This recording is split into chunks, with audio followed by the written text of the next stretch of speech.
parties.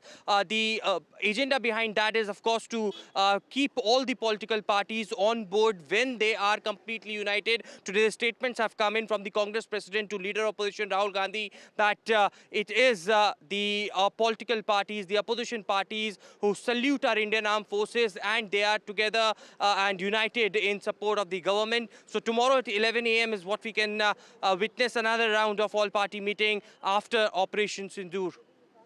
All right, that's a very important development, an all-party meeting scheduled to be held with the government reaching out to the opposition to explain what exactly India has achieved in all of this. The images on your screen over here, what Vasudha was describing a little while back of that Cabinet Committee on Security meeting. I want to go back to what is very much the footage of the day. This is footage of India strikes going in. This is possibly a hammer missile, footage from that coming in. The footage goes off moments before it strikes a target. This is in Kotli, Gulpur. It goes off because it's hit the target. And there is a lot more which has been played out by the government over here. They're going to run through that footage and bring you what exactly it is. Now, this is what they were trying to hit. This is before the target was struck. This is a camp in Bhimber. This is particularly interesting footage because, as you will see very shortly, there appears to be a loitering drone which drops a bomblet that you can see over there. It goes and it hits its target right over here. So you can see the target being hit as well over here. Now, this is the Kotli Abbas terrorist camp. I believe this is a Lashkar-e-Toiba terrorist camp. This is what they were looking to target. This is what they were looking to target. And this is actual footage of the weapon going in. And you're going to see a strike taking place over there. So this is absolutely lucid. And you can see it very, very clearly indeed over here. If the camera can just come back to me so that I can point out what it is that we are talking about. The next couple of shots are particularly interesting because it shows in perhaps more clarity what I'm talking about. So if you can just come back to me, I can point out as we move to the next area which has been struck. This is Sarjal and Sialkot. This is to the west of the international border. This is what they were looking to hit. And now this is footage possibly from a drone or another platform, and you will see an explosion which takes place in Sarjal. This is the area that is being targeted, that was destroyed. You saw that very briefly, a flash as it were. This is Mehmuna Joya. This is a terrorist camp. Again, this is what they were looking to strike. This is what they were looking to target. And the next piece of footage which plays out, and all of this is from that press briefing, is of this target having been taken out. So this is the target again. They're playing the video out over here. This is the drone coming in to hit this. This is a suicide drone. It does appear. This is the last video. It goes right in and the video stops. That's because it has been destroyed. So what exactly has the government said in all of this? Let's listen in. Earlier this morning, as you would be aware, India exercised its right to respond and preempt as well as deter more such cross-border attacks. These actions were measured, non-escalatory, proportionate, and responsible. They focused on dismantling the terrorist infrastructure and disabling terrorists likely to be sent across to India. You would also recall that the Security Council on 25th April 2025 had issued a press statement on the Pahalgam terror attack, underlining, and I quote, the need to hold perpetrators, organizers, financiers, and sponsors of this reprehensible act of terrorism accountable and bring them to justice, unquote. India's latest actions should be seen in this context. The features of this attack also tie in with Pakistan's long track record of perpetrating cross-border terrorism in India, which is well documented and beyond question. Pakistan also has a well-deserved reputation as a haven for terrorists from around the world, with internationally proscribed terrorists enjoying impunity there. In addition, Pakistan has been known to willfully mislead the world and international forums, such as the Financial Action Task Force, on this issue. The latest attack in Pahalgam has understandably generated deep anger in Jammu and Kashmir and in other parts of India. Following the attacks, the Government of India naturally responded with a set of initial measures relating to our engagement with Pakistan.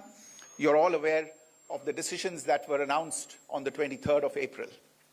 However, it was deemed essential that the perpetrators and planners of the 22nd April attack be brought to justice. Despite a fortnight having passed since the attacks, there has been no demonstrable step from Pakistan to take action against the terrorist infrastructure on its territory or on territory under its control. Instead, all it has indulged in are denials and allegations. Our intelligence monitoring of Pakistan-based terrorist modules indicated that further attacks against India were impending. There was thus a compulsion both to deter and to preempt. Through precision capability, as shown to you, a niche technology weapons with careful selection of warheads was ensured so that there will be no collateral damage. The point of impact in each of the target was a specific building or a group of buildings. All the targets were neutralized with clinical efficiency, and the results reiterate the professionalism of the Indian Armed Forces in the planning and execution of their operations. No military establishments were targeted. India has demonstrated considerable restraint in its response. However, it must be said that the Indian Armed Forces are fully prepared to respond to Pakistani misadventures, if any. Syedna Bilal camp, Muzaffarabad, यह एक जैश मोहम्मद का staging area है। यह हथियार, विस्फोटक और जंगल survival training का केंद्र भी था। गुलपुर कैंप, कोटली, यह एलओसी से 30 किलोमीटर दूर था। लश्कर-ए तोयबा का बेस था जो रजौरी, पुंछ में सक्रिय था। 20 अप्रैल 2023 को पुंछ में और 9 जून 2024 को तीर्थ यात्रियों के बस हमले में यहीं से आतंकी को ट्रेन किया गया था।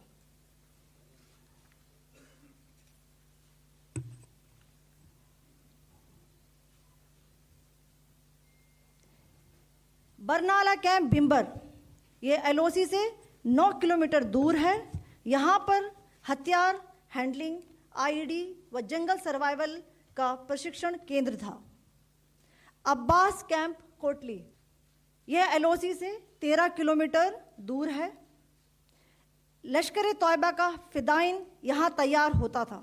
अब मैं Play out those reactions in a little while from now, that briefing by the government. Let's go back to my colleague Aishwarya. The Prime Minister has reached Rashtrapati Bhavan to brief the President. Go ahead, Aishwarya, with your details.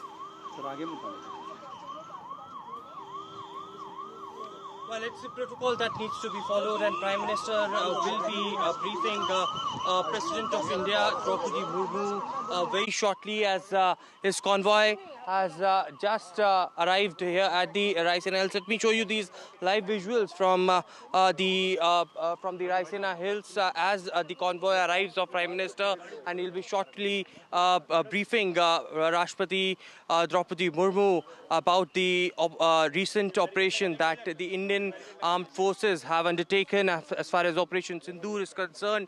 It was, of course, Prime Minister earlier in the day chaired the cabinet and also he was applauded by different cabinet colleagues. The cabinet was also briefed about Sindoor, and soon after concluding that meeting, now Prime Minister arriving here at the Raisina Hills, and he would be briefing President of India, who is also the Supreme Commander for the Indian Armed Forces.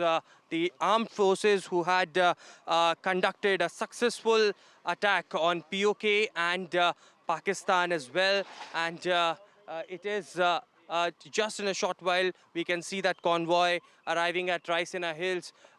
Remember, it was in the midnight when the Indian Armed Forces conducted that attack with for at least 9 locations, and it is in the briefing which had been stated by the wing commander and also the officials from the army, that it is Operation Sindoor hitting terrorist infrastructure in Pakistan occupied Jammu and Kashmir, and it was Prime Minister Narendra Modi, remember, who closely monitored the entire situation throughout the night. He was briefed by NSA Ajit Doval on regular intervals, and the terror camps have been targeted who are linked to various banned outfits, including Lashkar-e-Toiba, Jaish-e-Mohammed, Hizbul Mujahideen.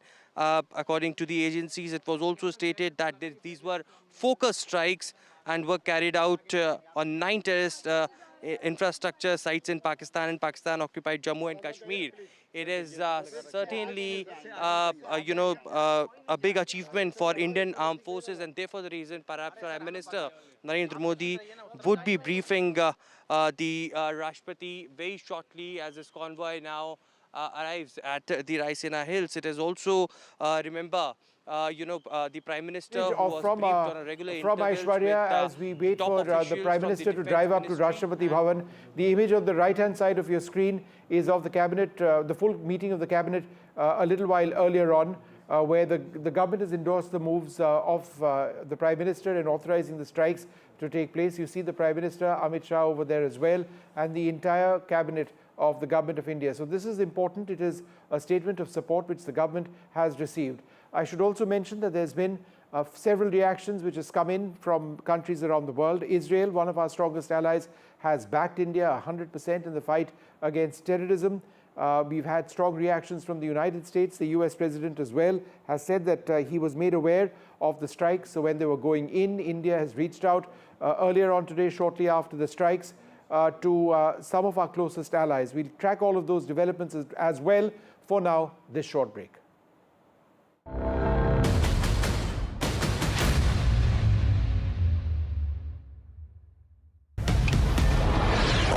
This is Operation Sindoor. It is India's big retaliation for the Pahalgam terror attack.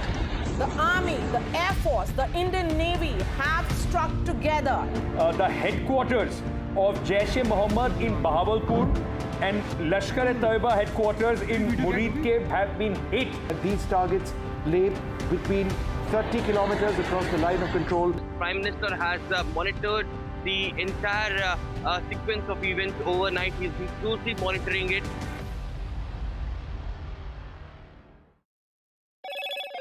Hello, Moto. Motorola, India's leading AI smartphone brand.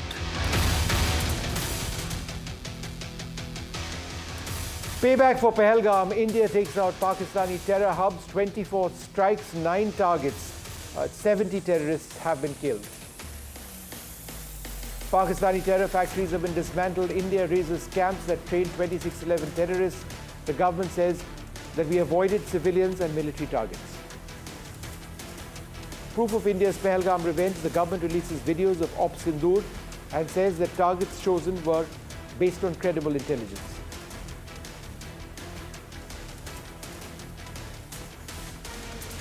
The Prime Minister briefs the cabinet on Operation Sindoor. He says that a perfect strike by the armed forces have taken place. Sources say that the cabinet has lauded the Prime Minister for exemplary leadership.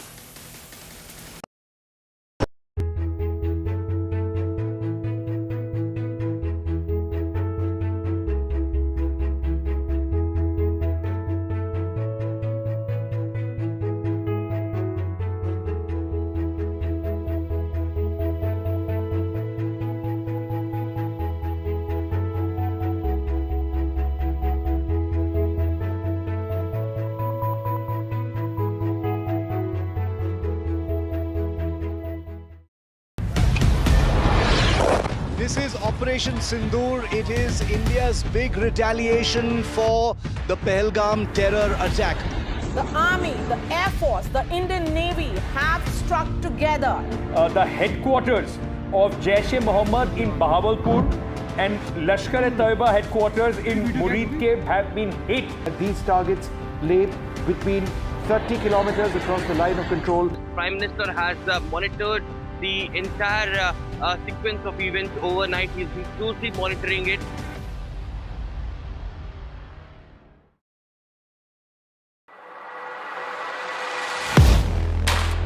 Do you really know the company you invest in? What is the real picture behind presentations and claims? Is the outlook as rosy as the company claims?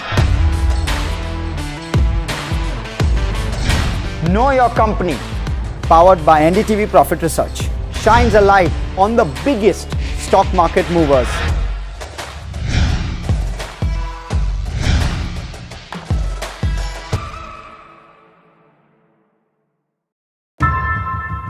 How often have you turned away from debates that descend into endless fights? We bring you a show where every question is answered, where every debate finds its resolution, where every story finds its conclusion. How often have you turned away from debates that descend into The Prime Minister is on his way or is now briefing or beginning the process of briefing the President on India's strikes on Pakistan. Joining us now, my colleague Aishwarya Jain. Aishwarya, tell us what's happening.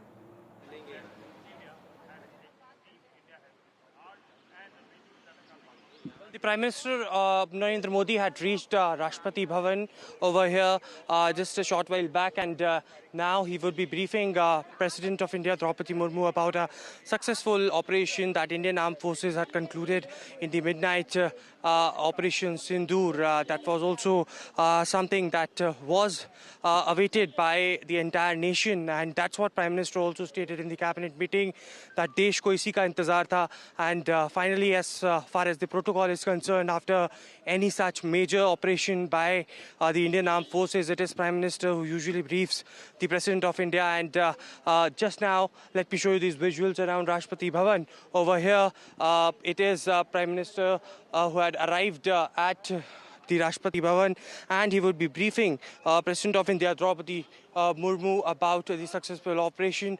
He chaired a crucial CCS and the cabinet meeting this morning, and after concluding that, now Prime Minister reaches Rashtrapati Bhavan over here at the Raisina Hills. All right, Aishwarya, there's also been an important meeting of the Cabinet Committee, not the Cabinet Committee on Security, the full Cabinet, I should say, a little while back. And I believe there's an important meeting where the opposition will be brought in tomorrow as well. Tell us what happened at the Cabinet and what's expected tomorrow.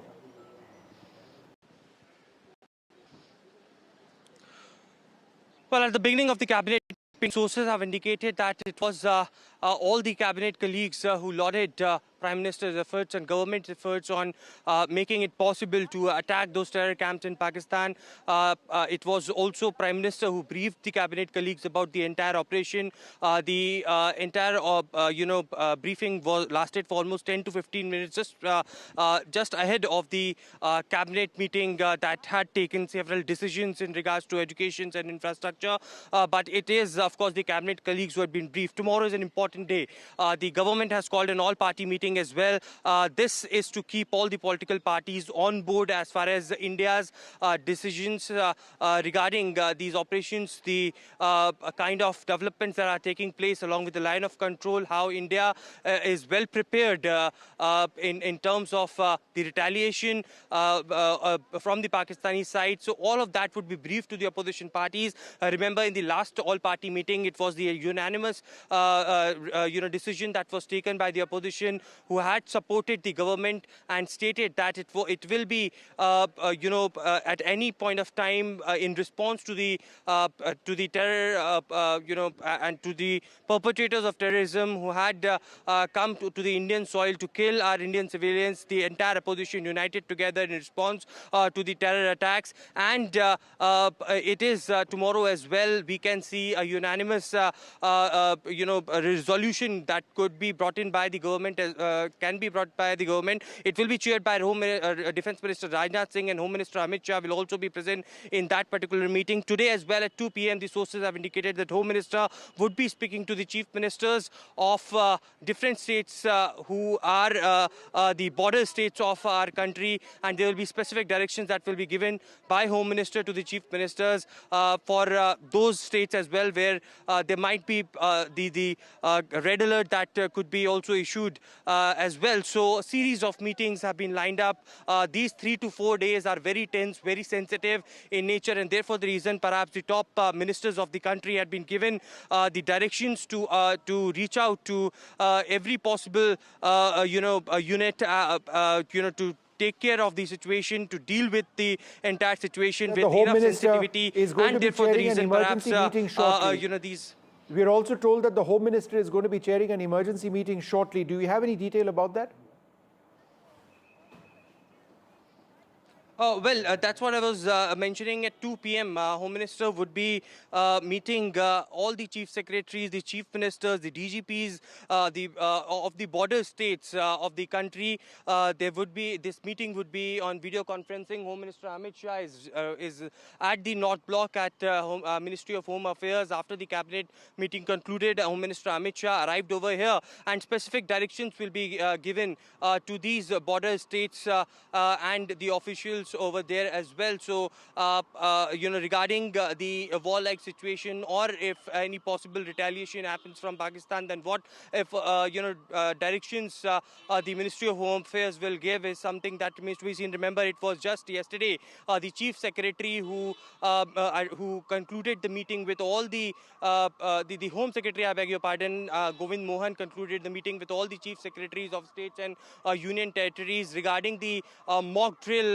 that the government had decided earlier. And now at this stage, when Operation Sindoor has already concluded, it is an emergency meeting that has been called by Home Minister Amit Shah, and this meeting will be attended by all the chief ministers, the DGs, the chief secretaries of these states aligned to the border areas of the country. Very important at 2 p.m.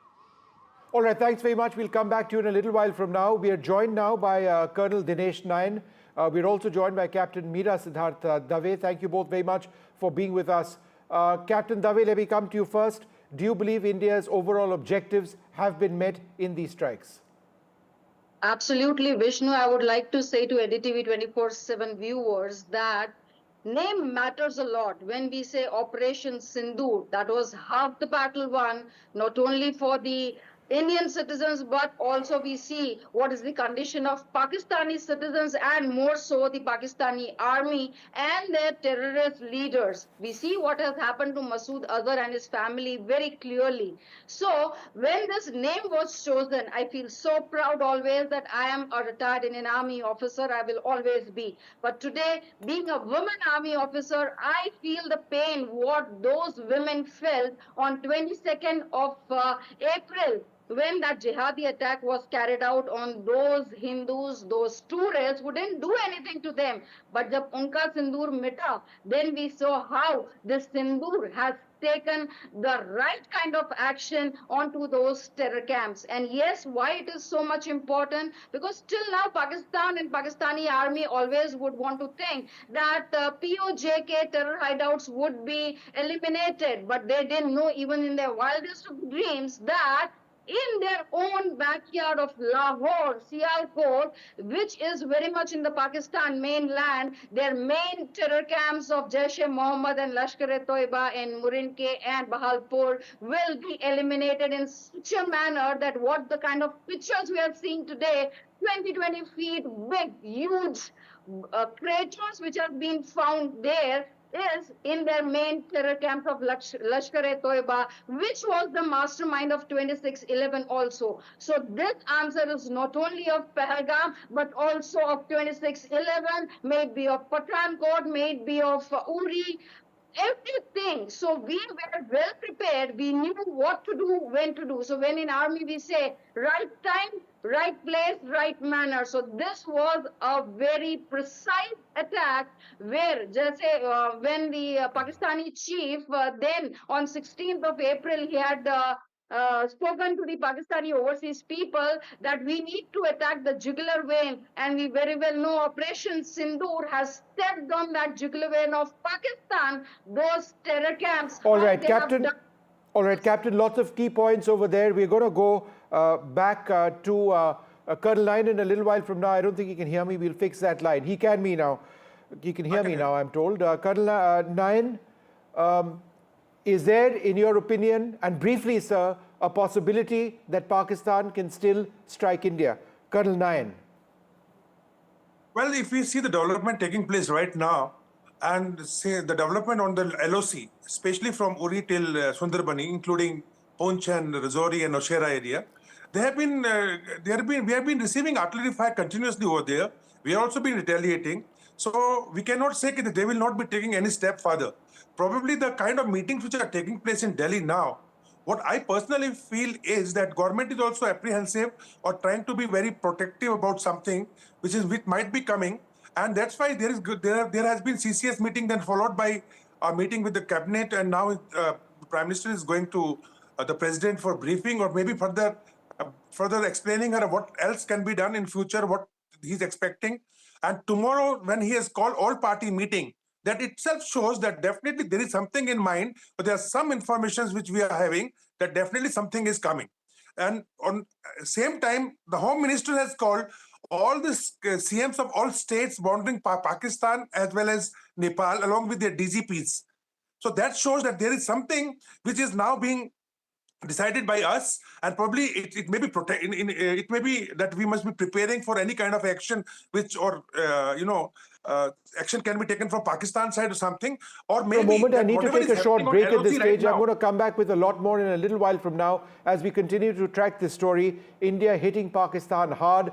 9 targets have been struck. Multiple attacks on each of these, on some of these areas. 26, I believe, in total. That number we were going to double check for you. But all across the line of control, west of that, and indeed west of the international border between Punjab and Rajasthan as well. We'll take a short break, come back with more.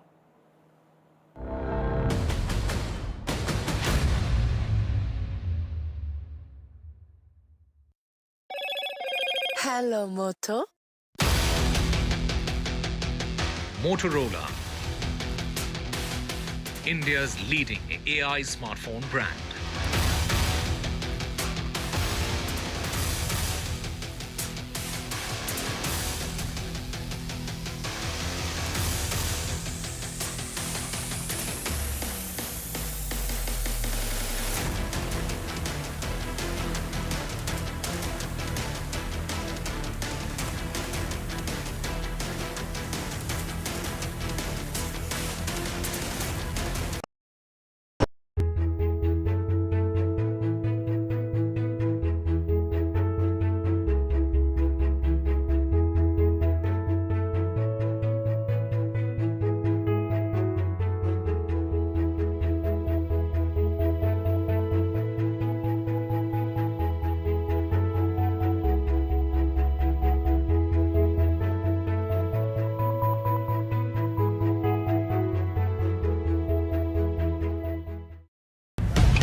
This is Operation Sindoor. It is India's big retaliation for the Pahalgam terror attack. The Army, the Air Force, the Indian Navy have struck together. The headquarters of Jaish-e-Mohammed in Bahawalpur and Lashkar-e-Taiba headquarters in Muridke have been hit. These targets lay between 30 kilometers across the line of control. Prime Minister has monitored the entire sequence of events overnight. He's been closely monitoring it.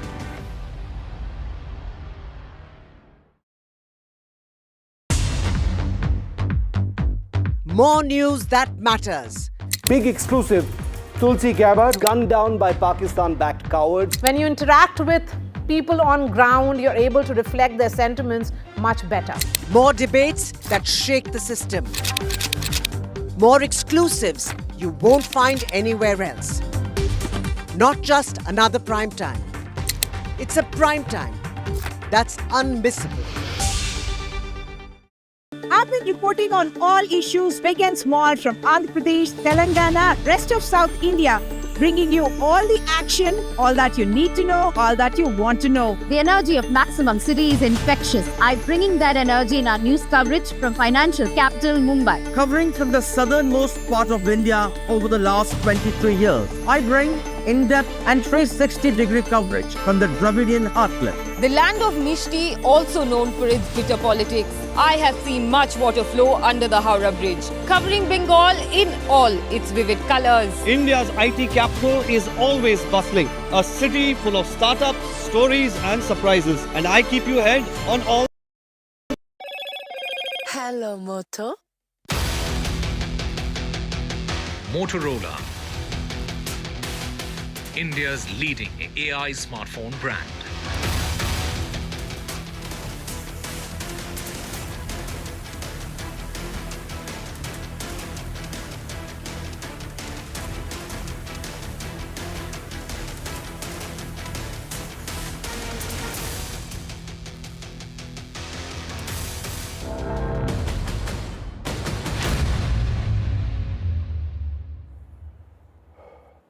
Well, in all of this, let's not for a moment forget about the families of the Pahalgam victims, people who've lost so much. We've reached out to these family members to ask on their reaction to India striking back. Here's what they've said. This was a significant moment as far as families of the victims are concerned. 64-year-old Dilip Desle lost his life when he was on a holiday with his wife and he was shot dead in front of his wife. This is what happened. He was from Panvel and I'm with his relatives, Dilip Desle's relative Prajakta as well as Sanjay. You know, of course, a retaliatory step has taken place. India has attacked Pakistan in several of the terror infrastructure. Do you see this as a sense of justice for families of those who lost their loved ones? Honestly, sense of justice, that would be a right answer. A person has already been lost. So only thing is what Honorable Prime Minister has done, a huge respect to him for what he has done today. But I can't say it's injustice for our family. All right. What do you want to say, sir? Is there some sort of closure for a family member? I have a strong belief in my government, and I am very happy and proud. But the only thing is that ensure that this is not repeated, because even a small single loss is a big loss for a family. And it is not the one person who is get affected, it is a hell lot of people get affected. And, you know, how has the family been coping, over the last couple of weeks? The family is still in trauma because we are still getting a lot of relatives, we are visiting our village hometowns, the rituals and all. So it will take some time to cope up. It is not going to be 100% for sure. And this morning when you heard the news, what went through your minds? Especially of the wives. I'm sure you're in touch with the wife who saw what had happened. Yes, but honestly, I have not been in contact with her since morning. But whatever we saw in the morning, as I told you, it was a big relief that some action has been taken by government. But as I told you that whatever is lost, we are not going to get it back. Absolutely. And how has the family coping, sir, over the last 2 weeks? Because, you've... It will take time. It will take time. We can't expect her to cope up because it is a huge loss, and I don't think it is going to be 10-15 days. And so what do you want the country, Prime Minister Modi, and what do you want the centre to understand about the loss? Because a lot has happened over the last few weeks.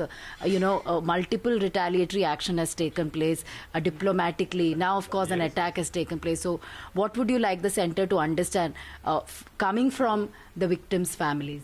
No, I think they have understood what we wanted and they have done exactly what was expected. And this action is definitely going to... what I can say, give them the response that, okay, this country is into retaliatory mode. And apart from that, the other steps that has been taken, which is going to affect them in a big way. So all in all, I think that why the Pakistan is existing here. Is it just for the terrorism or is it something for else? So that is what I believe. Any other message that you'd like to give? Somebody who suffered this loss? Somebody has suffered, but the only thing is that it should not be repeated again. It should not absolutely zero tolerance on this. And Jammu Kashmir is our own country and we should not have a fear to reach out to go over there. So right now the situation is not like that. We are having a fear to go there. So I want that to be changed. And I think Dilip Desle went there for the first time after his retirement, right? After our recommendation only. Okay. We only had discussion and we thought that let's go to that place. It is now safe, it is sound, and we can go. So he had been, I think, Vaishno Devi we had been. So we thought that let's go step ahead. So, and we paid the price for that. I'm really sorry about that. There you heard family members of Dilip Desle, how they had planned the trip for 64-year-old Dilip soon after his retirement. This was the first visit, as far as Dilip is concerned, was his first visit to Kashmir, but that didn't turn out well at all. Tragic, certainly, but of course, they obviously the family members here are relieved that some sort of action has taken place, but they feel more must be done and this cannot be repeated, and that J&K should be a place where every citizen can visit without any fear and with confidence. আমার গভর্নমেন্টের কাছে শুধু thank you বলার আছে। আমি আমার স্বামী হারা হয়েছি। আমি 9টা জায়গায় স্ট্রাইক করেছেন, জাস্টিস চেয়েছিলাম গভর্নমেন্টের কাছে। ইন্ডিয়া গভর্নমেন্ট উনি অ্যাকশন নিয়েছেন, তার জন্য আমি এই যে হাত জোড় করে বলছি। কিন্তু একটাই প্রেয়ার, ভবিষ্যতে যাতে কারোর সিঁদুর না যায়, এই জঙ্গি, এই টেররিস্ট, এদের প্রতি যাতে প্রচণ্ড স্ট্রিক্ট হয়। কারোর যদি এরকম মর্মান্তিক মৃত্যু কারোর ওয়াইফকে চোখের সামনে দেখতে না হয়, কারোর বাচ্চাকে দেখতে না হয়। কিন্তু গভর্নমেন্ট অফ ইন্ডিয়া আমাদের প্রার্থনা শুনেছেন, ওনারা অ্যাকশন নিয়েছেন, ওনারা আমাদের পাশে আছেন, আমরা proud. All right, let's just never forget about the families who've lost so much. But for now, let's go quickly across to NDTV Shiv Arud. He's in front of a building in the Uri sector which has been hit by artillery shelling. Firstly, Shiv, be careful while you're there. Secondly, what's happening around you? Vishnu, we're at the line of control in Salamabad. It's one of the last outposts before the line of control. There are 2 houses here that were struck last night in Pakistan Army shelling here in the Uri sector. These 2 houses have been completely totaled, completely destroyed. There's still a fire burning, if you can see over there, smoke smoldering across this entire pair of houses. Miraculously, no deaths, but 4 people have been severely injured, 2 of them children. One of them has apparently lost a limb as well. They've been evacuated to the Baramulla hospital, which is about 40 kilometers to our rear from here. We're about 10 kilometers from the line of control. Complete damage over here, Vishnu. If you can see that these 2 houses, I'm surprised that anything is left everywhere else, because it looks like a stray shell may have come and landed here.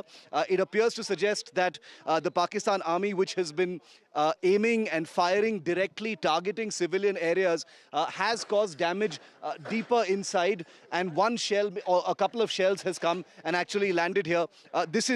This has all the telltale signs of artillery damage. You can see shrapnel completely ripping through these metal sheets. These are very clear signs of artillery shrapnel that has ripped open these roof sheets. The walls completely broken, and everything is still burning in these houses. This is a place called Salamabad where there have been some casualties. The 4 people from just this small little settlement over here. We are taking due care, but we are told by villagers that there is further damage closer to the line of control. So that's where we will actually be headed next. But the images you're seeing here on NDTV are the first manifestations of what we've been reporting since the morning, that the Pakistan Army has directly targeted civilian areas. This has nothing to do with the military. There's no army over here. The army brigade is way many kilometers behind where we are. This is a civilian settlement. A rural folk live in this area, and this is what a couple of Pakistani shells has done in this place. These are live images, first on NDTV, that we're bringing to you of what targeting a civilian establishment, a civilian area really looks like. And remember that, now it's midday here, but it is very likely that an escalation will begin again. We were told earlier by people who were fleeing from this village and others that the firing took place till as late as 11:30 in the morning. They heard the thuds of artillery fire and small arms fire till at least 11:30 in the morning. So we're wondering whether there might be firing now as well. So we want to quickly get this report done and move out of this place. I'm going to try and get a word in from, if you can just bear with me for a moment. I want to get a word in from one of these people. Sir, idhar आइए. कौन रहते हैं यहाँ पे, कितने लोग जख्मी हो गए इसमें? इसमें 4 लोग. इधर आ जाइए, इधर। हाँ जी, 4 लोग। 4 लोग। 4 कौन? बच्चे? एक 13 साल की बच्ची, एक 4 साल का बच्चा, तो 2 घर के मालिक। हाँ। और क्या ये पाकिस्तान के शेल? हाँ, ये पाकिस्तान का आया, रात के 2 बजे का मसला है। तो उससे ये घायल हो गए। तो यहाँ मकानों की बात ही नहीं, मकान कितने बजे गिरे थे ये शेल? 2 बजे। 2 बजे सोए होते हैं। हाँ। आप कहाँ थे उस टाइम? हमने सुना ये? हाँ, हमने ये भरोसी है यहाँ। हम तो रात को बाहर आ रहे हैं। 2 बजे के बाद हमारे बच्चे भी बाहर आ गए। उधर इधर लगे भागने, क्या करते भाग? सर इधर आइए एक सेकंड। सर आप यहाँ रहते हैं? नजदीक में रहते? इस्लामाबाद का। कहाँ थे आप जब ये हुआ था? हम तो घर में रात को 2 बजे। आपने सुना ये जब ये वो हुआ था? बहुत आवाज सुना। क्या आवाज था? वो आवाज था ये शेल की थी जी। अच्छा। पूरे शेल लग रहे थे। एक तो नहीं था ना, बहुत आ रहे थे। कितने शेल? इसको मेरे ख्याल 1-2 लगे हैं मेरे ख्याल में इसमें। अच्छा, 2 लगे। जख्मी लोग बारामूला हॉस्पिटल में हैं। पहले उड़ी लिए, उसके बाद उन्होंने उड़ी वालों ने बारामूला भेज दिए जी। बारामूला हॉस्पिटल में भेज। बुरा है जख्म? वो जख्म तो सर में भी लगी, हमने उसको देखा नहीं है। सुबह हम खुद डरे थे, हम जंगलों में भाग रहे थे। इधर तो हमारे पास कोई है ही नहीं, सेफ्टी है ही नहीं। क्यों? तो इस गांव में डर नहीं है अभी? वो डर तो बहुत है माल तो का। आप यहीं पे हैं? क्या करेंगे? अपना कहाँ छोड़कर जाएंगे? किसके घर जाएंगे? गरीब शख्स कहाँ जाएगा? हमारे पास कोई बैंकर नहीं है, कुछ नहीं है, तो कहाँ जाएंगे? अगर बैंकर होता फिर अपनी कुछ सेफ्टी होती। बैंकर ही नहीं है। I want all of our viewers to hear what this gentleman has just said. For all of those people who say, why don't you get out of the village? Why are you still standing there? This gentleman and this elderly gentleman here have basically told a truth that needs to sink in. People don't have a choice to leave. They have their livelihoods here. This is their home. They've got their children. They've got their agriculture. They've got their jobs here. And this is what Pakistan has done. India targeted terror sites in Pakistan and Pakistan-occupied Kashmir, and this is how Pakistan has responded by directly targeting a civilian area. Let me take you a little bit deeper. Ashwini will join me a little bit deeper. Let's just show you, it's not just one house. There are 2 houses that have been completely decimated. We are taking due care because we do realize that that shell ammunition, artillery ammunition was used. But just take a look at the complete destruction of this house. All of the wood has been reduced to coal and charcoal. Nothing is left. All the property is completely destroyed. Look at the remnants here. This metal box here full of vessels, completely mangled and twisted out of shape in the intense heat. Now, I can tell you that an artillery shell brings an absolute hellish amount of heat and energy when it lands. White-hot metal shards fly in every direction, and that's where the injuries actually come from. They tear through concrete. They tear through steel, as you can see. And here it's cut some water lines, which is why this particular room is also flooded.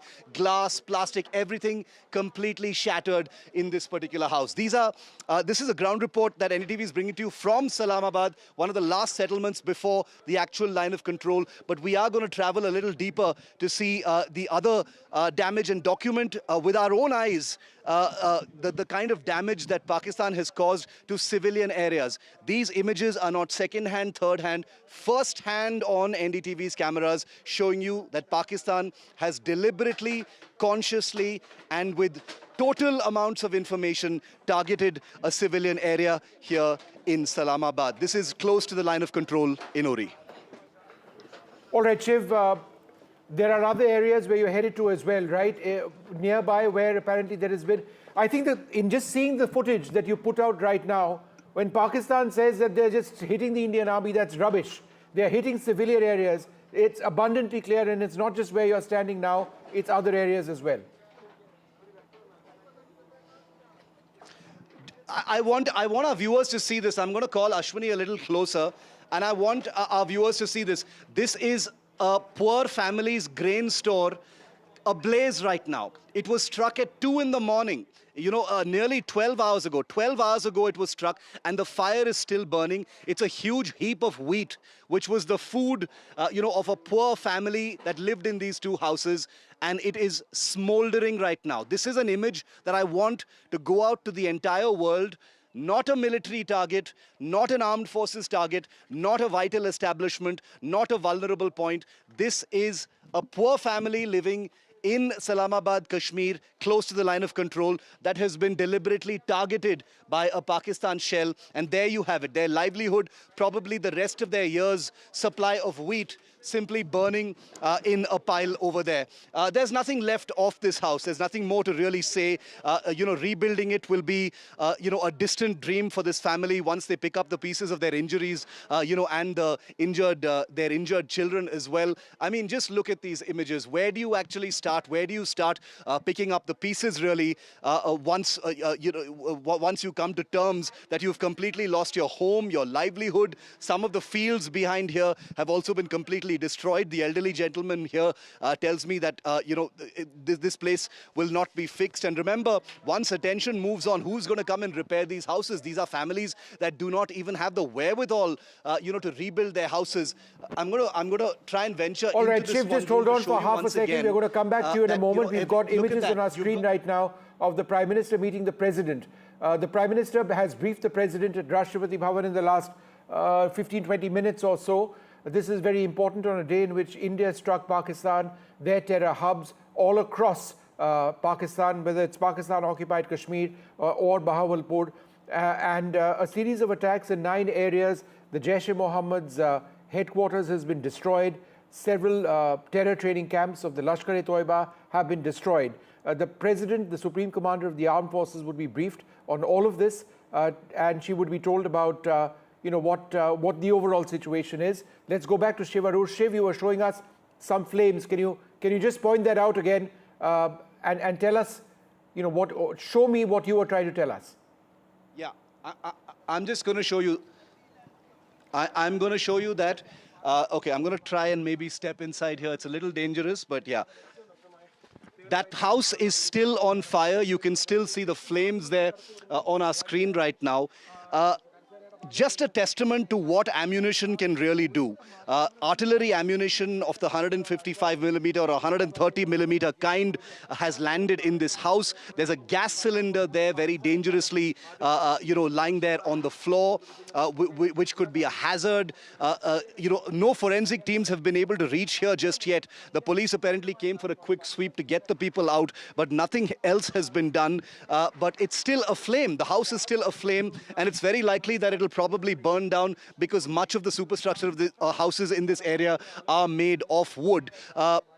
This is just one small sampling of the damage that we're hearing has been done by Pakistan in civilian areas off the line of control. Salamabad is one of several villages we're hearing that have been targeted directly by the Pakistan army using their artillery. Remember, when we were reporting from the Uri and Kupwara sectors over the last few days, we did hear about Pakistan deploying their Chinese SH-15 self-propelled howitzer guns. Now, we don't know for sure what guns were actually used, but this is definitely the remnant of an artillery attack. These images, you've seen artillery attacks before as well. This is what they look like live in the flesh up front.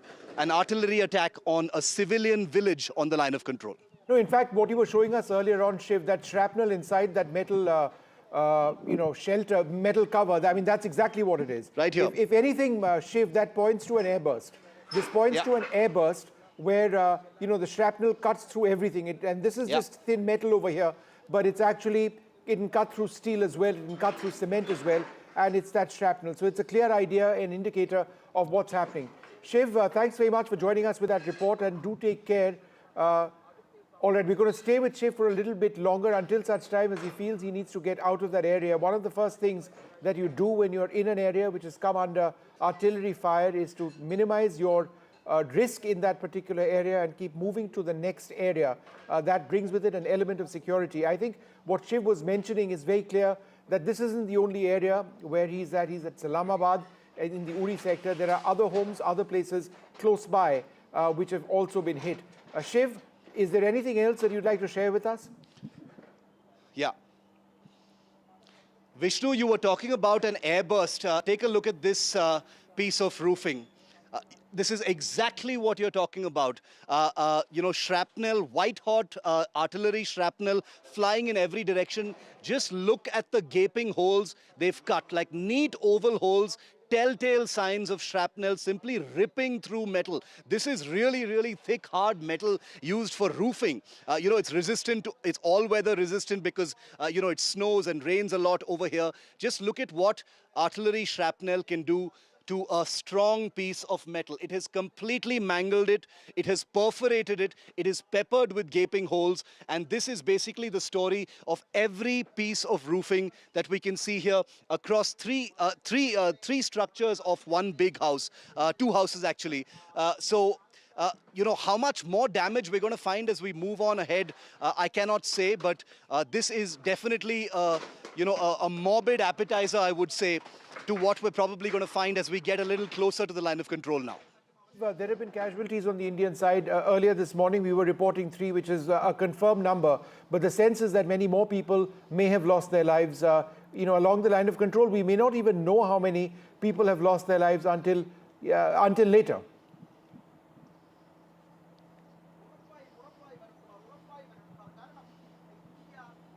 Shiv, can you hear me?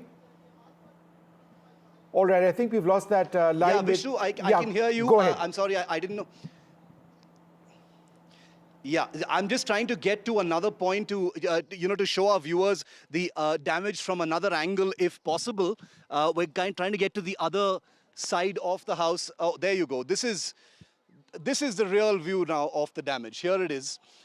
Completely collapsed roof. Completely collapsed wall of this entire house. Now you get a proper vantage view of the damage that's taken place. The entire roof has blown off. You know, I was trying to look for remnants of the actual shell, but as you know, Vishnu, those are very, very difficult to find because they burst into thousands of little pieces and usually get buried, you know, in walls, in the ground, etc. So not easy to find it anywhere here, but clearly an artillery hit right here at Salamabad village. The villagers here, as you just heard some of them say, you know, they don't have the luxury of leaving. Many of them have actually fled. We saw a small tempo traveler full of people from Salamabad getting, you know, out of here as quickly as possible. We bumped into them in Baramulla, fearing for their lives. They've left, but many still here because, you know, they've just got that helpless look on their faces saying, where can we possibly go? We can't leave our houses. It's not safe. You know, all our livelihood, all our farms and animals and all those things are here. Everything moving costs money. There's no help from anyone to actually get out of here. So it remains to be seen, you know, whether there will be more damage in Salamabad or elsewhere. All right, Shiv, thanks very much for being with us, sharing all of those details, and stay safe in that particular area and indeed in all of the areas that you're moving around. The images that you see on the left-hand side of your screen over there, in fact, now full frame, is the President and the Prime Minister meeting. The President, the Supreme Commander of the Armed Forces, meeting the Prime Minister who has briefed him, heard just a little while back on a day in which India struck Pakistan. There have been multiple strikes which have taken place. There has been a fair amount of support for India, but it needs to be said, countries like Turkey, which have been allies of Pakistan, countries like China, which have been allies of Pakistan, have supported them. This is all going to be played out at an international level as well at some stage, but India has gained fairly strong support from our partners, such as Israel, which has said that the fight against terrorism must continue and that Israel completely backs India. The United States is one of the countries that India briefed early on in the morning. There have been reactions from President Trump as well. The US Secretary of State, the National Security Advisor of India, and the US have spoken as well. Let's go back to Shiv Arush. Shiv, go ahead.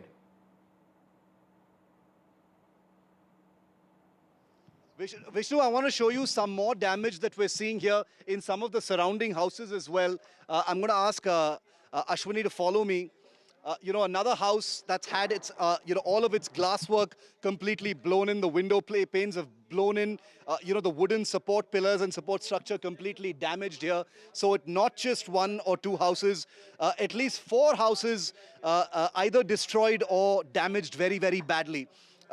This is a house which still has its carpeting because obviously the fire didn't spread to this particular house. But if you can see here, all the glass pieces, the glass shards here, showing the kind of damage from the shockwave of that artillery landing here that has destroyed this house. You know, the door has completely blown off the hinges. There's another door just lying there on the ground here, and this is right next to this house. The residents of this house have not left. We'll talk to them in just a moment. We can hear their voices inside. Others are, of course, also speaking to them. But the more we dwell on these images, the more I'm hoping that people across India and across the world realize, or at least their belief that Pakistan targets civilians is reinforced. It's a default, warcraft of a country that is a terror sponsor that has responded in this manner to India attacking terror targets in POK and in Pakistan. We will be getting more images of this kind because we do know that there are many more villages that have been similarly shelled. All right, Shiv, what happened to the families over there? Just for the benefit of our viewers who've joined in right now, there have been injuries over there in this particular hamlet, right? There have been injuries. We just spoke to someone who told us that there have been as many as 4 injuries, including one person who's apparently lost an arm. A 13-year-old child has also been injured, received a shrapnel injury to the head, and 2 other people have also been injured. They've been rushed to the Anantnag hospital for treatment, critical care treatment, because there's no other hospital that's close by that can treat them. But it's a truly sorry state of affairs. Nobody from that family is still here. Only the neighbors are here to see what's happened to the house. The 2 gentlemen we spoke to earlier, both neighbors who live a couple of houses away, they say that they were woken up at 2 a.m. by the enormous sound of the shells actually landing. You can imagine what that must have been like. And they're thanking their stars that their houses are still standing. But in small villages like this, where everyone is essentially related to the other, and they all have a very close-knit kind of community, this is what they're left with. This is right in the middle of this little hamlet in Salamabad, where this is all that the people of this village are really left with and what they'll have to do. And they're literally going to have to pick up the pieces. And let's remember, this is perhaps just the beginning. This is perhaps just the beginning of what could be another escalation. The people here in Islamabad do not have the luxury of picking up the pieces and just moving on to another place, to a safer place, further in depth perhaps of the mainland, not being so close to the border. They've been here for generations together. They do not have the choice of, picking up and leaving. And that's why, images like this one, like what we're seeing over here, just common household items, a gas stove, a pot, mugs, tumblers, a plate rack, coffee cups, all of them just splattered in this one little room. This must have been the family's kitchen, where food was prepared, etc. Completely burnt to ashes, bricks and pieces of stone all over the place. I have no idea when that family will come back, or even if they will want to come back to something like this. But this is what Pakistan is doing. Shiv, there's been very heavy artillery shelling which has taken place after India's strikes across. Could you give us a sense of what's been happening on the LOC near where you are and elsewhere along the international border in Jammu and Kashmir? I've just received video footage, which I will be sharing in a moment, of artillery shelling that's taken place at LC Uri late last night. There was a great deal of heavy firing taking place at LC Uri. Heavier firing has taken place at the LC in the Kupwara sectors, especially in Tangdhar. That's where we've been reporting from. There are civilian casualties there yet, but we can't confirm the numbers just yet. But by far the heaviest amount of artillery firing and escalation has happened in the Rajouri, Poonch, Bhimbar Gali and KG sectors, that's the Krishna Ghati sectors, where we are told that there's been a huge amount of damage on the Pakistan side of the LC, where several Pakistan army posts have been destroyed and a lot of casualties have been imposed there. But there as well, there are casualties on the civilian side, because remember, in the Poonch Rajouri area, which we've traveled to as well, there are lots of villages bang on the line of control. The army has confirmed at least 3 casualties so far. That number is almost definitely likely to rise, but we don't have an official number just yet. And on NDTV, we don't play with numbers when it comes to serious military operations and the crossfire between the 2 countries. We'll leave that to other channels. Here we only provide authentic information. So 3 is the official confirmation so far of civilian deaths due to artillery shelling by Pakistan. All right, thanks very much, Shiv, for being with us. Once again, stay safe. We'll come back to you whenever we can. A great deal of shelling taking place in a lot of areas along the international border in Jammu and Kashmir and also the line of control. But the images on the right-hand side of your screen are some of the areas which India has struck in Pakistan. This is video from Pakistan. The images are after about 1:30 this morning when Indian strikes went in over there, destroying terrorist hubs. absolutely destroying the headquarters of the Jaish-e-Mohammed, hitting major terror camps, camps where people who were involved in some of the worst terror attacks, including 26/11, were in fact trained. We'll come back in just a moment. Stay tuned.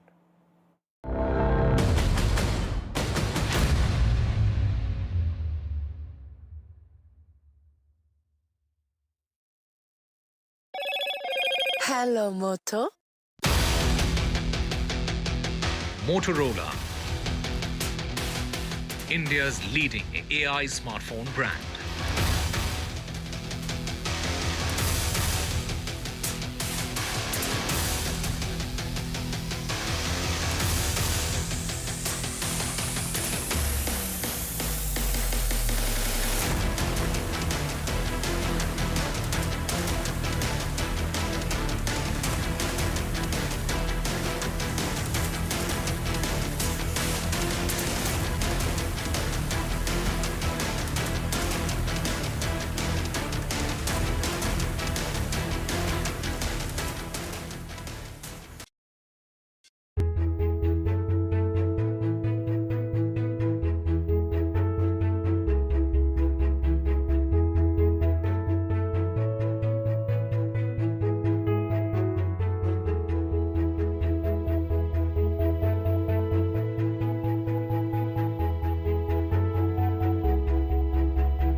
In today's interconnected world, India's voice is more crucial than ever.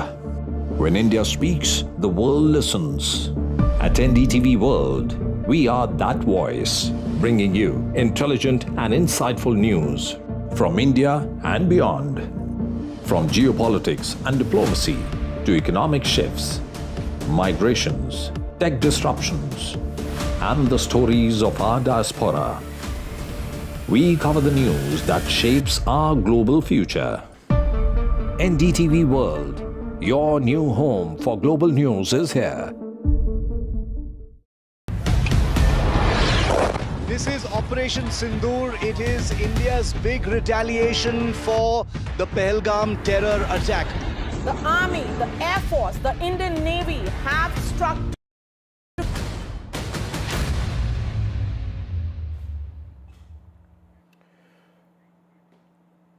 All right.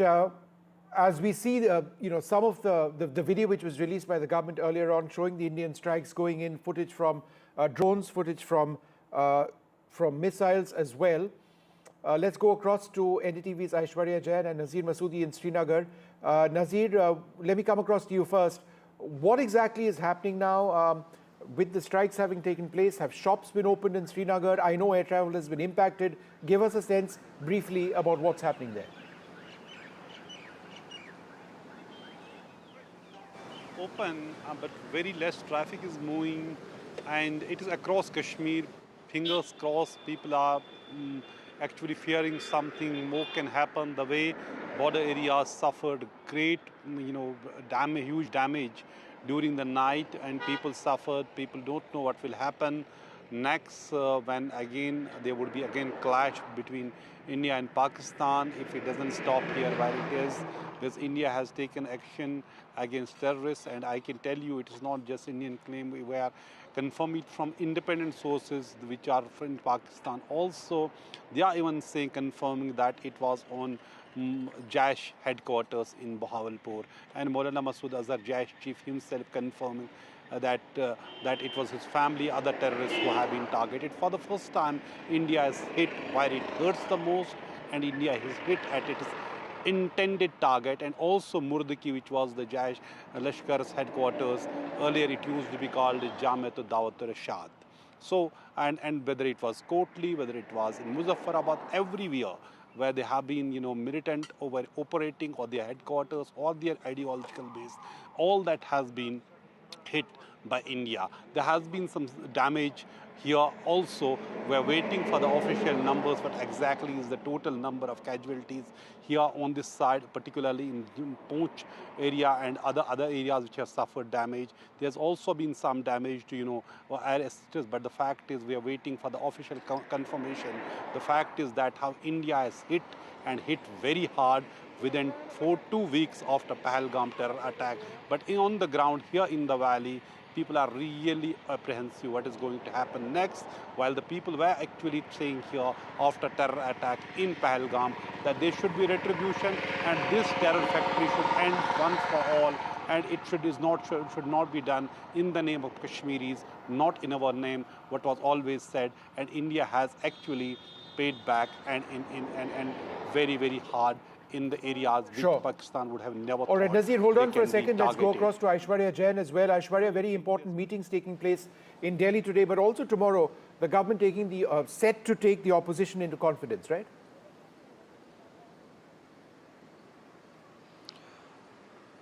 Well, that's right. In fact, multiple meetings being chaired by Prime Minister Narendra Modi this morning. It was the CCEA, the CCS and the cabinet meeting. After that, we saw Prime Minister arriving at the Rashtrapati Bhavan and brief President Murmu about Operation Sindoor. The meeting lasted for almost 15 minutes. That is the protocol that usually being followed after any such operation is being taken place as far as the Indian Armed Forces are concerned. Right now it is Home Minister Amit Shah who is conducting the meeting with all the chief ministers, the DGPs and the chief secretaries of different states which are the borders, which are adjoining to the border of different countries, and the directions by Home Minister is being given. Tomorrow, the government has called for an all-party meeting where Rajnath Singh and Amit Shah would be chairing it and would be informing about the developments that are taking place and how India is well prepared to combat if any retaliation happen from Pakistani side, to keep all the political parties on board. Tomorrow's meeting has been called by the Government of India. All right, thanks very much for being with us. I can also tell you now that as many as 20 airports across the country have been shut till the 10th of this month, according to some reports from reliable journalists who track this very closely. So if you are traveling across the country, it's important for you to know what the status of your flight is. And that's something that we've been saying for a while now. So we're going to keep tracking this story very, very closely. If we can just play out some of the reactions which have come in.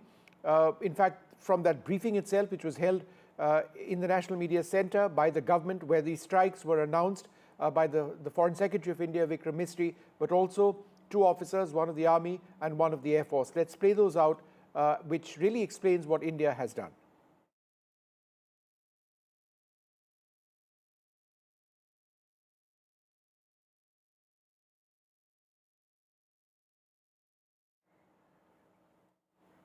All right, we're just about to show you that footage in a moment from now, but what you see on your screen is some of that video which was publicly released.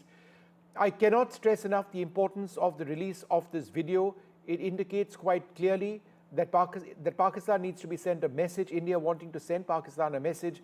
Unlike the surgical strikes where there was only very, very sketchy footage, and Balakot where there essentially was none, this is very clear footage which has been sent. So let's play those packages across. Earlier this morning, as you would be aware, India exercised its right to respond and preempt, as well as deter more such cross-border attacks. These actions were measured, non-escalatory, proportionate, and responsible. They focused on dismantling the terrorist infrastructure and disabling terrorists likely to be sent across to India.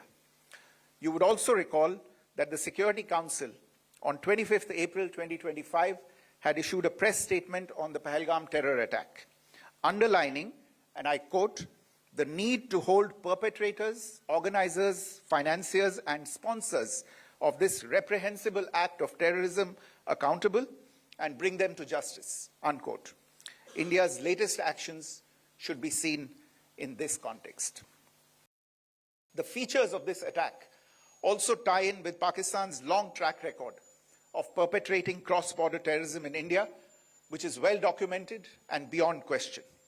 Pakistan also has a well-deserved reputation as a haven for terrorists from around the world, with internationally proscribed terrorists enjoying impunity there. In addition, Pakistan has been known to willfully mislead the world and international forums, such as the Financial Action Task Force, on this issue. The latest attack in Pahalgam has understandably generated deep anger in Jammu and Kashmir and in other parts of India. Following the attacks, the government of India naturally responded with a set of initial measures relating to our engagement with Pakistan. You're all aware of the decisions that were announced on the 23rd of April. However, it was deemed essential that the perpetrators and planners of the 22nd April attack be brought to justice. Despite a fortnight having passed since the attacks, there has been no demonstrable step from Pakistan to take action against the terrorist infrastructure on its territory or on territory under its control. Instead, all it has indulged in are denials and allegations. Our intelligence monitoring of Pakistan-based terrorist modules indicated that further attacks against India were impending. There was thus a compulsion both to deter and to preempt. Precision capability, as shown to you, a niche technology weapons with careful selection of warheads was ensured so that there will be no collateral damage. The point of impact in each of the target was a specific building or a group of buildings.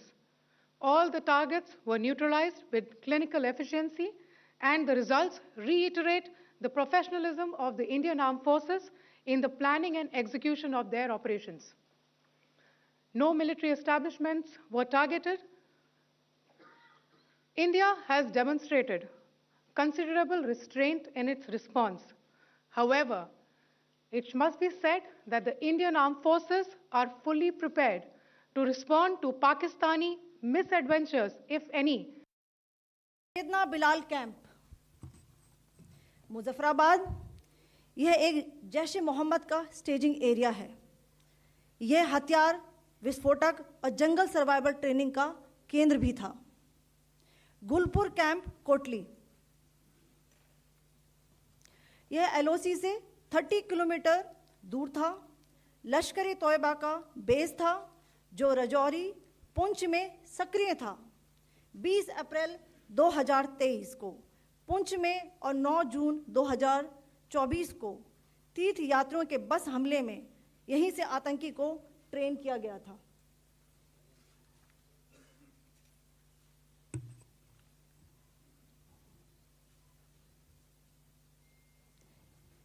Barnala camp बिंबर, यह LOC से 9 kilometre दूर है। यहाँ पर हथियार handling, ID व जंगल survival का प्रशिक्षण केंद्र था। अब्बास कैंप कोटली, यह एलओसी से 13 किलोमीटर दूर है। लश्कर-ए तोयबा का फिदाइन यहाँ तैयार होता था। अब मैं पाकिस्तान के अंदर के टारगेट से अवगत कराना चाहूँगी। पहला, सर्जल कैंप सियालकोट, यह अंतर्राष्ट्रीय सीमा से 6 किलोमीटर की दूरी पर है, सांबा कठवा के सामने।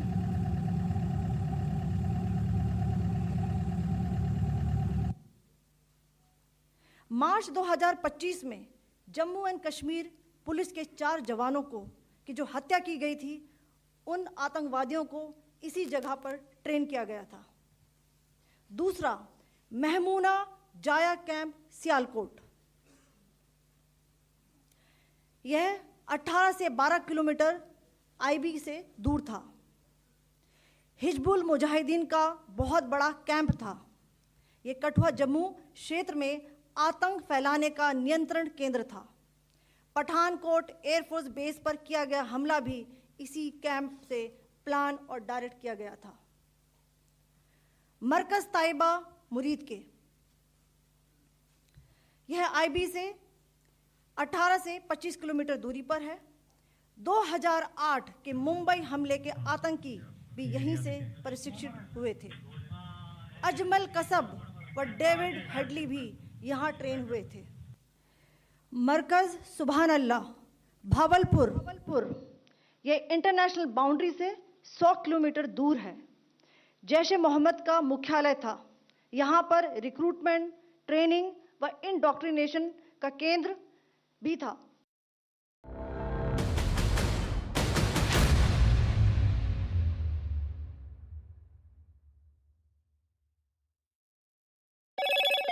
Hello, Moto. Motorola, India's leading AI smartphone brand.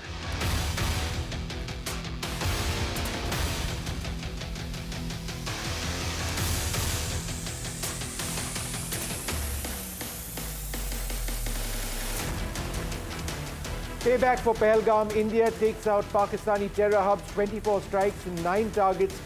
At least 70 terrorists believed to have been killed. Pakistani terror factories have been dismantled. India raises camps that trained 2611 terrorists. The government says that India avoided civilians and military targets. Proof of India's Pahalgam revenge. The government releases videos of Operation Sindoor. The government says that the targets chosen were based on credible intelligence. Prime Minister Modi briefs the cabinet on Operation Sindoor. He says that it's been a perfect strike by the armed forces. The cabinet lauds the Prime Minister for exemplary leadership.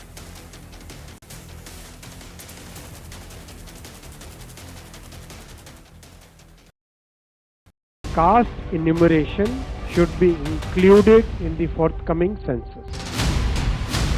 पहली बार देश में आजादी के बाद ये फैसला किया गया है। For this decision we were waiting since long. This has been only possible with our Prime Minister's decision. Rahul ji जो सोचदार है मोदी जी ने अडॉप्ट कर लिया, अच्छा है। राहुल गांधी के सर्टिफिकेट के लिए राहुल गांधी को क्रेडिट देने के लिए कोई निर्णय नहीं किया। They have always used it as a political weapon, and now that weapon's gone.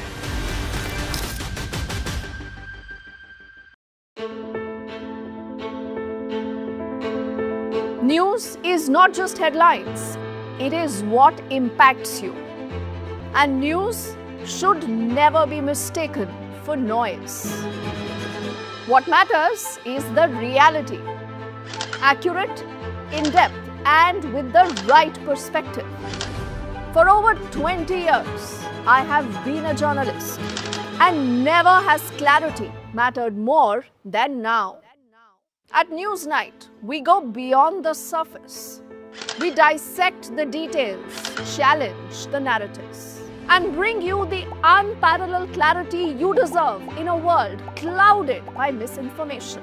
We are bold, we are direct. Newsnight, for the news in your interest. Only on NDTV 24/7. Do you really know the company you invest in? What is the real picture behind presentations and claims?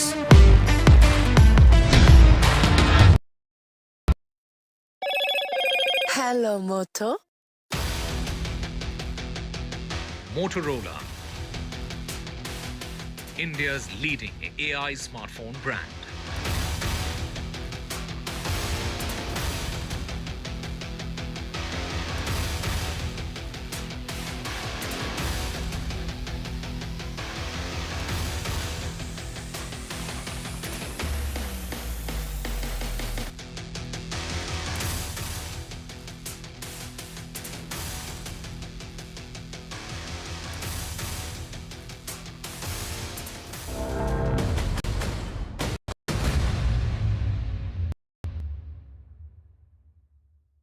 Of the military India on targets in Pakistan. Airspace across Pakistan has been entirely shut down. As far as India is concerned, 20 airports have been shut down. These include Srinagar, Chandigarh, Jodhpur. Airports have been shut down till the 10th of May. The list is a little bit more exhaustive, and we'll try and bring you that entire list in a little while from now. But it is important what has taken place. The message is that you should perhaps consult your airline before you travel in case you are scheduled to travel. But there are 20 odd airports which have shut down, and we'll try and bring you more details of this in a little while from now. We're going to move on now to our guests. General Rakesh Sharma and Air Vice Marshal Manmohan Bahadur join us at this stage. Air Vice Marshal Manmohan Bahadur, is it your sense that it's not the end of it? There's every possibility of a Pakistani attack which might come in. We've hit targets in Pakistan, and very correctly so, but they might retaliate, and that's a possibility, right? That, my sense is that it is the case, because the public opinion in Pakistan would demand, what is it that you have done to respond to India's attacks? So my sense is, and I think we are already seeing army action along the LOC. I saw the earlier report of the shelling going on in Punch area. So that may be a starter, and the shelling, I believe, is only increasing. So we have to be on guard. It's just 13 odd hours from the time we struck. So we have to be on guard, not only on ground, but also in the air. What exactly are their air planners doing to do a similar thing on us? But they are in a quandary, and I suppose they would be in a quandary. We have targeted terrorist targets. What do they target in India? Would they target army installations? Would they target our economic installations? So they, I think, are stuck or would be stuck with what to strike.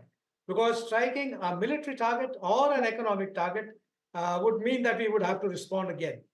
So the choice of their targeting would be there, but we have to be on guard, absolutely. It's certainly not the end of it.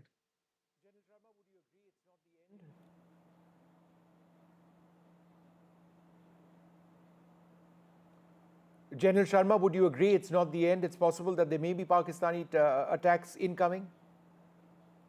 Thank you, Vishnu, for inviting me. I think the Prime Minister's office in Pakistan has clearly said that they will abide by Article 51 of the United Nations Convention, which says that they have the right to respond to any affront. So this is coming up lately, which actually implies that they are telling us that they would respond. But Khwaja Asif, in his statement about 2-3 hours ago, had said that in case India does not want to escalate, we will let things die. Now, as Air Vice Marshal rightly pointed out, the Pakistan for the Pakistan Army to retain its primacy in the country. It is essential for them to respond. Without it, their own standing within the country will go bad. It's also, there is an issue of the identity of Pakistan being anti-Indian. It will be essential for them to respond. So yes, they would respond. Maybe today, tomorrow, or sometime, they will respond in one manner or the other. The targets will have to be examined. I'm sure the serving establishment has considered that where would the response come, which targets would be hit, how far in depth, and what kind of effect they would have, what kind of weaponry the Pakistanis could use. I would say that hitting an infrastructure in India will be debilitating for Pakistan, because our response will also go against Pakistani infrastructure, which lies closer to our border, and it will be greatly disadvantageous. So to talk about bridges and dams and railways and things like that, I might doubt whether the Pakistanis will handle that issue. What can they easily handle is they don't have any terrorist infrastructure like we have in India to say, okay, we hit a terrorist infrastructure or something. So that's also gone. Finally, it comes down to some kind of a military establishment, which could be either the airfields or some kind of military cantonments or military areas. That's the safest bet for the Pakistanis to hit, or choreograph a response in proximity to these areas, like they did after Balakot, when they hit the areas close to Rajouri divisional headquarters and the ammunition dump without hitting them directly. So they conveyed a message that we could have hit them, but they didn't hit them on that day. Okay, General Sharma, give me a second. Let me just go back to Air Vice Marshal Manmohan Bahadur. In all of this, the Air Force needs to be on complete guard, right? Because if there are incoming strikes which take place, striking by air is a very strong possibility. Therefore, I would suggest that the next couple of days, very, very crucial, particularly at night. Oh, that is absolutely true. And I can assure you all our radars must be churning. Our air defense controllers would be on the ball. All the ORPs, the operational readiness platforms at airfields, would be live, 2 minutes live. That means 2 minutes the aircraft will be able to take off the moment the scramble order is given. And possibly at some places, we may be having a standing cab, possibly, we don't know. But our air defense mechanism would be fully on the ball to anticipate any response from the other side. This is a cat and mouse game because how is it and when would it happen is the issue. So all these things would be on. At the background, diplomacy, I'm quite sure the diplomatic lines are churning, and they would like to dial down the temperature right now. So our diplomats would be earning their pay actually in trying to tell the international community that it is the other side which has to take steps, Pakistan has to take steps to ensure that our integrity, our people, our society is not affected by their actions.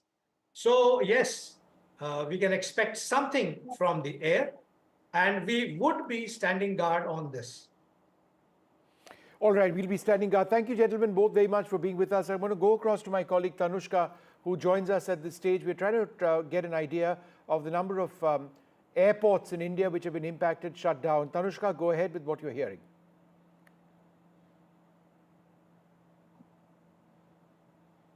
Tanushka, you're on air. How many airports have been shut down? Right, precisely, Vishnu. We have around, 20 airports, around 20 airports that have been shut down. This is specifically in North India. So Leh, Thoi, Srinagar, Jammu and Kashmir, Amritsar, Pathankot, Chandigarh, Jodhpur, Jaisalmer, Ramnagar, Bhatinda, Bhuj, Dharamshala, Shimla, Rajkot and Porbandar. These are namely some of the airports which have been shut down entirely in view of the airspace closure between, of course, and also in view of this attack, the Operation Sindoor that India carried out in the intervening night. Several airlines have suspended air travel to parts of northern India, and some of these airports are also shut. What we do understand as of this moment is that over 200 flights have been cancelled after these strikes that targeted 9 terrorist locations in Pakistan and Pakistan-occupied Jammu and Kashmir as well. Airlines such as Air India, Indigo, SpiceJet, Air India Express, Akasa Air, along with several foreign carriers as well, have suspended multiple services due to the resulting airspace restrictions. From Delhi airport alone, over 200 flights have been cancelled. And speaking of airlines, Indigo has also cancelled 165 flights to and fro Jammu, Kashmir, Leh, Chandigarh, Srinagar, Amritsar, Dharamshala, Bikaner and Jodhpur in its recent travel advisories. What we'd also know is that all of these airlines are also maintaining, constant updates and advisories and asking passengers to constantly be updated with respect to their travel plans. And these airports and airlines also continue to will remain discontinuing with their travel or air travel across northern India, especially to the areas that I just mentioned earlier, until May 8th and May 10th with some airports and airlines as well. All right, Tanushka, thanks very much for sharing those very important details. Approximately 20 airports have been shut till the 10th or so. These are difficult and tense times. The fact that they've been shut till the 10th is almost an indicator that the people are worried that there may be some sort of strikes which could be coming in from Pakistan. At this juncture, we don't know, but it's not something that can be ruled out at this stage. We'll take a short break, come back with the very latest.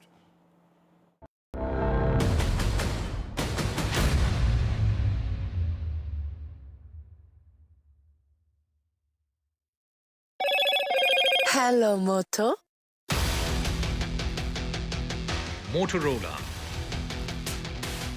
India's leading AI smartphone brand.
This is Operation Sindoor. It is India's big retaliation for the Pahalgam terror attack.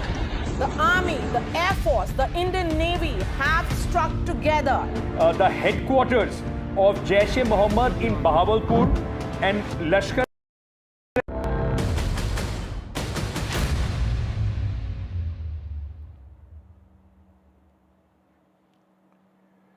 Welcome back. In all of this, let's not for a moment forget about the victims, the families of the victims who lost their lives in the Pahalgam terror attack in which 26 people were killed. We reached out to some of the families to ask for their reaction on India's strikes going in against terror centers in Pakistan. Here's what they said. I have with me the family of Bharat Bhushan. He was shot dead by the terrorists in Pahalgam, even as he said that he has a young 3-year-old child and requested to spare his life, but there was no mercy shown. Today, as these, retaliatory attacks have happened, so I have with me the father of Bharat Bhushan. So do you feel that this is some sort of, how is the family feeling? I don't want to really put words in your mouth. Family is in a difficult state. Every day they are suffering like anything. Yeah. And small kid, and he is also suffering much because the incident happened just in front of him and his mother. So they are in severe pain. So when this attack has been carried out by the Indian Army, does it bring you some sort of satisfaction? Definitely. We are very happy to know all these incidents. And Army and Air Force, they have done very good work. And they are controlling the terrorists as well as they are attacking terrorist camps in Pakistan. And they are putting missiles so that everything will be demolished then and there itself. And even terrorists are killed there itself. Absolutely. And while many of them have in the past said that, including the families of several of the victims, that they are not looking for any sort of vengeance. They're looking for safety measures. They're looking to ensure that the government in the future ensures that such an incident does not occur. But right now, with such an attack that's being carried out, Operation Sindoor being carried out, somewhere for the family, is it relief that if those terrorists who are a part of Pahalgam or any other people who could carry out such an attack, them being eliminated, does that bring you some level of satisfaction? I don't know if I should say, it's a satisfaction, it's a relief, because Bharat is not going to be back. So there is a void, which he's left for us. Second is, I want to state that, we are with the government and their decisions. I'm very sure, this is a very well thought through decision after a complete study of, what has happened in Pahalgam and what is expected to happen in the future. They would have thought through all these things, and then they would have made a step, or they've taken the step of, attacking these terror outfits. So I wouldn't want to call it saying, yeah, it gives us a bit of satisfaction, it's a good revenge. I don't know. I don't want to call it, I don't want to give any term to this, but we are with the government, and we fully support their decisions, and whatever they have to do, they will do. We know that. So we'll just wait and watch. How's the family doing at this point in time, sir? It's been, of course, a hard couple of weeks, I'm sure. How is the wife doing? How is the kid doing? I mean, hats off to her and her courage. She lost the most important person of her life in front of her, and still, she had the courage to hold the kid, bring him down safe from Baisaran to Pahalgam.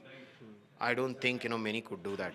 She's going through a lot of pain. She's in a lot of pain at the moment. She's struggling. My family is struggling. All of us are struggling. We only realize when I look at the photograph of Bharat with the garland is when I realize saying he's not there. I mean, initial week was more the shock. Now it's the pain which all of us are going through at this point in time. Harshal Lele, who is the son of Sanjay Lele, who lost his life in the attacks, the cowardly attacks that took place on the 22nd of last month. India has finally retaliated, and let us try and understand from him on what are his initial reaction to this attack. Harshal, first of all, tell me, when did you get to know about the kind of reaction that India has given to Pakistan? Yesterday midnight. I was awakened till late. I don't know why I was not able to sleep. My friend actually messaged me that, "Are you awake?" I said yes. So he told me to switch on the TV. So I got to know like that around 2 to 2:30 at that time. Have you been awake for many nights in the last 15, 16 days, or was it something special that made you keep awake last night? I was awake for last 15, 16 days during late night. But yesterday, previously I was sleeping, but wasn't able to sleep. Yesterday, on my own, I was awake. I was means I don't know why, but I didn't go to the bed. I was just kept scrolling the mobile. So maybe that was a sign for me that something is going to happen. Harshal, everyone is talking about the sense of justice, right? That we have given justice to those who lost their lives. Do you think that this in any way completes the sense of justice? Yes, it is a justice, but it will be my humble request to the government as well as all three departments that the operation should not stop here. This operation should continue to the point that there should not be a single terrorist left in the POK or even in Pakistan. In the last 15 days, a lot of people were talking about what is the way in which India is going to retaliate. Is it going to be satisfactory, not satisfactory? Personally, you are the one who have lost the most as compared to any other countryman. Has the the product been worth the wait for last 15 days? Yes, it's worth. I was knowing that something is going to happen because all the meetings were continuously going on. We even stopped the river water. So I knew something was going to happen.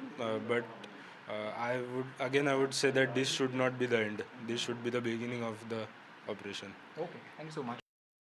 ये बहुत ही अच्छी बात है कि जो उन्होंने मोदी साहब ने बदला लिया है और मैं उनके साथ हूँ, जनता उनके साथ है और हमारा सारा परिवार उनके साथ। सेना के जवानों को यही मैसेज देना चाहती हूँ कि आगे बढ़ते रहो और ऐसे ही बदला लेते रहो कि ऐसी कोई घटना दोबारा न घटे, उनको मुंह तोड़ जवाब देना ऐसे ही देना चाहिए। हम सब इस पल की प्रतीक्षा कर रहे थे और जो भी सरकार ने निर्णय लिया है वो योग्य लिया है और हमारी बस यही इच्छा है कि अभी जो भी ये संगठन है या ये जो ग्रुप्स है जो आतंकवादी हमले कर रहे हैं इनको पूरी तरीके से निकाल के मतलब ढूंढ के मार देना चाहिए और ख़त्म कर देना चाहिए। उसे बहुत थैंक यू कहती हूँ कि उन्होंने मेरे पति की मौत का बदला लिया है। मैं बहुत छोटी हूँ, उन्हें कुछ भी कहने या नहीं कहने वाली, लेकिन हाँ जिस तरीके से हमारे पूरे परिवार को उन पे विश्वास था उन्होंने उसी तरीके से जवाब देके हमारे विश्वास को कायम रखा है and I am really thankful. हमें ऑपरेशन सिंदूर के बारे में न्यूज़ चैनल से मतलब हमारे परिवार वालों के कॉल आए हमें और तब पता चला कि भारत ने जो पहलगाम में हमला हुआ था उसके ऊपर आज उन्होंने रिएक्शन मतलब उनको उत्तर दिया है इसके बदले में एयर स्ट्राइक करके। पहले तो मिशन का नाम सुन के हम लोगों को बहुत मतलब मैं तो बहुत रो रही थी सुन के। थैंक्सफुल देना चाहता हूँ उसको, ये जो पाकिस्तान ये आपका टेररिस्ट ये अड्डा को मुँह तोड़ ये जवाब दिया है, काफ़ी डैमेज किया है और अभी इंडियन ये फौजी वालों से करूँगा सतर्क है क्योंकि पाकिस्तान वालों के भरोसा नहीं है कब वो फिर ये अंदर से फिर कब ये हमें नुकसान पहुंचाने के लिए उन लोग जो स्टेप लेंगे, तो सतर्क रहने के लिए उन लोग को भी मैं दरख्वास्त करूँगा। मोदी जी अभी जो स्टेप लिया है हमारे ये फौजी लोगों को ये मुँह तोड़ जितना भी आतंकवादी है उनको मुँह तोड़ जवाब देने के लिए जो स्टेप लिया मोदी को मैं थैंक्सफुल देना चाहता हूँ। Well, several border areas are extremely tense right now. There have been civil alert drills or drills for civilians as well. My colleague Gurpreet Chinna has been in some of the border areas of Punjab and sent us this report. Sir, what is the ground situation? We have seen very volatile situation between both the countries. Right now in Firozpur, situation is normal. Like we have prepared for every exigency. Any kind of emergency we are prepared. Like we have done our mock drills also. Today also we are going to conduct one mock drill. Otherwise all other preparations on the part of civil administration and police administration, they are in place. But there is nothing to like as of there's nothing to panic about. The situation is normal at the ground. So we have seen earlier blackout has been carried out in the district of Firozpur also, in some area of Firozpur also. So what was the response? Because we have seen the people are appreciating the way this Indian government has taken action against terrorism. Response is like whatever the preparedness part on the part of civil administration and the police administration, the people are cooperating in every whatever we say to them, whatever we tell them regarding the mock drills, and so it is everything is in control, and people are not at all. They are not afraid. They are not panicky. They are in normal situation. Well, it's time now for us to take this short break.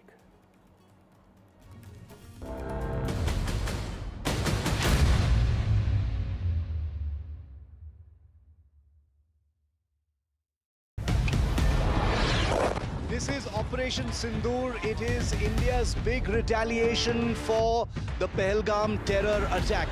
The precision with which this attack has been carried out, it's payback time. The headquarters of Jaish-e-Mohammed in Bahawalpur and Lashkar-e-Taiba headquarters in Muridke have been hit. That these targets lay between 30 kilometers across the line of control. Prime Minister has monitored the entire sequence of events overnight. He's been closely monitoring it.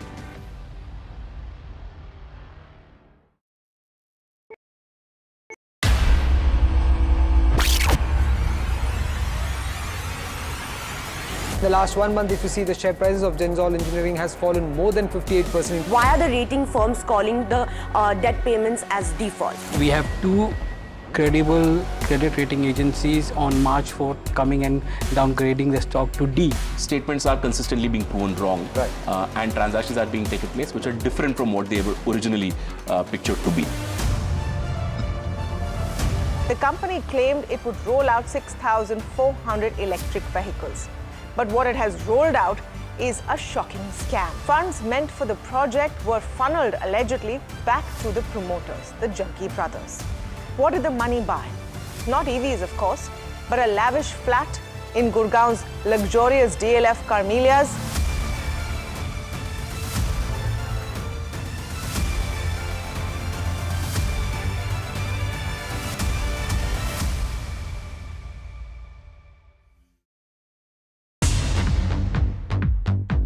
More news that matters. Big exclusive. Tulsi Gabbard gunned down by Pakistan-backed cowards. When you interact with people on ground, you're able to reflect their sentiments much better. More debates that shake the system. More exclusives you won't find anywhere else. Not just another prime time. It's a prime time that's unmissable. I've been reporting on all issues big and small from Andhra Pradesh, Telangana, rest of South India, bringing you all the action, all that you need to know, all that you want to know. The energy of Maximum City is infectious. I'm bringing that energy in our news coverage from financial capital Mumbai. Covering from the southernmost part of India over the last 23 years. I bring in-depth and 360-degree.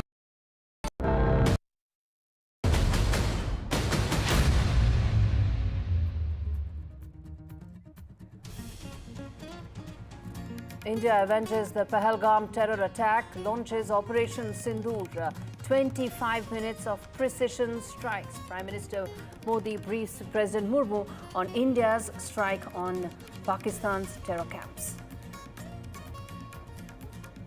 Government calls an all-party meeting after Operation Sindoor. The all-party meeting is scheduled for tomorrow, where Home Minister Amit Shah and Defence Minister Rajnath Singh will brief opposition.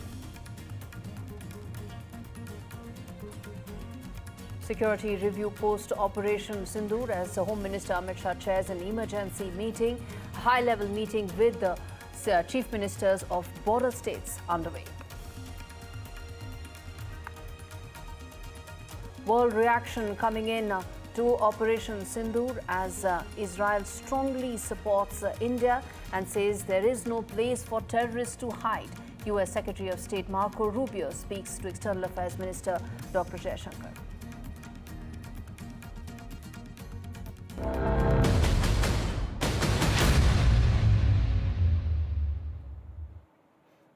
Operation Sindoor leaves Pakistan red-faced. The daring, direct and decisive action taken by India and Indian armed forces. India shows its mettle to Pakistan, and video proof of those precision strikes is making all details absolutely clear for the world to see that the terror hideouts in Pakistan have been bombed by India. The precision strikes have in fact stunned Pakistan, where the terror modules have existed for long and that have been busted by India in the loud and clearest message that they can run, but they cannot hide at all.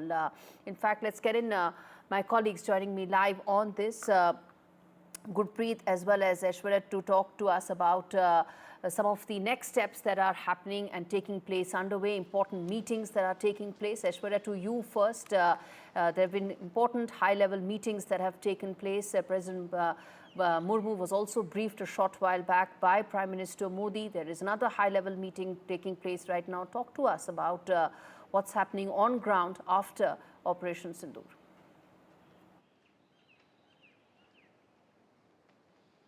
Well, in the morning, it was Prime Minister Narendra Modi who chaired the CCS, which is the Cabinet Committee on Security, the highest body who takes care of the national security, after which Prime Minister also chaired CCEA and a full-fledged cabinet. The sources in the cabinet had told us that it was the cabinet colleagues of Prime Minister Narendra Modi who lauded government's efforts of operationalizing, the entire Operation Sindoor, and how there were successful strikes in Pakistan and the POK region as well. Apart from it, it was later Prime Minister, after chairing those two crucial meetings, arrived at the Rashtrapati Bhavan. Prime Minister Narendra Modi briefed President of India, who is also the Supreme Commander for Indian Armed Forces, and these are some protocols that usually we see whenever Indian Armed Forces conduct any operations. Then Prime Minister goes to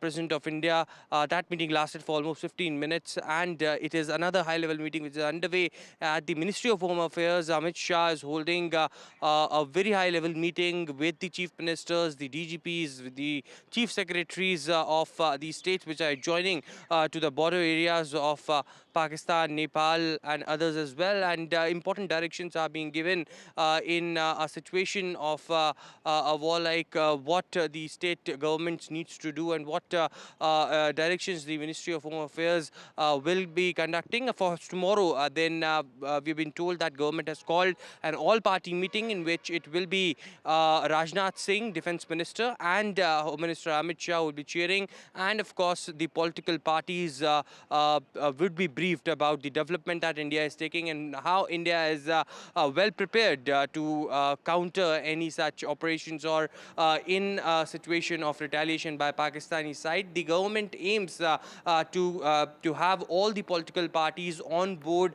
as far as the recent developments are concerned. So tomorrow the all-party meeting at 11 a.m. is what we've been told has been called in. Absolutely, very important meeting, the all-party meeting that will take place tomorrow.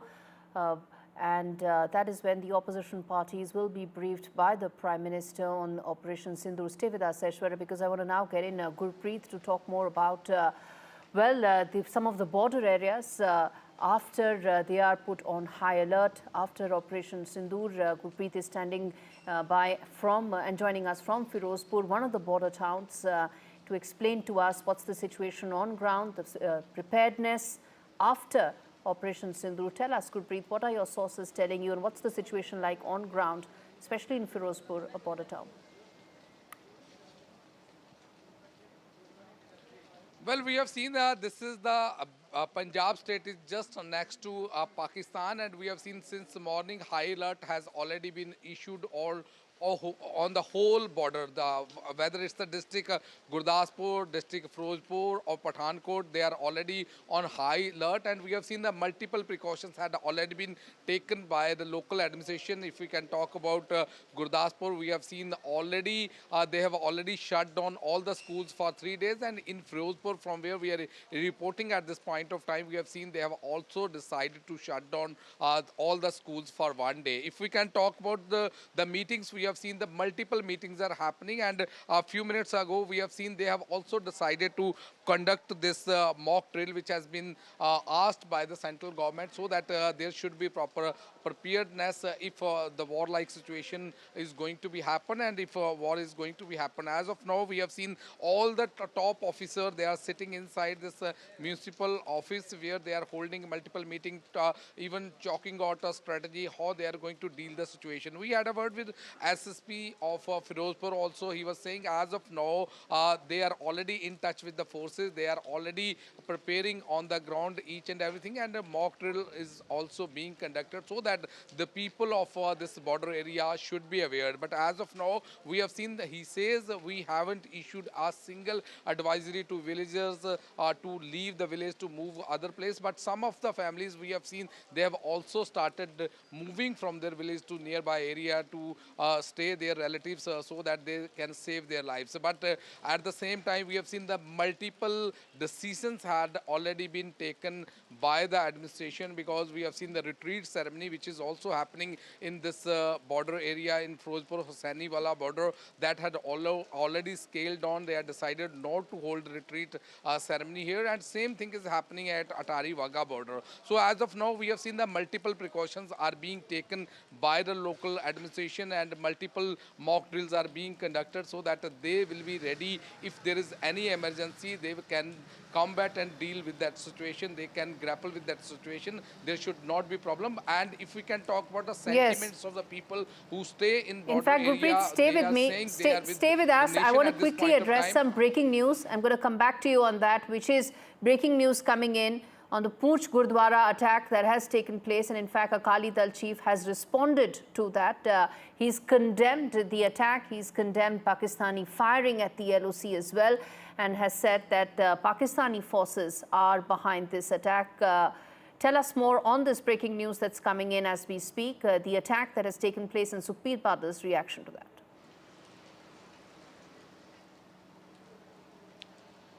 Well, we have seen that everybody condemned the way this attack has been carried out. And if we can talk about this border area, and specifically Firozpur area, people are with the nation. They are saying the way the Indian government has already started taking action against terrorism, there is a need to uproot this terrorism. How many more lives we are going to lose the way we have seen the multiple anti-India activities had been happening, and specifically this after this Pahalgam attack, some of the people, they are saying they are with the nation, they will be contributing to the nation from the forefront if any emergency things are going to be happen on the ground. So in nutshell, if we can talk about border area, the people are very motivated, they are in high spirit, they want that this terrorism should be uprooted, and the India has already started taking action. We have seen the multiple strikes had been taken place on the hides of these terrorists who are involved in multiple cases also. So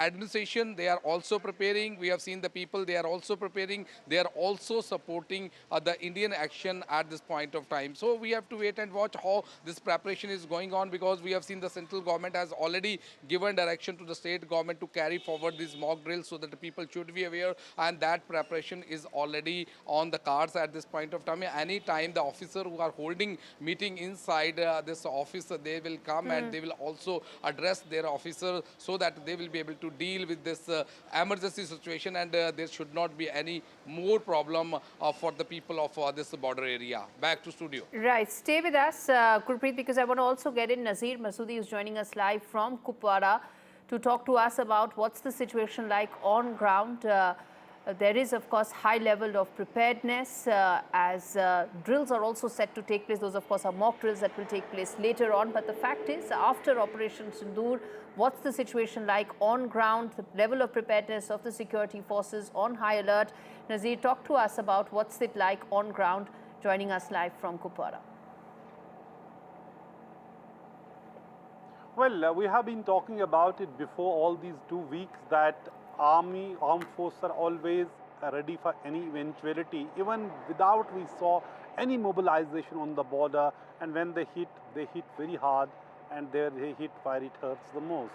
But there has been the huge damage to the property and life here along the line of control, be it Tangdar in Kupwara here, or it is Poonch and Poonch district which has borne the brunt of this Pakistani shelling, and particularly the civilian areas, houses, shops and innocent lives have been cut short. So they have been hit, and we are waiting for the official number, what is the total death toll, but several people have lost their lives. All schools in border areas including Jammu, Kutwa, Samba, Rajouri, Poonch, Kupara, Baramulla, in all these border district schools are closed, and also sub-district Gurez as well. University also postponed exams for today. So fingers crossed, people don't know what will happen next. There have been some damage or the loss of some arrests as well during this military attack on Pakistan, which has been clearly targeted in those areas which have been known as terror factories or the militant headquarters, like the Jaish-e-Mohammed, Bahawalpur, Murdiki, Lashkar-e-Tayyiba, earlier it was known as Jamaat-ud-Dawat Irshad, or the Kotli or Muzaffarabad, where Hizbul camps or the Lashkar camps were being run. So it is much more serious, much more coordinated than it was in 2016 or 2019, when surgical strikes were launched by the army, or then the Balakot airstrikes. This time it has really hit deep inside Pakistan, and unlike the last two times, Pakistan was in a denial mode. This time they are already accepting there have been more than 26 casualties. India has said that they have killed 70 terrorists in this attack, and even there are reports that even Masood Azhar of Jaish has admitted that his 10 family members have been killed and 4 Jaish terrorists have been killed. That is, statement we do. It's not signed or named that Masood Azhar done it, but there's a statement which is saying this. Having said that, it is a very, very tricky situation. For whole night after 1 a.m., there was a massive shelling, artillery shelling going on across the line of control. And in Srinagar city also we heard loud explosions. And then there was some, crash of some aircraft also. We don't know the nature of that crash also. So far, no official statement yet. But the fact is, the way India has hit back at Pakistan 2 weeks after, exactly 2 weeks after the horrible terror attack in Pahalgam, clearly shows India's resolve. And India has clearly said this military action was to deter and preempt, because India had information that there could be more terror attacks. In fact, yesterday only we were talking about how security has been heightened at different places where there is input that there could be more attacks. So this strike was to preempt and deter Pakistan from carrying out future attacks in Jammu and Kashmir.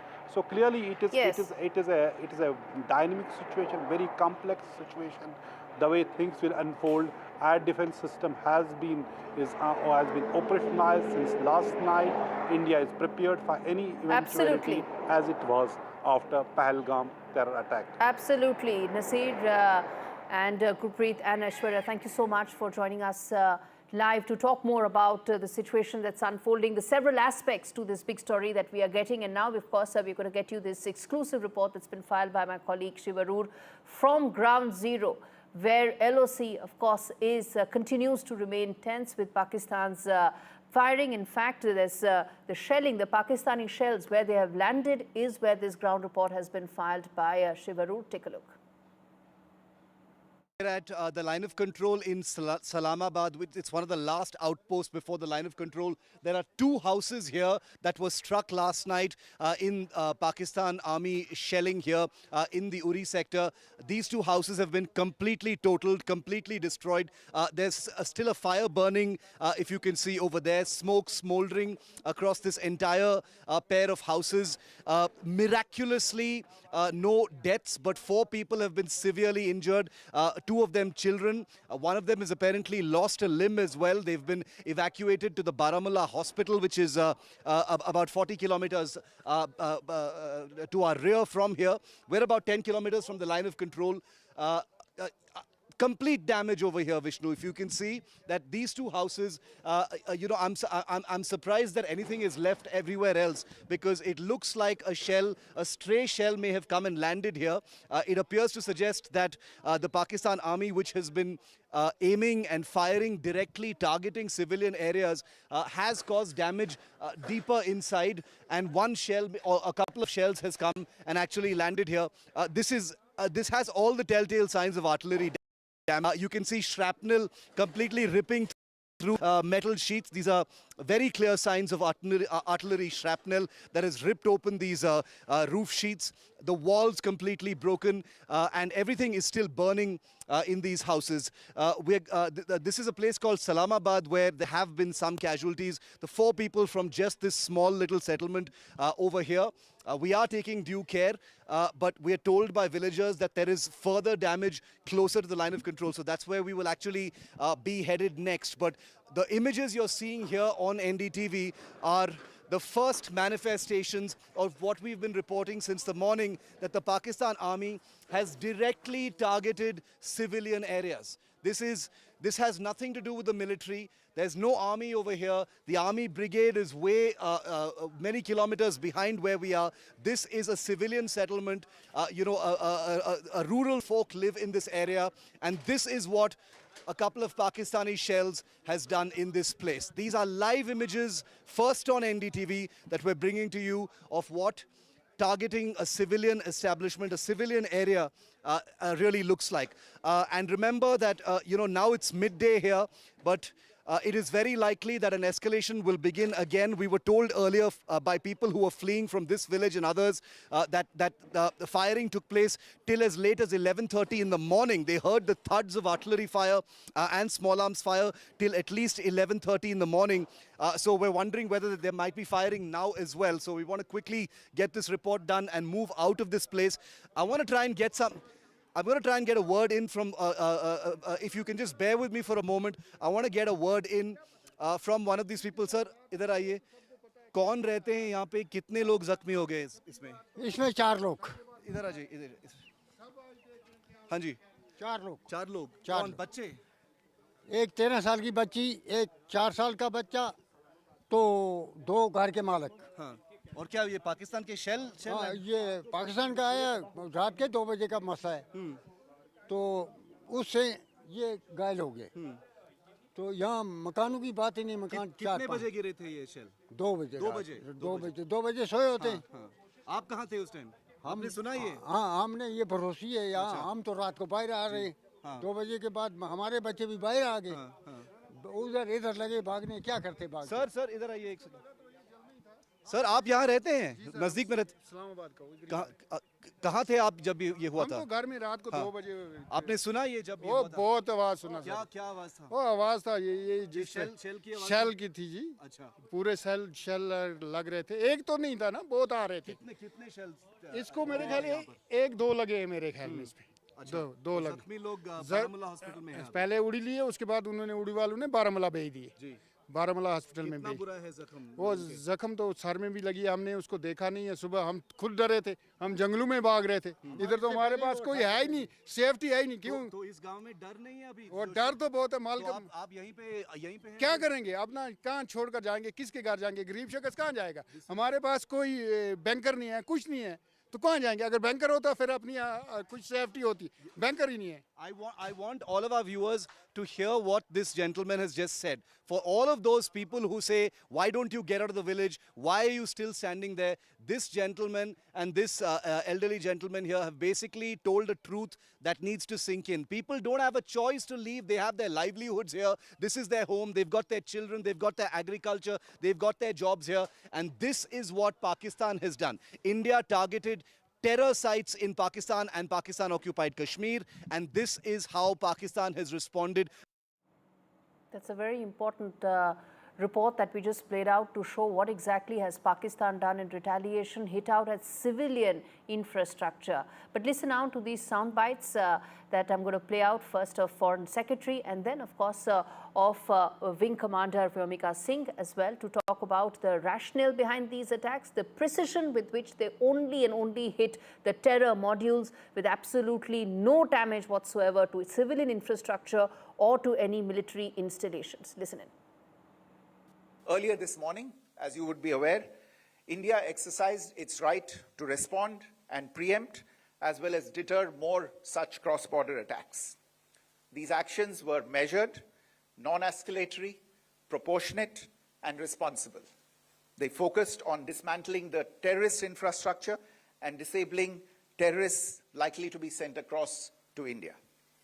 You would also recall that the Security Council on 25th April 2025 had issued a press statement on the Pahalgam terror attack, underlining, and I quote, the need to hold perpetrators, organizers, financiers, and sponsors of this reprehensible act of terrorism accountable and bring them to justice, unquote.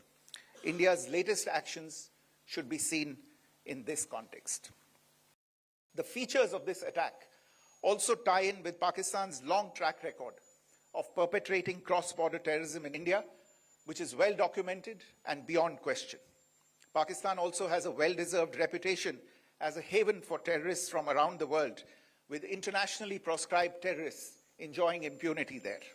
In addition, Pakistan has been known to willfully mislead the world and international forums, such as the Financial Action Task Force, on this issue. The latest attack in Pahalgam has understandably generated deep anger in Jammu and Kashmir and in other parts of India. Following the attacks, the government of India naturally responded with a set of initial measures relating to our engagement with Pakistan. You're all aware of the decisions that were announced on the 23rd of April. However, it was deemed essential that the perpetrators and planners of the 22nd April attack be brought to justice. Despite a fortnight having passed since the attacks, there has been no demonstrable step from Pakistan to take action against the terrorist infrastructure on its territory or on territory under its control. Instead, all it has indulged in are denials and allegations. Our intelligence monitoring of Pakistan-based terrorist modules indicated that further attacks against India were impending. There was thus a compulsion both to deter and to preempt. Through precision capability, as shown to you, a niche technology weapons with careful selection of warheads was ensured so that there will be no collateral damage. The point of impact in each of the target was a specific building or a group of buildings.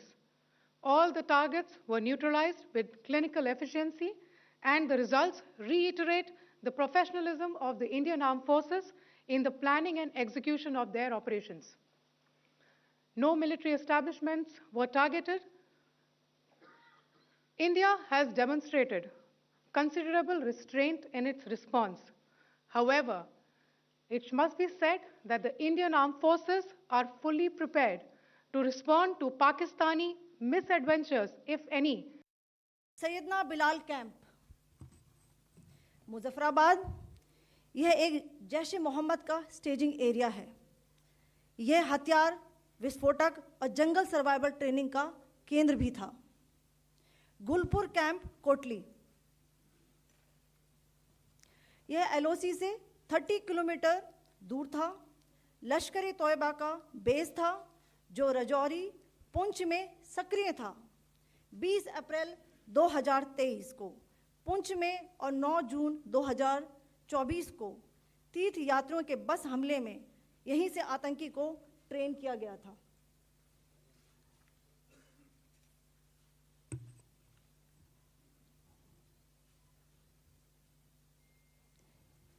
Barnala camp बिंबर, ये LOC से 9 kilometre दूर है।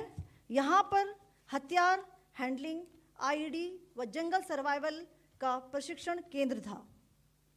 Abbas camp Kotli, यह LOC से 13 kilometre दूर है। लश्कर तौयबा का फिदाइन यहाँ तैयार होता था। अब मैं पाकिस्तान के अंदर के टारगेट से अवगत कराना चाहूँगी। पहला, सर्जिकल कैंप सियालकोट। यह अंतर्राष्ट्रीय सीमा से 6 किलोमीटर की दूरी पर है, सांबा कठुआ के सामने।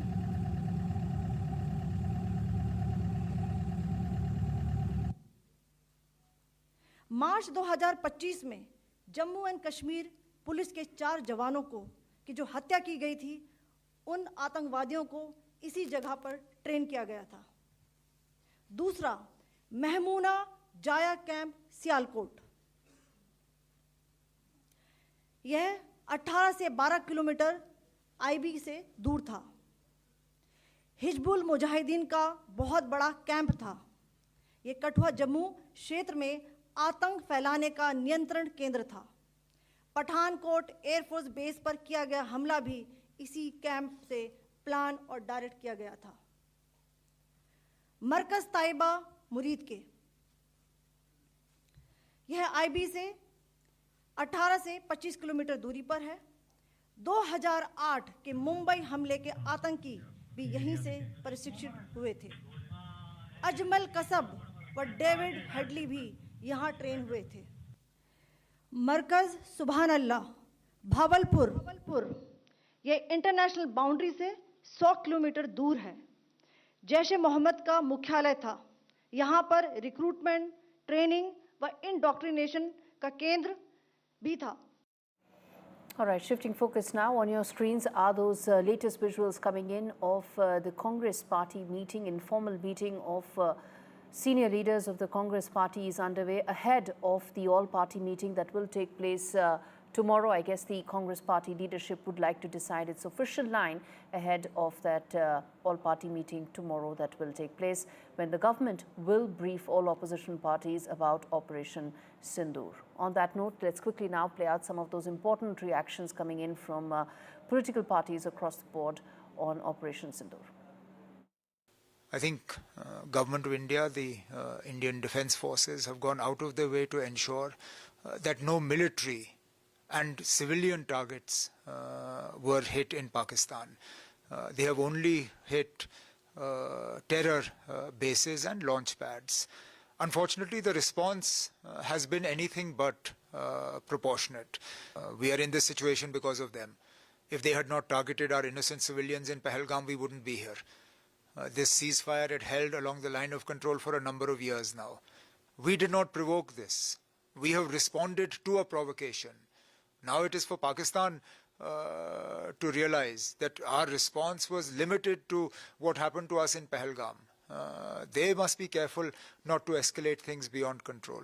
As you know from my earlier statements and writings, this is exactly what I thought the government should do, and I'm glad they have done, which is that there is no question in my mind that we had to give some sort of fitting response to the terror attack. The terrorists had to be taught that there was a price to be paid.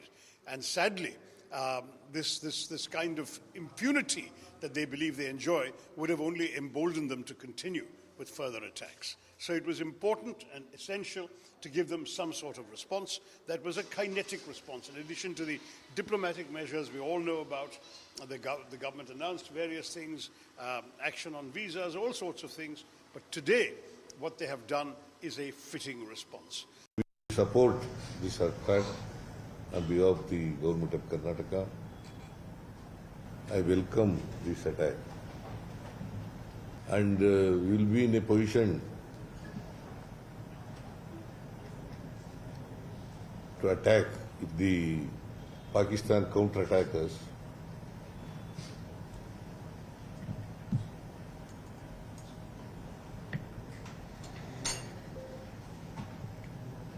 India will not hesitate to wage a war against Pakistan. Slipping into a very short break, we come back with lots more on the other side. Rolling coverage of India Strikes Back continues. Political reactions, big reactions coming in. And what next? All that and more. Stay with us.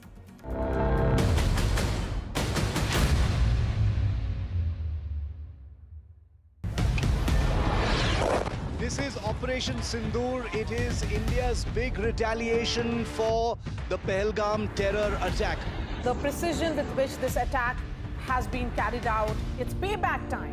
The headquarters of Jaish-e-Mohammed in Bahawalpur and Lashkar-e-Taiba headquarters in Muridke have been hit. That these targets lay between 30 kilometers across the line of control. Prime Minister has monitored the entire sequence of events overnight. He's been closely monitoring it.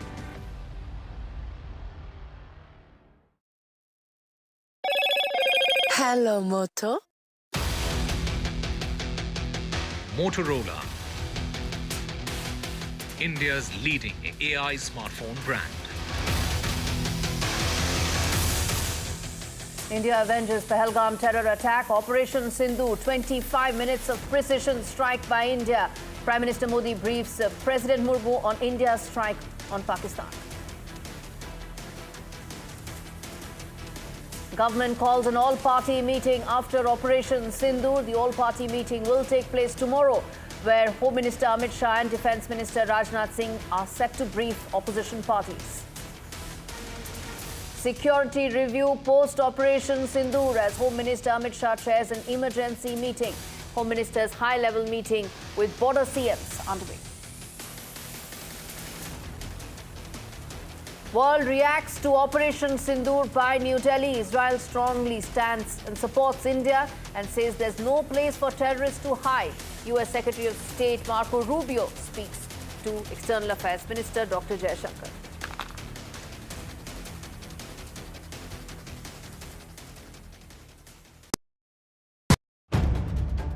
If it matters to you, if it matters to you, if it matters to you, it matters to India. It matters to India. Matters with Shivaru. Only on NDTV 24/7. This is Operation Sindoor. It is India's big retaliation for the Pahalgam terror attack. The precision with which this attack has been carried out, it's payback time. The headquarters of Jaish-e-Mohammed in Bahawalpur and Lashkar-e-Taiba headquarters in Muridke have been hit. That these targets lay between 30 kilometers across the line of control. Prime Minister has monitored the entire sequence of events overnight. He's been closely monitoring it.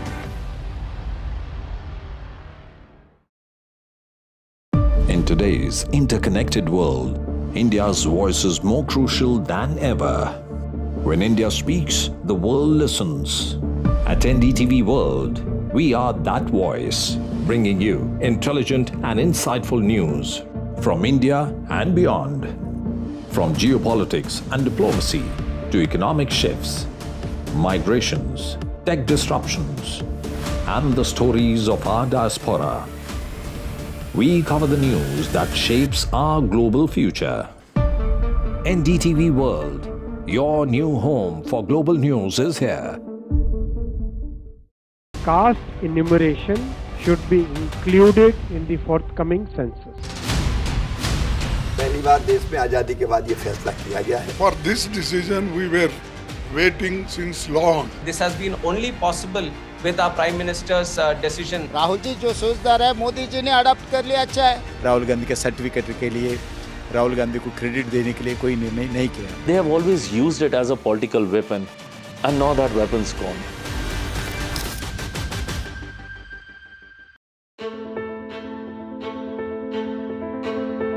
News is not just headlines, it is what impacts you. And news should never be mistaken for noise. What matters is the reality. Accurate, in-depth, and with the right perspective. For over 20 years, I have been a journalist, and never has clarity mattered more than now. At Newsnight, we go beyond the surface. We dissect the details, challenge the narratives, and bring you the unparalleled clarity you deserve in a world clouded by misinformation. We are bold, we are direct. Newsnight, for the news in your interest. only on NDTV 24/7. Do you really know the company you invest in? What is the real picture behind presentations and claims? Is the outlook as rosy as the company claims? Know Your Company, powered by NDTV Profit Research, shines a light on the biggest stock market movers.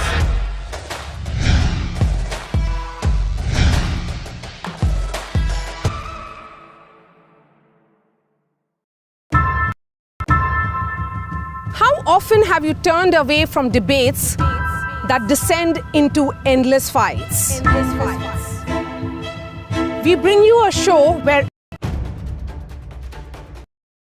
been established with Russia and France. After Operation Sindoor, this is NSA Ajit Doval speaking to his counterparts in US, UK in terms of briefing his counterparts on possible next course of action. Remember, India has been very clear that the method has been non-escalatory, something that they've said again and again, and in fact reiterated in these important meetings as well. What's the larger message here? Let's get in my colleague Aishwarya Jain joining us to talk more about this.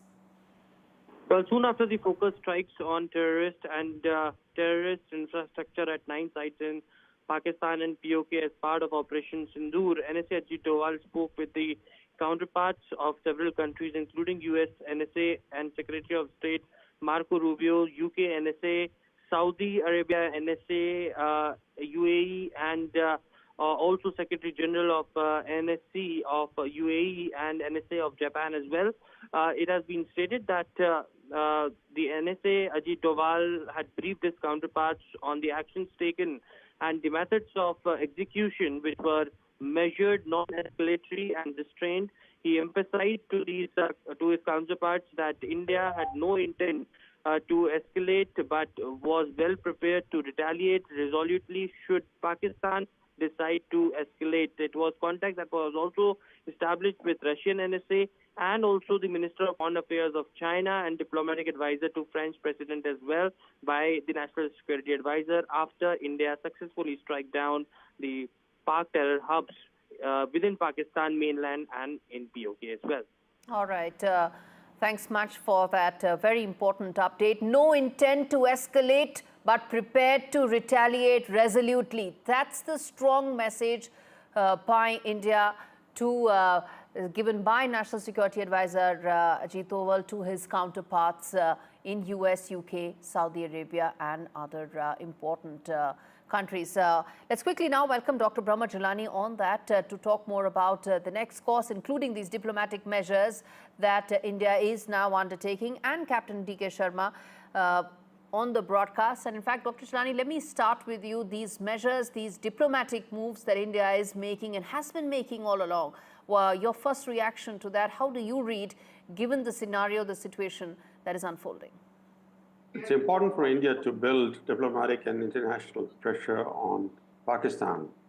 In fact, today, the geopolitical environment is quite favorable to India. The Trump administration effectively has green-lighted India's strikes. It has made no attempt to stop India from wreaking retribution on Pakistan. No important power in the world has criticized India for putting the Indus Waters Treaty in abeyance. That has come as a surprise. It really shows how the global environment is quite favorable to India. This is the time for India to impose deterrent costs on Pakistan. And we do not know whether Operation Sindoor is going to involve more strikes, especially if Pakistan were to respond to early this morning strikes by India. Would India respond to Pakistan's response by inflicting more pain on Pakistan? We do not know at this stage. But certainly if India decides to press matters against Pakistan, the geopolitical environment is quite favorable to India. And Captain Sharma, comment on that, the geopolitical environment that India is operating in right now, the measures it continues to make, some of the diplomatic wins that it has been witnessing, as Dr. Chilani was also pointing out, that playing into New Delhi's next course of action? Well, it will all depend upon what is the reaction of Pakistan.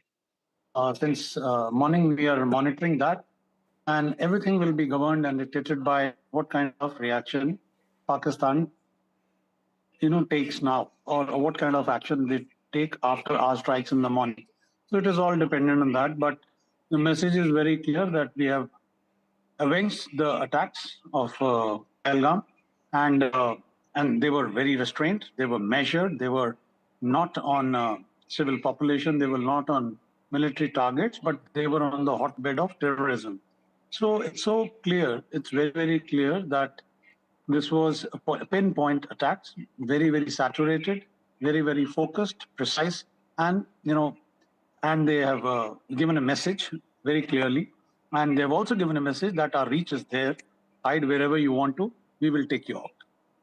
Indeed, that's the very clear message that has come in from India, and of course depends on the next course of action, depends on what will be the move from Pakistan. Also, Captain Sharma, help us understand that going forward, what is it that we should be prepared for? Of course, we are going to be fully prepared. We are resolute in any retaliation whatsoever, something that NSA Dr. Doval also pointed out. But help us understand from here on, what is it that we need to be prepared for? What is it that we need to be absolutely clear in terms of our roadmap going forward? Well, India is very clear that, they did something nefarious, horrendous, and that had to be avenged. There was a lot of pressure, a lot of aspirations of Indians that this kind of an act will not be tolerated. And we waited for it. We took our own time. We calculated all the moves. And we have also taken into account that should it land up into a kind of an escalation, what will be our response? So they did something on 22nd. We did today morning. We avenged it. Now it is up to Pakistan that whether they want to take it forward or they want to, do another misadventure with us. It all depends on their thing, and we are ready. Our forces are deployed. We are absolutely ready, and the resolve is there that this will not go unpunished should they try and do any kind of misadventure. Dr. Chilani, you want to come in there? What do you expect from Pakistan going forward? Do you expect a response from Pakistan after this?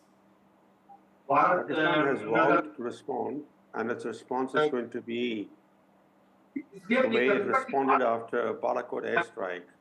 After Balakot, Pakistan sent a wave of warplanes into India's J&K. They even hit an Indian military base. So Pakistan will try to respond with even a bigger series of strikes against India. So India has to be really prepared. It has to be on full guard. And this time, hopefully, India will respond to Pakistan's response in a much better way than it responded after Balakot. We lost one aircraft at that time. We had an Indian pilot captured by Pakistan, and then there was a mishap where we accidentally shot down our own chopper. This time, hopefully... No, but what are you saying? What is it that we should be prepared for this time around? Yes. Sorry? I'm saying, what is it that we should be prepared and looking at and preparing for this time around? I want to talk about that. I want to talk about Operation Sindoor.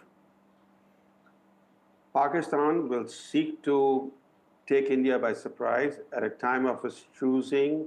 It'll try to hit India where it finds openings, and India will have to respond to that response. We did not respond to what Pakistan did in response to our Balakot airstrike.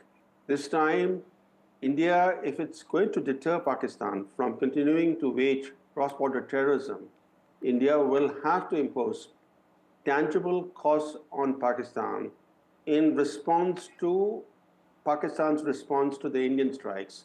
So let's be clear that today's strikes are not going to be sufficient. I want to get in a reaction to this from I want to get in a reaction to this from Captain Sharma. Well, ours will not be a knee-jerk reaction. Let me tell you very, very clearly. We took our own time. We had solid plans. We had solid coordination. It was a tri-service, synchronized attack, multi-pronged. And you see the spread of the 9 targets which we took out in the morning. So it is not that India will, just react to whatever Pakistan does. Let's see, and that's what I'm saying, that what they did on 22nd, we avenged on the 7th morning. Now, should they decide, and if ever they decide, they will be, sucked into it. And let me tell you, it will be very, very costly for them should they try any kind of misadventure. That is what I'm saying. No knee-jerk reactions from Indian side. It will be, again, very measured. And it will, hurt them where it hurts the most. Indeed. And in fact, that is a message that India sent out this time around as well. Very clear that it was precise, it was non-escalatory, but very clear that it is hitting the terror modules, the terror infrastructure, backed by credible intelligence, meant to target only and only those terror infrastructure, no civilian infrastructure, no military installations. Very clear in what it wants to and how it wants to respond. Chilani, let me then also talk about some of the other maneuvers that India continues to make. And I want to come back to the diplomatic maneuvers that we were just talking about a short while back, because that's also important. At the end of the day, Pakistan is and continues to be the fountainhead as far as terrorism is concerned, not just for India, but for the world, and something that their defense minister also accepted just a couple of days back. So this global community needs to come together when it comes to acting against Pakistan. There's too much happening in the world for the global community to come together. There's so many conflicts and issues dividing the world today. And this is India's fight. India has to do what is necessary to underpin its security. At the same time, India has to build greater diplomatic and international pressure on Pakistan, given the fact that the major powers are on India's side. India has to expose Pakistan's role aggressively at international forums. It has to get the FTF to, again, place Pakistan on the grey list. India has to build stronger alliances, stronger strategic partnerships with countries that share concerns about terrorism. And India has to strengthen its own deterrence against Pakistan. How is it that the smaller, weaker country is bleeding India for decades now? That has to stop. That means India has to act. India has to act to underpin its own security. It cannot count on the world. No, it's doing that. It's doing just that. And India does not need anybody else when it comes to its own security, its strategic calculus, and its overall strategic matrix. It's doing that, and today's strike is a demonstration of just that. Thank you so much, gentlemen, for joining me. I'm going to slip into a very short break, come back with more news on the other side. Stay with us.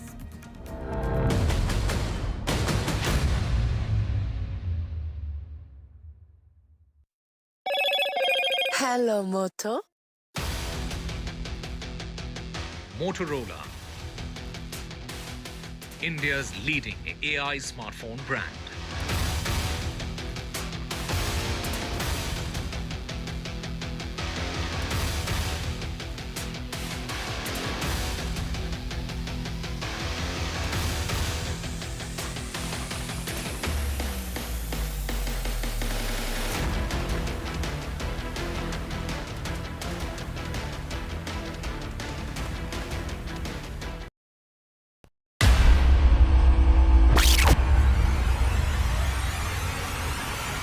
The last 1 month, if you see, the share prices of Genzol Engineering has fallen more than 58%. Why are the rating firms calling the debt payments as default? We have two credible credit rating agencies on March 4th coming and downgrading the stock to D. Statements are consistently being proven wrong, and transactions are being taken place which are different from what they were originally pictured to be.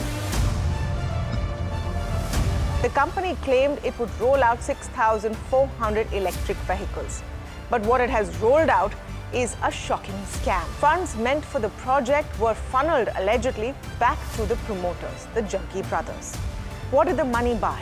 Not EVs, of course, but a lavish flat in Gurgaon's luxurious DLF Carmelias.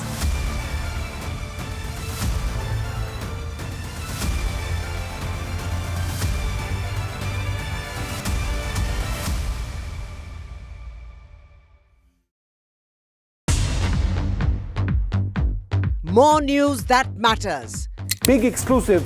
Tulsi Gabbard gunned down by Pakistan-backed cowards. When you interact with people on ground, you're able to reflect their sentiments much better. More debates that shake the system. More exclusives you won't find anywhere else.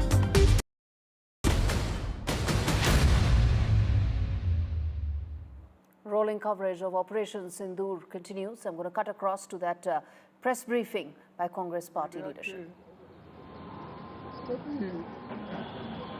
भाइयों और दोस्तों, मेरे media के दोस्तों और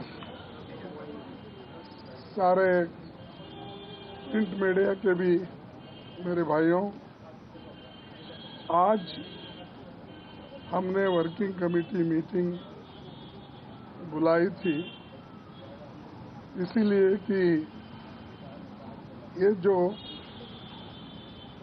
हमारे देश में घटना घटी है और जो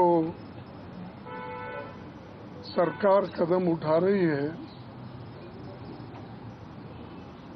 और उसी के साथ हमारे भारतीय सशस्त्र बलों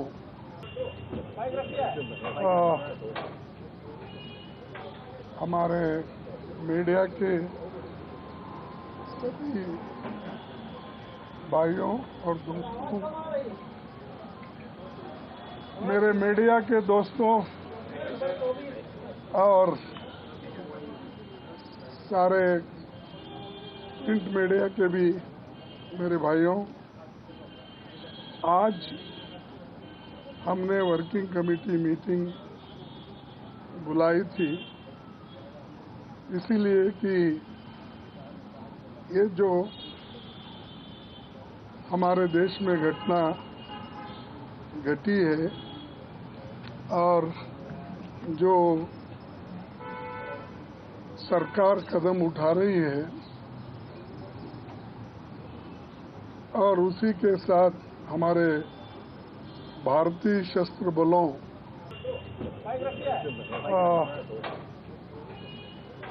हमारे मीडिया के सभी भाइयों और दोस्तों, मेरे मीडिया के दोस्तों और सारे प्रिंट मीडिया के भी मेरे भाइयों, आज हमने वर्किंग कमेटी मीटिंग बुलाई थी इसीलिए कि ये जो हमारे देश में घटना घटी है और जो सरकार कदम उठा रही है और उसी के साथ हमारे भारतीय सशस्त्र बलों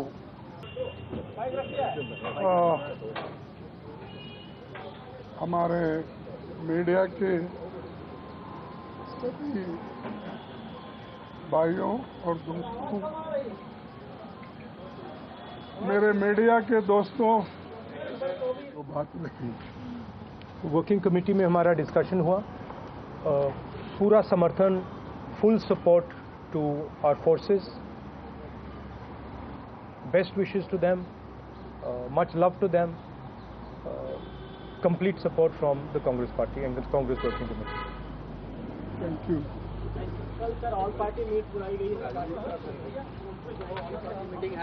We've been invited, we got a call today, we've been invited to the all-party meeting tomorrow. That was Congress Party President and Rahul Gandhi, leader of opposition, saying they completely support and back India's armed forces and they stand with India's forces against terror as it acts against terror again. That, of course, was the Congress Party ahead of the all-party meeting that will take place tomorrow, and the official stand that India bloc completely behind the government when it comes to acting against terror and acting against those terror modules operating in Pakistan and Pakistan-occupied Kashmir. On that note, I'm going to quickly play out some of these important reactions from the victims' families who, of course, were facing the terror attack that took place in Pahalgam, and after that, which has been avenged today by India with this Operation Sindoor. Listen in to some of those reactions.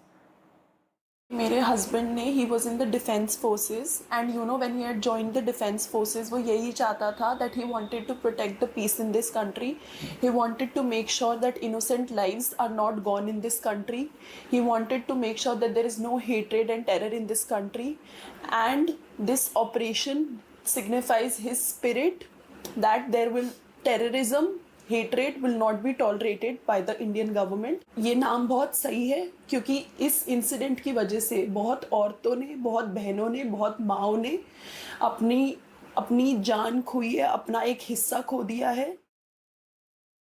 All right, important update coming in. Key airports have been shut after Operation Sindoor. 20 airports have now been shut till further information comes in, and that includes Srinagar, Chandigarh, Jodhpur. Some of the crucial airports that have now been shut till the 10th of May. All border areas, the airports have been shut temporarily, of course. 200 flights have been cancelled because of that. In Jammu and Kashmir, Punjab and Rajasthan, this action has been taken. This is till the 10th of May. Leh, Jammu, Amritsar are some of the airports that have been impacted and shut till the 10th of May. All right, on that note, a quick break. We come back with more. Stay with us.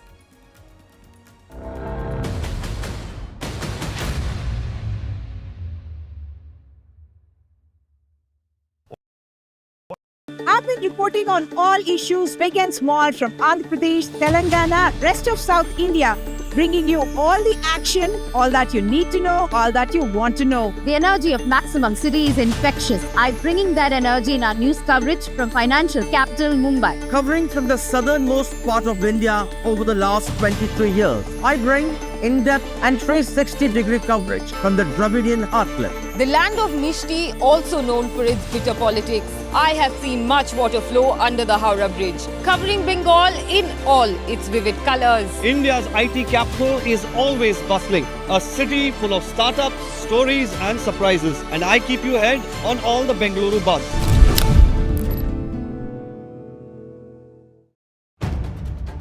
If it matters to you, if it matters to you, if it matters to you, it matters to India. It matters to India. With Shivaru, only on NDTV 24/7. This is Operation Sindoor. It is India's big retaliation for the Pahalgam terror attack. The precision with which this attack has been carried out, it's payback time. The headquarters of Jaish-e-Mohammed in Bahawalpur and Lashkar-e-Taiba headquarters in Murid.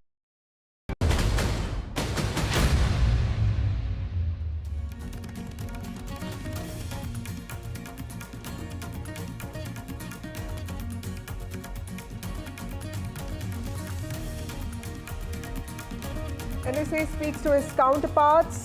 This is after India's precision strikes on terror bases in Pakistan.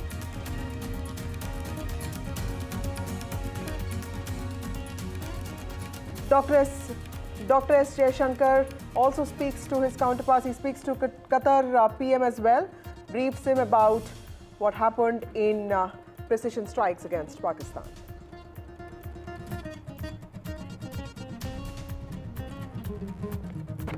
India ventures Pahalgam terror attack rattled Pakistan, attacks religious places in Poonch. Akali Dal chief Sukhbir Singh Badal has spoken out, saying that Pakistan has attacked a Gurudwara, also killed 3 civilians. Security review post Operation Sindoor. Home Minister Amit Shah chairs a very important emergency meeting. Home Minister Amit Shah's high-level meeting with border chief ministers today.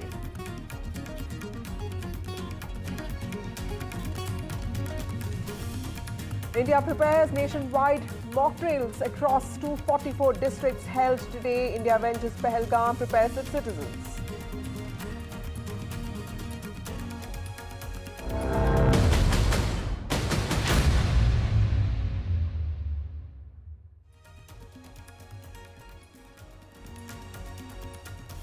Well, Operation Sindoor, this is India's moment of retribution, India's moment of justice. Remember Operation Sindoor, a series of precision attacks was carried out by India in the early hours of today morning. In fact, it's a 25-minute precision strikes in which Pakistan has been left red-faced, daring, direct and decisive. In fact, army officials, armed forces officials also briefed media on this, and this also is reflective of India's intent to show its mettle to Pakistan, and this has happened after the terror attack in Pahalgam claimed the lives of 26 innocent Indians.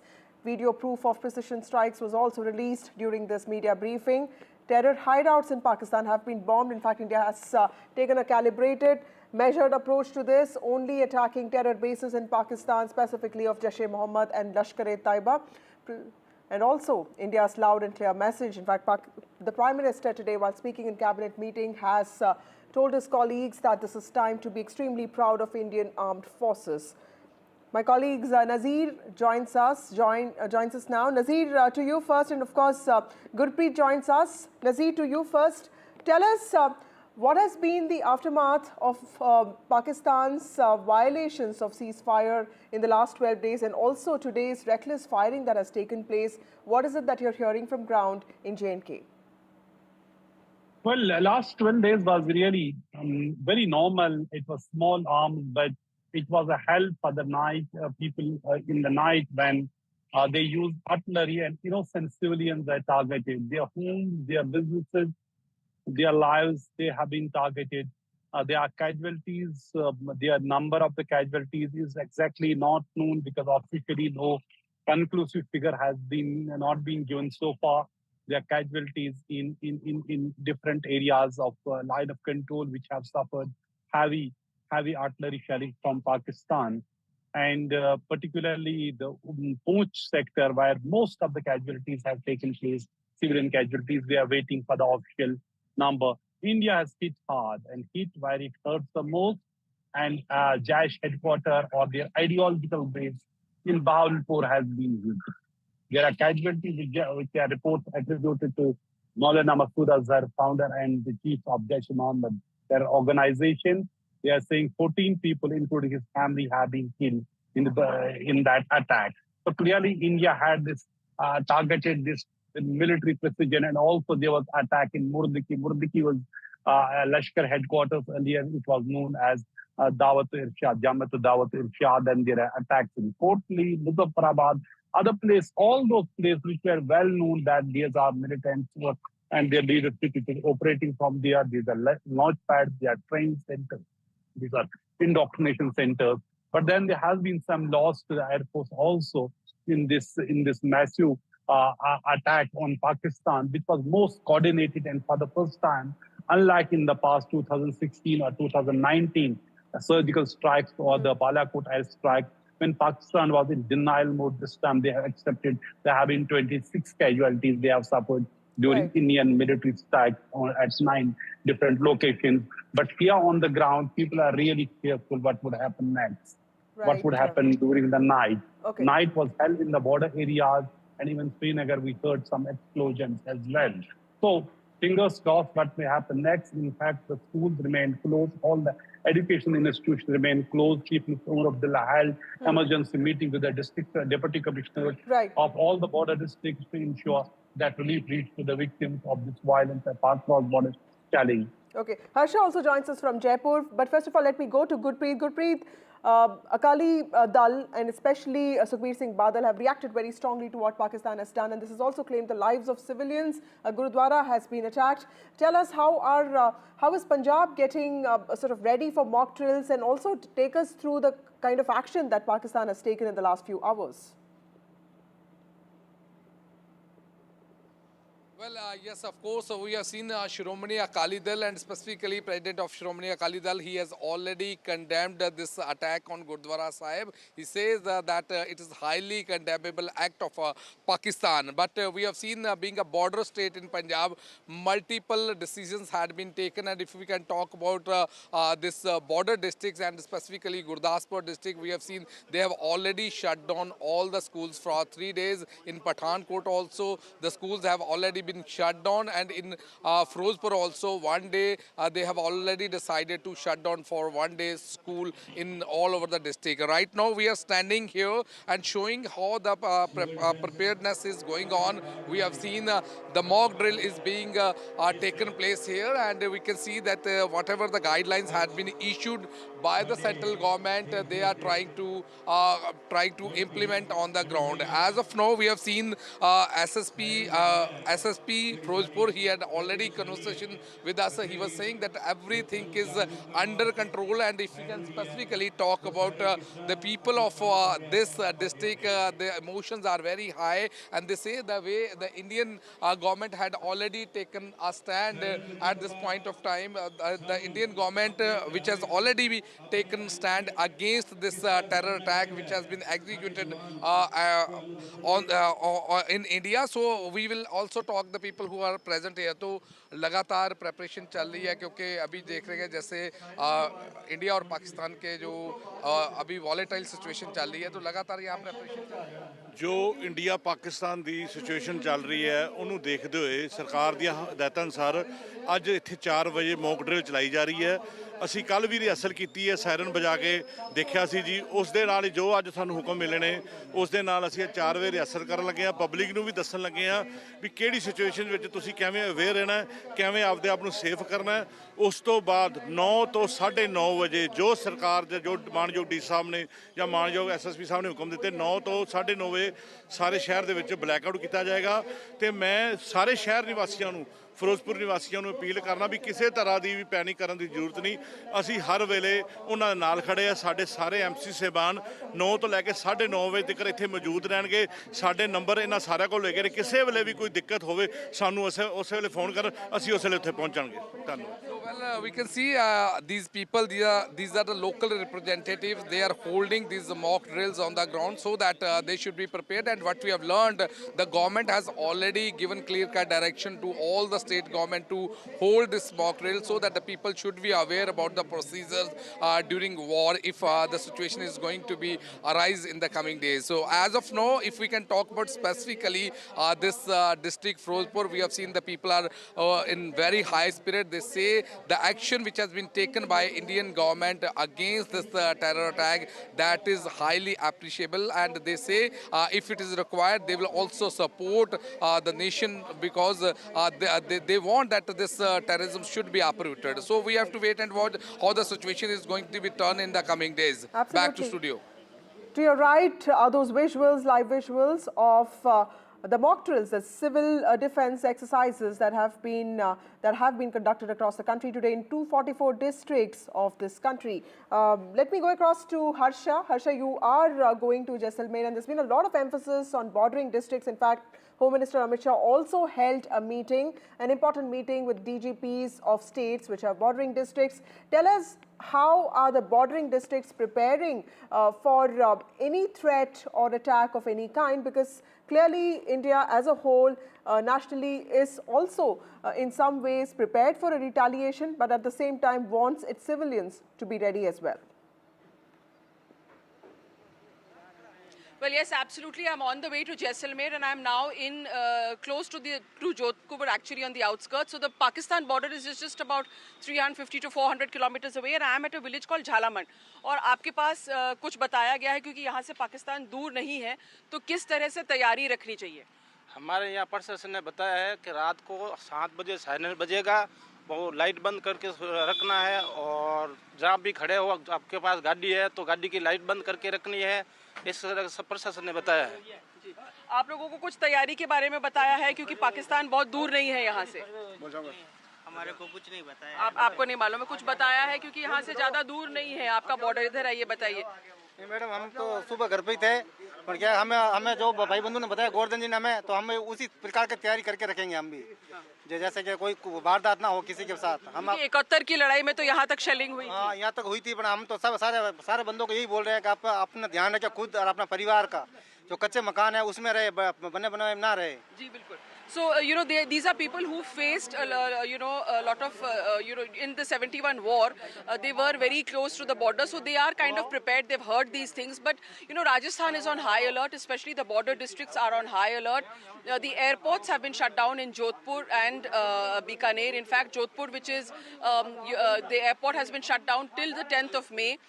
Bikaner and Jaisalmer are non-functional right now. There are no tourists coming in, so anyway, the flights are not operating from there. Also, all railway employees, their leaves have been cancelled. They've been told to stay in duty. Schools have been closed in the border districts. Exams are not going to be held. So, and there's a state of high alertness in these border areas. Of course, in Jaipur also, but especially in the border districts of Jaisalmer, Jodhpur, Bikaner, Ganganagar, and Hanumangarh. Harsha, let me also ask you another question. There's been a lot of talk about the kind of precision strikes that India has undertaken, today morning. What is the sentiment amongst people? Because this time, the briefing that we saw by officials in the armed forces also had a lot of visual evidence. They had videos, they had context and history. And this was expected, but clearly, after what happened on 22nd of April, the Pahalgam terror attack and an operation called Operation Sindoor, so evoking sentiments at a different level, what are people of Rajasthan feeling about this? Yes, well, actually, in fact, as soon as they saw the TV camera, they all came here to speak to me. हमारे anchor पूछ रहे हैं कि आप लोग ने सुना है कि पाकिस्तान पे इंडिया ने जहाँ पे आतंकवाद था उस पे टेरर स्ट्राइक किया, तो आप लोग उसके बारे में क्या बोलना चाहते हैं? कल रात को इंडिया ने जो 9 जगह हमले किए थे, उसके बारे में हमें मालूम है और उससे हम जागरूक हैं। और क्या बोलना चाहते हैं आप? कह रहे अच्छा, आइए इधर आइए। हाँ जी। पाकिस्तान वालों पे हमला किया, भारत ने बहुत अच्छा किया, मोदी जी ने बहुत तगड़ा काम किया है। हम मर मिटने के लिए तैयार हैं, मोदी जी के साथ हैं, बस। हम भी साथ हैं, हम अलग थोड़ी, मोदी जी के साथ है, मोदी जी के और हमारे सब साथ है। मोदी जिंदाबाद। आप लोग को सब मालूम है इसके बारे में क्या? हाँ, मोदी जिंदाबाद। So you can see that very spontaneous crowd that is collected around me, and the sentiment is, of course, they know exactly what has happened, and they do feel that the right thing has happened, and they appreciate the fact that the Indian government has taken a strong stand. Remember, we are very close to the border with Pakistan, so these people actually are aware and alert of how they should behave in the eventuality if there is escalation. But at the same time, there is a sense that at least India has responded strongly and correctly.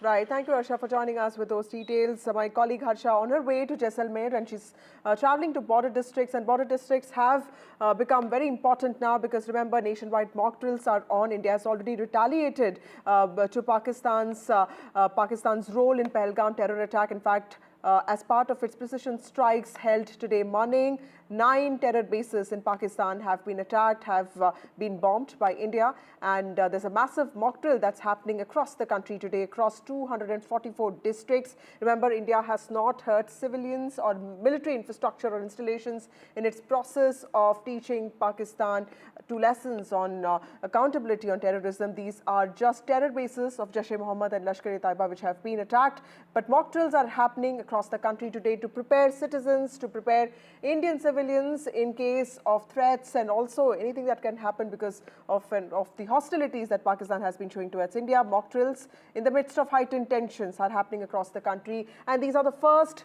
drills that are happening in this country since the 1971 war against Pakistan. Blackouts, evacuations, sirens, all of that in order. And those on your right are visuals of the mock drills that have taken place across the country. Various states are taking part in this. In fact, this was an MHA notification that was sent out to at least 6 to 7 states where they were asked to prepare, identify districts and then prepare accordingly to ensure that civilians are ready for threats of any nature. Let me also get you some more details from my colleagues who have been recording, who've also been talking to civilians who are preparing for this for these kind of civil defense exercises. First, let me go across to Anuj, my colleague from Maharashtra, on how Maharashtra is sort of gearing up or preparing for a threat of any nature, and how did Maharashtra sort of conduct these mock drills today? I'm present here at the CST where a mock drill is underway at the moment. This mock drill has been going on for the last 20 minutes, which involves, the RPF volunteers, which involves the civil defense volunteers and, the volunteers from the Central Railway as well. These are the people who have arranged for these mock drills. It becomes very important for us to understand why is, this activity important at this particular place, because CST is one of the more vulnerable places when it comes to Mumbai. Even during the 2008 attacks, we remember that this was one of the prime targets of the terrorists. Secondly, it becomes an important center of the entire city, because it's not just a place where people from across the state come, but people from across the country find this as the gateway while coming to Mumbai city. As you can see, that a lot of people have come here and have gathered here to view the mock drill. And at the moment, one can see that the mock drill involves the the volunteers acting out on the instructions of the instructor, who is intending to show to the people what are the immediate steps that needs to be undertaken, if in case the station is under attack. This involves an airstrike attack. This involves, a bomb perception or a bomb threat outside, this particular station in the parking area. And all of these things are taken into consideration on what are the immediate reaction of the people that should be. At the same time, the authorities here have also taken this opportunity to make sure that the volunteers are also kept, in line with how to make sure that they approach the people. Just a while back, we saw them, showing the people on how they can take help of the volunteers here and make sure that the first aid service reaches till the least common denominator in case of such an attack. It also demonstrated how the police officials, how the RPF officials and the civil defense personnel can reach out to people when it comes to those who have received serious injuries in physical form. With camera person Rajendra Dyarkar, this is Anuj Rai reporting for NDTV from Mumbai. Well, let me also go across to my colleague Uma Sudhir, who reports from the south of India for us, specifically from Telangana and Andhra Pradesh. Uma, take us through the kind of mock drills that are happening across these states, and also how are people looking at these precision strikes that have been carried out by India? Is there a sentiment that finally there's some kind of retribution that has happened, especially for those who faced the brutalities of the Pahalgam attack of the terror attack in Pahalgam on the 22nd of April? So we are in the mock drill that's happening in Secunderabad, and this is of course a civilian defense mock drill, as part of which there was a blast that happened, after which 12 different departments are showing what they are going to be doing as part of this mock drill. You have the defense, you have the revenue department, you have the police force, you have the fire, and you also have others who are actually showing how this kind of a defense is going to happen. And that's why 12 different departments getting together to show how this is going to be done, and NCC volunteers also showing. This is of course a civilian defense mock drill, and that's the reason why this apartment complex has been chosen. And after the blast happened, they went through what was called as a kind of a debris that had to be cleared, after which now the volunteers are going in to carry out the rescue. The mock, as part of the mock, there is said to be a fire in one of the top floors of this building, where the fire department personnel have gone in, and they are going to be showing how they will be bringing in people from there. What we understand is that as part of their operations, they are also going to be recruiting volunteers. They are going to be bringing volunteers in from everywhere to be able to do this, and those volunteers are from the apartment complex itself. They identify how many people are there in the building on each floor, who are the people who are there, and how they should be evacuated. Should they be evacuated through the staircase? That is somebody who's said to be injured, and then those people will have to be moved. The injured, how they have to be moved. There is a demo, there's a live demo now about how someone is injured and how the movement will happen, the emergency, how the ambulances will come in. and will start moving the people to the emergency medical camp that is nearby. The water department, for instance, is also here to be able to tell them where the source of water is, to be able to put out such a fire that is there in the building. The volunteers are helping to evacuate those who are injured away from the building, from the areas where the danger may exist, to areas where they can be kept in safety, moved away so that they are not part of the crowd and they don't get trapped in a situation where more of an emergency is likely to happen, and therefore the injured being moved away. The fire department is also going to show a demo about how people will be brought down the building using a rope as well to show that this is the kind of situation that we are looking at. So while for the fire department and for the NCC, these are drills that they do very very regularly.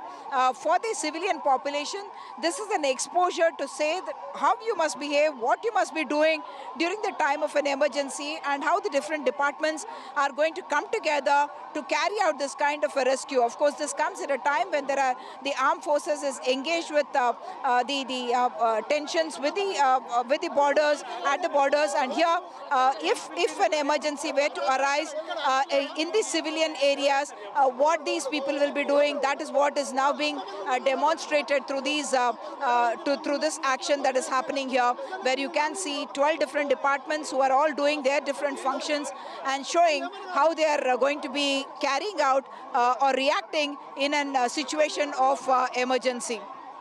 Thank you, Vasudhi, for joining us with those details. My colleague Sam Daniel joins us now from Chennai. Sam, Chennai is a city, used to be known as Madras, and it has seen the aftermath of war and the consequences of war, specifically in World War II. And I remember when I used to live in Chennai, there used to be memories attached to how life was during that time. So blackouts is not a new thing for people of Chennai, but this is a new generation that lives there. So clearly, can you also tell us how is the city preparing for this? Before that, let me also tell our viewers that civil defense mock drills are taking place across the country. 244 districts identified. They are the ones that are conducting these mock drills. A large number of volunteers are also taking part in this. Blackouts, evacuations, sirens, preparing India's citizens for what is to come next, threats of any nature. This is on a day that India has also carried out precision strikes on 9 terror bases in Pakistan, hitting out at terror bases, at doctrination camps, and also facilities of terror organizations like Jaish-e-Mohammed and Lashkar-e-Taiba, which have been training terrorists to come to India. My colleague Sam Daniel joins us. Sam, Chennai has seen all of these preparations during World War II. Unfortunately, it was also one of those cities that was bombed by the Japanese then. Tell us, does this bring back memories? How is the city preparing for these mock drills? And also, what do the citizens of Chennai feel about India's precision strikes that have taken place? Vasudha, as we speak now, the mock drill is underway at the Chennai Port Rest where we are right now. Several teams of the police, fire and rescue personnel and also the Tamil Nadu Disaster Response Force are simulating an incoming air raid, and they are examining or testing their preparedness to deal with that. We could see earlier an ambulance rushing with a team of rescued members, and it will continue till 4:30. In Tamil Nadu, this kind of an exercise is underway at 2 locations besides the Port Trust in Chennai. It's also underway at the Madras Atomic Power Station at Kalpakkam in neighboring Chennai. It's essentially a civil defense exercise without affecting the regular normal course of life, but to assess the preparedness of agencies, particularly at vital installations which could be potential targets for any air raids if situation escalates. And this interestingly comes on a day India launched Operation Sindoor against terror networks along the line of control and in the Pakistan-occupied Kashmir area.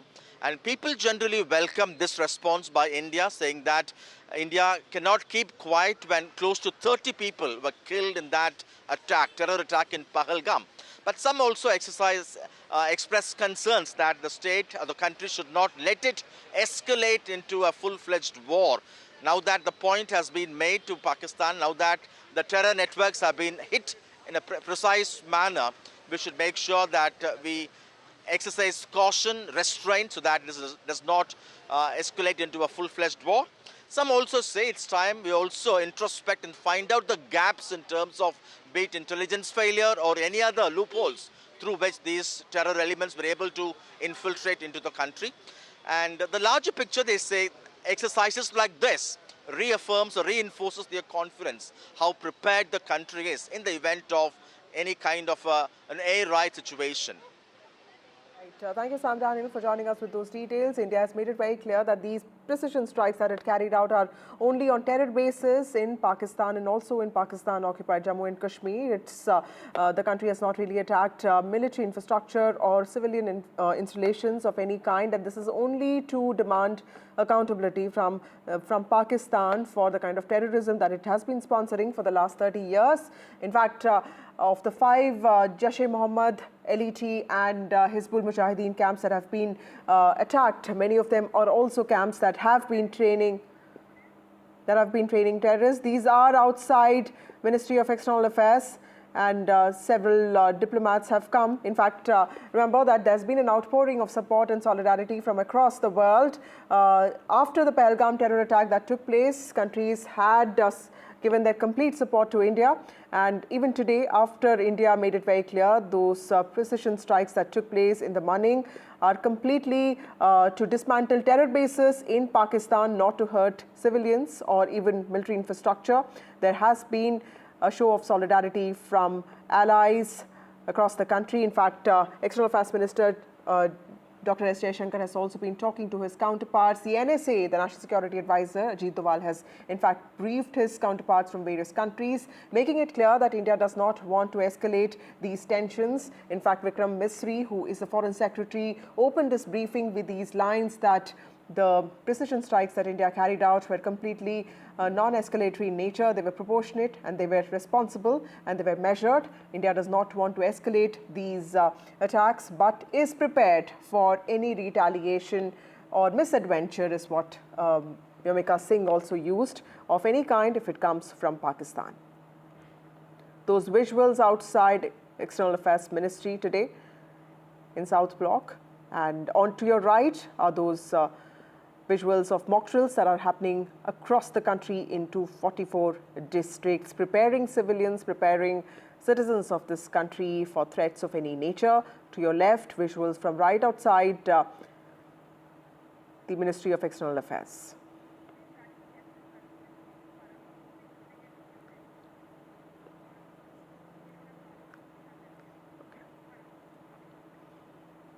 Okay, we have Major Paramjeet Singh. He's an ex-Army officer, Indian Army officer. Thank you, Major Singh, for joining us on this discussion. Tell us, from everything that has happened today, sir, from the precision attacks, Operation Sindoor, and of course, the heavy artillery shelling by Pakistan.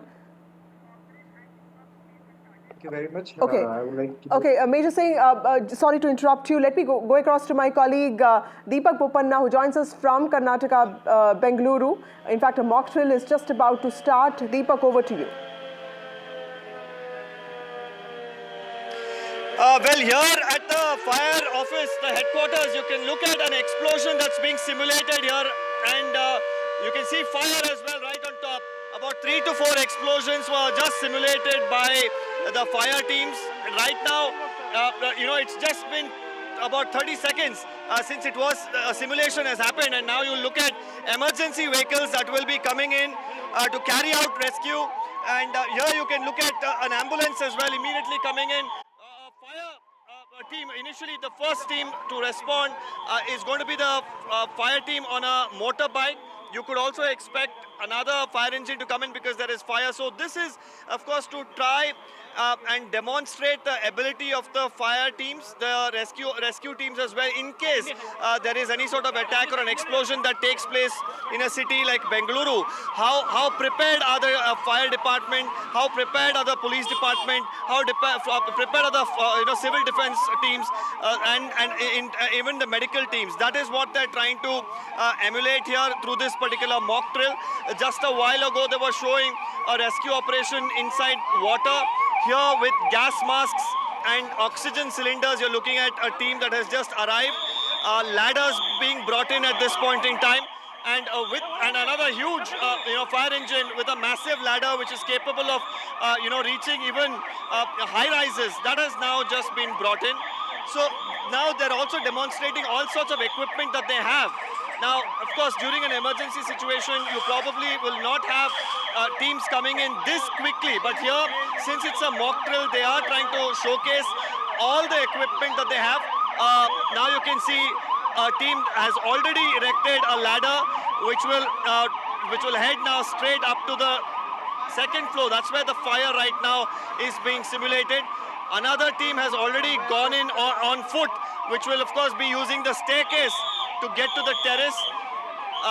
So for the people, of course, at this point in time, this is a form of preparation, because while this is now in a controlled atmosphere inside the Karnataka State Disaster Response Building, this could be a situation anywhere in the country. Hopefully not, but if it is, how are the people going to respond? How are the citizens in particular going to respond? How are the rescue teams going to respond? Are they prepared? Are the equipments that they have all in order?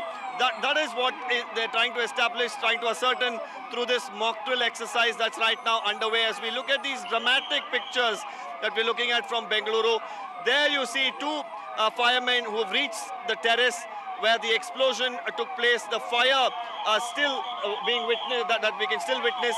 Now using the extinguishers there, the water jets to extinguish the fire. A lot of smoke now emanating. Here, I'm just going to show you as this vehicle now passes by me. There's a person who's injured. That's what they're trying to once again demonstrate. That person will now be taken in an ambulance. They're trying to, of course, show all forms of rescue, all forms of efforts that the personnel here will be, of course, trying to put forth. So it's not just a demonstration of the fire department, it's a demonstration of all the people who are right now working here, including civil defense, the paramedics. There is also, of course, the police department, the traffic police, because they will have to coordinate efforts to ensure that when the ambulances need to come in, when the fire engines need to come in, they need to ensure that there is vehicular movement that is controlled, and free movement of these emergency vehicles can happen. So all of this will be top focus. You can see a lot happening right now. This, in a way, of course, will help the police department, the fire department analyze what needs to be done, what were the errors.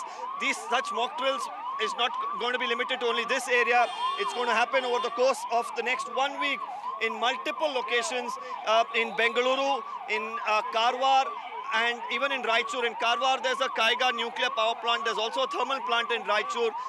We've also been told that there could be drills happening in Mysuru, in Mandya as well. So this is going to be a week-long exercise where various forms of such rescue and relief operations will continue to happen as a demonstration, as a mock exercise to train civil defense personnel, fire personnel, and the citizens combined. Back to you. Thank you, Deepak Bupana, for those insights and also those visuals. Back to Major Paramjeet Singh. Thank you so much for waiting patiently, sir.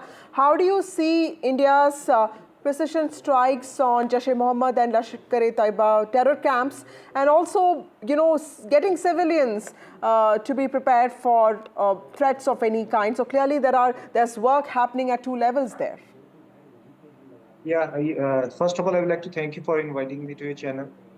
And these preemptive strikes which have been carried out in Pakistan as well as Pakistan-occupied Kashmir is a measured, non-escalatory and targeted to a particular terror infrastructure. So we took around 15 days to bring this action, into reality. And there have been our security forces as well as our civilian government and political will.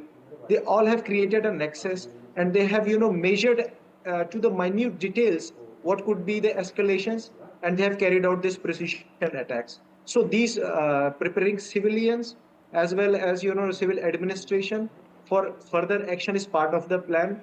We should not, draw conclusions from it.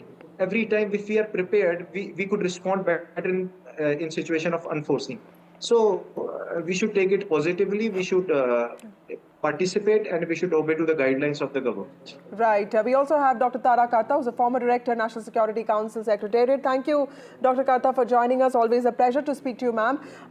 I asked this question to Major Singh on how he views India's precision strikes on the terror bases in Pakistan. Let me ask you a different question. How are you expecting Pakistan to retaliate now? Because there's been a lot of stuff that's been written about, talked about how India is trying to isolate Pakistan on global stage. But clearly there's also something that Pakistan is trying to do. There are also countries that are friendly towards Pakistan. How is Pakistan expected to retaliate to something like this? I guess I would get the difficult question. No, see, they did this attack, right? In knowing you would retaliate, knowing there is no way that you would not retaliate. Understand? So the attack was timed 4 days after his speech with the Hindu-Muslim flavor, attacking innocent civilians. So they know that you will attack.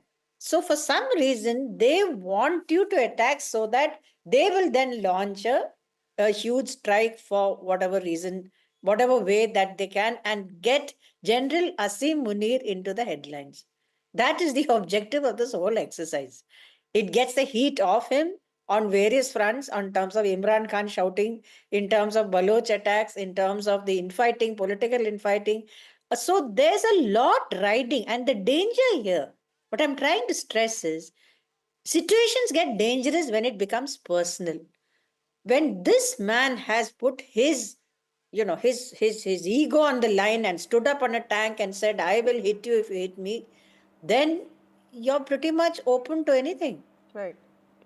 But Dr. Karta, also let me ask you, how do you assess India's response to the Pahalgam terror attack being very different from what it did in 2016 after the Uri attack or after Pulwama attacks? Because clearly the scale was much lower. And today the briefing that happened, the kind of visual evidence that was presented, the symbolism attached to Operation Sindoor, all of that, in some ways tells a story of a very different India from what we saw in 2019 and specifically what we saw in 2016. I think you're absolutely spot on. The strikes were done with such amazing precision. I mean, you're aware that all these things have been gamed multiple times over the years, targets, weapons, what time, how will they react, everything has been gamed out. But this was precision to such an amazing degree. I mean, I have to congratulate the armed forces, one. Number two, the amazing part of it is the way the foreign secretary put this across, saying this is non-escalatory. We've done what we had to. He didn't say we are standing down, but that was what was meant. Now we are done. We are finished. Now it's up to Pakistan. Do you want to escalate or not? Then you have the civil defense exercise which you're just showing. Right. That sends a message saying that, look, if you escalate, we are ready. We are ready with whatever you can throw at us. So you want to do this, it's up to you. That's the message that is going across. Now the question is, if Pakistan wants to get its friends, I mean, Turkey, I think there was a Turkish warship in Pakistan a day or so before. So there is some kind of signaling going on, China sending weapons.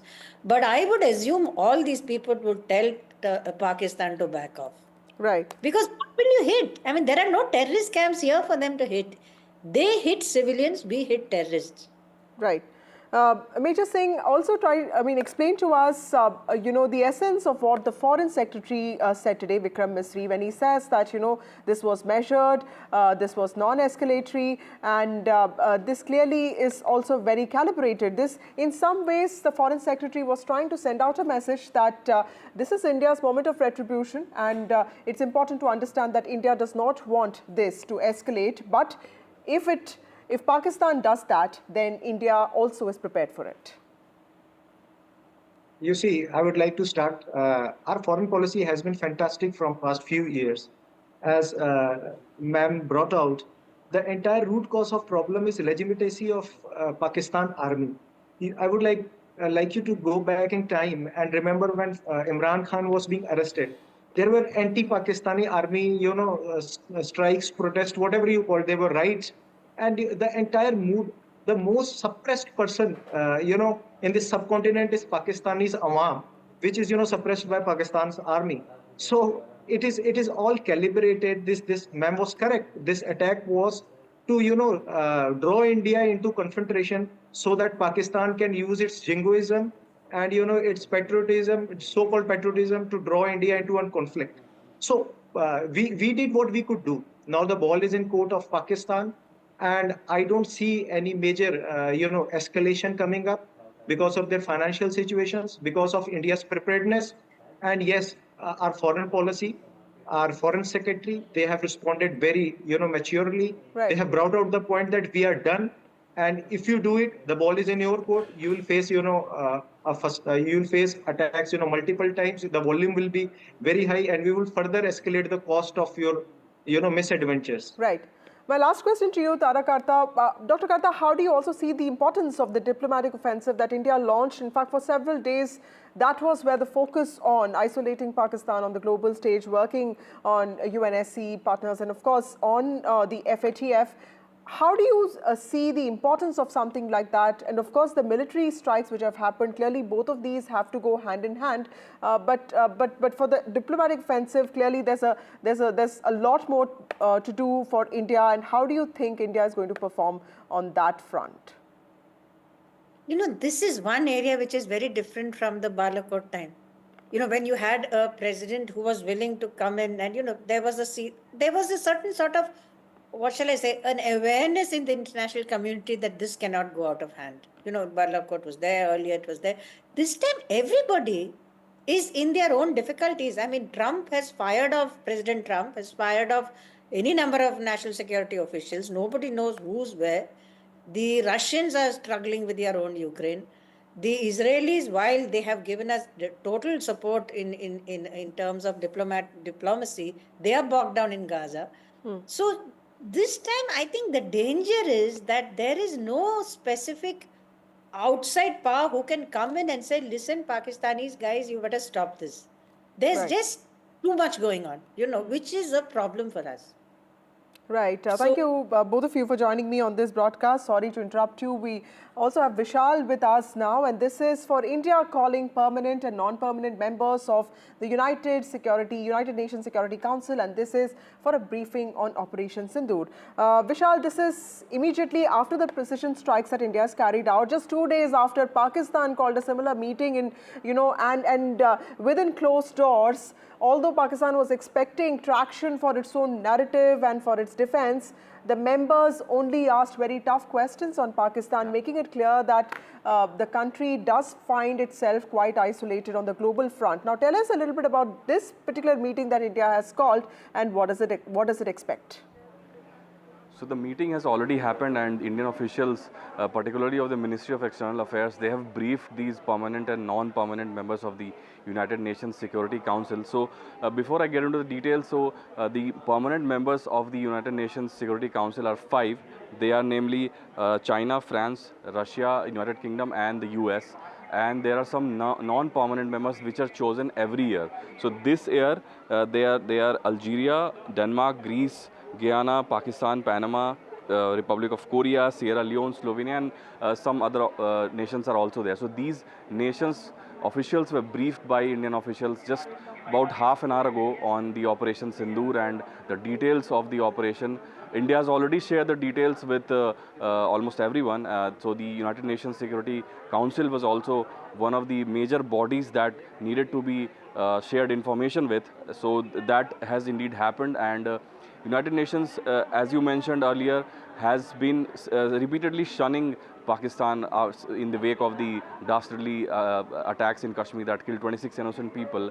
And just yesterday, the closed door meeting that was called by Pakistan, almost all members of the United Nations Security Council unequivocally Vishal, I'm really sorry to interrupt you. Rajnath Singh, Raksha Mantri is speaking now. Let's go to him. Chief of Army Staff Tri Rajesh Singh ji, Defense Secretary Lieutenant General Raghu Srinivasan, DG Border Roads, BRO के सभी कर्मयोगी एवं देवियों व सज्जनों,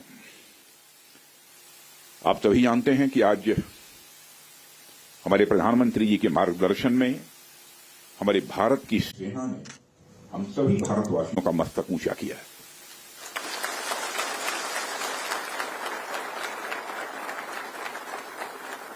इसलिए मैं चाहता हूं कि एक बार अपने स्थान पर खड़े हो जाएं और मैं नारे लगाऊंगा।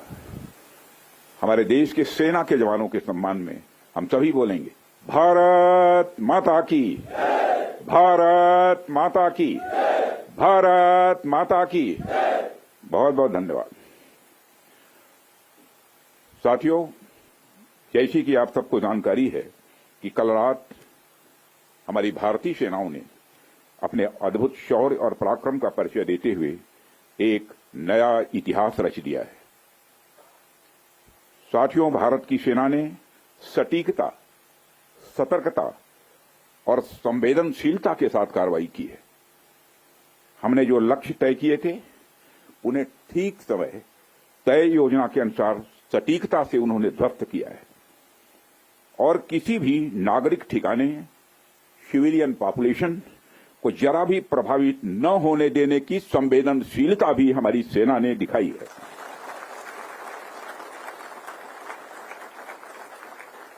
यानी एक तरीके से देखा जाए तो हम कह सकते हैं एक तरीके की सटीकता, सतर्कता और मानवीयता यह हमारी भारत की सेना के जवानों ने दिखाई है,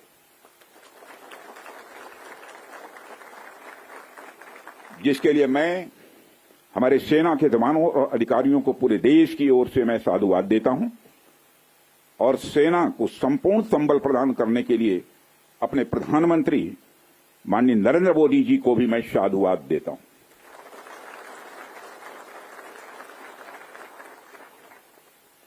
मित्रों, हमने हनुमान जी के उस आदर्श का पालन किया है जो उन्होंने अशोक वाटिका उजाड़ते समय किया था, जिन मोहि मारा तिन मोहि मारे।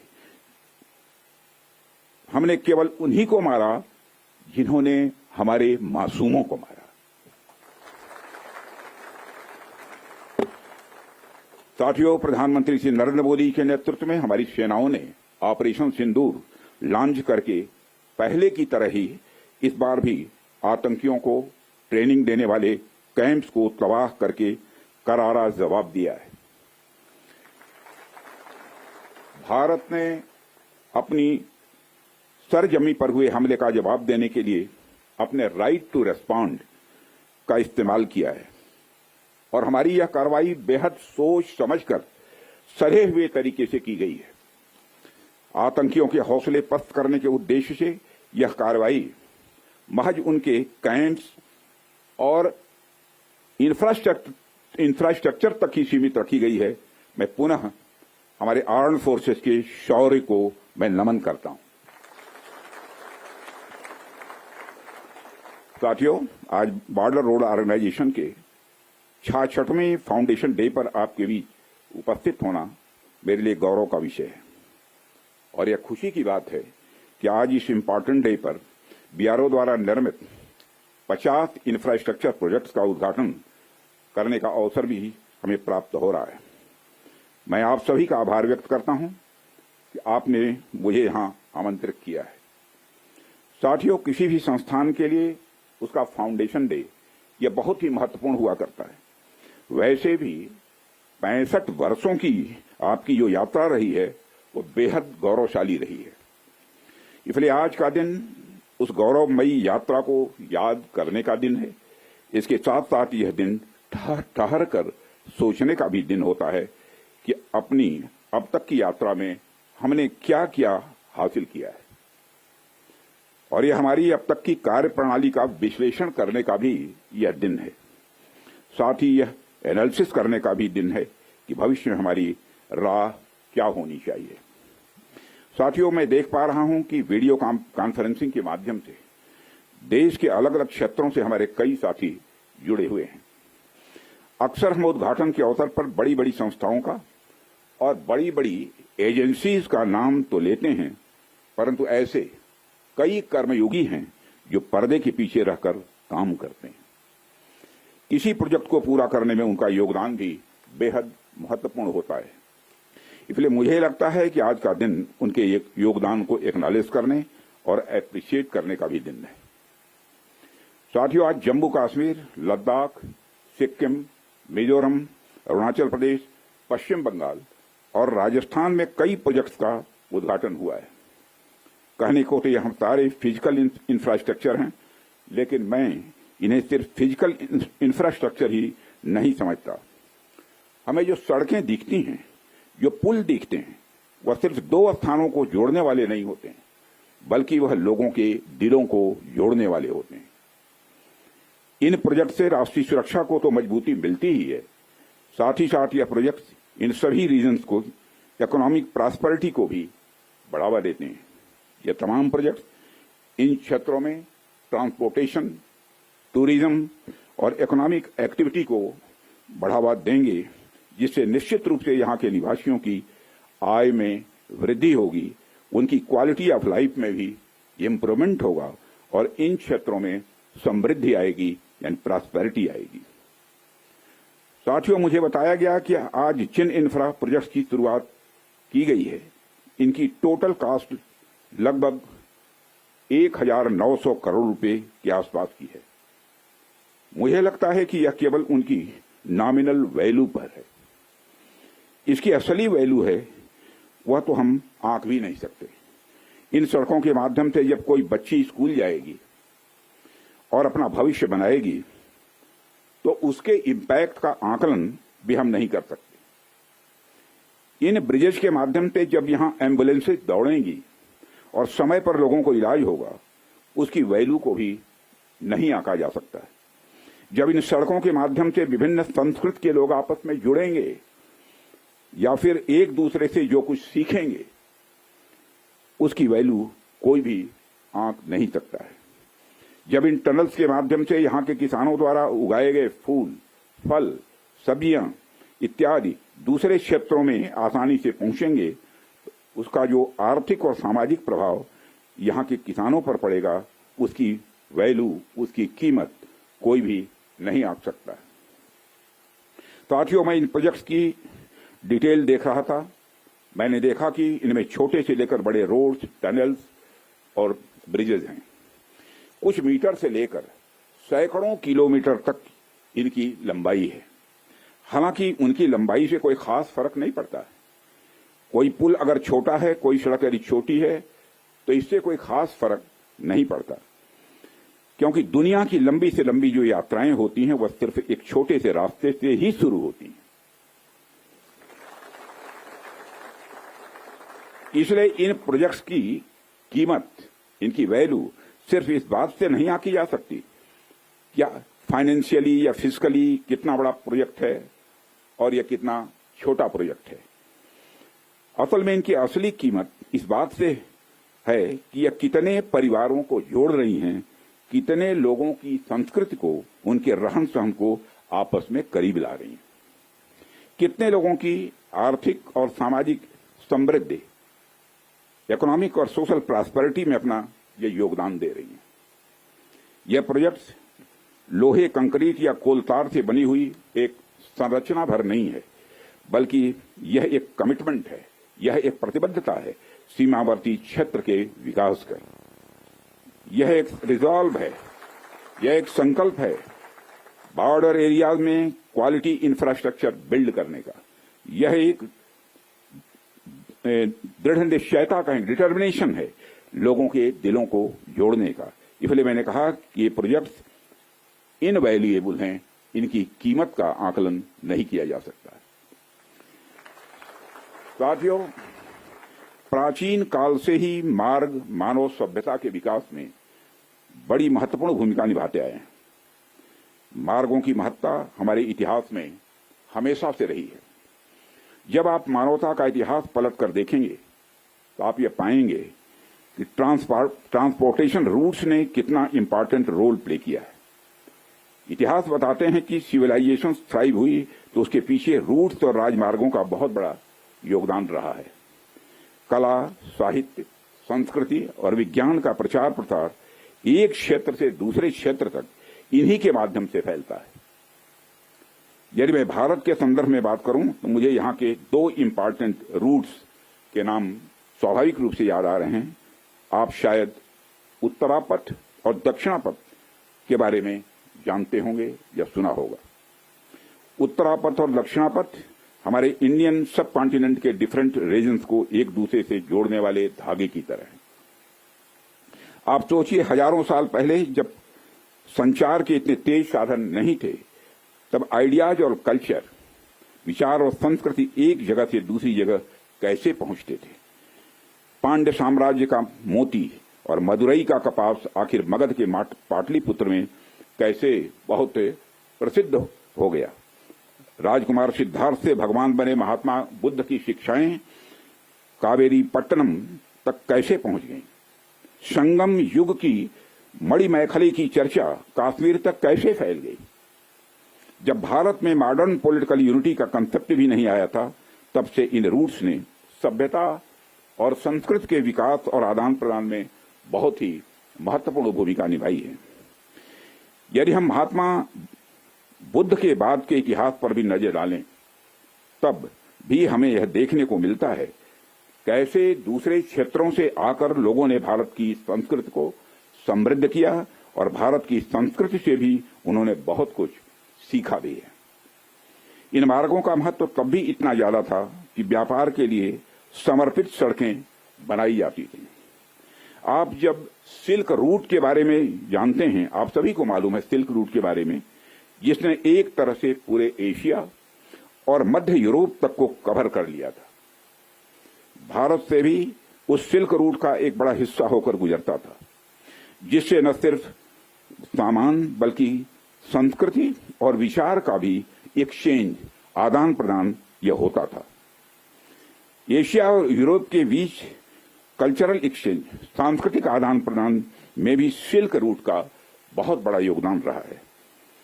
साथियों, सिर्फ स्थलीय मार्ग का ही नहीं बल्कि जलीय मार्ग का भी ह्यूमन सिविलाइजेशन, मानव सभ्यता में एक बहुत बड़ा महत्व रहा है।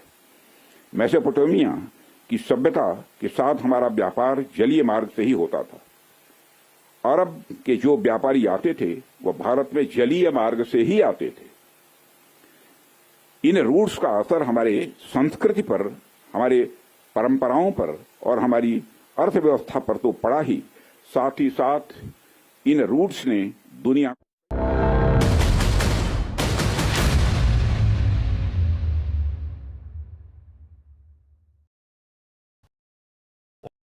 In today's interconnected world, India's voice is more crucial than ever. When India speaks, the world listens. At NDTV World, we are that voice, bringing you intelligent and insightful news from India and beyond. From geopolitics and diplomacy to economic shifts, migrations, tech disruptions, and the stories of our diaspora. We cover the news that shapes our global future. NDTV World, your new home for global news is here. Caste enumeration should be included in the forthcoming census. पहली बार देश में आजादी के बाद ये फैसला किया गया है। For this decision we were waiting since long. This has been only possible with our Prime Minister's decision. Rahul ji जो सोचदार है, मोदी जी ने अडॉप्ट कर लिया, अच्छा है। राहुल गांधी के सर्टिफिकेट के लिए, राहुल गांधी को क्रेडिट देने के लिए कोई निर्णय नहीं किया। They have always used it as a political weapon, and now that weapon's gone.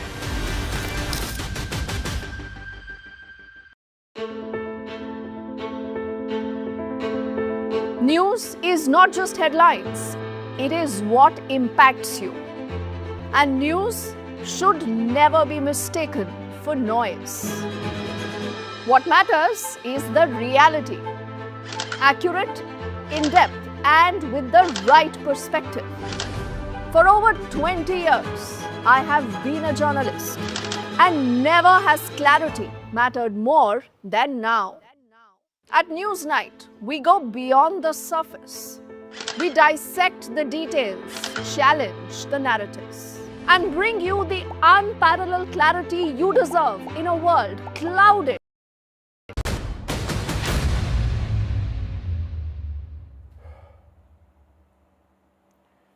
The Defence Minister Rajnath Singh has spoken out on Operation Sindoor.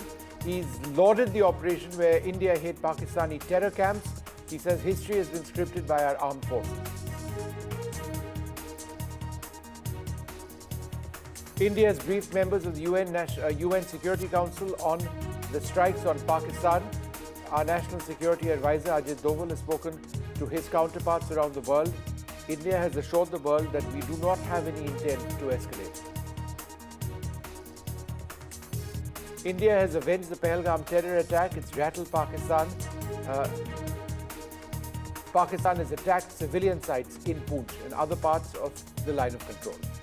The Akali Dal chief says Pakistan attacked a Gurdwara in which 3 people were killed. A security review post-Operation Sindoor. The Home Minister has held a high-level meeting with border chief ministers. Nearly 20 airports across the country are now closed. Nationwide mock drills across 244 districts. India avenges Pahalgam and prepares citizens.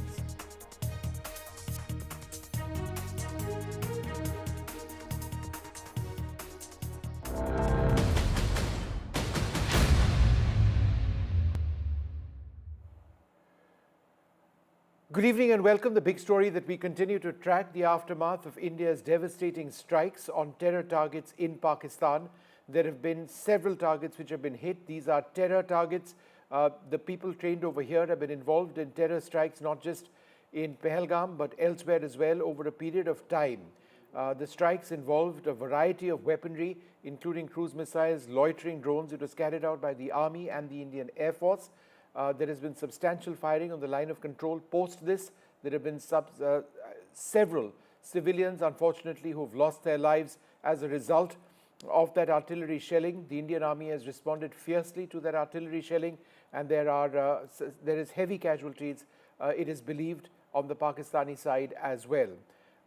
India has subsequently been reaching out to all our foreign allies to let them know about what exactly India's position now is. And there is a sense now, on the basis of conversations that the National Security Advisor has had, that India is not keen on escalating any further.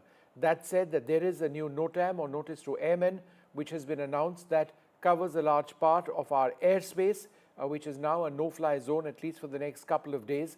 That may further impact air travel across parts of India, all of Gujarat, in fact, going straight up close to Delhi, west of Delhi, Rajasthan, parts of Punjab as well.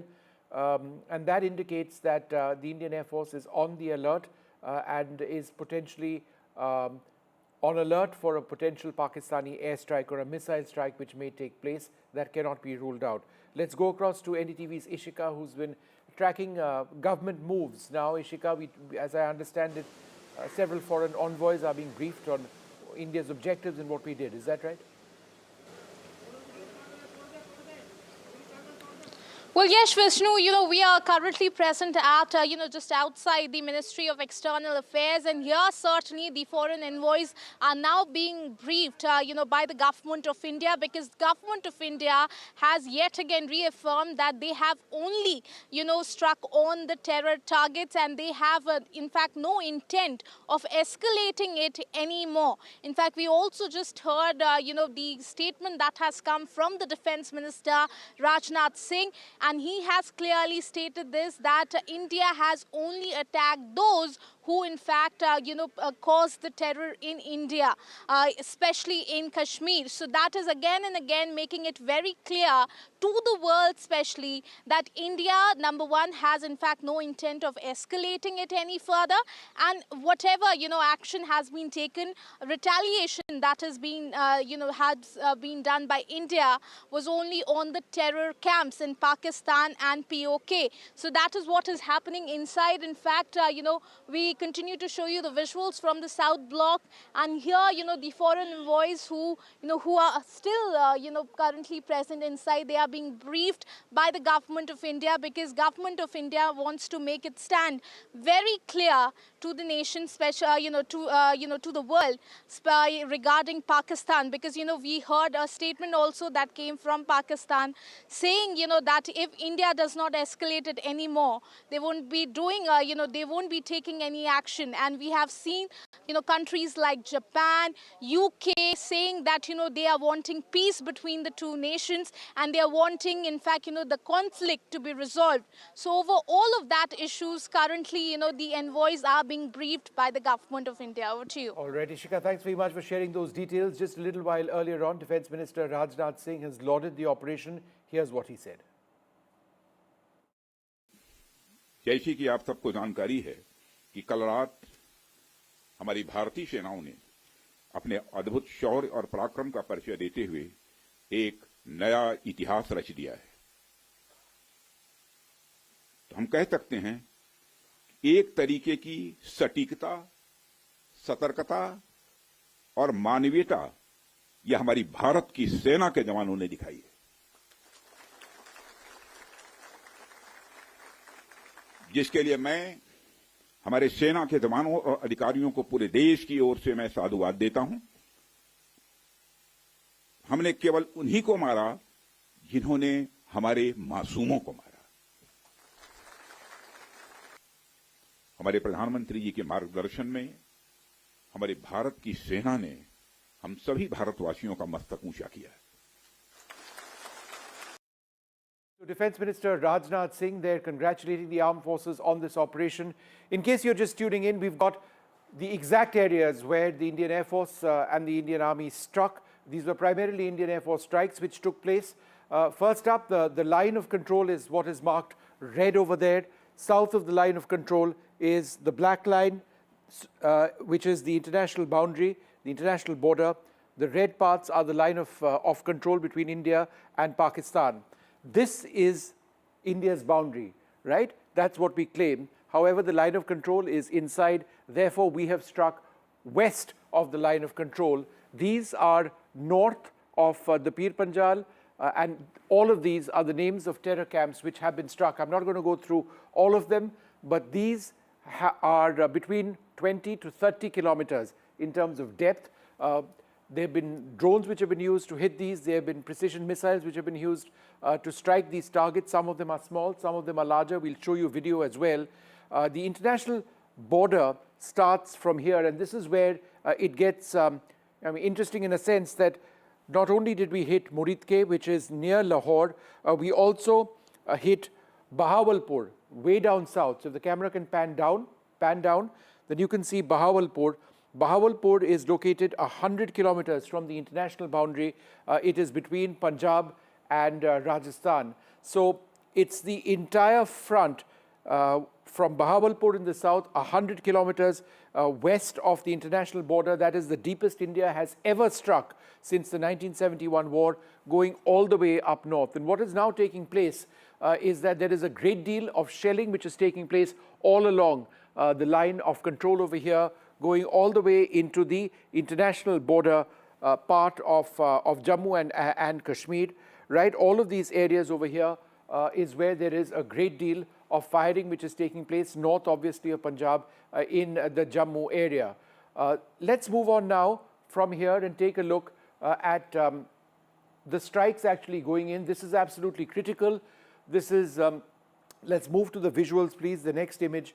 What we'll show you. Now, it's important for India to prove to the entire world that we did do the strikes. Now, this is one of the areas, and you'll see actually footage of that. This is Kotli Gulpur, one of the areas in the map. What you see over here is the weapon moving in to strike. The video goes off shortly before it hits, because after that it's struck the target. And this was, I believe, a drone which went and hit a suicide drone. Apart from this, there are other targets which have also been struck. We'll see some of those. This is Bhimbar, and this is the target that they were looking at. This is before the strikes took place. After the strikes took place, we'll actually see another drone dropping a bomblet over here as this video rolls out. That's that bomblet going, and you're going to see an explosion over there. Let's go out and roll one more image for one of these areas, Kotli Abbas. This is another critical point over here. We're going to see footage of this was what was being targeted, and this is the footage which has been released. And you can see over here this target, this strike over here, and that massive blast. This is all very important, and we're going to go across at this stage to our guests who can share with us their views on all of this. The footage is very important because it proves to the world what India has done, and it sends a very strong message to Pakistan. Wing Commander Gitanjali Singh joins us at this stage. Ma'am, thanks very much for being with us. The fact that we are now showing this video, and during the surgical strikes there was virtually no video. During Balakot there was virtually no video. Over here we've got this. It's being seen in Pakistan. What is the message that we are trying to send? Good evening to everybody. Jai Hind. Jai Hind. So we woke up to what we have all been waiting from the last, I think, anticipating from the last cowardly attack that was there in Pahalgam. All these footages that have been seen after the press conference that has covered the whole of the incident and the operation in full and the briefing which was carried out. Over here, we have seen on the visuals how have we been successful to actually do precision strikes with precision guided weapons without entering and without violating airspaces and without violating any other treaties. Not, basically targeting what we were supposed to target. Such a carefully planned mission, such a strategically implemented mission and operation. So I guess kudos and everything, it's a matter of pride for the entire nation today that such an nicely executed precision to surgical precision it has been executed and planned operation it has been. With the visuals, of course, it becomes, whenever we deal with such situations, why such visuals are coming up, why are they being shared? The thing here is the morale of the civilian population. When such skirmishes happens, such operations and such cowardly attacks like Pahalgam targeting civilian populations, unarmed civilians, there is a lot of morale backing up which is required to the population. So when we go frontline, do these things, such operations are covered so that everyone is back to the morale, feels for the nation, is back again with the patriotism and knows that, yes, this is the power India holds, the nation holds. We all woke up to the uproar today, not just our nation, but worldwide, roaring and cheering for India, for the stances that we have taken against terrorism. It's not escalating, it's just a retaliation and hitting hard and giving an answer to what was well-deserved and what was waiting for the terrorists, for the cowardly attacks the nation has been facing from the last 3 decades. All right, Wing Commander, thank you very much for sharing those views and coming in and talking to us.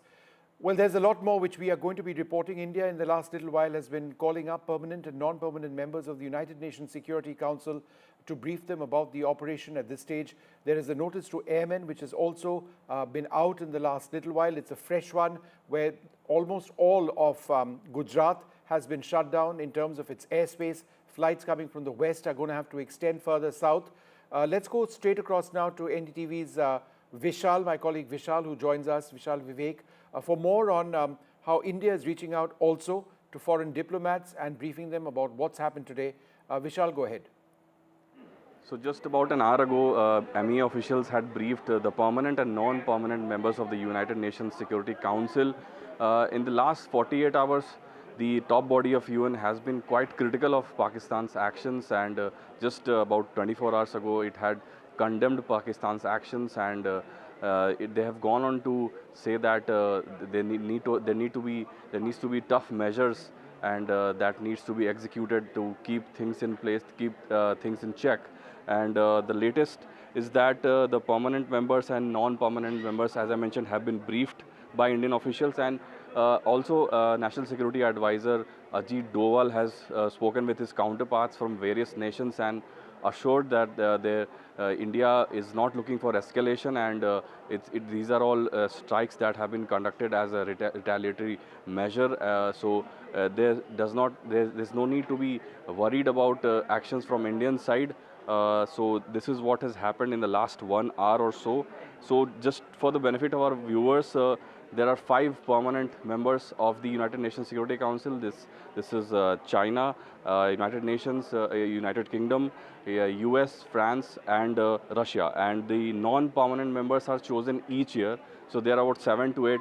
Slovenia, Greece, Guyana, and some 3-4 other countries are there. So these envoys of these countries were briefed by the MEA officials in the last 1 hour on the matters that are being discussed in the last few hours. So that is what has happened, and India has briefed almost all the countries about its actions, whatever has happened. We all know the details of the operations, so the discussions would have revolved around those topics. So that is what has happened. All right, Vishal, thanks very much for joining us. We can also share that as a result of the strikes, Indian strikes going in, there's been extensive firing on the line of control, I should say, between India and Pakistan. Particular areas, for example, Poonch have been badly hit. Akali Dal chief, the Akali Dal chief, Shiromani Akali Dal chief has spoken on an attack on a Gurdwara in Poonch. He said that the Pakistani forces have attacked a Gurdwara. Mr. Badal says, Sukhbir Singh Badal says, Pakistani forces have killed 3 innocents in the area. We've now got some photographs also coming in of the attacks and injured people, including children, in the Poonch area. Our sources indicating to us that as many as more than 10 people may actually have lost their lives as a result of Pakistani retaliatory shooting of artillery shells in the Poonch area along the line of control, other areas as well. That is a cause of major concern at this juncture, but that's also an area which is particularly active right now. We've seen small arms fire over the last several days, but once these strikes went in, we've seen very heavy artillery shelling coming in on and hitting hamlets, people dying, several injuries taking place. But India has struck hard on Pakistan as well, Pakistan occupied Kashmir, and targets on that side. So that line of control has clearly heated up in the last little while. My colleague Shiva Root has been just in the last couple of hours in some of those areas which have been worst hit by Pakistani shelling. He sent us this report. At the line of control in Salamabad, it's one of the last outposts before the line of control. There are 2 houses here that were struck last night in Pakistan Army shelling here in the Uri sector. These 2 houses have been completely totaled, completely destroyed. There's still a fire burning, if you can see over there, smoke smoldering across this entire pair of houses. Miraculously, no deaths, but 4 people have been severely injured. 2 of them children. One of them has apparently lost a limb as well. They've been evacuated to the Baramulla hospital, which is about 40 kilometers to our rear from here. We're about 10 kilometers from the line of control. Complete damage over here, Vishnu. If you can see that these 2 houses, I'm surprised that anything is left everywhere else, because it looks like a stray shell may have come and landed here. It appears to suggest that the Pakistan Army, which has been aiming and firing directly, targeting civilian areas, has caused damage deeper inside, and one shell or a couple of shells has come and actually landed here. This has all the telltale signs of artillery damage. You can see shrapnel completely ripping through these metal sheets. These are very clear signs of artillery shrapnel that has ripped open these roof sheets. The walls completely broken, and everything is still burning in these houses. This is a place called Salamabad where there have been some casualties. The 4 people from just this small little settlement over here. We are taking due care, but we are told by villagers that there is further damage closer to the line of control. So that's where we will actually be headed next. But the images you're seeing here on NDTV are the first manifestations of what we've been reporting since the morning, that the Pakistan Army has directly targeted civilian areas. This has nothing to do with the military. There's no army over here. The army brigade is way many kilometers behind where we are. This is a civilian settlement. A rural folk live in this area, and this is what a couple of Pakistani shells has done in this place. These are live images, first on NDTV, that we're bringing to you of what targeting a civilian establishment, a civilian area really looks like. And remember that, now it's midday here, but it is very likely that an escalation will begin again. We were told earlier by people who were fleeing from this village and others that the firing took place till as late as 11:30 in the morning. They heard the thuds of artillery fire and small arms fire till at least 11:30 in the morning. So we're wondering whether there might be firing now as well. So we want to quickly get this report done and move out of this place. I'm going to try and get a word in from, if you can just bear with me for a moment. I want to get a word in from one of these people. Sir, इधर आइए.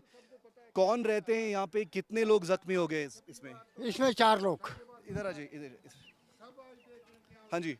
4 लोग. 4 लोग. 4 कौन? बच्चे? एक 13 साल की बच्ची, एक 4 साल का बच्चा, तो 2 घर के मालिक. हाँ. और क्या ये पाकिस्तान के शेल? हाँ, ये पाकिस्तान का है. रात के 2 बजे का मसला है. तो उससे ये घायल हो गए. तो यहाँ मकानों की बात ही नहीं. मकान कितने बजे गिरे थे ये शेल? 2 बजे. 2 बजे सोए होते हैं. आप कहाँ थे उस टाइम? हमने सुना ये? हाँ, हमने ये भरोसी है यहाँ. हम तो रात को बाहर आ रहे. 2 बजे के बाद हमारे बच्चे भी बाहर आ गए. उधर इधर लगे भागने. क्या करते भाग? सर इधर आइए एक सेकंड. सर, आप यहाँ रहते हैं? नजदीक में रहते? इस्लामाबाद का. कहाँ थे आप जब ये हुआ था? हम तो घर में रात को 2 बजे. आपने सुना ये जब वो बहुत आवाज सुना. क्या आवाज था? वो आवाज था ये शेल की थी जी. अच्छा. पूरे शेल लग रहे थे. एक तो नहीं था ना, बहुत आ रहे थे. कितने शेल? इसको मेरे ख्याल 1-2 लगे हैं मेरे ख्याल में. इसमें 2 लगे. जख्मी लोग बारामूला हॉस्पिटल में हैं. पहले उड़ी लिए, उसके बाद उन्होंने उड़ी वालों ने बारामूला भेज दिए. जी.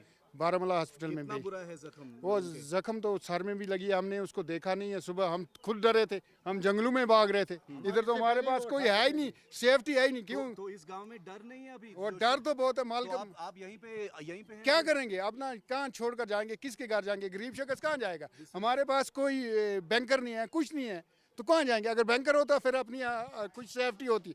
बैंकर ही नहीं है. I want all of our viewers to hear what this gentleman has just said. For all of those people who say, why don't you get out of the village? Why are you still standing there? This gentleman and this elderly gentleman here have basically told a truth that needs to sink in. People don't have a choice to leave. They have their livelihoods here. This is their home. They've got their children. They've got their agriculture. They've got their jobs here. And this is what Pakistan has done. India targeted terror sites in Pakistan and Pakistan-occupied Kashmir, and this is how Pakistan has responded.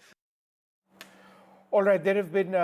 let's just take a look at this stage and what the government had to say in an important press conference today where they announced the strikes and shared some details. Earlier this morning, as you would be aware, India exercised its right to respond and preempt as well as deter more such cross-border attacks. These actions were measured, non-escalatory, proportionate, and responsible. They focused on dismantling the terrorist infrastructure and disabling terrorists likely to be sent across to India.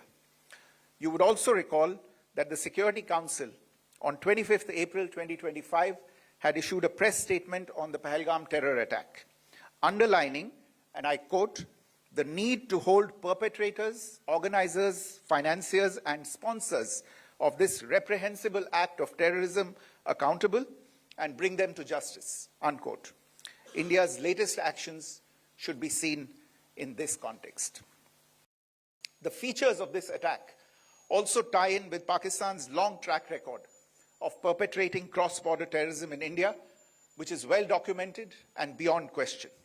Pakistan also has a well-deserved reputation as a haven for terrorists from around the world, with internationally proscribed terrorists enjoying impunity there. In addition, Pakistan has been known to willfully mislead the world and international forums, such as the Financial Action Task Force, on this issue. The latest attack in Pahalgam has understandably generated deep anger in Jammu and Kashmir and in other parts of India. Following the attacks, the Government of India naturally responded with a set of initial measures relating to our engagement with Pakistan. You're all aware of the decisions that were announced on the 23rd of April. However, it was deemed essential that the perpetrators and planners of the 22nd April attack be brought to justice.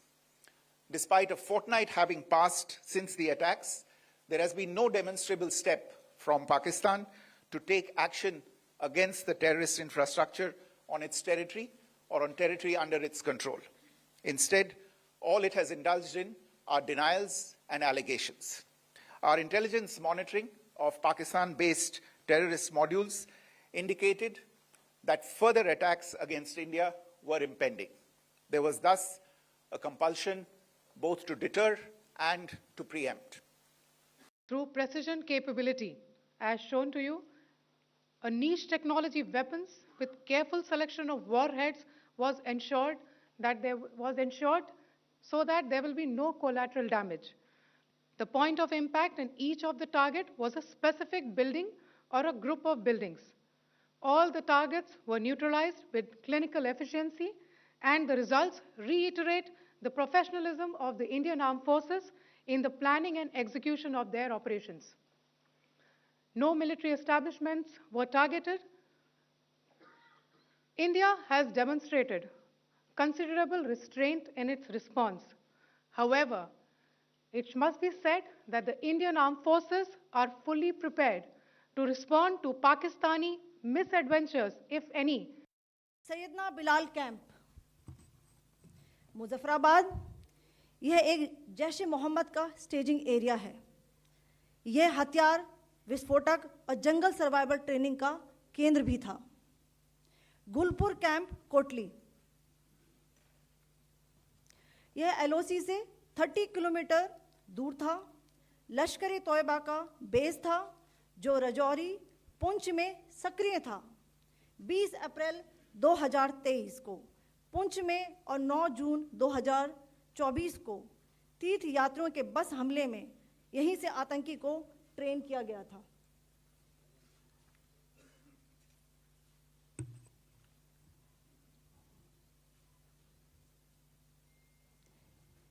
Barnala camp बिंबर ये LOC से 9 kilometre दूर है। यहाँ पर हथियार handling, IED व जंगल survival का प्रशिक्षण केंद्र था। अब्बास कैंप कोटली यह एलओसी से 13 किलोमीटर दूर है। लश्कर तोयबा का फिदाइन यहाँ तैयार होता था। अब मैं पाकिस्तान के अंदर के टारगेट से अवगत कराना चाहूँगी। पहला, सर्जल कैंप सियालकोट यह अंतर्राष्ट्रीय सीमा से 6 किलोमीटर की दूरी पर है, सांबा कठुआ के सामने।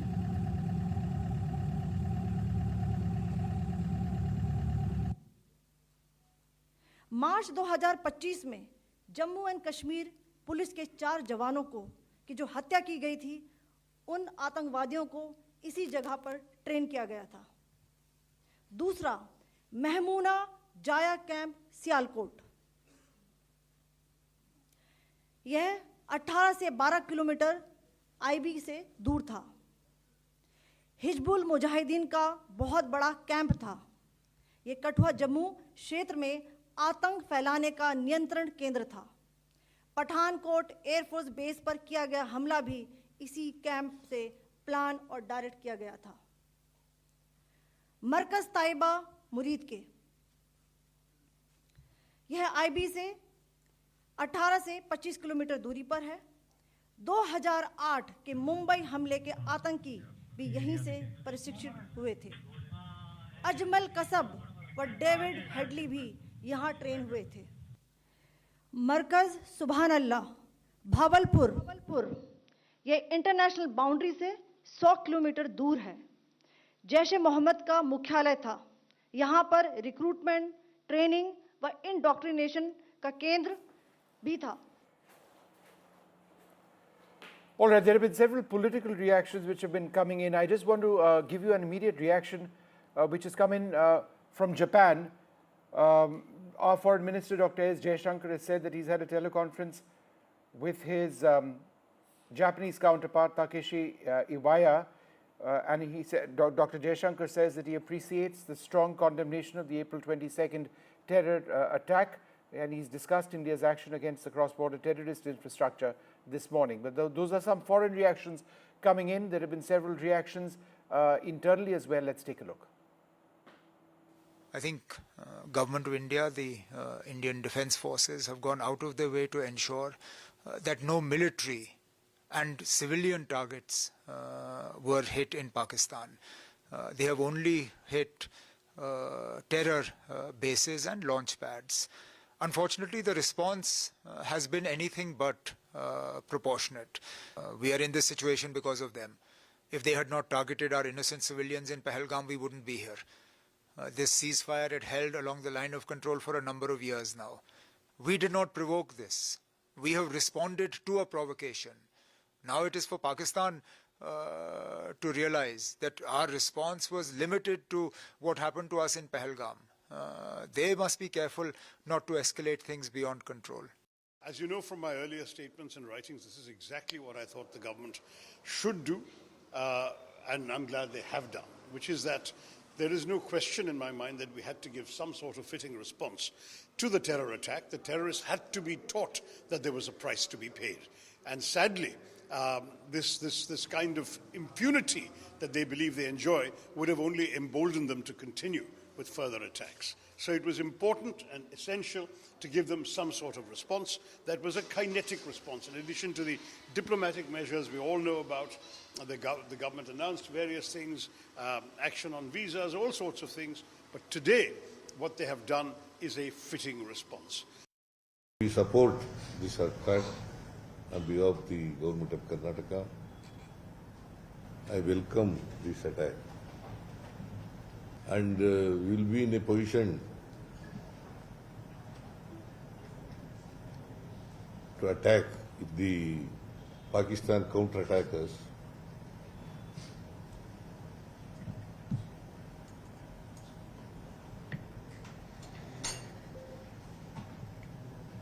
India will not hesitate to wage a war against Pakistan. सरकार फैसला लेना चाहे, ठोस कदम उठाना चाहे, जहां से आतंकवाद शुरू हो रहा है, जहां से आतंकवाद की घटनाएं हो रही हैं, उन्हें खत्म करने के लिए और जड़ से समाप्त करने के लिए, आतंकवाद को जड़ से खत्म करने के लिए जो सरकार फैसला लेना चाहे, सरकार के साथ समाजवादी पार्टी है। हमें अपनी सेना पर, हमें अपनी आर्म फोर्सेस पर पूरा भरोसा है। यही फोर्स है जो सीमा पर हमारे देश की रक्षा कर रही है। Well, an emergency meeting of the Congress party has been underway after Op Sindoor. The Congress has been holding a key meet. This comes a day ahead of an all-party gathering which is being organized by the government, where members of the opposition will be taken into confidence about the Operation Sindoor strikes which have taken place. Working committee में हमारा discussion हुआ, पूरा समर्थन, full support to our forces, best wishes to them, much love to them, complete support from the Congress party and the Congress working committee. There have been nationwide mock drills today. These have been underway. Drills across 244 districts. A real worry that there could be, this may not be over. Pakistan could strike. That is a possibility that cannot be ruled out. Mock drills are taking place amidst this heightened tension. The first such drills since the 1971 war. There have been blackouts, evacuations, sirens, civil defense activity, particularly in border areas, which has been taking place today. I'm present here at the CST railway station where the mock drill that was supposed to happen in multiple parts of the cities is underway. As you can see, the volunteers from the civil defense in cooperation with the central railways are carrying out the mock drills here, which is a part of an awareness program amongst the commoners who are present here, to spread awareness on what exactly are those basic steps that they need to undertake when there is an if and when there is a airstrike in this part of the city. This is the drill that they need to undertake according to the authorities here. If there is an an attack either through an airstrike or if there's any sort of a bomb threat perception, because we know that the parking area for the state vehicles, for the buses and private vehicles outside the railway station is huge. As you can see, all these volunteers have been trained on how to conduct these mock drills. It's a sort of an exhibition that has been put forth in front of the people who are using CSMT railway station for their daily need travels. They've also made it very clear, or have tried to shed light on the fact that the volunteers or the people present here in the railway station will also be all prepared to help the people, even if it involves carrying the injured people out of that area, or providing first aid help to all of these individuals. Now CSMT, Chhatrapati Shivaji Maharaj terminus becomes an extremely important and a vulnerable center when you talk about city of Mumbai, right? This center was one of the centers that was attacked during the 2008 attacks as well. It is a huge, so World Heritage Site. It's one of the most expansive, government infrastructures and one of the oldest of its kind that has been present here for the longest time. And that sheds more importance, on this particular event. We also know that there's a travel of a lot of people. A lot of people from across the state, from across the country, come to CSMT. They enter the city from the station and then they leave the city from the station as well, which makes it as a very important, not just a state but a national center here in Mumbai. And that just increases the importance of such activities and making people aware of such activities. With camera person Rajendra Dyalkar, this is Anuj Rai reporting for NDTV from Mumbai. Well, joining us now, the former Research and Analysis Wing Chief, Vikram Sood. Thanks, sir, very much for being with us. We've obviously sent a very clear signal to Pakistan at this stage. Do you believe that now that we've crossed a certain bar, that if terror attacks on India keep happening, then you would almost always be obliged to take action like this? Yes, I suppose so. I think, but they'll have to think twice before doing that. It's not going to be easy for them to get onto their aircraft and start bombarding, because they know that the reaction will be appropriate and strong. So the ball's in their court. It's up to them to decide what they want to do. And one of the ministers, I believe, said that they don't want to go any further, but that doesn't mean that is how it will be played, because as you know, the ministers don't call the shots there. The army does. So it depends on what the army feels or the general of the day feels about taking further action against India. Is it your belief that there will be further action?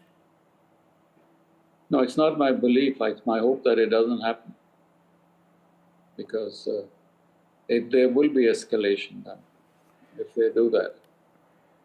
We're not going to. I don't expect the government of India to stay quiet if they do that. There will be, as they say, appropriate and reasonable action all the way. Mr. Sood, some would suggest that after the Pahalgam terror attacks, the first thing Pakistan would have done is clear out their terror training camps. If that was the case, then apart from sending a very strong signal to Pakistan, would you agree that we've not really broken the back of Pakistani terror? No, terrorism can't be finished in a day or two, not in a single attack. That would take time. That would take consistency. That would requires also a change of mind in Pakistan. It's not just us who keep doing it. And look at how Israel has been having to deal with Hamas. So this will take time. It's not an overnight do. But it does make Pakistan realize that there can be repercussions, strong repercussions, that have never happened before in a long, long time. And that repercussions will cost them in this day and age, when, particularly when their economy is in the dumps. And can they afford this adventurism? I'm not too sure. Yep. So they will have to double think before they do this. Mr. Sood, are you disappointed that so many days after Pahalgam, we've still not caught the terrorists involved in the attack itself? We've gone up the matrix, we've hit their camps. But in terms of actually nabbing these terrorists or eliminating them, that's still not happened? We don't know. We don't know. In any case, it is not surprising that it's taken some time to catch them. They may be well hidden some places, they may have gone back. We just have to keep trying to get them. I don't think sometimes it can take months or years to catch the fellow. So it's how well he's been hidden, where he's been hidden, who's supporting him, here or the other side. So let's not lose heart in this. Mr. Sood, what is particularly disappointing is that after these Pahalgam strikes, the entire environment in Kashmir, where we were seeing a real revival in terms of tourism, so many other things, that seems to have taken several steps back. Would you agree that to restore that level of confidence is again going to take a fair amount of time? Look, tourism was, I think, 12 or 15% of the total earnings of Jammu and Kashmir to their economy. So it's damaged it to that extent. What has probably damaged is the impression that has gone around all over the country, because the people killed were from all over the country. So that has to be revived, and it will take time. It won't be the end. These kinds of things happen in terrorism, in violent struggles, that there are ups and downs, and we have to put up with this. I'm not too disappointed. It's saddened, but we'll have to just keep trying and encouraging tourists back. Yeah. Not lose heart. Mr. Sood, the fact that, sure, we've got a fair amount of support from countries like Israel. Even Japan in the last little while has said that, this sort of terrorism is unacceptable. On the other hand, Pakistan receives more and more support diplomatically and otherwise from Turkey. China remains, an ally of theirs in a sense. Is that not a big disappointment? A country as significant as Turkey, a country with whom we have fairly decent links, certainly some aspects of our economy, aviation, for example, continues to back Pakistan in the way that it does, and we just carry on with that relationship as if it's normal. At one point, I think we should not bother too much about what the world will think. We should act only in our interests. If you were to keep considering what the world is going to say to this or that, then there will be no action at all. There will be some people who will be disappointed in what we've done, others will be angry. So what? I have to protect my interests. If Turkey has not been a particular friend of ours, it has been supporting Pakistan at all various fora, so it's okay. It's not unexpected. And we just take it as it comes. How many countries will at the end of the day choose to have economic deals with Pakistan and not with India? Right. How many, would you want to invest in India or in Pakistan at this juncture as if you were not an Indian? Yeah. All right. So, it's important and interesting talking to you. These are difficult times, and I would suggest that it's not over quite yet. Let's hope that the next few days go off okay and that there is no further escalation. Thank you very much, Mr. Sood, for speaking to us. Cheers. Thanks very much indeed. Right. All right, we're going to move on now to reactions, and ultimately we are doing this. The strikes took place because it's a fight against terror and to bring justice to the families of the victims who lost their lives. They've spoken to us today after the attacks. Here's what they said. मेरे husband ने he was in the defence forces and when he had joined the defence forces वो यही चाहता था that he wanted to protect the peace in this country he wanted to make sure that innocent lives are not gone in this country he wanted to make sure that there is no hatred and terror in this country and this operation signifies his spirit that there will terrorism hatred will not be tolerated by the Indian government. ये नाम बहुत सही है क्योंकि इस incident की वजह से बहुत औरतों ने, बहुत बहनों ने, बहुत माँओं ने अपनी अपनी जान खोई है, अपना एक हिस्सा खो दिया है। हम सब इस पल की प्रतीक्षा कर रहे थे और जो भी सरकार ने निर्णय लिया है वो योग्य लिया है और हमारी बस यही इच्छा है कि अभी जो भी ये संगठन है या ये जो ग्रुप्स है जो आतंकवादी हमले कर रहे हैं इनको पूरी तरीके से निकाल के मतलब ढूंढ के मार देना चाहिए और ख़त्म कर देना चाहिए। उसे बहुत थैंक यू कहती हूँ कि उन्होंने मेरे पति की मौत का बदला लिया है। मैं बहुत छोटी हूँ, उन्हें कुछ भी कहने या नहीं कहने वाली, लेकिन हाँ जिस तरीके से हमारे पूरे परिवार को उन पे विश्वास था उन्होंने उसी तरीके से जवाब देके हमारे विश्वास को कायम रखा है and I am really thankful. हमें ऑपरेशन सिंदूर के बारे में न्यूज़ चैनल से मतलब हमारे परिवार वालों के कॉल आए हमें और तब पता चला कि भारत ने जो पहलगाम में हमला हुआ था उसके ऊपर आज उन्होंने रिएक्शन मतलब उनको उत्तर दिया है इसके बदले में एयर स्ट्राइक करके। पहले तो मिशन का नाम सुन के हम लोगों को बहुत मतलब मैं तो बहुत रो रही थी सुन के। थैंक्सफुल देना चाहता हूँ उसको, ये जो पाकिस्तान ये आपका टेररिस्ट ये अड्डा को मुँह तोड़ ये जवाब दिया, काफ़ी डैमेज किया है। और अभी इंडियन ये फौजी वालों से भी मैं दरख्वास्त करूँगा सतर्क है, क्योंकि पाकिस्तान वालों के भरोसा नहीं है कब वो फिर ये अंदर से फिर कब ये हमें नुकसान पहुंचाने के लिए उन लोग जो स्टेप लेंगे, तो सतर्क रहने के लिए उन लोग को भी मैं दरख्वास्त करूँगा। मोदी जी अभी ये जो स्टेप लिया है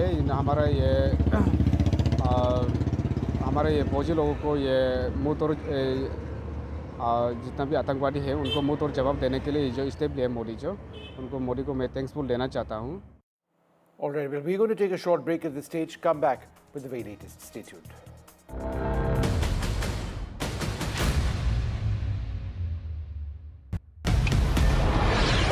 This is Operation Sindoor. It is India's big retaliation for the Pahalgam terror attack.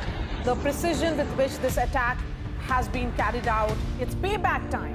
The headquarters of Jaish-e-Mohammed in Bahawalpur and Lashkar-e-Taiba headquarters in Murid-Ke have been hit. That these targets lay between 30 kilometers across the line of control. Prime Minister has monitored the entire sequence of events overnight. He's been closely monitoring it.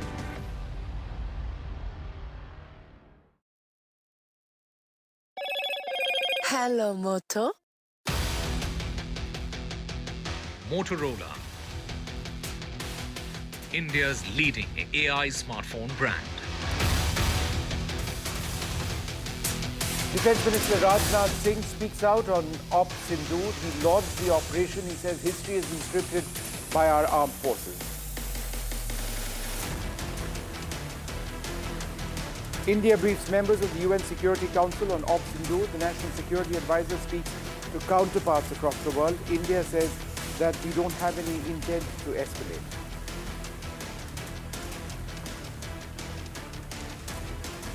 India has avenged the Pahalgam terror attack. Rattle Pakistan has attacked religious places in Poonch.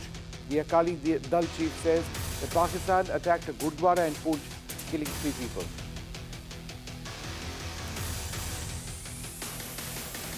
A security review post-Operation Sindoor. The Home Minister has held a high-level meeting with border chief ministers. Nearly 20 airports in border areas have been closed.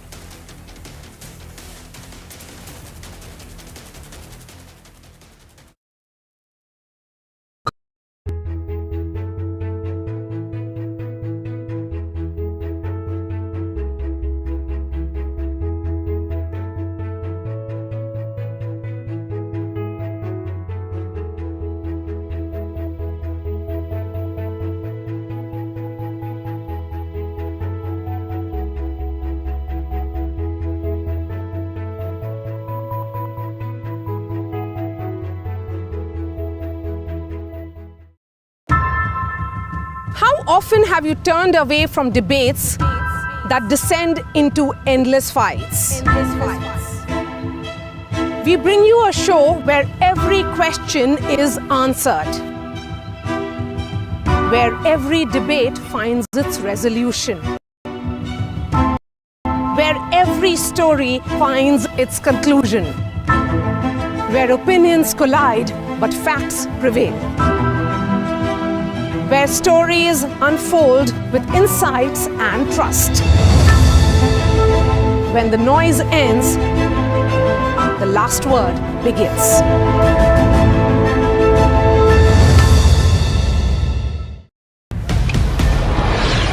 This is Operation Sindoor. It is India's big retaliation for the Pahalgam terror attack. The precision with which this attack has been carried out, it's payback time. The headquarters of Jaish-e-Mohammed in Bahawalpur and Lashkar-e-Taiba headquarters in Muridke have been hit. That these targets lay between 30 kilometers across the line of control. Prime Minister has monitored the entire sequence of events overnight. He's been closely monitoring it.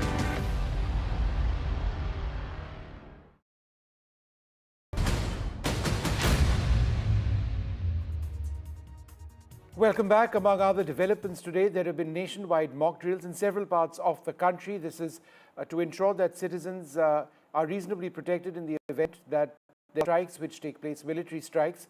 Drills have been held across 244 districts. It's the first time that such drills have been held since the 71 war. There have been blackouts, evacuations and sirens which have been sounded. The civil defense mock drills have been taking between India and Pakistan and as the expectation of potential strikes. That is the air raid warning signal that's been sounded in Secunderabad. That is a sign that things are not normal and everyone needs to start acting according to earlier defined protocols. 12 different departments have come together to try and show people what a mock drill will look like and what they are expected to do. These are of course volunteers from the Greater Hyderabad Municipal Corporation. They may help remove this kind of a debris in case there is any kind of a collapse of a structure. There are bricks and other rocks that are there. That has to be moved before the forces can come in. There are 12 different departments that are getting together. This is of course a civil defense mock drill and therefore it is this apartment complex that we are talking about that is going to be used as a demonstration. So if you turn and show this apartment complex where the demo will be done in case there is a fire on one of the top floors, what people are expected to do after that. Now of course they are all only watching what is happening as part of this drill. But in an emergency, the movement will be very different. You can see already that all different volunteers, the medical camp people are ready, the ambulances are ready, and they know what to do. The NCC volunteers are also part of this mock drill. Obviously, the younger generation has to be trained to do this. Tell us what the role of youngsters is going to be and what is NCC doing here? Well, madam, since the establishment of NCC in 1948, we were raised with this purpose only, so that our services can be utilized in such difficult times of war. So we have today cadets from 3rd Telangana Battalion NCC, and we have undergone a mock drill. Actually, now the mock drill is taking place, but we are practicing it since the morning. It is nothing new to us. We are regularly trained for this. In fact, what I call it as, this is a refresher exercise. Well, key airports remain shut after Operation Sindoor. Nearly 20 airports are shut. These include Srinagar, Chandigarh, Jodhpur. They've been shut till the 10th of May. That list isn't extensive. There are many more airports which have been closed. Let's go across now to NDTV's Tanushka Datta, who's got more on this. Tanushka, give us an idea of the number of airports which have been shut. Is air travel going to be hit a great deal? We do understand that nearly 20 airports across, the country, especially in the northern region, have been shut, and definitely this does lead to disruptions in flights and air travel at this point, of course. But this has also been done by not just the airlines, but also as per notams issued by India as well, keeping in mind that the airspace that is shared between India and Pakistan is completely closed at this point. So the airports also that are not functioning as of this moment and will not be functioning until May 10th are that of Leh, Thoi, Srinagar, Jammu, Amritsar, Pathankot, Chandigarh, Jodhpur, Bikaner, Jamnagar, Bhatinda, Bhuj, Dharmshala, Shimla, Rajkot and Porbandar. Now we also have been, tracking the specific updates from the airlines specifically, be it Air India, Indigo, Akasa, SpiceJet, Air India Express, all of these airlines have, clearly mentioned that they will not be operating out of these particular airports and not be having any sort of flights going up to Jammu or say Srinagar. All of these flights have also been cancelled. Over 200 flights have been cancelled alone from Delhi airport. And Indigo also has had cancellations of 165 flights to and fro Jammu, Leh, Chandigarh, Srinagar, Amritsar, Dharamshala, Bikaner and Jodhpur in its recent travel advisory. What we also know in terms of foreign carriers as well, such as that of Virgin Atlantic, they're also avoiding the Pakistani airspace, resulting in some pre-planned rerouting of their London to Delhi flights. And they also maintain that, this is in view of the safety and security of their customers. Overall, we do know that there have been 430 cancellations of flights in India. This is 3% of the scheduled flights, and 147 cancellations in Pakistan. This is 17% of their scheduled flights. So as of this moment, until May 10th, looking forward, these airports will be shut because of the airspace closure that has happened as a result of the intervening Operation Sindoor that India carried out. Back to you. All right, Tanushka, thanks very much for joining us with those details. Please check with your airline in case you are flying. We leave it there, come back with a lot more. Do stay tuned.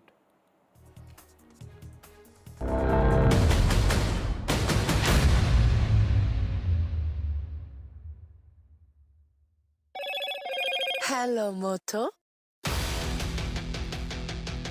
Motorola,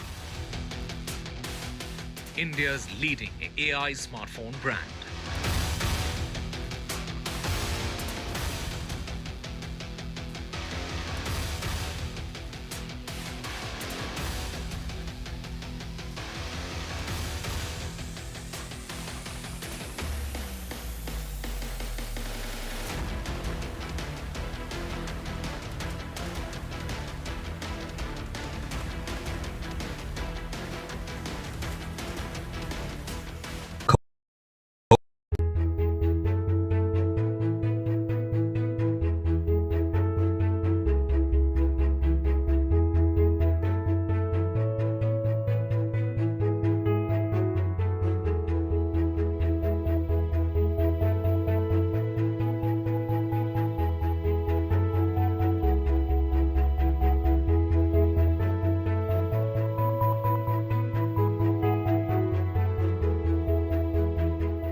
More news that matters.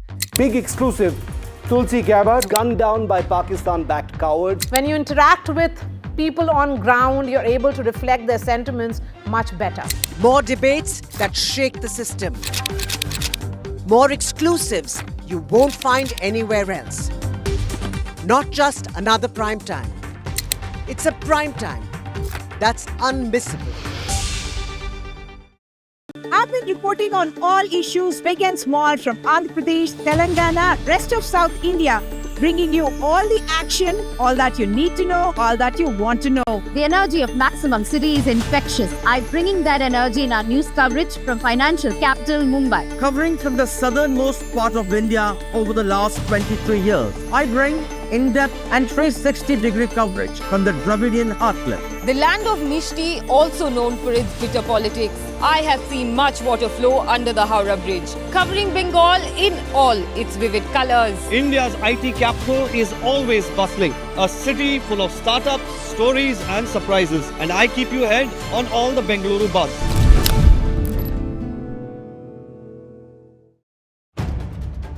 If it matters to you, if it matters to you, if it matters to you,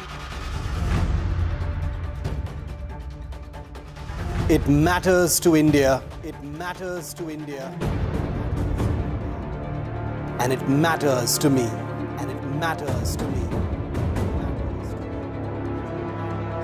India Matters with Shivaru. Only on NDTV 24/7. In today's interconnected world, India's voice is more crucial than ever. When India speaks, the world listens. At NDTV World, we are that voice, bringing you intelligent and insightful news from India and beyond. From geopolitics and diplomacy to economic shifts, migrations, tech disruptions, and the stories of our diaspora, we cover the news that shapes our global future. NDTV World, your new home for global news, is here.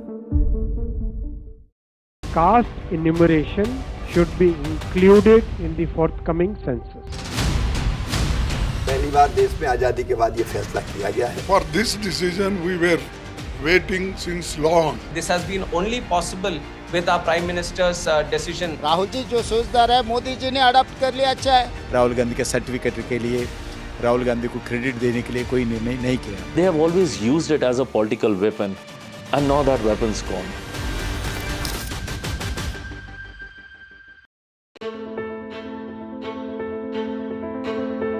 News is not just headlines, it is what impacts you.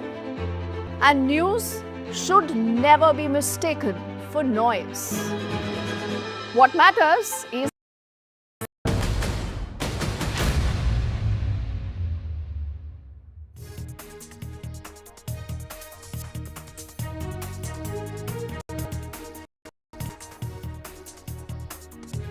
Conducts Operation Sindoor, destroys 9 terror camps in Pakistan. Defense Minister and the Prime Minister salutes the armed forces.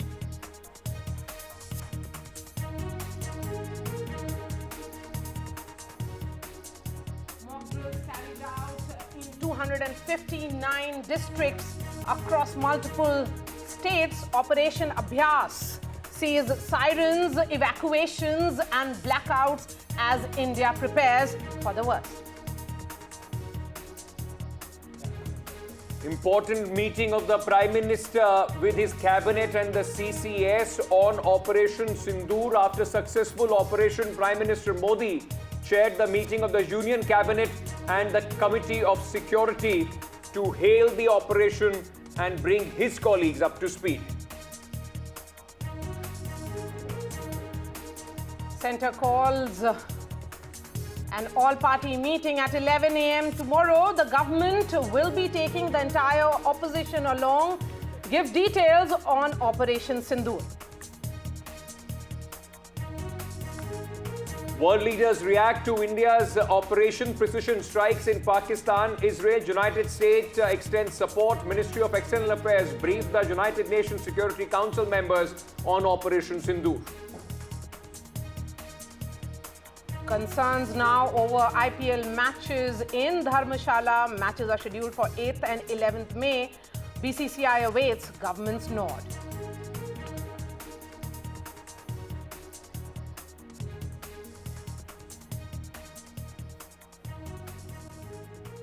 Hello everyone and welcome to this special broadcast. India has struck at 9 nerve centers of terrorism inside Pakistan and in Pakistan-occupied Kashmir.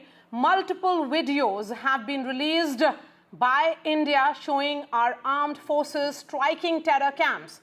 Camps linked to Jaish-e-Mohammed, Lashkar-e-Taiba have been targeted and destroyed. This is for the first time that India has released visuals of targets decimated under Operation Sindoor to avenge the deadly April 22nd attack in Jammu and Kashmir's Pahalgam.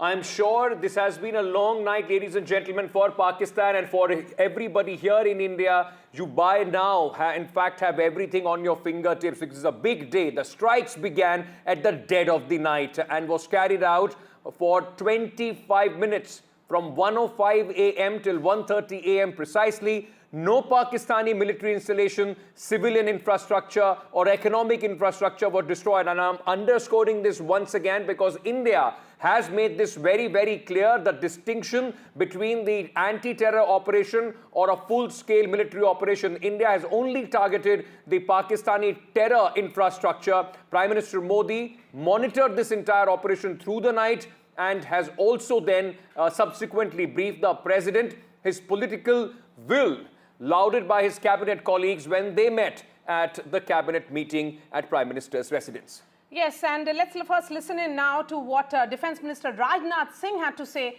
and also when Foreign Secretary Vikram Misri briefed the press. जैसे कि आप सबको जानकारी है कि कल रात हमारी भारतीय सेनाओं ने अपने अद्भुत शौर्य और पराक्रम का परिचय देते हुए एक नया इतिहास रच दिया है। तो हम कह सकते हैं एक तरीके की सटीकता, सतर्कता और मानवीयता यह हमारी भारत की सेना के जवानों ने दिखाई है,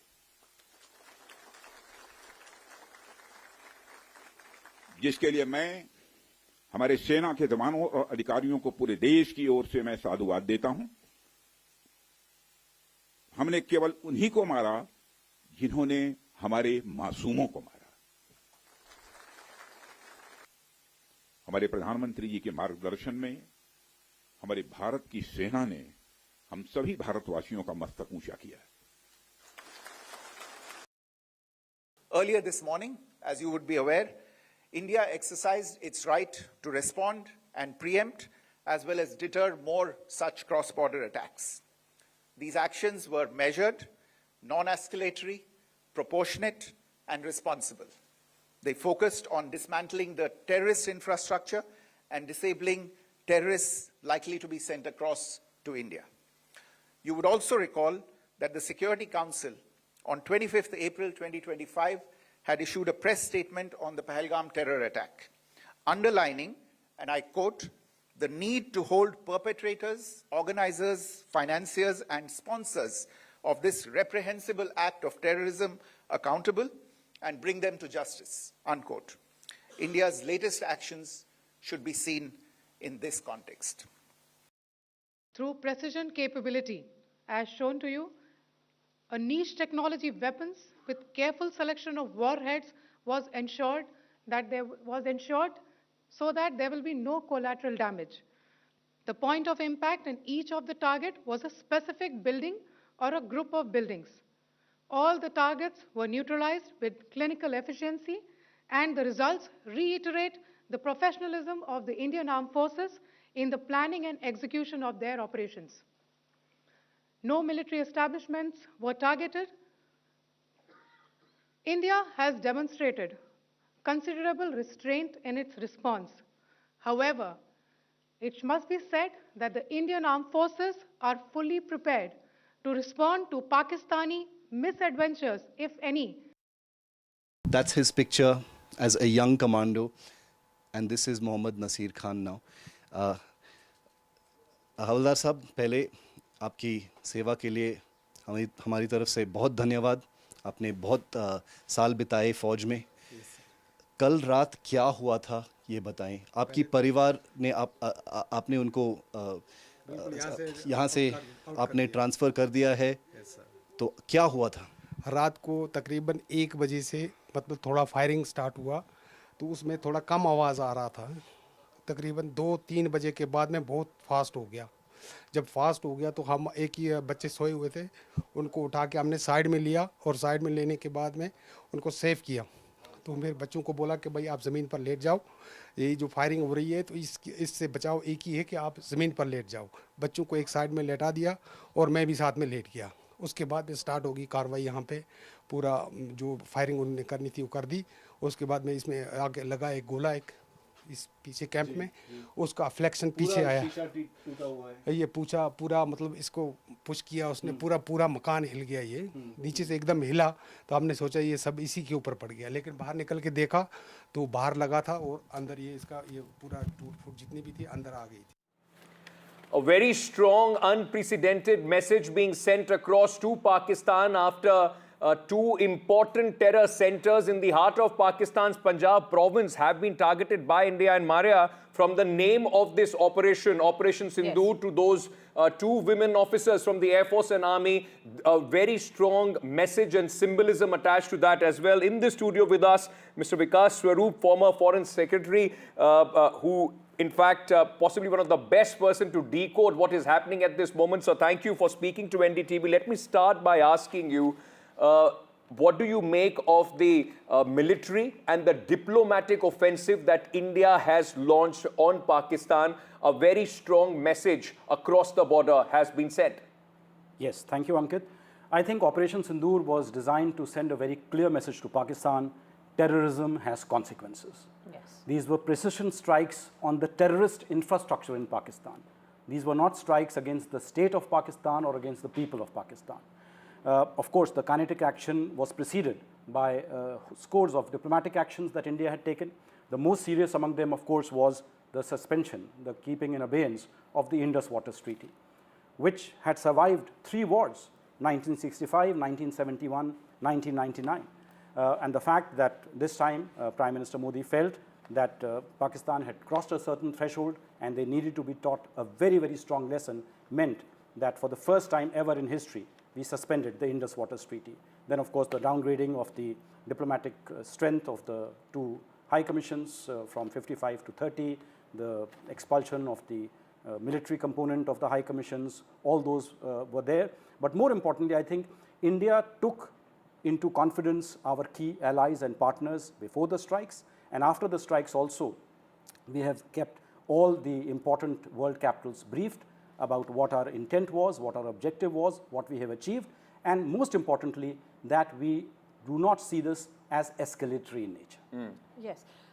Ambassador Swarup, India has reiterated that it was non-escalatory in nature. That is the intent with which these terror strikes were, India carried out these strikes, military strikes inside Pakistan and in POK.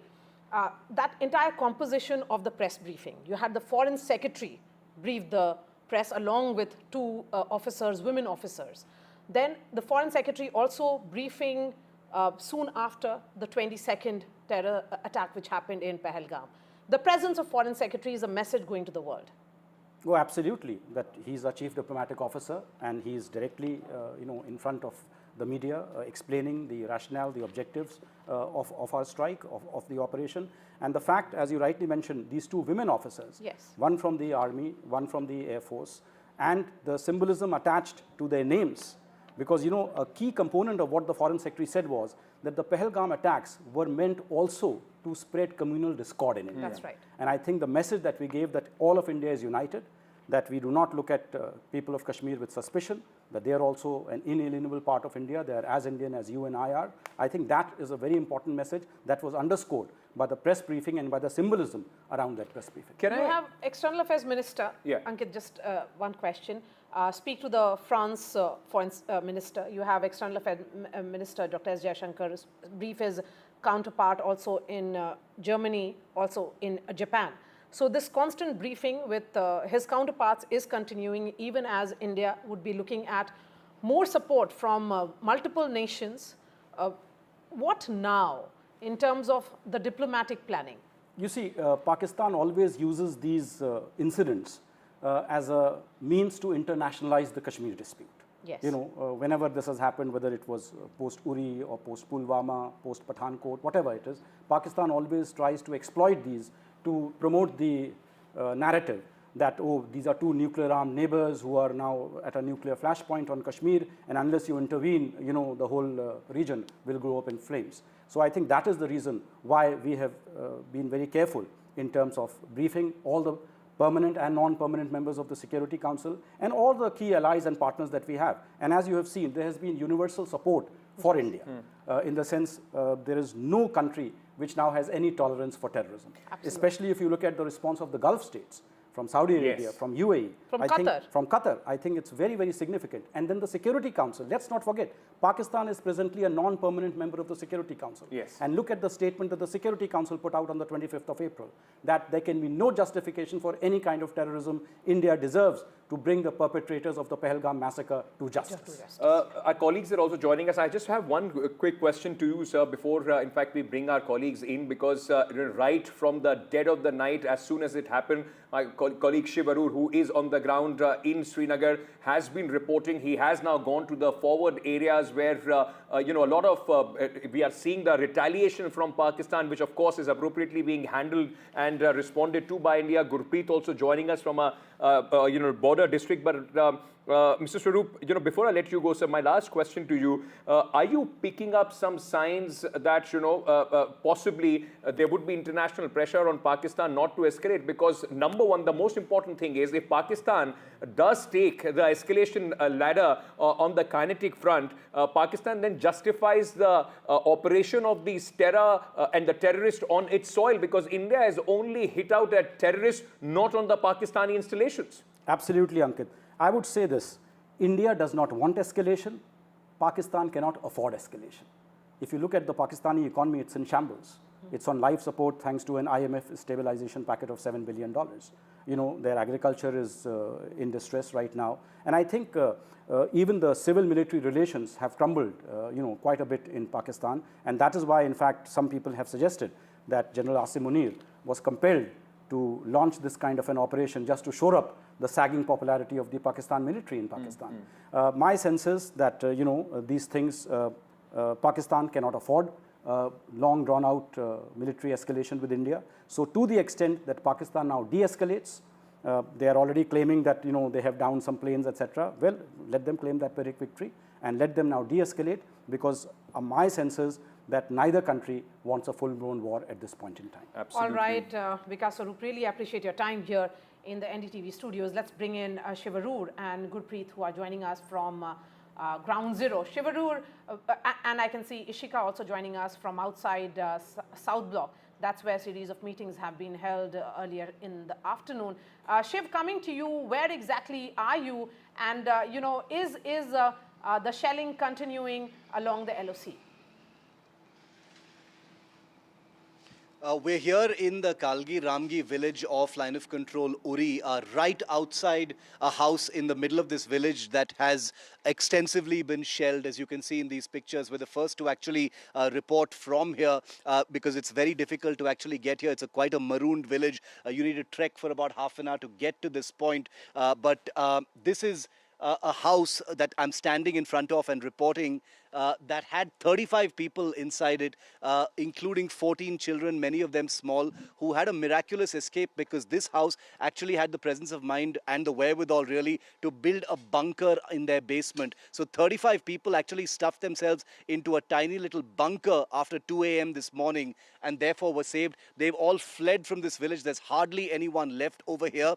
And there are many houses, neighboring houses also, that have been similarly damaged. This is, in fact, Ankit and Maria, the third village that we are seeing in the Uri sector alone, that has suffered extensive damage of this kind.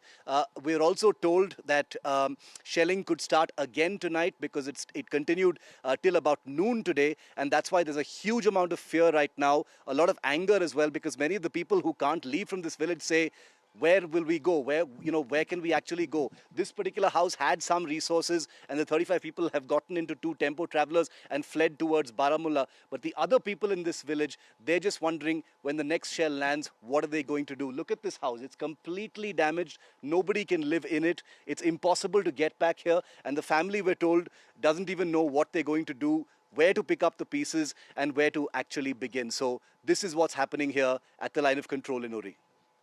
Me, engage you further a little bit because, where you are at this moment, and let me tell our viewers, NDTV is the only channel reporting from the worst hit areas of the Pakistani retaliation as we see. And Shiv, you've covered this. We have seen this many times. While India very specifically goes after terror targets, and if, like in 1971, it was only military targets, Pakistani army does not make those distinctions. It is our civilian areas which are facing the brunt with medium and heavy artillery guns from the Pakistani side.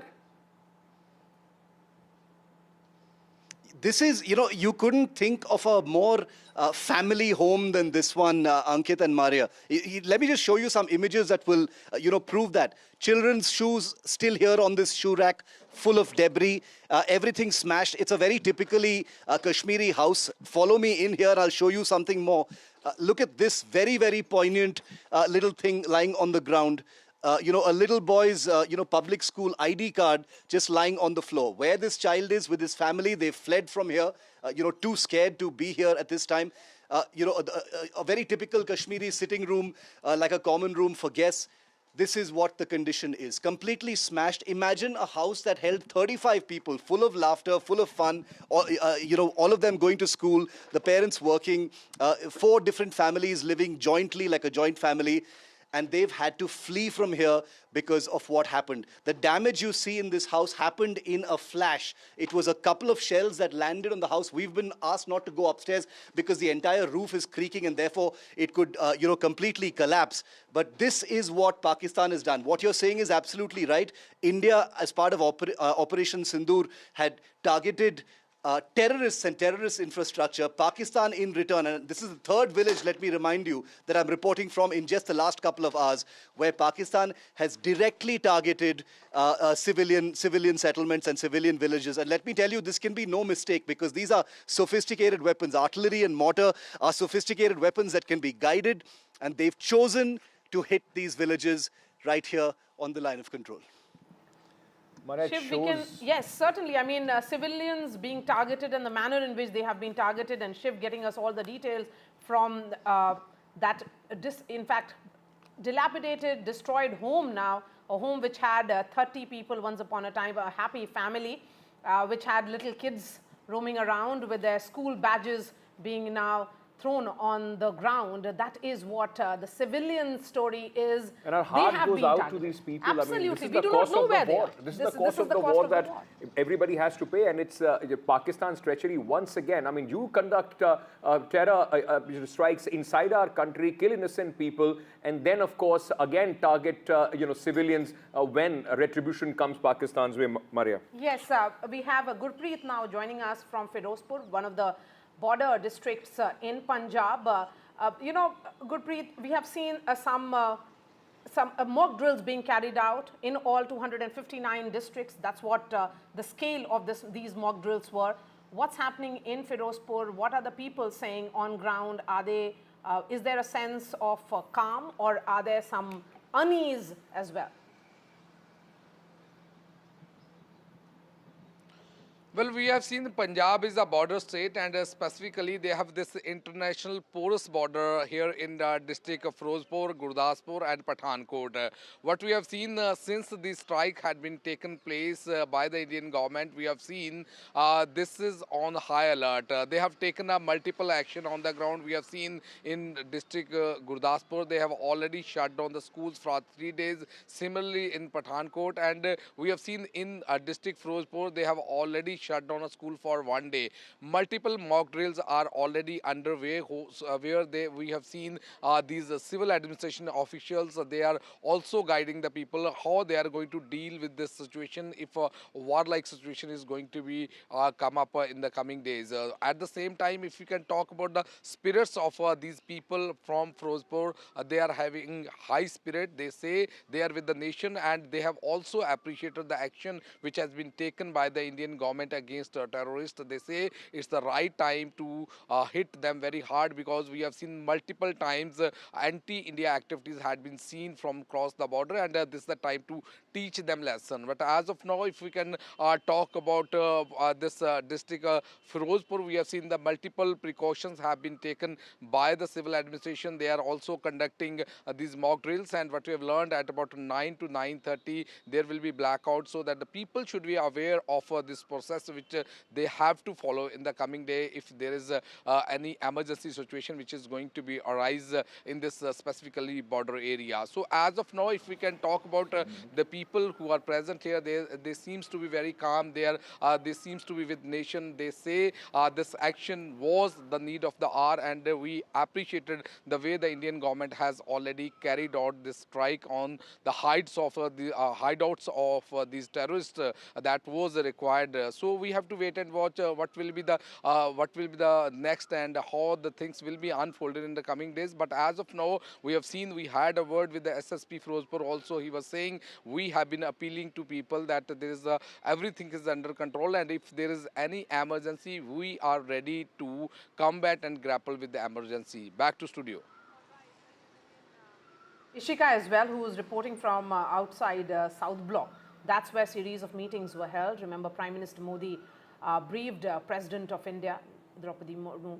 There was a briefing which was carried out also by Prime Minister briefed his cabinet colleagues as well. There was a meeting chaired by Home Minister Amit Shah with chief ministers of all border states participating in that.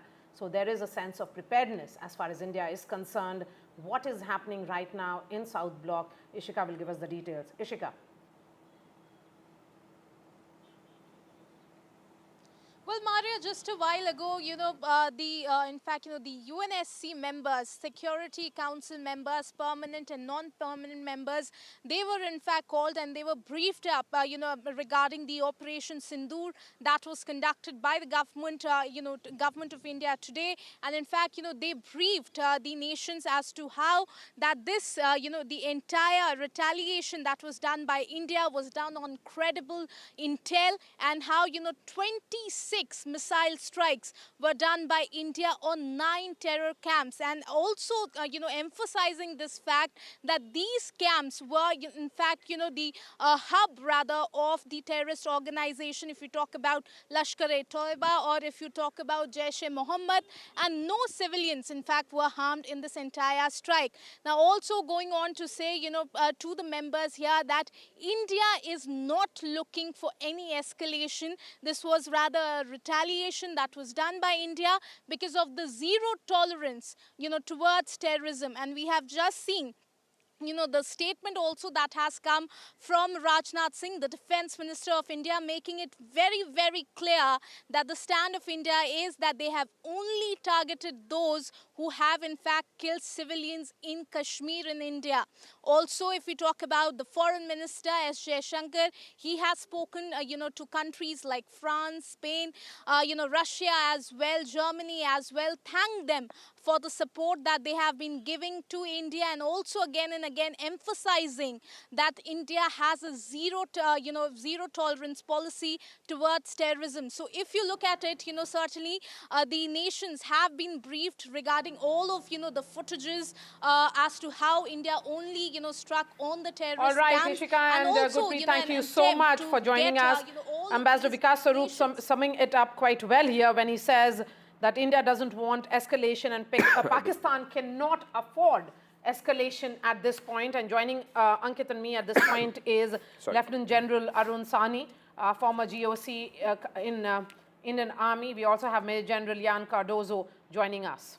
Right. Let me very quickly first go across to Lieutenant General Sahani. Sir, I want to, start by asking you, because everybody, the only question that people have in their mind at this moment is what happens from here on? Are we going to see, or are you worried that there could be a next level of escalation? What is that next level of escalation and how are we prepared for that? I think if you give me a quick look, firstly, I think the Indian Armed Forces did an absolutely brilliant, managed to get surprise and managed to select and hit targets, which ensures that the escalation doesn't take place, because we haven't hit any military target. We've only targeted terror, but this time the nerve center of the targets of these terrorists, their nerve centers have been sorted out. The most important issue that really comes to light now is that will there be a reaction? Yes, I think for the public, we are already seeing on the social media with the false narrative that they are trying to build up in the psychological domain of having downed certain aircrafts of ours, having carried out certain amount of retaliatory action, which seems to be getting reported from Reuters and from BBC. That's what I saw on the net, which is available to us. So it seems he's trying to sort of cater for his homegrown people, that there will be, that we have taken necessary action in retaliation to what the Indian Armed Forces have done.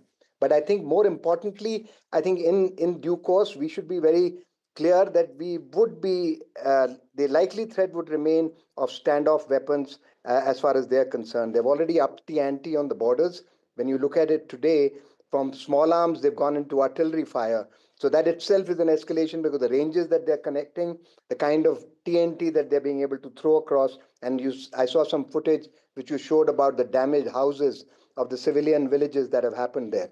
So I think what we could look at, with the kind of support they're getting from Turkey, from China, and with their own capabilities, which are quite limited. Right.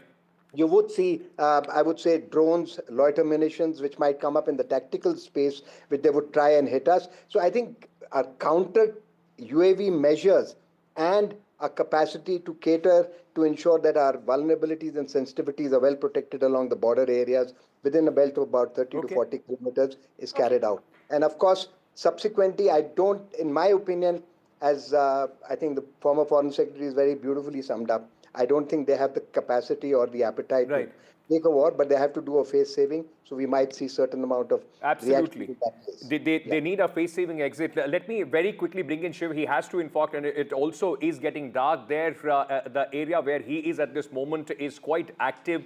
He has to change locations as well. Shiv, very quickly, because you've been also been reporting on the complexity of this entire operation which India undertook, the kind of weapons which were used, and the way, in fact, we were able to send across a message, especially when we talk about Bawalpur and Mudri, in Pakistan. At this moment, how are the security forces, our forces, preparing to deal with any eventuality with Pakistan? Also, just tell us a little bit more about the weapons that India used.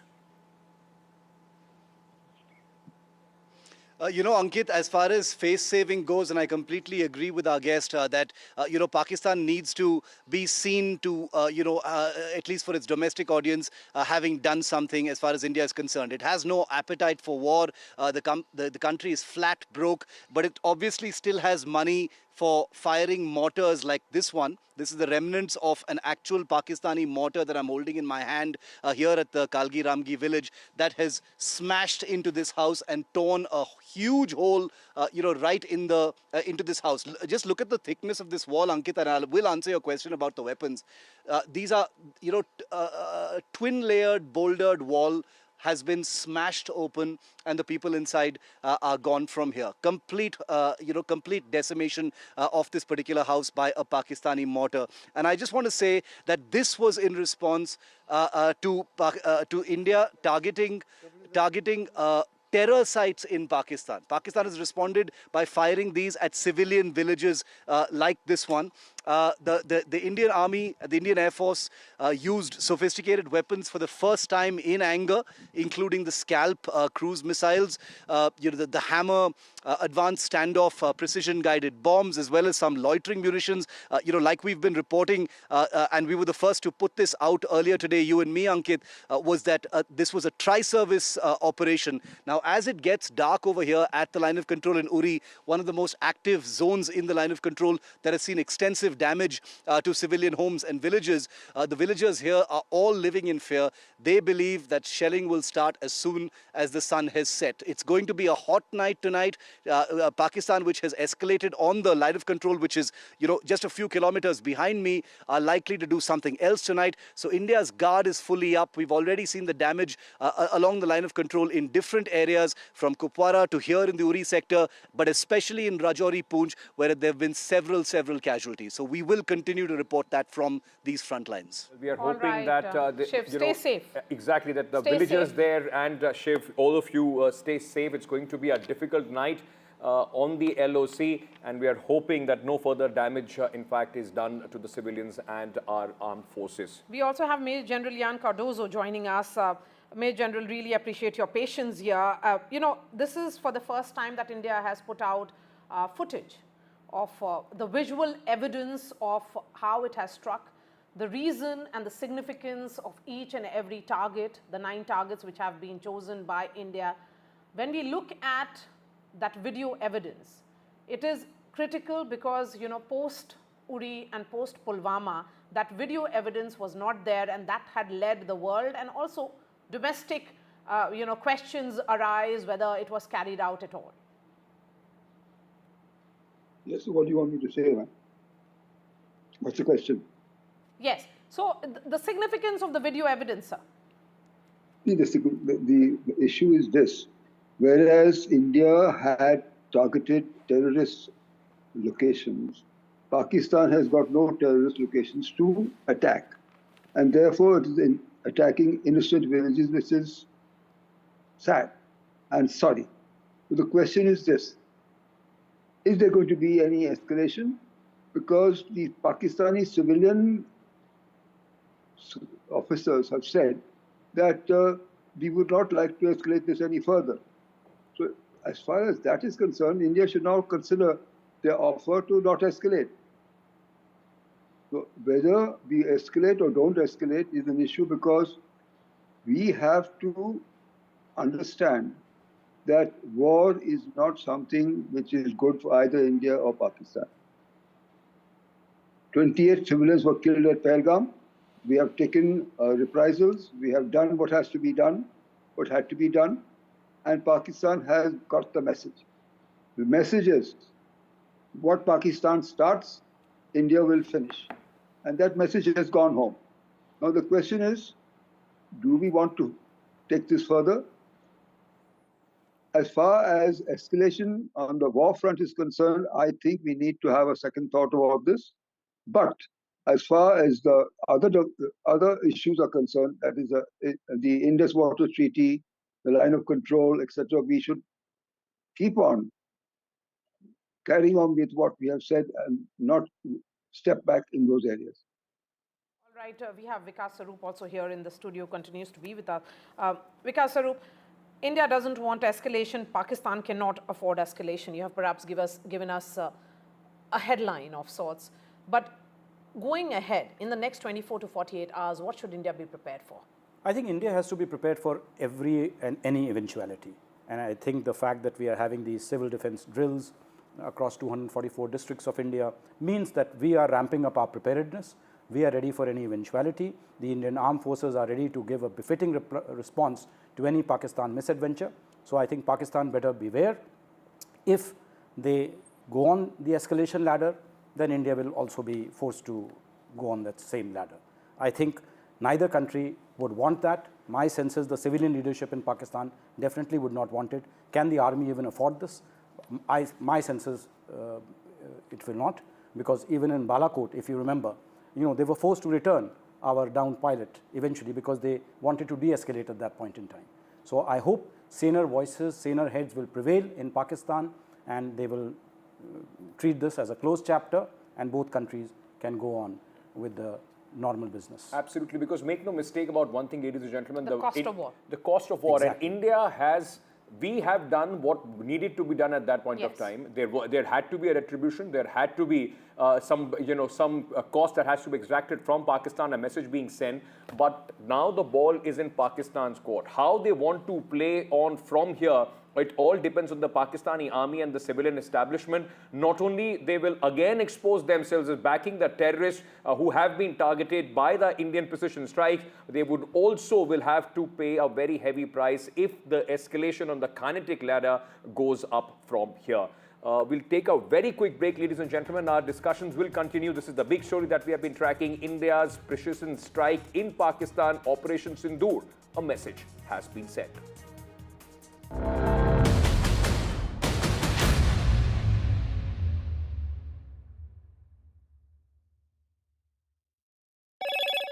Hello, Moto. Motorola, India's leading AI smartphone brand.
That's huge.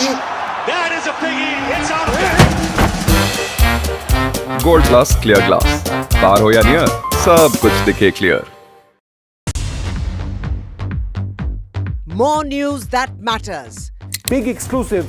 Tulsi Gabbard gunned down by Pakistan-backed cowards. When you interact with people on ground, you're able to reflect their sentiments much better.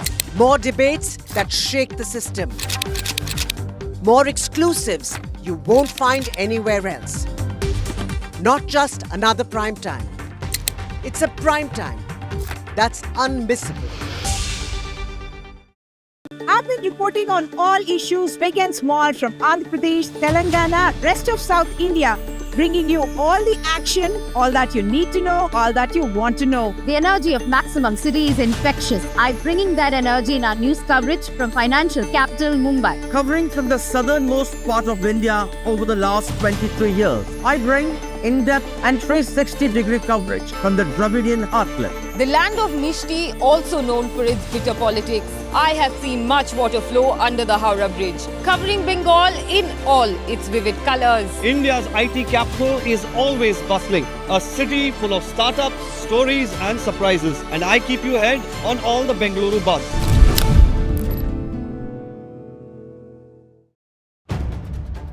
If it matters to you, if it matters to you, if it matters to you, it matters to India. It matters to India. And it matters to me. And it matters to me. India Matters with Shivaru. Only on NDTV 24/7. In today's interconnected world, India's voice is more crucial than ever. When India speaks, the world listens. At NDTV World, we are that voice, bringing you intelligent and insightful news from India and beyond. From geopolitics.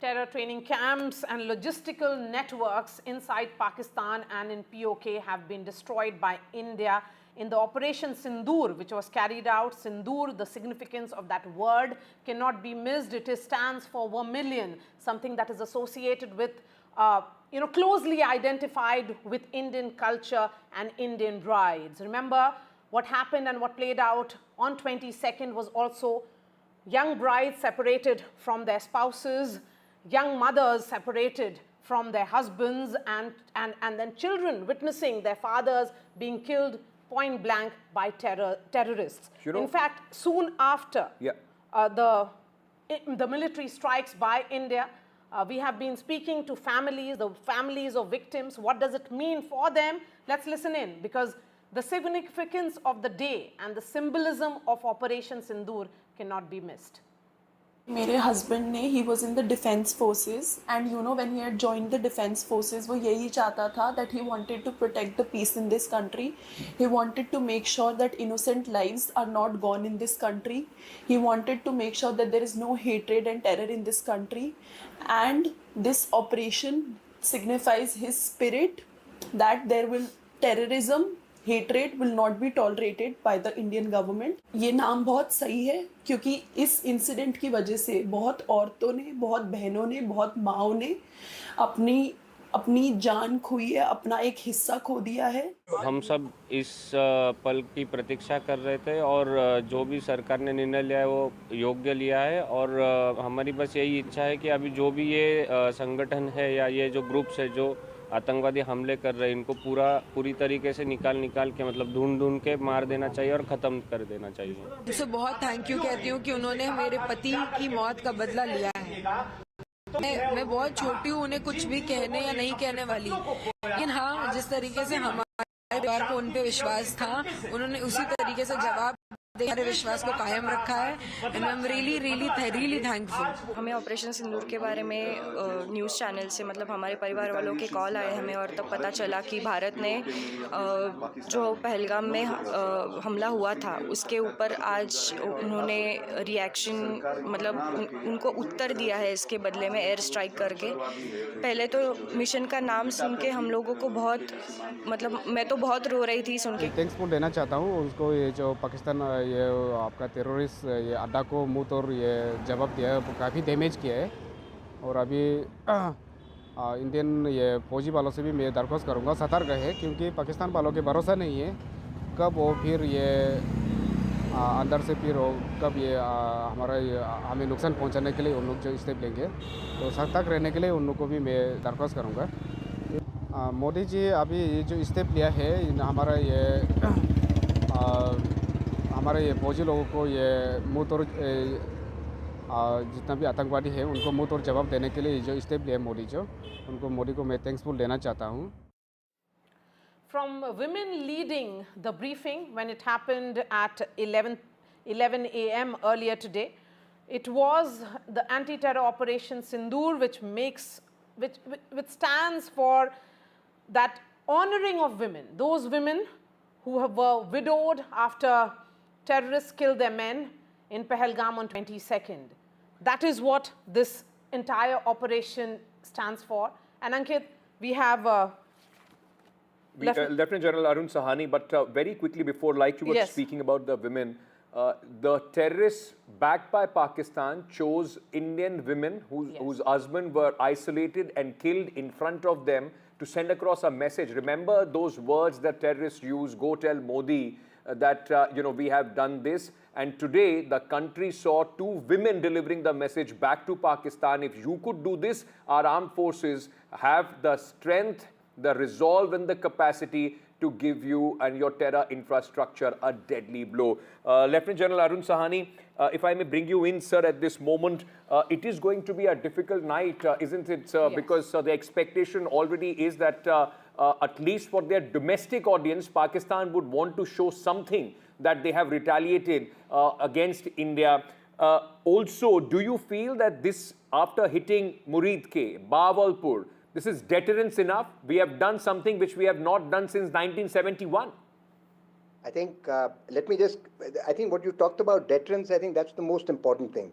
The first point is that both from the political leadership and from the citizens of this country, this preparedness to take the last bullet, that is in case there is a war, they are willing to stand by the country, face these hardships that would naturally flow, both in the economic and in their normal daily lives, was the first step of deterrence, to show that India will go the whole hog in case you continue with this kind of an activity. So I think the first step of deterrence has been set by the fact that we have targeted the nerve centers of these terrorists.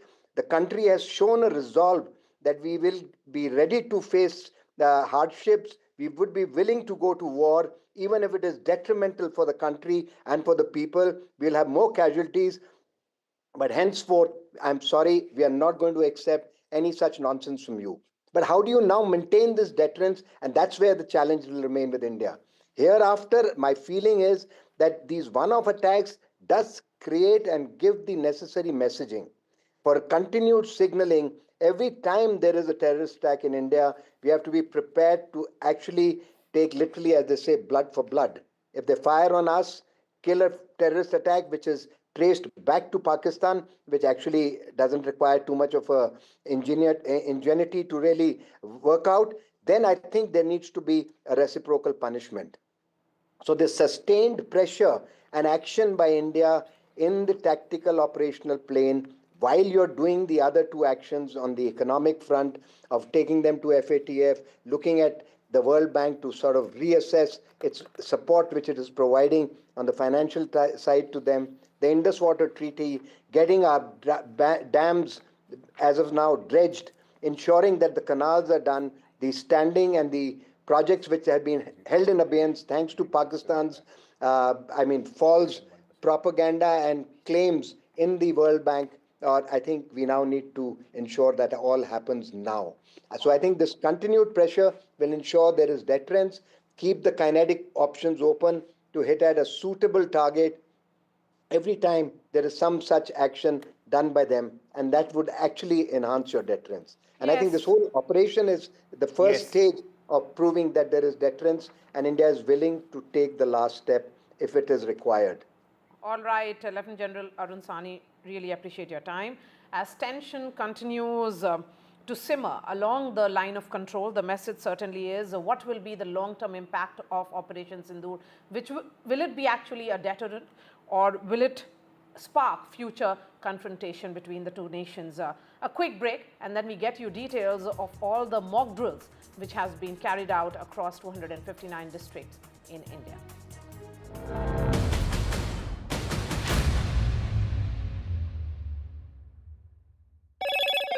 Hello, Moto. Motorola, India's leading AI smartphone brand.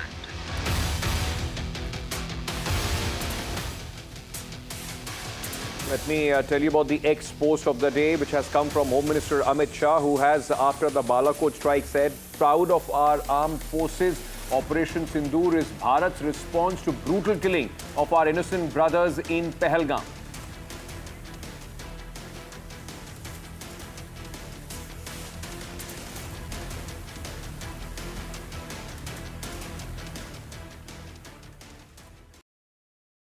तू ही तो है जिसकी सच्चाई वाली clarity की वजह से मैं आज यहाँ हूँ। गोल्ड प्लस सिल्वॉक्सी मिरर्स, ऐसी क्लैरिटी कि आपको सिर्फ सच नजर आए, चाहे कितने भी साल बीत जाएं।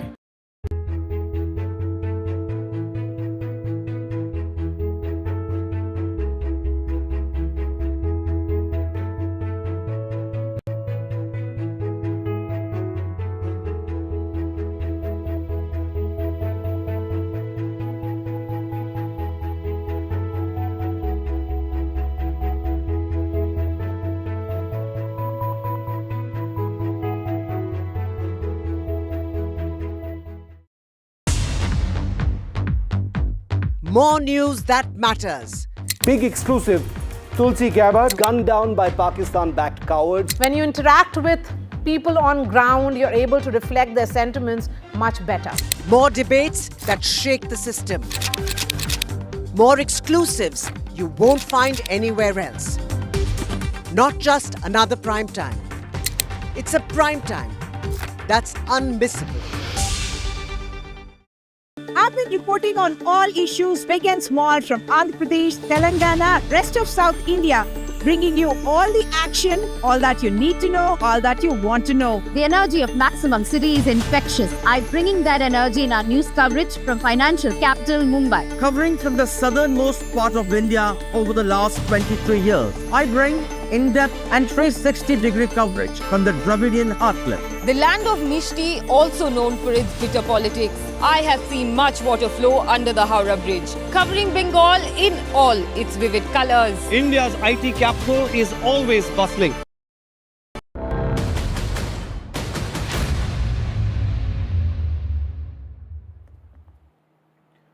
Welcome back, ladies and gentlemen. Our continuous coverage right from the time when India chose the moment to strike against Pakistani terror network, the very headquarters of Jaish-e-Mohammed Lashkar-e-Toiba.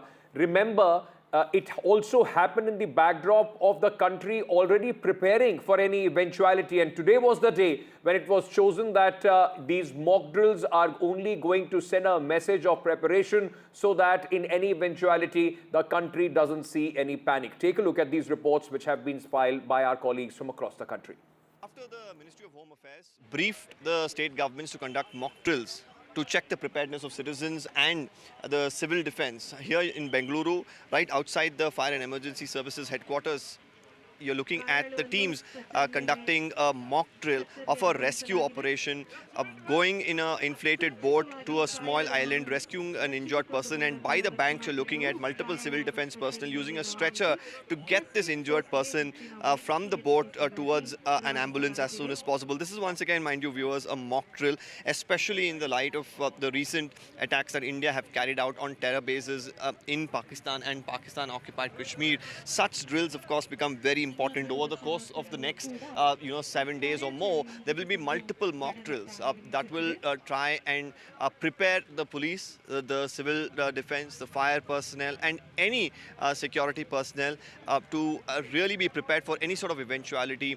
Air raid sirens, of course, are going to be blaring in different parts of Bengaluru, Karwar, Raichur, Mysuru and Mandya over the next few days. There's also going to be other forms of rescue operations in different places. Now here you can also see, of course, another boat that is also making its way here. That's once again emulating another rescue from a nearby island. They too will, of course, come in here towards the banks, where another team of the civil defense personnel with a stretcher will try and emulate another rescue operation. So this is an extensive mock drill that's being carried out.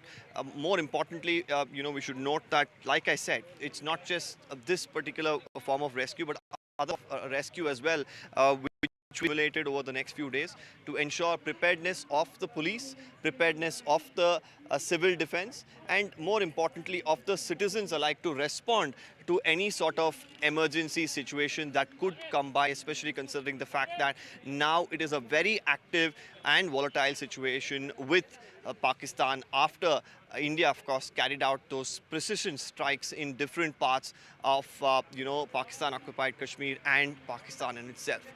With video journalist Govind, this is Deepak Bopana for NDTV. Part of the nationwide mock drill, there are mock drills being organized by the civil defense in Assam in 15 districts. Here is one mock drill being organized for the civil defense volunteers in Guwahati at the premises of the 10th Assam Police Battalion, and the siren of a air raid has been blown, and now the civil defense volunteers are showing what the civilians will have to do. Here the school children have been also brought with their parents to make them aware of what they should do in case of a air raid, and what kind of sirens will be played, and what they should do, and how the rescue operations will take place. You can see there simulations are being done of a air raid in the similar fashion in 15 districts of Assam.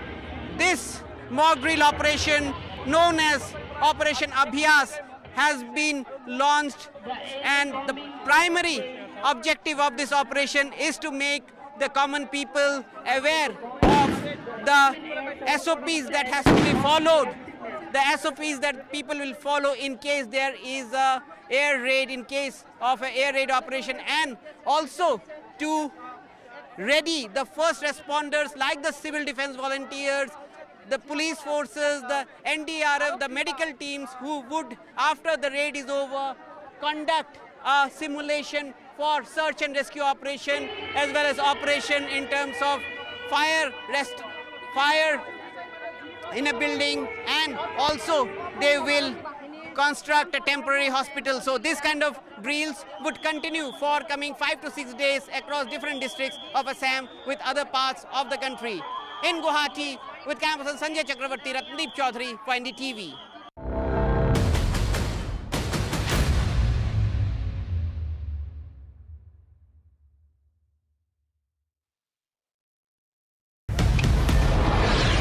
This is Operation Sindoor. It is India's big retaliation for the Pahalgam terror attack. The precision with which this attack has been carried out, it's payback time.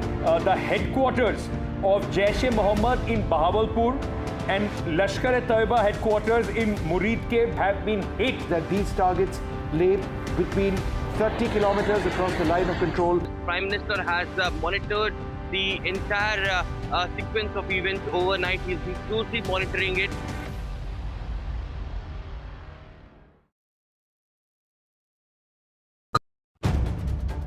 If it matters to you, if it matters to you, if it matters to you, it matters to India. It matters to India. Turns with Shivaru, only on NDTV 24/7. In today's interconnected world, India's voice is more crucial than ever. When India speaks, the world listens.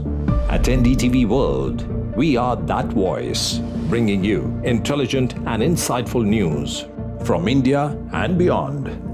From geopolitics and diplomacy to economic shifts, migrations, tech disruptions, and the stories of our diaspora.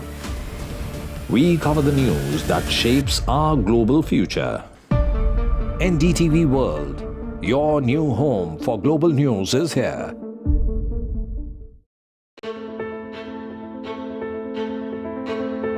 News is not just headlines, it is what impacts you. And news should never be mistaken for noise. What matters is the reality. Accurate, in-depth, and with the right perspective. For over 20 years, I have been a journalist, and never has clarity mattered more than now. At Newsnight, we go beyond the surface. We dissect the details, challenge the narratives, and bring you the unparalleled clarity you deserve in a world clouded by misinformation. We are bold, we are direct. Newsnight, for the news in your interest. Only on NDTV 24/7. How often have you turned away from debates that descend into endless fights? We bring you a show where every question is answered, where every debate finds its resolution, where every story finds its conclusion, where opinions collide but facts prevail, where stories unfold with insights and trust.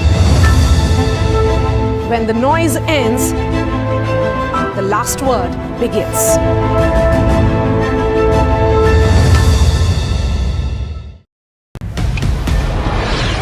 This is Operation Sindoor. It is India's big retaliation for the Pahalgam terror attack. The precision with which this attack has been carried out, it's payback time. The headquarters of Jaish-e-Mohammed in Bahawalpur and Lashkar-e-Taiba headquarters in Muridke have been hit. That these targets lay between 30 kilometers across the line of control. Prime Minister has monitored the entire sequence of events overnight.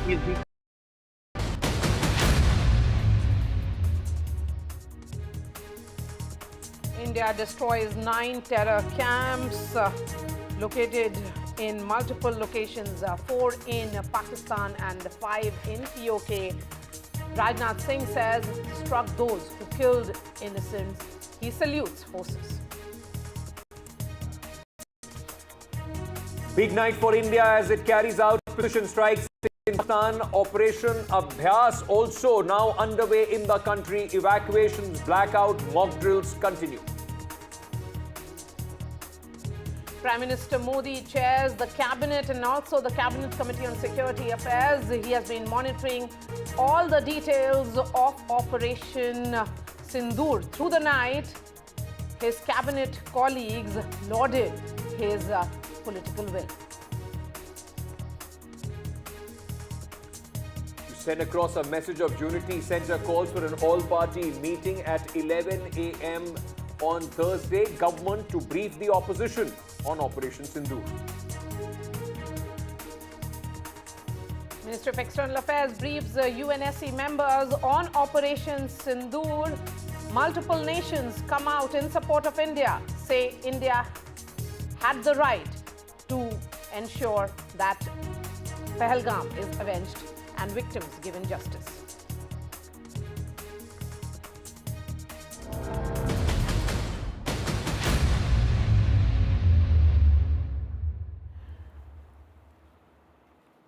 "24 missile strikes and India has struck at 9 nerve centers of terrorism inside Pakistan and in Pakistan-occupied Kashmir. Multiple videos have been released by India showing our armed forces striking terror camps, and these were camps linked to Jaish-e-Mohammed and Lashkar-e-Taiba, which have been destroyed and targeted. This is for the first time that India has released visuals of targets decimated under Operation Sindoor, which was meant to avenge deadly April 22nd attack in Jammu and Kashmir's Pahalgam.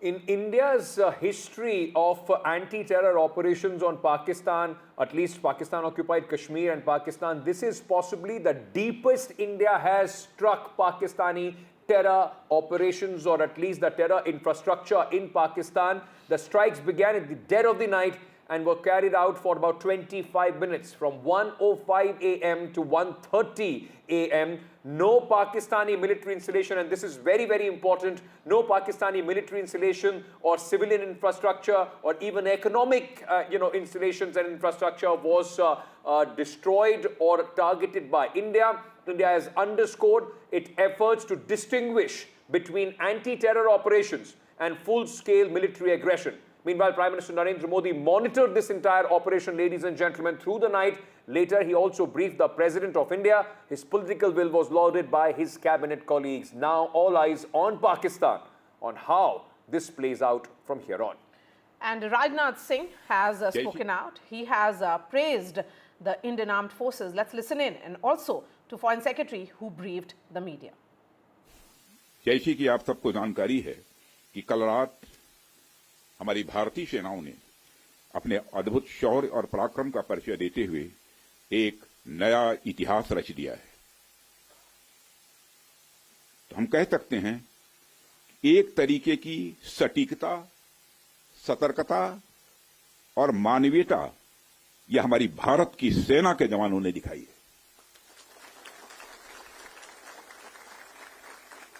जिसके लिए मैं हमारे सेना के जवानों और अधिकारियों को पूरे देश की ओर से मैं साधुवाद देता हूं। हमने केवल उन्हीं को मारा जिन्होंने हमारे मासूमों को मारा। हमारे प्रधानमंत्री जी के मार्गदर्शन में हमारे भारत की सेना ने हम सभी भारतवासियों का मस्तक ऊंचा किया है। Earlier this morning, as you would be aware, India exercised its right to respond and preempt as well as deter more such cross-border attacks. These actions were measured, non-escalatory, proportionate, and responsible. They focused on dismantling the terrorist infrastructure and disabling terrorists likely to be sent across to India. You would also recall that the Security Council on 25th April 2025 had issued a press statement on the Pahalgam terror attack, underlining, and I quote, the need to hold perpetrators, organizers, financiers, and sponsors of this reprehensible act of terrorism accountable and bring them to justice, unquote. India's latest actions should be seen in this context. Through precision capability, as shown to you, a niche technology weapons with careful selection of warheads was ensured so that there will be no collateral damage. The point of impact in each of the target was a specific building or a group of buildings.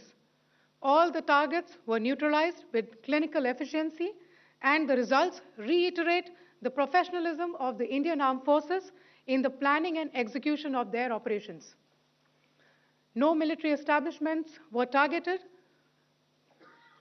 India has demonstrated considerable restraint in its response. However, it must be said that the Indian Armed Forces are fully prepared to respond to Pakistani misadventures, if any. Operation Sindoor 22 अप्रैल को पहलगाम में हुए विभत्स आतंकवादी हमले के शिकार मासूम नागरिकों व उनके परिवारों को न्याय देने के लिए लॉन्च किया गया था। इस कार्रवाई में 9 टेररिस्ट कैंप्स को टारगेट किया गया और पूरी तरह से इसे बर्बाद किया गया। पाकिस्तान में पिछले 3 दशकों से टेरर इंफ्रास्ट्रक्चर का निर्माण हो रहा है। इसमें recruitment, indoctrination centres, training areas व लॉन्च पैड शामिल थे, जो पाकिस्तान और पाक अधिकृत जम्मू कश्मीर POJK दोनों में फैले हैं। इन लक्ष्यों का चयन विश्वसनीय इंटेलिजेंस सूचनाओं के आधार पर हुआ ताकि आतंक गतिविधियों की रीढ़ तोड़ी जा सके, और यह खास ध्यान दिया गया कि निर्दोष नागरिकों और सिविलियन इंस्टॉलेशन को नुकसान न पहुंचे। And joining me now on this special broadcast, in fact joining Ankit and me at this special broadcast, is Nazir Masoodi. He has been tracking all the developments from ground zero in Jammu and Kashmir. We also have Admiral Arun Prakash, former Chief of Navy Staff. I'm coming to you, Nazir, first. Nazir, where you are, there is this sense, it's an uneasy calm as the sun sets. There is this sense also that perhaps the shelling could begin, and Pakistan could resort to what has been, a visual which came in through the day of regular targeting of civilians. Well, after seeing the plight of people living in the line of control, everybody is really disturbed here in Kashmir, what will happen this night. And everybody hopes that it, it will be the end of this confrontation. The way Pakistan targeted innocent civilians, civilian population, be it Tangdar, where you see besides residential houses, there's massive destruction of the shops and business establishments. So people are losing their home, becoming homeless, and they're becoming jobless, losing their livelihood as well. And the worst hit is Poonch, where 10 civilians have been killed. Around 40 are injured. Houses, business establishments, religious places have been targeted. So on one hand, India says it has only targeted terror, installations or terror sites and did not attack any military installation or civilian population. But on the other side, we could see from Pakistan, it was heavy pounding artillery on the civilian areas and the defense establishments also. So it is going to be a very, very night, which may be long one, because at around 1 last night, we could hear sirens, we could hear massive air activity in Srinagar and other parts of the valley. And then what followed was heavy artillery people have not seen for a long, long time. People have gone back to the bunkers, and administration has today taken so many people to these community bunkers and the schools to safer areas. Chief Minister Umar Abdullah held emergency meeting with the DCs of border districts. So did the Jammu and Kashmir's Lieutenant Governor. Both had common things to ensure that people are taken to safety. There are no loss of lives, and also those who have been affected are given first, relief, some sort of relief and food and shelter to save their lives. Universities have postponed their exams till 10th of this month, and Srinagar airport, there would not be any civilian flights till 10th of this month. So even the Hajj flights have been, cancelled from Srinagar. A large number of people who are going for the pilgrimage, their pilgrimage has also been affected because of fear of Pakistani shelling and missile attacks. Nazir, it's been a very, very long, difficult day for people on the line of control and the international border where the artillery action is taking place from the Pakistani side, responded by India. Remember, on NDTV, we are trying to bring you all authentic information. It's been 15 hours of continuous coverage here on the broadcast. Let me very quickly go across to Admiral Arun Prakash. Sir, thank you for speaking to us. I want to start by asking you at this moment, all eyes, not only of the people in our country, but also across the globe, is on what happens from here on. We had the right to respond. Pakistan also claims that they would possibly also engage in some sort of escalation. What do you expect going on from here, the scenario, sir? Well, this was something that the nation had been expecting for a long time, and the Prime Minister has lived up to his promise of visiting retribution and punishment on the perpetrators of the barbaric attack that took place in Pahalgam on 22nd of last month. Now, this is a message to those who conducted or the terror organizations who are behind this cross-border terrorism. But it is also a message to those who train, support, and finance these organizations, which is the Pakistan Army and the intelligence services of Pakistan, otherwise known as the Pak Deep State. This is actually a message for them that we have carried out a punishing series of attacks on these camps and so on. But the message is for them that stop this kind of activity in the future. So having undertaken attacks on 9 of these terror sites with pinpoint accuracy, ensuring that only the perpetrators are punished and no military targets have been aimed at, nor any civilian casualties have taken place. Now, having done that, the ball is in Pakistan's court. Either it takes the message that India is trying to send, that this should be the end of cross-border terror activities financed, encouraged by the Pakistani deep state, or the options are still open. India can continue to hammer Pakistan with further strikes. The ball is in Pakistan's court. Either it accepts this message, or it is up to them to decide what they want to do next. Yes. And of course, escalation is a possibility for which we must be prepared. I'm sure we are prepared for the next step, whatever it may be. Admiral Prakash, India has gone ahead. In fact, I would say armed forces have gone ahead and destroyed hubs of Lashkar-e-Taiba and Jaish-e-Mohammed. They have been the proxies which have been involved in attacks, multiple attacks, which have been carried out on Indian soil. In terms of our capabilities, the military precision with which it has been carried out, what are you sensing? I mean, how significant it is, and also if you can give us a sense of the artillery and the weapons that were used. Well, artillery, etc., is on the line of control, as we've just heard from your representative in Kashmir. But the attacks which were carried out on the 9 targets, from what one learns from the media, have been carried out by fighter-borne, aircraft-borne guided missiles. And it speaks very well of the capability of the Indian Air Force that we have weapons which can be launched from within Indian territory, which have the range to attack targets deep inside Pakistan, not just in POK, but also deep in Pakistan. They have the range and they have the accuracy to destroy these targets with pinpoint accuracy without much collateral damage. So it speaks volumes for the capability and the planning and the efficiency of our forces. Sir, can I, before I let you go, can I very quickly specifically ask you a question about the naval preparations as far as the scenario which is playing out? Though at this moment we know that we are facing the artillery attack from Pakistan, some sort of retaliation on the LOC and the international border. Air Force, of course, has conducted these strikes inside Pakistan, the missile strikes. The Navy would also play a very important role in deterrence for whatever Pakistan's plans are from here on. Well, one expects that there is a strategy in place, and that strategy is a calibrated, stepwise. So step 1 has been taken. Now we have to wait for how Pakistan respond, whether they acknowledge the message that we are trying to send to them or they try to retaliate. So this will be a calibrated and graduated response on the ladder of escalation. The Navy has a role to play depending on what the government of India wants to do. The Navy has a role to play. It can contribute to the kinetic attack. I mean, the Navy has long-range land attack missiles, it has aircraft and so on. It can contribute in the kinetic attack.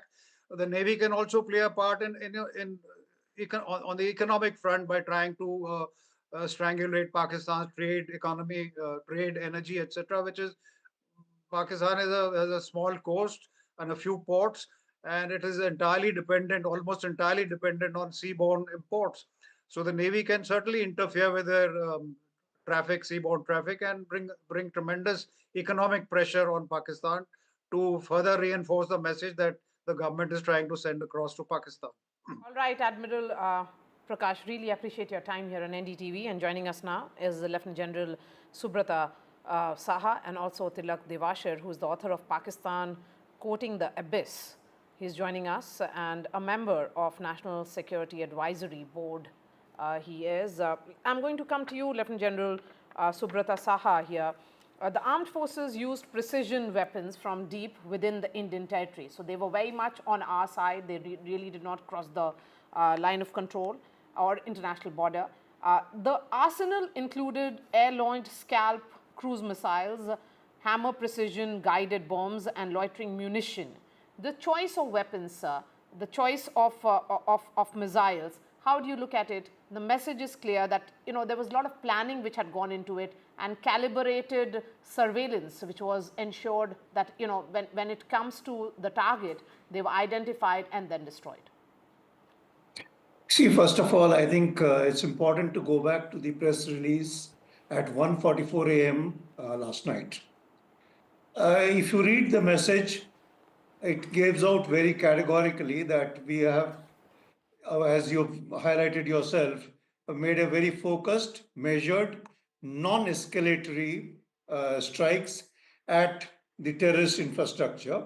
And it goes on to state that military targets have not been targeted. Military installations have not been targeted. So in fact, in that message is a message for the Pakistani establishment that should you choose to escalate, next will be your military installations. So if you see, the whole exercise has been done utilizing very precise munitions so that minimum, collateral damage, precision attacks on terrorist infrastructure, and reserve the right to escalate as per your design, as per your strategy, i.e., keep control on the escalation ladder. What has not been stated in the press release is the fact that should you choose to escalate further, next will be the attacks on your economic targets. And given the state of Pakistan, if India chooses to strike at the economic targets, it is going to be disastrous. So therefore, the broader strategy is quite clear on how it is, the whole thing is possibly going to pan out. And it is for the analysts to read and understand how this whole operation is evolving.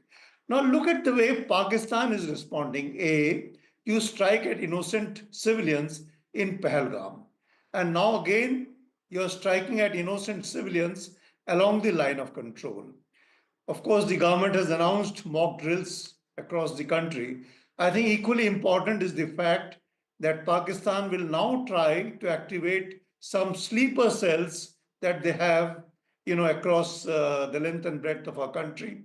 So I think it is important through your medium to sort of, tell all our countrymen, tell all our fellow countrymen to be very, very careful, because in all such scenarios, actually the first responder is the citizen on the ground who are first, should they watch and find anything which is suspicious.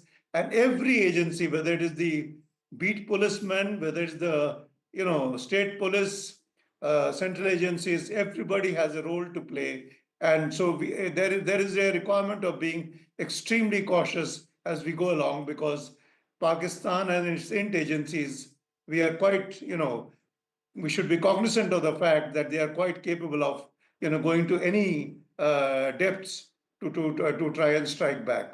But then on the larger scheme of things, I think we have to be prepared, especially in the next 24 to 48 hours, to get a kind of military response, which may be coming in the zone of of military installations. Absolutely. Unless some friends of Pakistan insert some sanity in the minds of their leadership, particularly the Pakistani chief, who has gone completely berserk. You heard his speech. Absolutely, and sir, we have seen how India has also, made that diplomatic offensive, have spoken out, reached out to other countries. Hopefully, many of them, as the Secretary of State of the United States has said, that he has also spoken to the Pakistani establishment, drilling some sense in them. But Tilak Deveshwar, sir, I just want to understand from you, because you understand Pakistan very, very well. You've written extensively about it.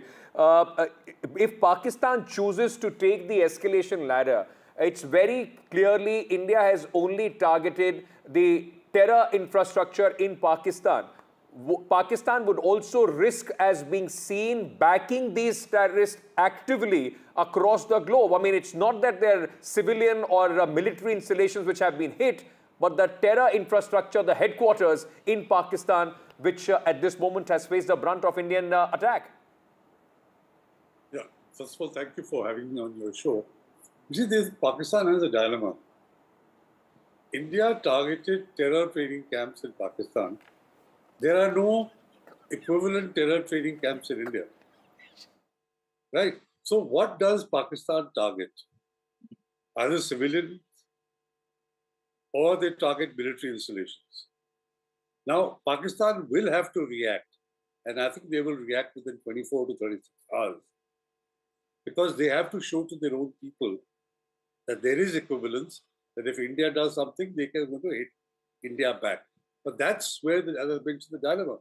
What do they target? And if they make a mistake, and if they target either civilians or military, then the retaliation and the escalation from India will be much more severe than what it has happened in the first round.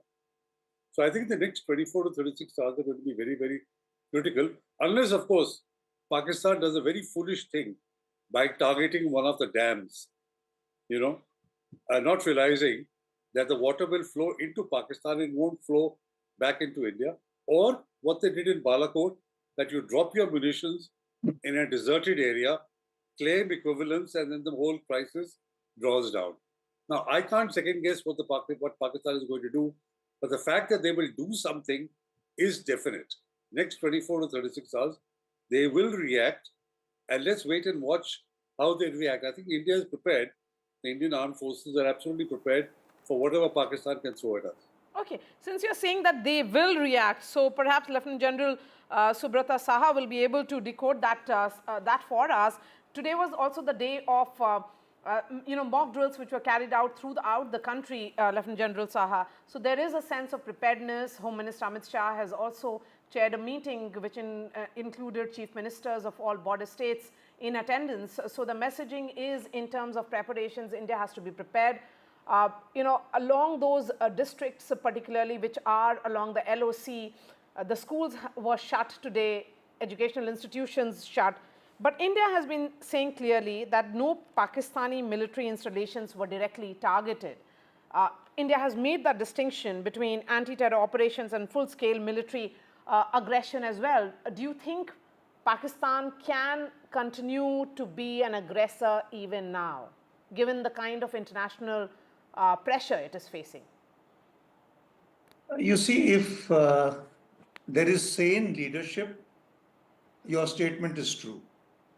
But if we are seeing the behavior of the chief of the Pakistan Army particularly, and I was referring exactly to his speech which he was making to the non-resident Pakistani, I have not come across any speech by previous Pakistan Army chief, including President Musharraf, a speech of that kind.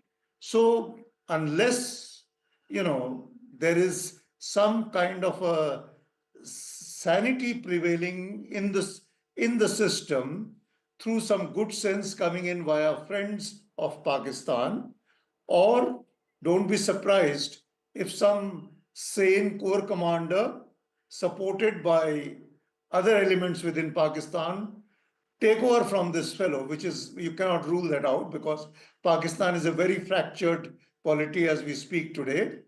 Don't rule out anything. Then you might see a change. But if this insanity continues, don't be surprised if the retaliation comes. And that's exactly what I think Tilak is also pointing out, and I also pointed out.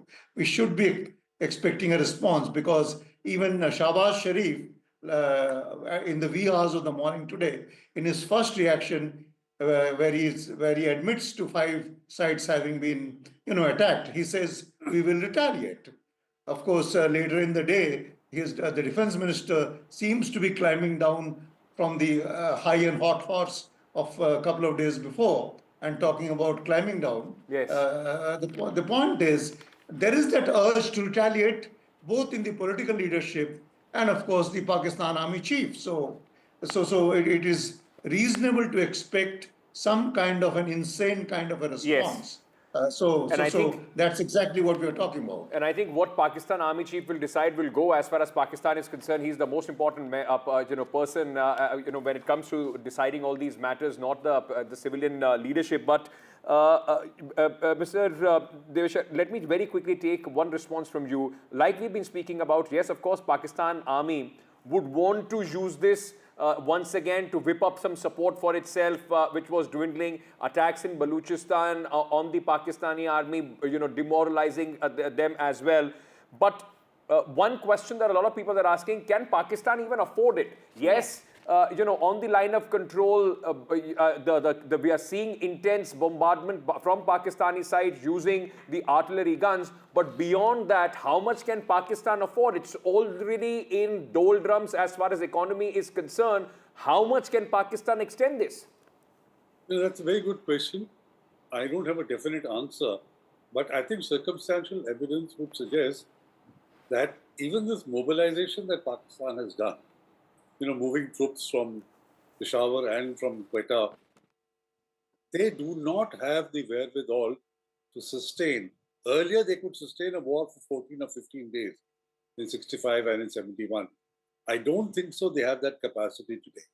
Take the case of fuel, POL. I was shocked to read that 14% of Pakistan's petrol and diesel is actually smuggled from Iran. In about 3,000 oil tankers every day, about 5 to 6 million liters of petrol and diesel is smuggled from Iran. Now, this is if your war fighting capability is dependent on smuggled fuel, how much do you think they are going to be able to sustain a long, a war of duration of even more than a week? So I think they are very vulnerable. And typically Pakistan, typically Punjabi Pakistan, it's all bluff and bluster, talking about nuclear. You see, there is no other country in the world, and nobody in India certainly talks about nuclear weapons as war-fighting weapons. People just use it as a deterrence and keep quiet about it. Pakistan is the only country which sways, like even the defense minister said that if we are threatened, we will make sure that the world ceases to exist. I mean, this is a red flag to the rest of the world. So coming back to your question, I think Pakistan does not have the wherewithal and the capacity to sustain a war or even a serious exchange with India for more than 4 days to a week. Very important that point being made there. In fact, and that is something that would have been factored in, I'm sure, while we planned this operation, and of course, while we are waiting to see if Pakistan chooses to escalate. The ball is in their court.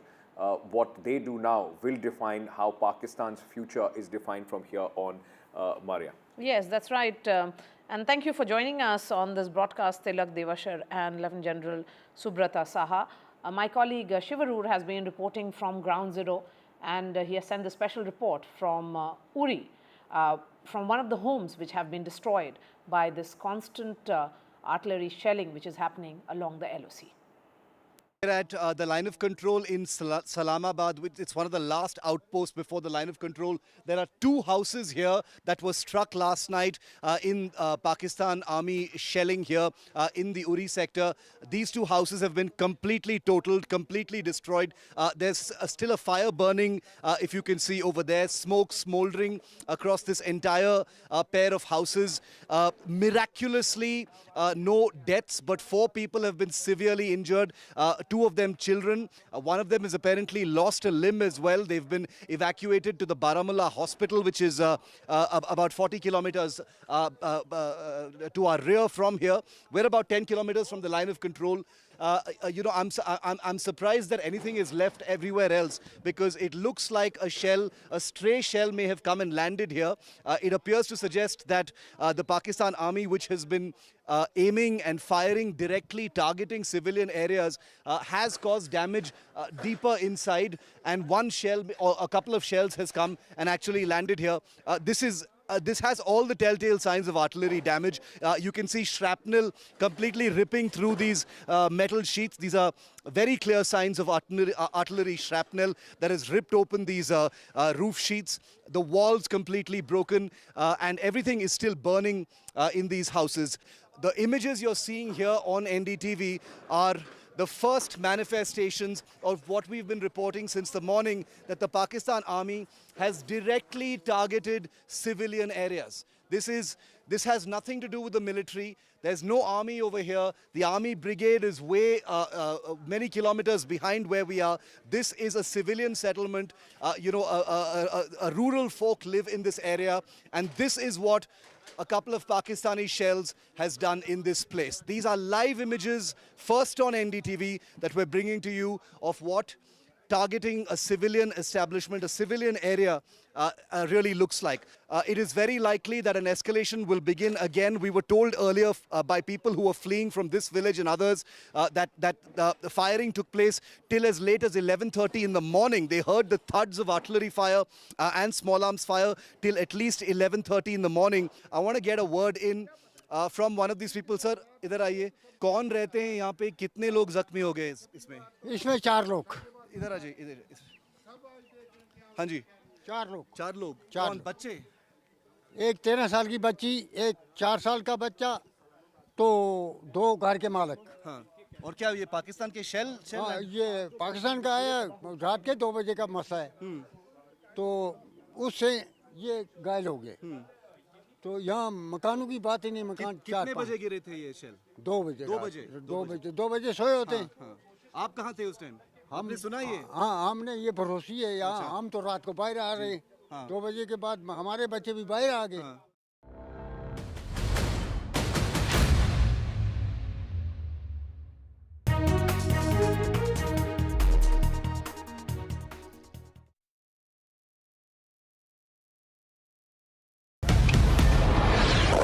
This is Operation Sindoor. It is India's big retaliation for the Pahalgam terror attack.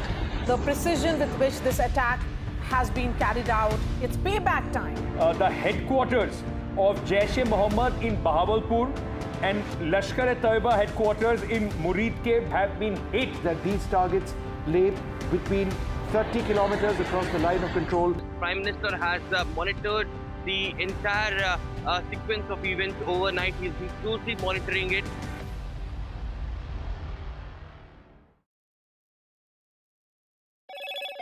Hello, Moto.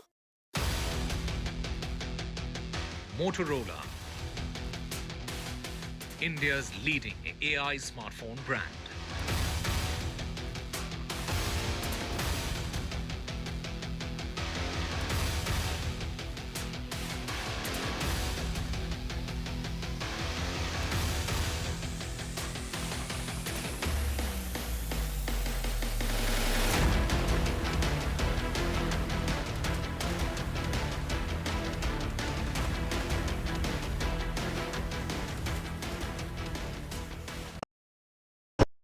Gold plus optimistic reflective glass लगाओ, धूप की गर्मी को दूर भगाओ और बिजली का बिल भी बचाओ।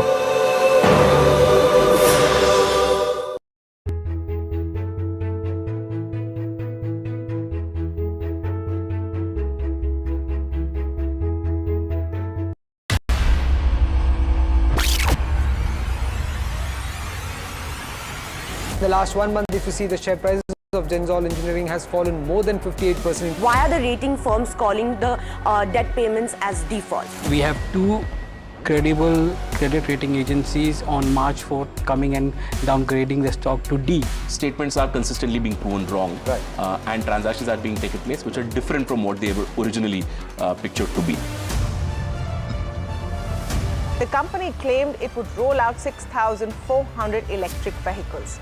But what it has rolled out is a shocking scam. Funds meant for the project were funneled allegedly back to the promoters, the Jaggi brothers. What did the money buy? Not EVs, of course, but a lavish flat in Gurgaon's luxurious DLF Carmelias.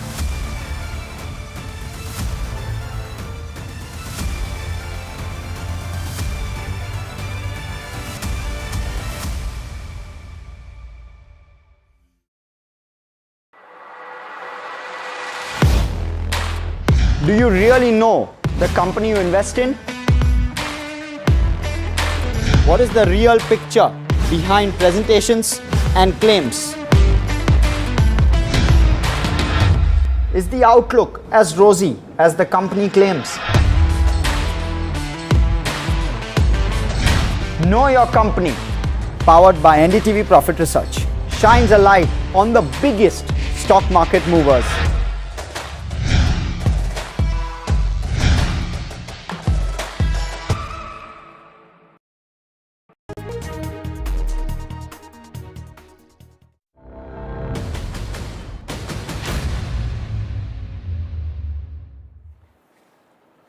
Welcome back, ladies and gentlemen. While Operation Sindoor was India's spear going across the border, hitting out at the Pakistani terror establishment, there is another operation which is going across the country, Operation Abhyas, getting the country ready for any eventuality. Today was the big day of the mock drill across 259 districts in the country. We have been seeing reports of how these demonstrations are helping civilians to do their part and stay not only just united but also prepare for anything that Pakistan possibly would like to serve on the Indian side. Carried out. Multiple guidelines had already been given by the central government to state government so that they will be able to prepare the people for the war if it goes to happen, and we can see that how this mock drill is being carried out at Firozpur. So these are the pictures and visuals. The moment there was a siren, how these people are trying to tackle with the situation at this point of time. So these are the guidelines which has already been issued. I'll request my Vijay to show these pictures. We have seen emergency ambulance has already been deployed, so that if there is any emergency, immediately the local administration, and that is the also on the second line of defense, they will be able to grapple and deal with the situation immediately. So today we have seen this mock drill which is being carried out in this border area of district of Firozpur at this point of time, and we have seen how they are being trained by the officers here. So once again I'll request my Vijay to show all these pictures from ground, that how the officer, they are guiding the civilians also, the people who are also participating and who are also standing in the second line of defense, that once there is the siren is going to start, how they are going to deal with the situation. So all these pictures are telling that in Punjab and specifically in district Firozpur, the people are being guided by the local administration so that they will be able to deal the situation. And joining us now is Dr. Shashi Tharoor, Congress MP and also former diplomat who has served at the United Nations. Dr. Tharoor, I appreciate your time. India has woken up to Operation Sindoor. The question that arises now is, what can we expect the world, and how do we expect, and in terms of the world reaction, because the very name of this operation is very, very emotive in nature. It is Sindoor, that word vermilion, which is very, ingrained in the Indian culture. That's right, and it was a reminder of the newlywed girl mourning her husband while they were on honeymoon, and he was shot dead in front of her. It's a real reminder of what this is all about. I must say that the action was absolutely the right thing to do. I would say that India has conducted itself with a tremendous amount of thought, calculation, and calibration. The message it has sent is, number one, to the Pakistani terrorists, there will be a price to pay for terror. But number two, it's pointed out really to the world that we have done everything in such a way that we are not putting a foot on the escalatory ladder. We attacked them at night when there were no civilians likely to be about, so there would be no collateral damage. 1:30 in the morning is not when people are wandering around the streets. We hit facilities that have served as terror infrastructure, but we were not there to kill civilians, unlike the terrorists.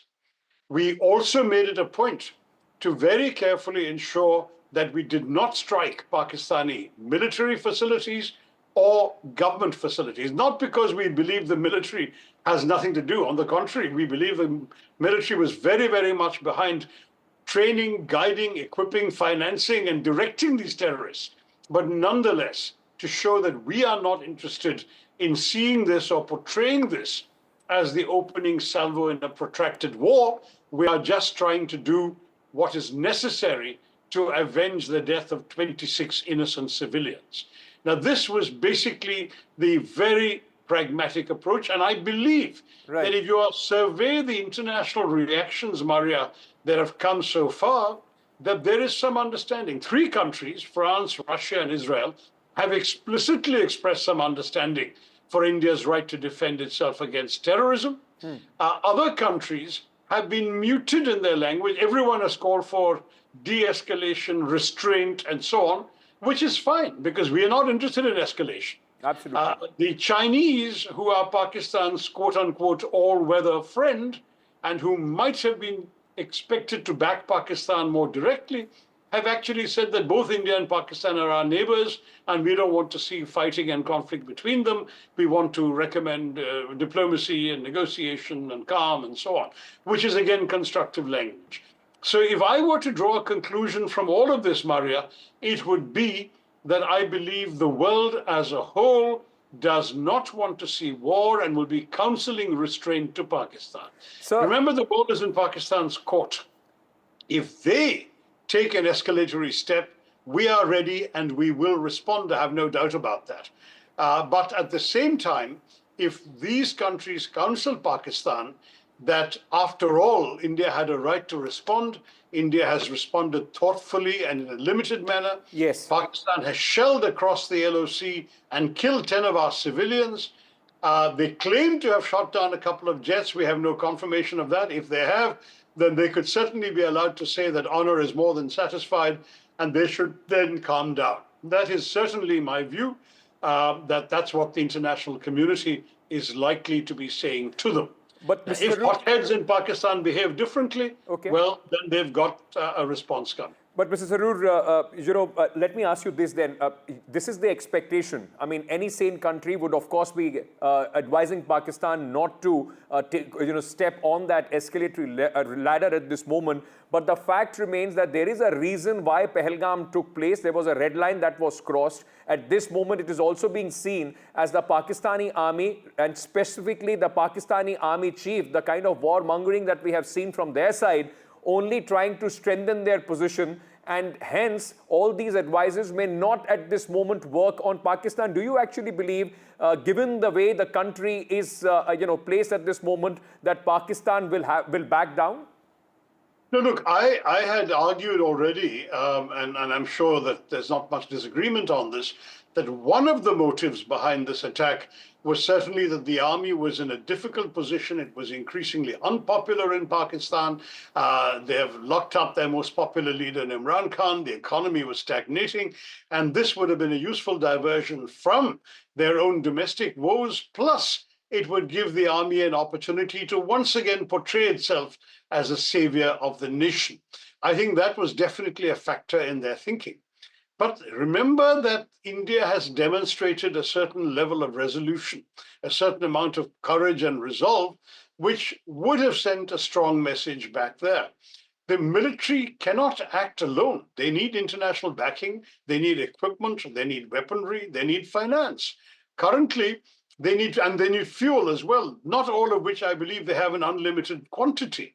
So that if Pakistan were to make the mistake of escalation, and India were to respond in kind, you have to ask yourself which country is more likely to be able to sustain a longer conflict. I don't believe the answer is Pakistan. I think that the Pakistanis ultimately will run out of steam before India does. And that's why I'm not sure that saner minds will counsel the Pakistanis to try the escalation route. But in any case, our armed forces are on alert. Our paramilitary have had their leaves cancelled. We're all going through mock drills. The country is ready and on alert. As far as I'm concerned, the message to Pakistan is, we don't want war. You don't need to go there. But if you do, you're going to get it. And I think that's the right message to send. Dr. Tharoor, I want you to wear a former diplomat's hat now and explain to us in terms of the reaction which has come in from the Security Council. They have, called for restraint, and in any context of military escalation which we are seeing between India and Pakistan, there could be some kind of consultations as well. Are you sensing that play out, or are you of the opinion that UNSC has lost its steam and its relevance? No, frankly, what the Security Council says is exactly what you would expect the Security Council to say. I mean, the honest truth of the matter is that we're looking at a situation where restraint needs to be exercised only by Pakistan because India is already restrained. We're not going to do anything more. Our signal is very clear. This is a one-off. We've done our recording stopped. It's over from our point of view. So who is supposed to be restrained? It is them. It is the Pakistanis. And so the call for restraint is fine with us. I don't see a problem with that. In any case, Maria, the next stage, the next step, what happens next, the ball is very much in Pakistan's court. We are ready, but I don't think we're going to initiate anything more. I'd be very surprised if there was any initiated action by India tonight. Dr. Tharoor, in terms of the domestic reaction, we have seen the entire political class stand in unison, back the security forces, the armed forces. The messaging is that the Indian polity doesn't want to give mixed signals. It doesn't want to be seen to be divided at this juncture. Do you think it's essential to send that message? Absolutely. And I think I'm very glad my own party was the first off the block in speaking for the nation and talking about national unity and saying we stand solidly behind the government and the armed forces. I think that's the right message to send. I hope all parties will do exactly that, because right now, this is the need of the hour. There can always be time later for discussions and debates about merits of this and that. Right now, while the nation is still on alert, we have to stand around the flag, and we do, all of us. Zarur, also there are a couple of, few different things that took place in this operation that possibly did not in the other strikes that India had carried out post, Pulwama attacks as well. And then when we conducted the Balakot strikes, number one, of course, even within the domestic audience at that point of time, there were a lot of people questioning about, how these strikes were conducted, whether there were video evidence, so on and so forth. This time, those video evidences have been released by the armed forces in their briefing. And the other big distinction also is the government, reaching out to the opposition before the attacks and also now calling for an all-party meeting. Sir, how significant is that? I think that's a very, very good message. Honestly, I'm very much in favor of the government trying to take the entire nation along with it. This is a national issue. It's not about any particular party, whether in power or in the opposition. It affects every one of us. And I must say, that the manner in which our signaling today to Pakistan and to the international community took place was very well done. The briefing this morning, for example, conducted by the Foreign Secretary, who was himself a Kashmiri Pandit, flanked by 2 women officers, which was a wonderful gesture, one of whom is a Muslim, to demonstrate this is not a Hindu-Muslim issue, as some Pakistanis are trying to portray. General Munir talks about the impossibility of Hindus and Muslims living together. We were demonstrating we're not only united, we are India against terror. We are India against the Pakistanis' evil machinations. We are not divided within ourselves. What a wonderful message to send. I'm proud of that. Dr. Tharoor, just taking that thought ahead, what Ankit has just spoken about in terms of video evidence, all the significance of each and every target, the 9 targets which have been destroyed by India, and the point that has been explained in details of how it was struck, the video evidence, do you think it actually silences all the critics and those who questioned whether there were attacks carried out, in fact, strikes carried out by India post-Uri and post-Pulwama? I mean, silencing critics, and so I don't think we have too many critics at the moment at home.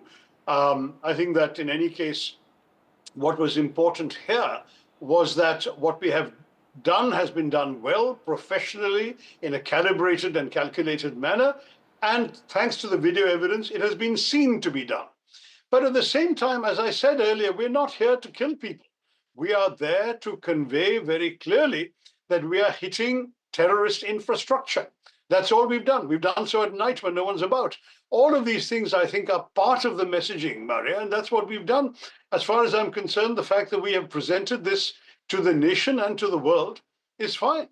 Now, as you know, the Pakistanis are claiming that they have knocked down a couple of our planes. We have to await any confirmation or denial from the government of India. That still hasn't come across.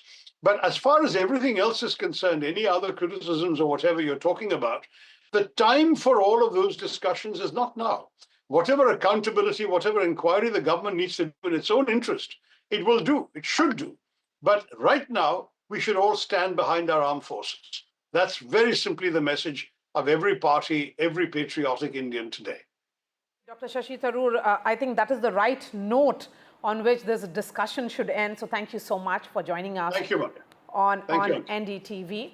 In fact, Shivarur has been reporting from LOC, and he has been reporting through the night. And as we've been talking about on NDTV for the last 16 hours, we have continuously been reporting on this story. But like we've been emphasizing, ladies and gentlemen, while India chose to hit at terror targets in Pakistan, look at the retaliation, and this will tell you exactly what Pakistan Army is all about. Take a look at this report of how civilians are being bothered, are being troubled by the artillery shelling and of becoming Pakistan. Homeless.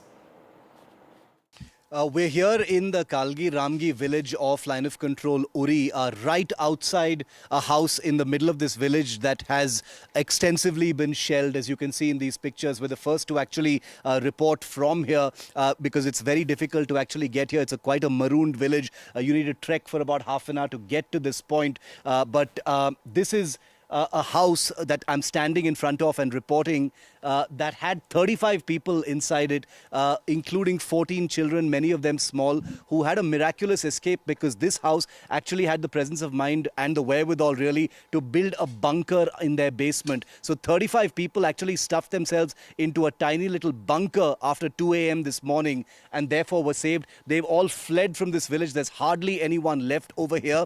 And there are many houses, neighboring houses also that have been similarly damaged. This is in fact, Ankit and Maria, the third village that we are seeing in the Uri sector alone, that has suffered extensive damage of this kind.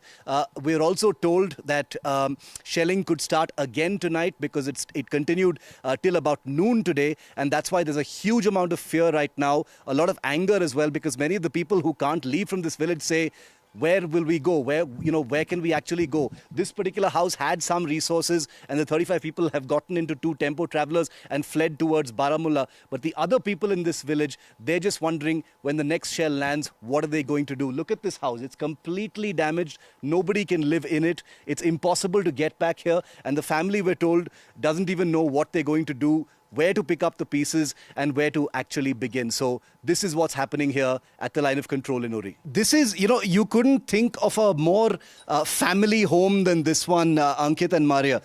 Let me just show you some images that will, prove that. Children's shoes still here on this shoe rack, full of debris, everything smashed. It's a very typically Kashmiri house. Follow me in here, I'll show you something more. Look at this very, very poignant little thing lying on the ground. A little boy's, public school ID card just lying on the floor. Where this child is with his family, they fled from here, too scared to be here at this time. A very typical Kashmiri sitting room, like a common room for guests. This is what the condition is. Completely smashed. Imagine a house that held 35 people, full of laughter, full of fun, all of them going to school, the parents working, 4 different families living jointly like a joint family. And they've had to flee from here because of what happened. The damage you see in this house happened in a flash. It was a couple of shells that landed on the house. We've been asked not to go upstairs because the entire roof is creaking and therefore it could, completely collapse. But this is what Pakistan has done. What you're saying is absolutely right. India, as part of Operation Sindoor, had targeted terrorists and terrorist infrastructure. Pakistan in return, and this is the third village, let me remind you, that I'm reporting from in just the last couple of hours, where Pakistan has directly targeted civilian settlements and civilian villages. And let me tell you, this can be no mistake because these are sophisticated weapons. Artillery and mortar are sophisticated weapons that can be guided, and they've chosen to hit these villages right here on the line of control.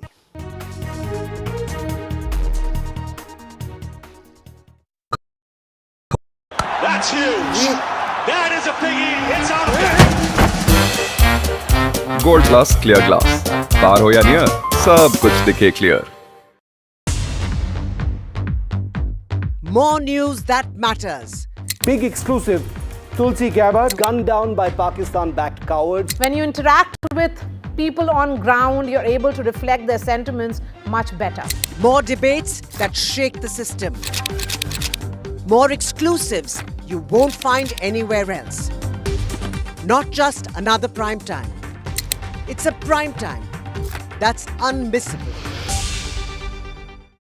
I've been reporting on all issues big and small from Andhra Pradesh, Telangana, rest of South India, bringing you all the action, all that you need to know, all that you want to know. The energy of Maximum City is infectious. I'm bringing that energy in our news coverage from financial capital Mumbai. Covering from the southernmost part of India over the last 23 years. I bring in-depth and 360-degree coverage from the Dravidian heartland. The land of Mishti, also known for its bitter politics. I have seen much water flow under the Howrah Bridge, covering Bengal in all its vivid colors. India's IT capital is always bustling, a city full of startups, stories and surprises. And I keep you ahead on all the Bengaluru buzz.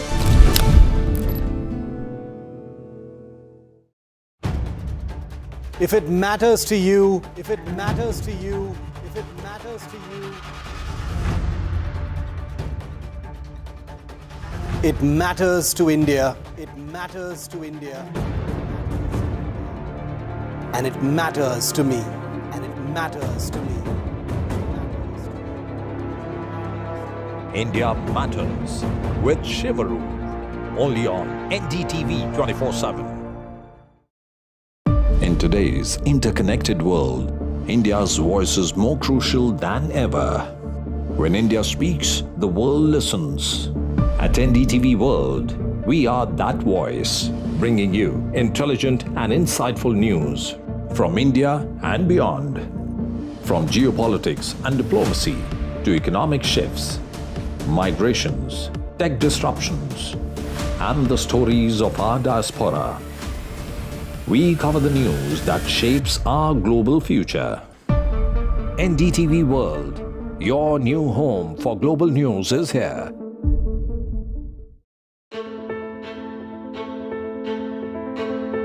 News is not just headlines, it is what impacts you. And news should never be mistaken for noise. What matters is the reality. Accurate, in-depth, and with the right perspective. For over 20 years, I have been a journalist, and never has clarity mattered more than now. At Newsnight, we go beyond the surface. We dissect the details, challenge the narratives, and bring you the unparalleled clarity you deserve in a world clouded by misinformation. We are bold, we are direct. Newsnight, for the news in your interest. Only on NDTV 24/7. How often have you turned away from debates that descend into endless fights? We bring you a show where every question is answered, where every debate finds its resolution.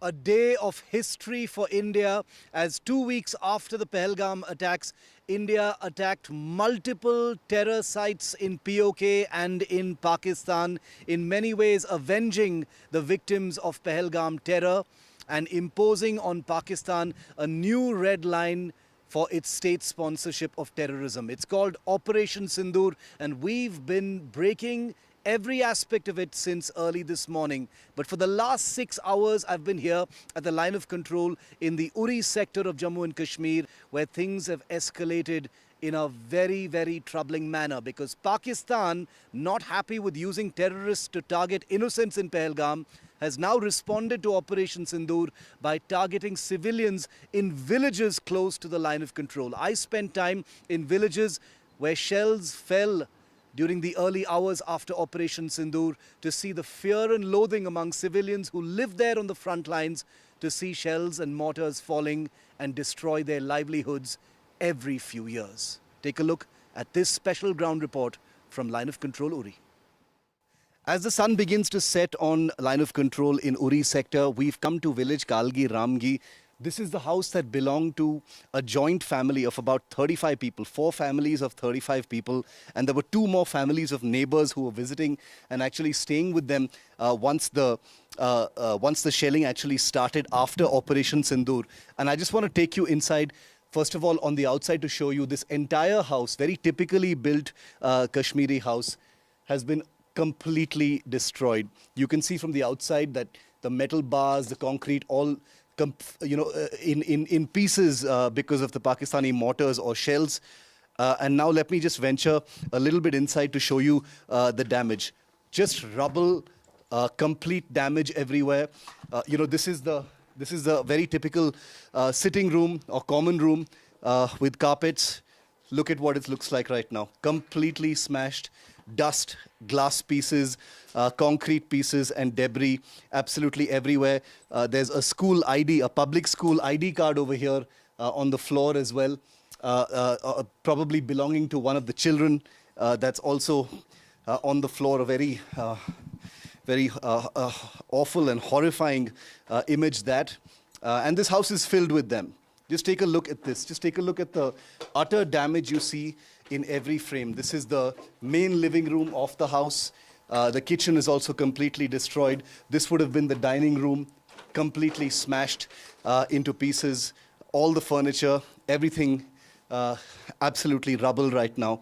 We've been advised not to go upstairs because apparently the roof superstructure is creaking and may fall at any moment. Some people had tried to go in a little earlier and they realized that, that it was not safe to do that, and therefore they've been barred from going upstairs. But the miraculous thing about this house in village Kalgi Ramgi in near LOC Uri is that all 35 people in the house managed to escape with some minor injuries, because this is one of the rare villages in this house that actually contains, that has a few bunkers beneath them. But I want to talk to some residents who have chosen to remain in the village at this point of time. This entire family that whose house you're looking at in this report, they've gotten out of here, they've run away from here, but we found a few villagers who've decided to stay because they don't have a choice.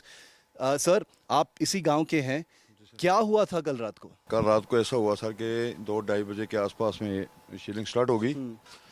तो यहाँ पे जितने भी ये घर हैं, यहाँ पे 2-2:30 बजे के बाद जब ये फायरिंग हुई तो हम घर छोड़ के भाग गए। उसके बाद हमारा ये छोटा जैसा यहाँ पे बैंकर बनाया था, हम लोगों ने खुद ही बनाया इसको। इस बैंकर को कोई इतनी फैसिलिटी नहीं है, ये हम अपने जेब से इसको थोड़ा बहुत ही बनाया था। जी सर, दिखाएंगे। वो हमने खुद बनाया था सर। वो बनाने के बाद जब ये इसमें 30-35 बंदे थे यहाँ पे, ये चार फैमिली यहाँ पे ज्वाइंट है। उसके बाद यहाँ पे 1-2 घर और भी आए थे, वो यहीं पे थे। जब जिस वक्त ये शीलिंग बाहर से भी आए थे क्योंकि इस घर में बंकर थे, तो सुरक्षा के लिए। हाँ बिल्कुल, इसमें 2 घर और बाहर से आए थे इस बंकर के अंदर सर। यहाँ पे हम just look at this tiny little bunker entrance. Okay, it's a small little place. Okay, you can see children's shoes still inside, a little bit of a carpet, some pillows. I cannot imagine. 35 लोग इसमें आए थे। 35 लोग, हम एक दूसरे के ऊपर बैठे थे। So this tiny little bunker saved the lives of 35 people. Since they already are in the line of fire, they are aware of when they need to rush to the bunker. 2 fortunate families who happened to be here because this family had a bunker, obviously were able to prevail upon this family to also take them in, and that's the reason why their lives are saved. You know, once again, we've been showing you through our ground reports through today the telltale signs of what a mortar or a shell impact looks like. Look at the, look at the telltale fragging of metal because of the shards of the mortar and shells that actually land. This is all that's left of this particular house. Where these people have gone, when they will return, is not known just yet. But even this house, this neighboring house here, you can see the damage is extensive there. One doesn't know whether the people there were able to make it out, but thankfully no casualties in this part of the Kalgi Ramgi village. That is actually a small barn where there were goats. Many of the goats, we were told, were injured and they've been taken and shifted to another place. So innocent lives of villagers, non-combatants, people who have nothing to do with Pakistan, directly and deliberately in the line of fire. And perhaps the most worryingly damaged house is this one that we found again on LOC Uri. Just take a look at the corner of this house that's been absolutely ripped open like butter, like by a Pakistani shell or a mortar. Now, you can see the wall, it's double layered boulder stone, and it's been just completely neatly ripped open by a mortar that landed here. Again, miraculous escape for the residents here. Just look at the damage on the inside. The boulders have come washing in. There were people sleeping here apparently, and they managed to get out with just some injuries. अब जहाँ जब shilling हो रही थी हम बाहर नहीं निकले कि हम लोग इधर बॉर्डर पर रहने वाले, हमने तो पहले भी देखे थे जी, तो इसलिए जानकारी थी थोड़ी। हमने कितने लोग रहते थे इस घर में? इस घर में 4 लोग रहते थे। अच्छा, कहाँ गए हैं? भागे बारामूला चले गए उधर रिश्तेदारों See, I have the privilege of wearing a bulletproof jacket and a helmet right now. These villagers obviously don't even have a bunker. And that's one of the reasons why being here feels so ironic. As a journalist, I get to leave from here, in a couple of hours after reporting their stories. But they are here unprotected in the line of fire, a few kilometers from the line of control. And this is what can actually happen to their homes. If a mortar can do this to a double bouldered, thick reinforced wall, imagine what it could do to a human body. That's the scary part. Government की तरफ से भी हमें कोई ऐसी जवाबदारी नहीं थी, ना कोई गाड़ी, ना कोई इंतजाम गवर्नमेंट की तरफ से नहीं थी। यहाँ पर गवर्नमेंट को भी चाहिए कि हमारा कोई जानकारी करनी। And all of these people also complain about how there are no bunkers. Only one of the houses in this entire village actually has a bunker. The rest of them actually don't. So it's kind of scary that they need to continue to live. And as the sun sets here in this particular village on LOC Uri, they're just wondering when the shelling is going to start again.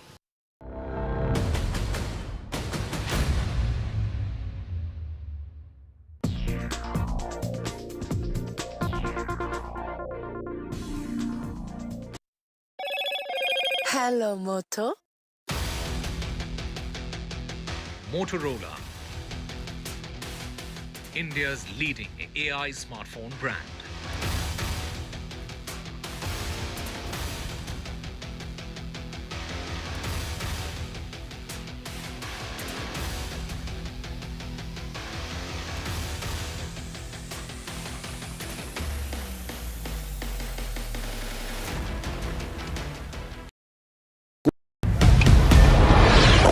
This is Operation Sindoor. It is India's big retaliation for the Pahalgam terror attack.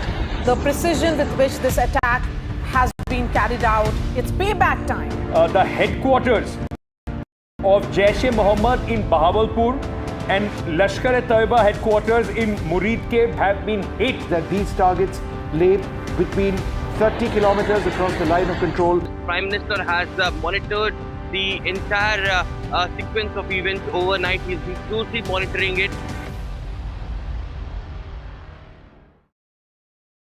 तू ही तो है जिसकी सच्चाई वाली clarity की वजह से मैं आज यहाँ हूँ। गोल्ड प्लस सिल्वॉक्सी मिरर्स, ऐसी क्लैरिटी कि आपको सिर्फ सच नजर आए, चाहे कितने भी साल बीत जाएं।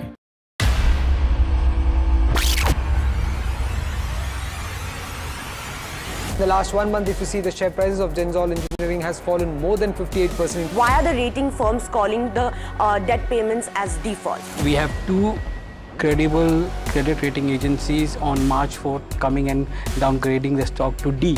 Statements are consistently being proven wrong, and transactions are being taken place which are different from what they were originally pictured to be. The company claimed it would roll out 6,400 electric vehicles. But what it has rolled out is a shocking scam. Funds meant for the project were funneled allegedly back to the promoters, the Junkie brothers. What did the money buy? Not EVs, of course, but a lavish flat in Gurgaon's luxurious DLF Carmelias.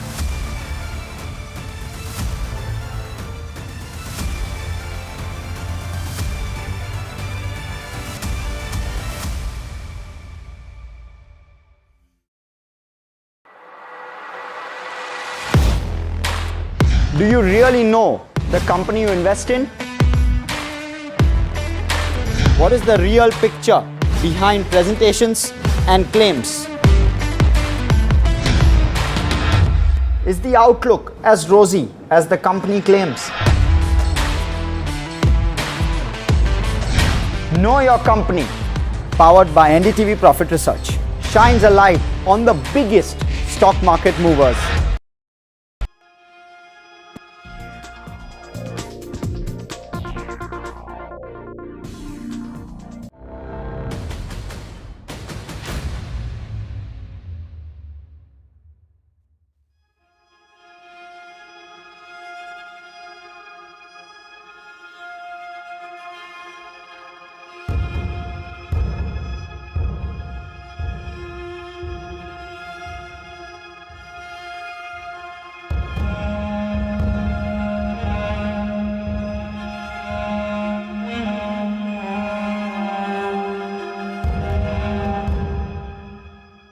the line of control in Salamabad, which it's one of the last outposts before the line of control. There are two houses here that were struck last night in Pakistan Army shelling here in the Uri sector.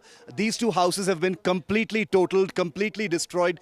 There's still a fire burning, if you can see over there, smoke smoldering across this entire pair of houses.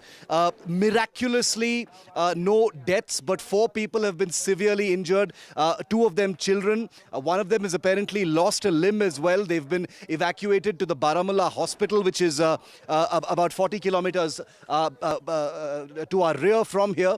We're about 10 kilometers from the line of control. I'm surprised that anything is left everywhere else, because it looks like a shell, a stray shell may have come and landed here. It appears to suggest that the Pakistan Army, which has been aiming and firing directly, targeting civilian areas, has caused damage deeper inside, and one shell or a couple of shells has come and actually landed here. This has all the telltale signs of artillery damage. You can see shrapnel completely ripping through these metal sheets. These are very clear signs of artillery shrapnel that has ripped open these roof sheets. The walls completely broken, and everything is still burning in these houses. This is a place called Salamabad where there have been some casualties. The 4 people from just this small little settlement over here. We are taking due care, but we are told by villagers that there is further damage closer to the line of control. So that's where we will actually be headed next. But the images you're seeing here on NDTV are the first manifestations of what we've been reporting since the morning, that the Pakistan Army has directly targeted civilian areas. This has nothing to do with the military. There's no army over here. The army brigade is way many kilometers behind where we are.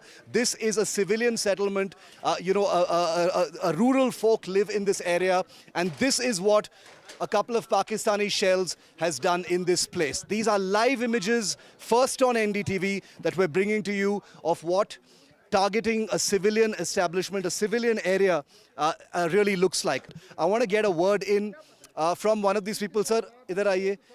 कौन रहते हैं यहाँ पे, कितने लोग जख्मी हो गए इसमें? इसमें 4 लोग, एक 13 साल की बच्ची, एक 4 साल का बच्चा, तो 2 घर के मालिक। हाँ।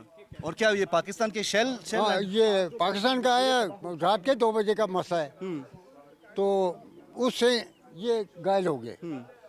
तो यहाँ मकानों की बात ही नहीं, मकान कितने बजे गिरे थे ये शेल? 2 बजे। 2 बजे सोए होते हैं। आप कहाँ थे उस टाइम? हमने सुना ये? हाँ, हमने ये भरोसी है यहाँ। हम तो रात को बाहर आ रहे, 2 बजे के बाद हमारे बच्चे भी बाहर आ गए, उधर इधर लगे भागने, क्या करते भाग। सर, आप यहाँ रहते हैं, नजदीक में रहते? इस्लामाबाद का। कहाँ थे आप जब ये हुआ था? हम तो घर में रात को 2 बजे। आपने सुना ये जब ये हुआ था? बहुत आवाज सुना। क्या आवाज था? वो आवाज था ये शेल की थी जी। अच्छा, पूरे शेल लग रहे थे, एक तो नहीं था ना, बहुत आ रहे थे। कितने शेल? इसको मेरे ख्याल 1-2 लगे मेरे ख्याल में इसमें। अच्छा, 2 लगे। जख्मी लोग बारामुल्ला हॉस्पिटल में हैं। पहले उड़ी लिए, उसके बाद उन्होंने उड़ी वालों ने बारामुल्ला भेज दिए।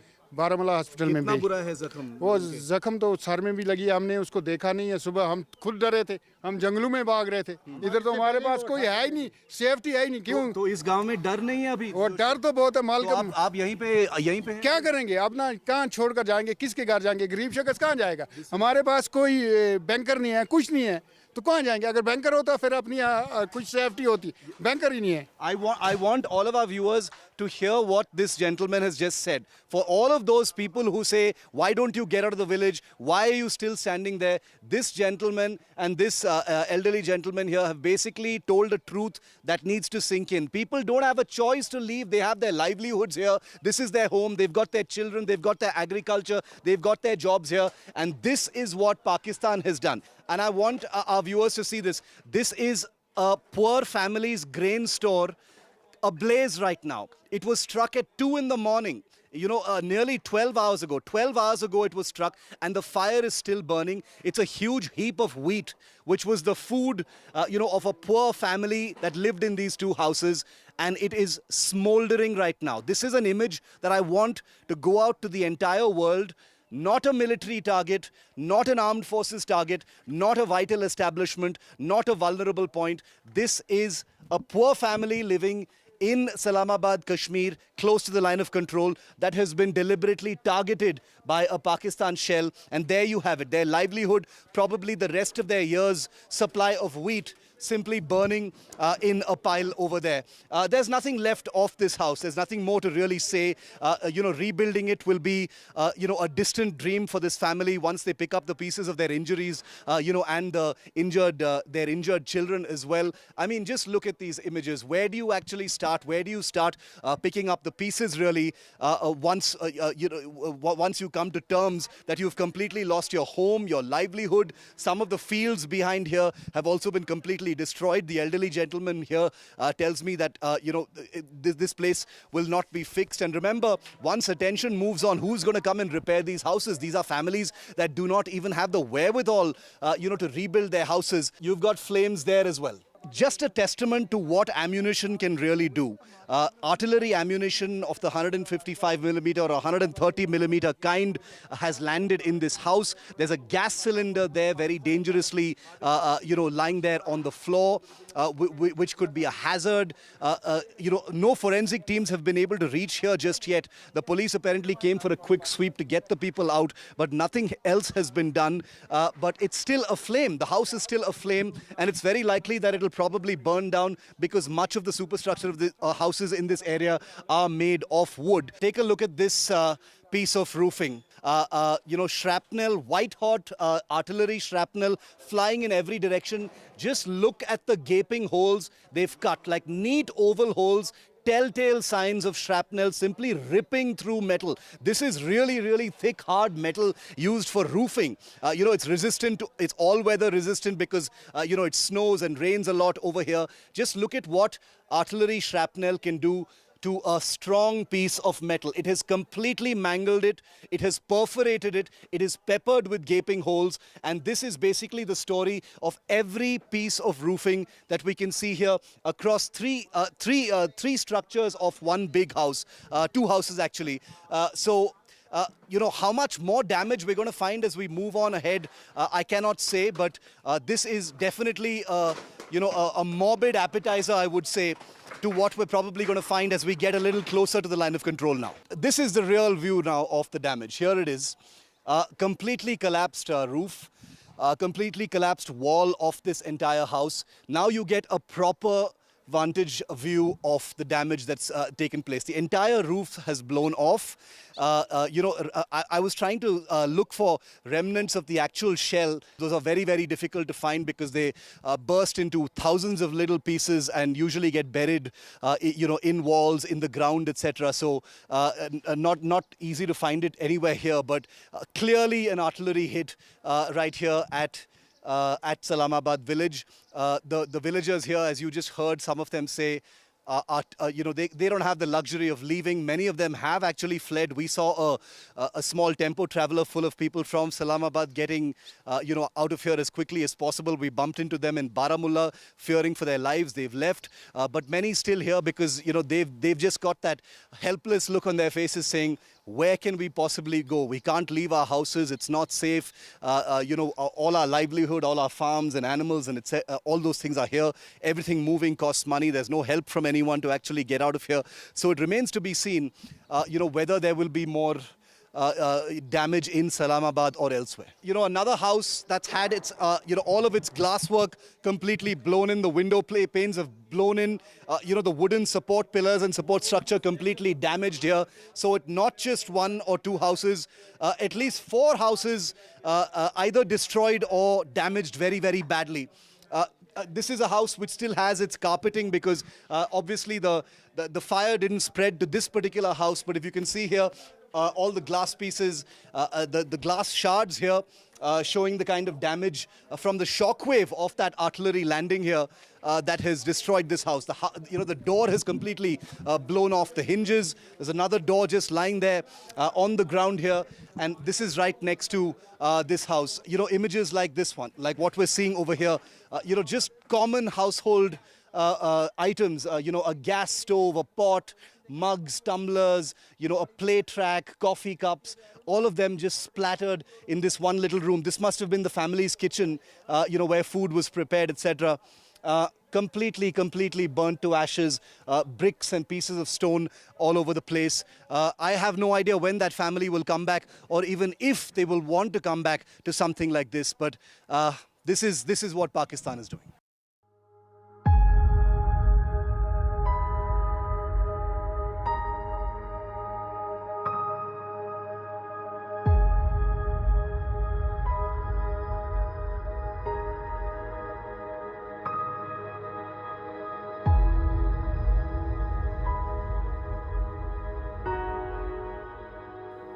We've traveled a short distance from the Salamabad village where you saw all that damage, and we've just chanced upon another house. This is the house of an ex-army serviceman.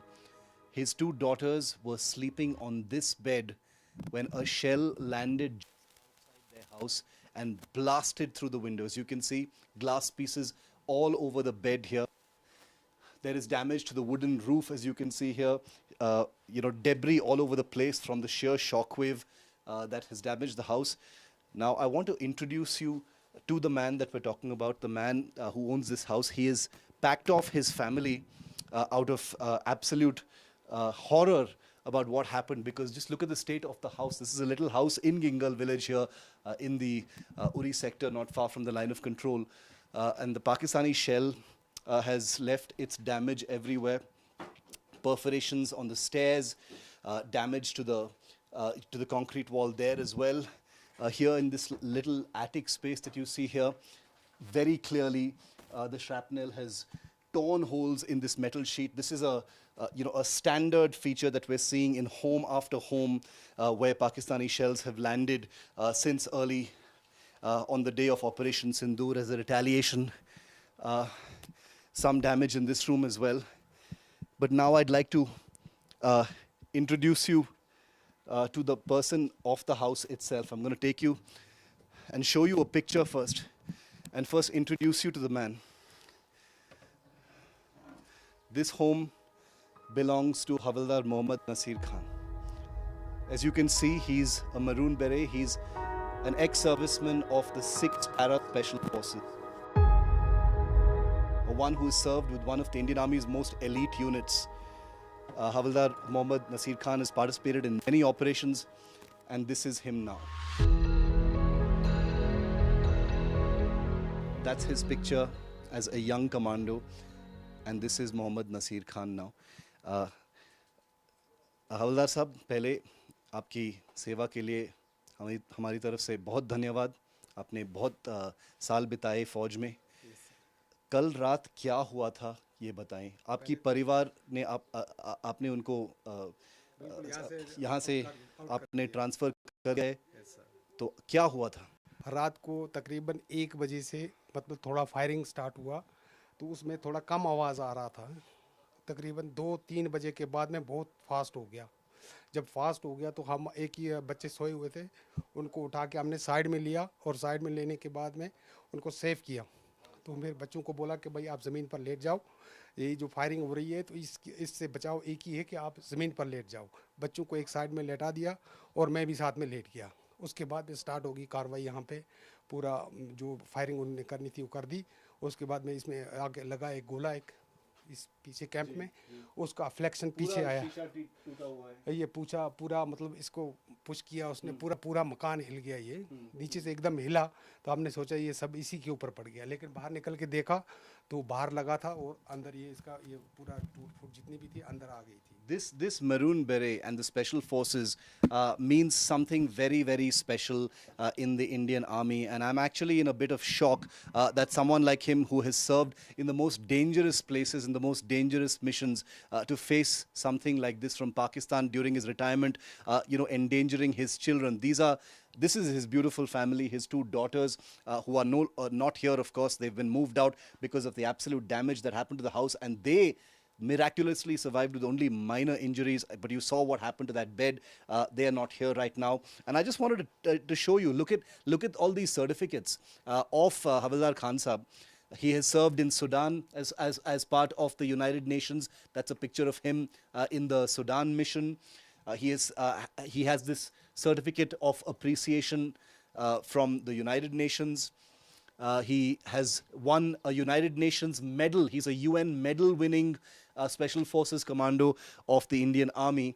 And here is his certificate. It has fallen off the shelf from the shockwave of what happened. All his military memorabilia still standing here. And it's truly, truly just incredible that someone like him should face it. And here you have pieces of the... ये टुकड़े हैं वो shells के?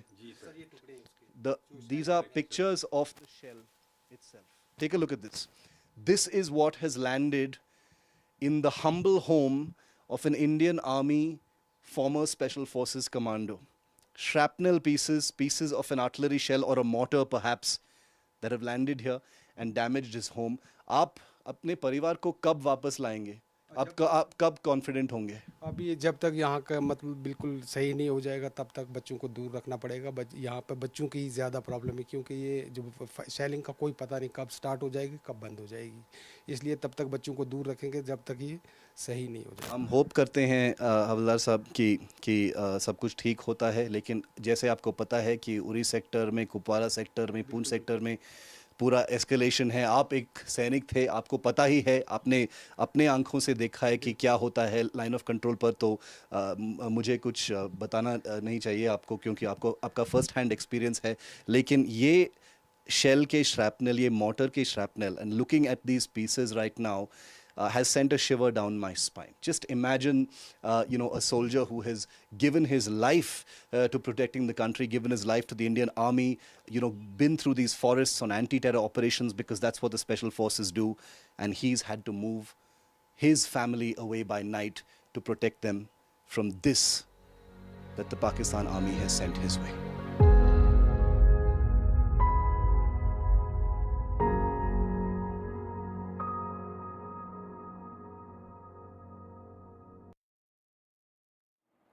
This is the last word, and I'm Maria Shakil.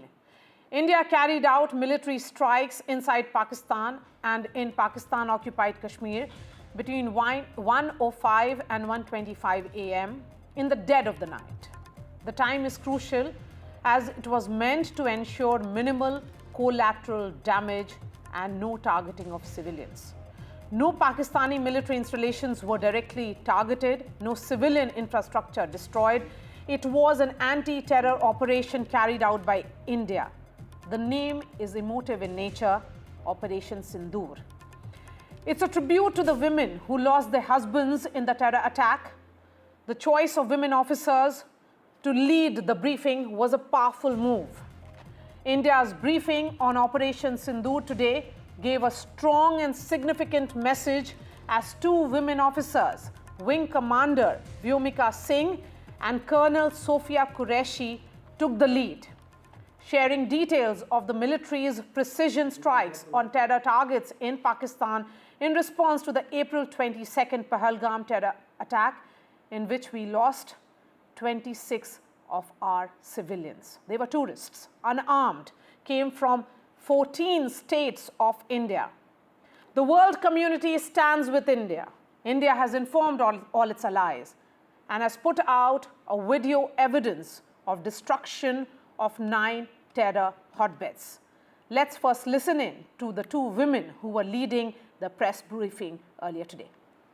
Operation Sindoor 22 अप्रैल को पहलगाम में हुए विभत्स आतंकवादी हमले के शिकार मासूम नागरिकों व उनके परिवारों को न्याय देने के लिए लॉन्च किया गया था। इस कार्रवाई में 9 टेररिस्ट कैंप्स को टारगेट किया गया और पूरी तरह से इसे बर्बाद किया गया। पाकिस्तान में पिछले 3 दशकों से टेरर इंफ्रास्ट्रक्चर का निर्माण हो रहा है। इसमें recruitment, indoctrination centres, training areas व लॉन्च पैड शामिल थे, जो पाकिस्तान और पाक अधिकृत जम्मू कश्मीर POJK दोनों में फैले हैं।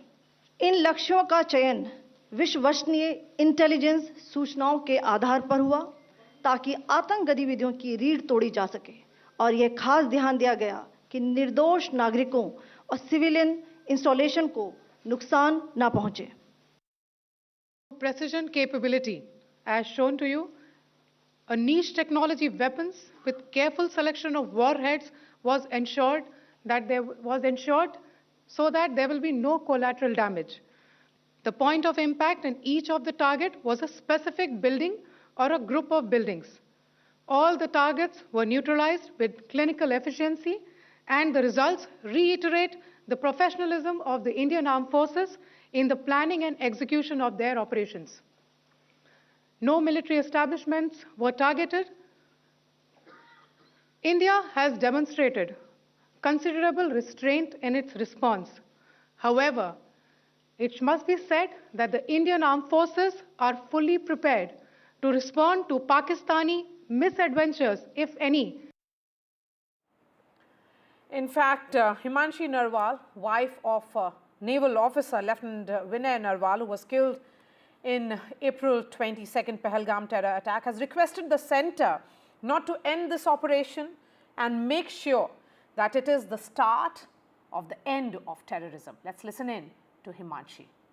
मेरे हस्बैंड ने he was in the defence forces and you know when he had joined the defence forces वो यही चाहता था that he wanted to protect the peace in this country he wanted to make sure that innocent lives are not gone in this country he wanted to make sure that there is no hatred and terror in this country and this operation signifies his spirit that there will terrorism hatred will not be tolerated by the Indian government. ये नाम बहुत सही है क्योंकि इस incident की वजह से बहुत औरतों ने, बहुत बहनों ने, बहुत माँओं ने अपनी जान खोई है, अपना एक हिस्सा खो दिया है. And joining me now is Kanwal Sibal, a former Indian ambassador. Ambassador Sibal, it's a historic day for India as Rajnath Singh has put it out. I want to focus on the significance of this press briefing which was carried out. It was Foreign Secretary who held the press brief. He was joined in by two women officers. The message on symbolism in terms of how Pakistanis saw Indian women as weak when they carried out that terrorist attack. India sees women as its Nari Shakti and strength. Well, frankly, if you ask me, it was very well what we did. It was very strong messaging. The nation is united. Men and women are united. We give space to our women to be active in national life and all spheres, including the armed forces. Very different from the way that women are treated in Pakistan. And more importantly, we are also sending a message to them that the basis on which Pakistan was created is being rejected by us.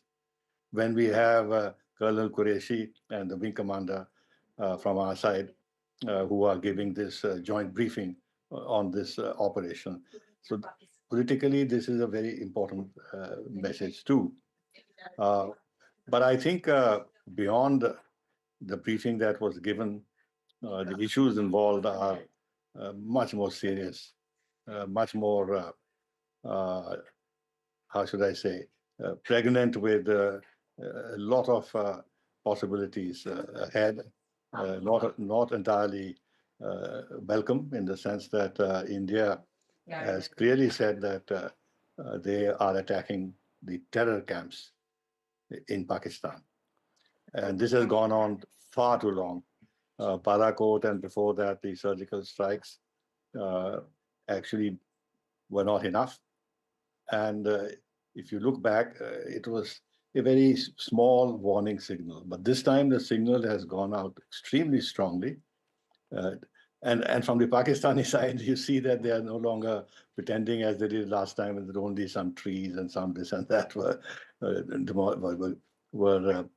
destroyed as a result of a Barakot strike. They themselves are publicizing all the damage that has been created in the various terror outfits, camps that India has targeted. Though, of course, they are trying to give it a very communal color by not talking about terrorist camps, but talking about masjids being destroyed and talking about civilians being targeted. This is the usual propaganda on their side. Now, of course, as I said, this is pregnant with all kinds of possibilities, which may not be entirely welcome, but which we have to face, which is that Pakistan has a certain idea of itself. that these armed forces are the protector of Pakistan's idea, Pakistan's security. So in order to preserve their position in their system, they have to react. They just can't sit back and let this happen. Otherwise, their system, their position in the governance in Pakistan will be very seriously impacted. So they're going to do something retaliatory, and then in return, India will have them to go beyond the terror camps. Yes. And So, also attack their military installations if they do the same to us. yes. So India is prepared for retaliation from Pakistan, but can Islamabad really afford to do so given the times that they are living in, their economic situation, and the entire unrest that Pakistan continues to face? Oh yes, of course they are. I mean, if they were thinking rationally and logically, they would have given up this using the arm of terrorism against us a long time ago. But they haven't. Look, the world has changed. Relationships that existed between countries after the Second World War have evolved. Look at the manner in which France and Germany have reconciled themselves. For a moment, even the West and Russia found some meeting ground. Now, of course, things have become different. But Pakistan hasn't changed its rhetoric at all. What they were saying then, they're saying now. And the last 3 decades, the instrument of terror has been their choice instrument because from their point of view, it is relatively cost-free, as President Musharraf himself once said. And they're continuing. And then the statement that was made, the speech that was made by their army chief, he spoke like a bigoted mullah.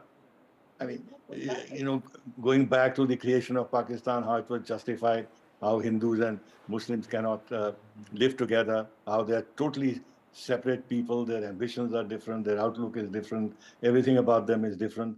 And then praising the heroic struggle of the people of Kashmir fighting for freedom.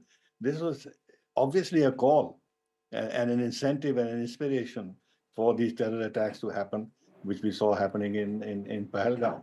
Yes. So the short point is that when it comes to India, they are not capable of actually looking at what their longer-term interest is, and they want to continue this hostility because it is on the basis of this hostility, A, Pakistan survives as a country, and B, the Pakistan military actually rules the country effectively because it is the one that actually monopolizes most of the resources of the country, builds up a highly, pretty powerful militarized state.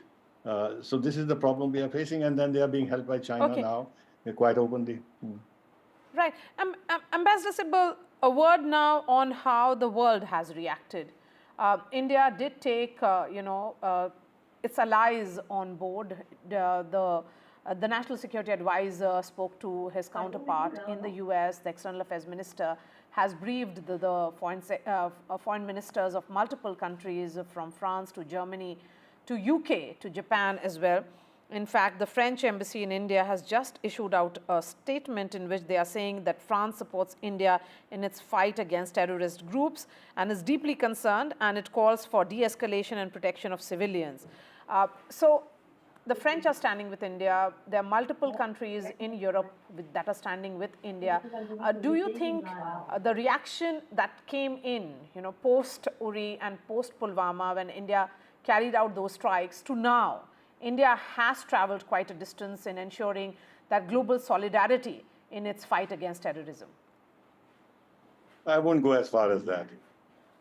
Yes, India is getting more support, more clear support on the issue of terrorism, which it has received even before when terrorist attacks have occurred. All countries decry, deplore terrorism. Look at the joint statements we have signed with the countries that you have mentioned. There are long paragraphs on terrorism. Even in the G20 statement contains long paragraphs on terrorism. So all countries will decry terrorism, condemn terrorism in all its forms and whatever the justification. But it doesn't go beyond that. No country will actually tell you that they support your military action of any kind, including attacking terror camps. They generally say, yes, we support you on terrorism, but when it comes to possibility of a military conflict or escalation, like you just mentioned the French statement, they talk about de-escalation. Even our friends would do that because of various reasons. One is that it is the right diplomatic posture. Even if behind the scenes they give you stronger support, publicly they will call for de-escalation. Number two, genuinely they want to avoid a conflict between India and Pakistan. Already there's the Ukraine conflict and the conflict in the Middle East. And then to have a third region which is embroiled in a conflict is destabilizing in any case, and no country would welcome that. And thirdly, in this case, there's always this concern at the back of their minds that Pakistan and India are nuclear powers. And while they will not publicly say that Pakistan is irresponsible and India is a responsible nuclear power, but they will talk about both states being nuclear and therefore the need to be very cautious in not letting the conflict spiral out of control and escalate to a point where the possibility of nuclear weapons is on the table. So at the end of the day, you have to do what you have to do. But in a general way, you're right that Pakistan has far too long used terrorism, not only against India, but also against its benefactors, including the United States of America. And this is a country which harbored Osama bin Laden and nurtured the Taliban and helped them retake Kabul. There is a fingerprint of Pakistan even in the World Trade Center bombing. But then, despite all this evidence, clear evidence, Pakistan has never been declared a terrorist state. Look at the way Iran is treated. Iran is given no quarter at all. Draconian sanctions have been imposed on Iran, but Pakistan goes scot-free. So there are wheels within wheels. There is support, but there is also at the back of the mind of people who are friendly to us, including the United States. That duplicity that you're highlighting, Ambassador, becomes certainly very, very important at this juncture. We are hoping and we are seeing to a great extent that narrative change for India as India carried out Operation Sindoor early this morning. Ambassador Sibbal, I know you're traveling, so really appreciate your time here on NDTV. Joining me now here in the studio is Pankaj Singh, former Deputy National Security Advisor, and we also have Lieutenant General Shankar Prasad joining us. I'm going to come to you now, Pankaj Singh. India has struck at 9 high-valued terrorist-linked locations, and it was a coordinated launch of 24 missile strikes. When we look at these details come in, it is calibrated with calculated and with immense precision. There's been a lot of planning which has gone in for this kind of strike which has been carried out by the Indian Armed Forces. Absolutely correct, because having been hit and 22 innocent tourists who were killed in a very barbarous fashion in Pahalgam, I think India waited for almost about 2 weeks. 2 weeks to see whether Pakistan was really keen on dismantling the terror camps or doing something against the terrorists who had perpetrated this kind of an act. But having seen that nothing at all was happening, so building upon whatever intelligence India had earlier on from the intelligence agencies, based on the surveys done recently, based on the satellite and physical sources giving precise information about the terrorist camps, the launch pads. So you can very well see with precision guided munitions, with very precise kind of warheads which would not damage the civilians or take lives of the civilians, very precision mounted strikes have been done as far as 100 to 125 kilometers inside Pakistan, which has never been done before, and as close as 8 to 10 kilometers near the border. So with this kind of precision strikes, and you could very well see, and you did talk about the two wonderful ladies who gave the press briefing in the morning from the Army and the Air Force, with graphics and with incontrovertible evidence being shown that these precision strikes against specific buildings and structures were done where there was no population, no civilian population living nearby or villages, with these kind of video graphic evidence, I think there will be very little for Pakistan to refute or to contradict India's claims in this direction. Yes. So now let me bring in Lieutenant General Shankar Prasad. Lieutenant General, as someone who was in the front line in 1971, how do you look at the events of the last few hours?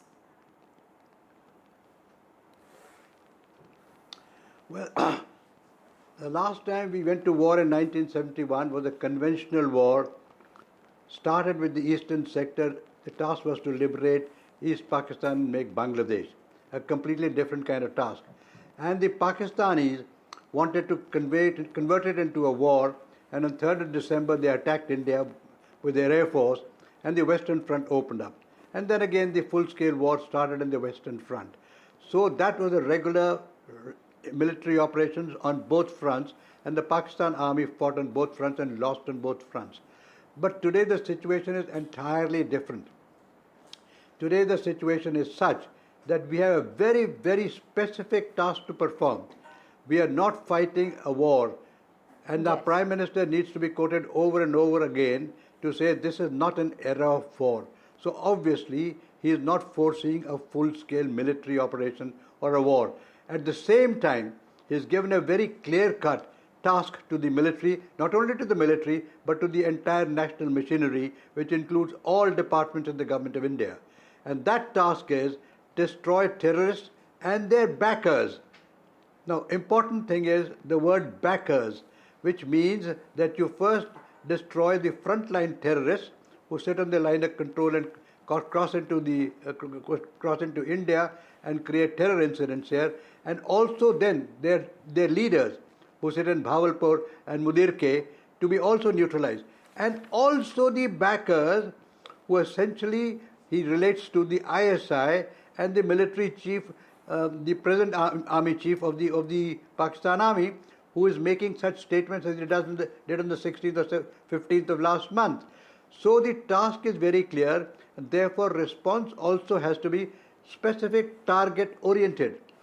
So we are not wanting to escalate into a national war. We are only targeting specific targets of terrorists and specific target of those people who perpetrate over the mastermind, the architects behind this terrorism. Some bit of target has been, operations have been completed. What the Prime Minister laid out to the country, the initial frontline terrorists have been fairly neutralized. The Bhavalpur camp and the camp in Munirke has also been reasonably neutralized, but leaders are still missing from the list of neutralization. So also the ISI and the army chief. The important thing is we have reacted in the past to these terrorist incidents, and like Balakot, like Uri, and like many others. But that has not finally hit the military of the Pakistan Army. Therefore, if we need to really eliminate terrorism, which is the objective of the Prime Minister's task to the nation, then we need to see that we also do some military action, some kind of damage to the army of the Pakistan Army. Now that may involve escalation, which we don't want to do. Therefore, we have to do targeted killing within these institutions as well. And there are ways and means to do targeted killing in the modern times. The times have changed since Balakot. Technology has improved considerably. The world relationships have changed considerably. We have strategic partnership with very advanced countries in the world who are ready to share intelligence with us. Therefore, all these operations which are target oriented have to be based on strong, actionable intelligence. That's right. Which is why it took us 15 days to do this. So we have done some bit, some more is to be done, and we will do it. We will have to have some time available for it. It cannot be done tomorrow, day after, the day after.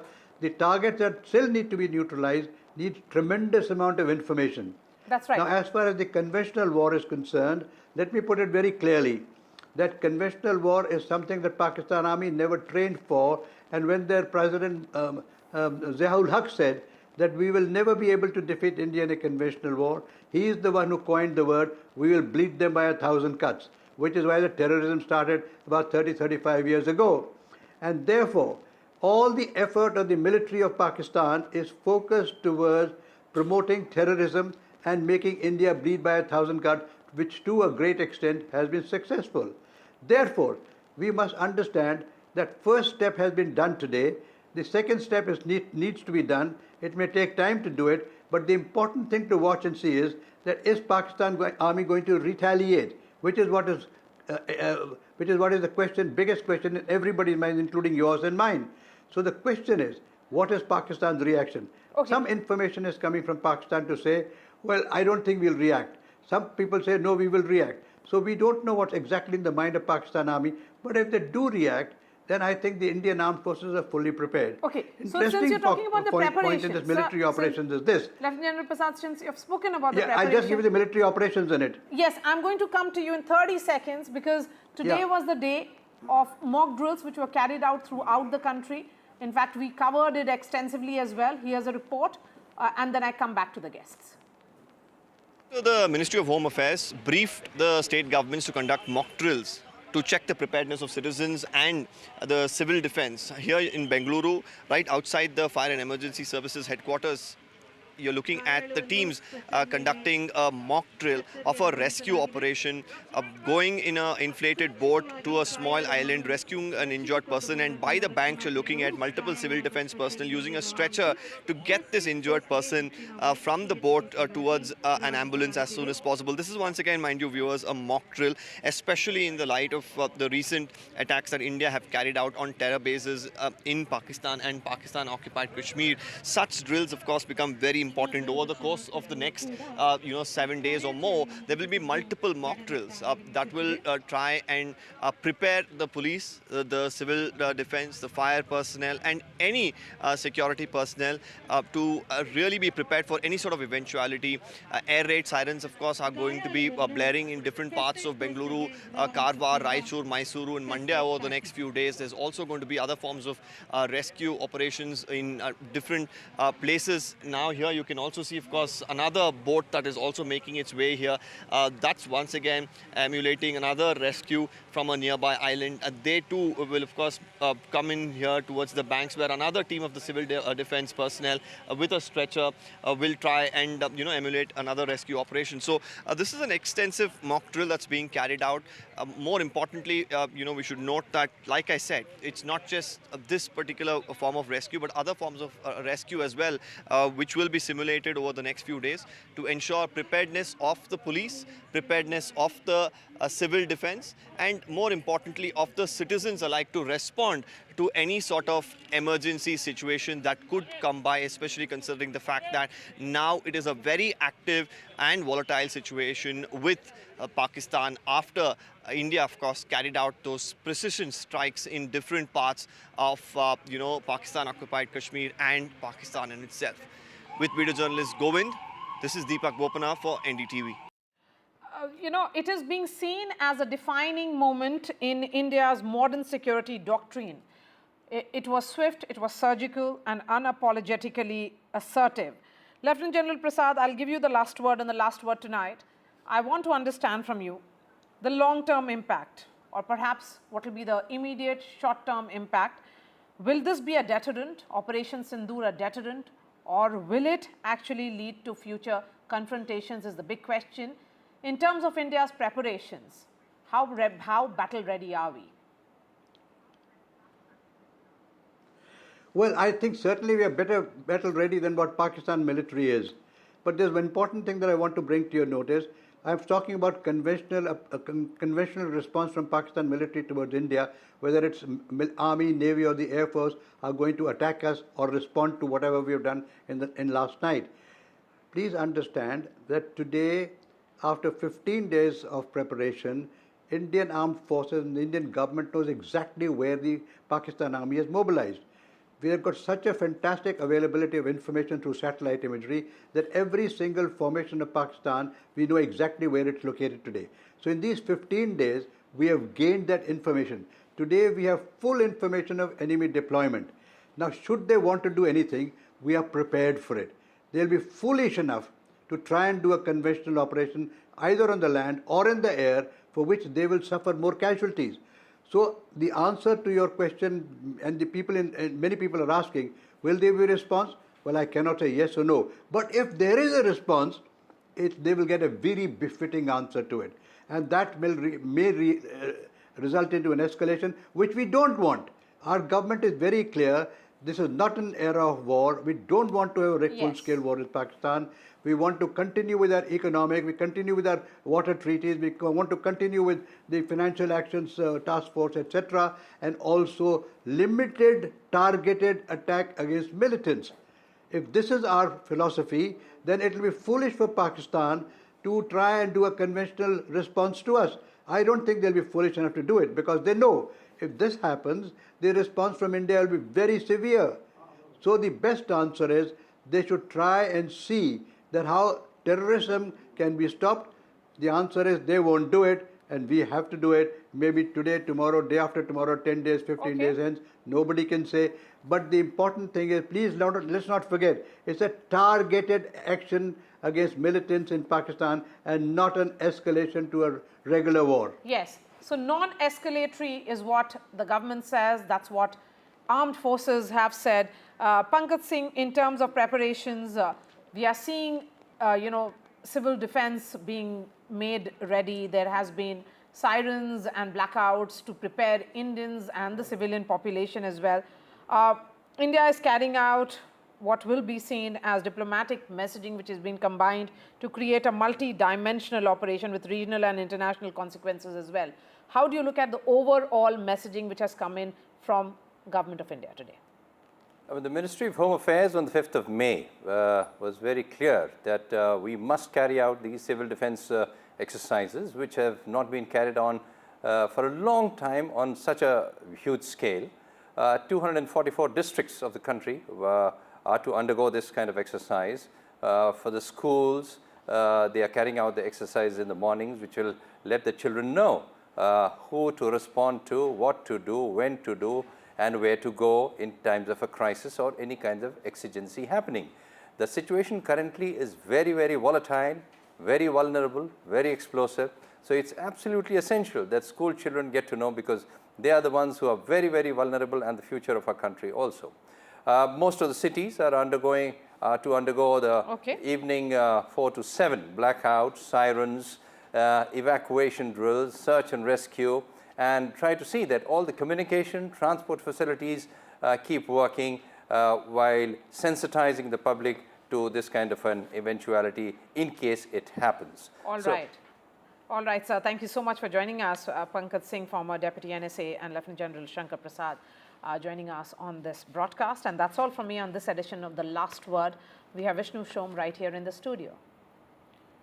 All right, Maria, thanks very much. We're going to be continuing with this fairly decisive precision strikes on Pakistan. They have been very, very substantial, the strikes. A strong message has been sent. We'll be looking at that on left, right and center. That's coming up in the next couple of moments.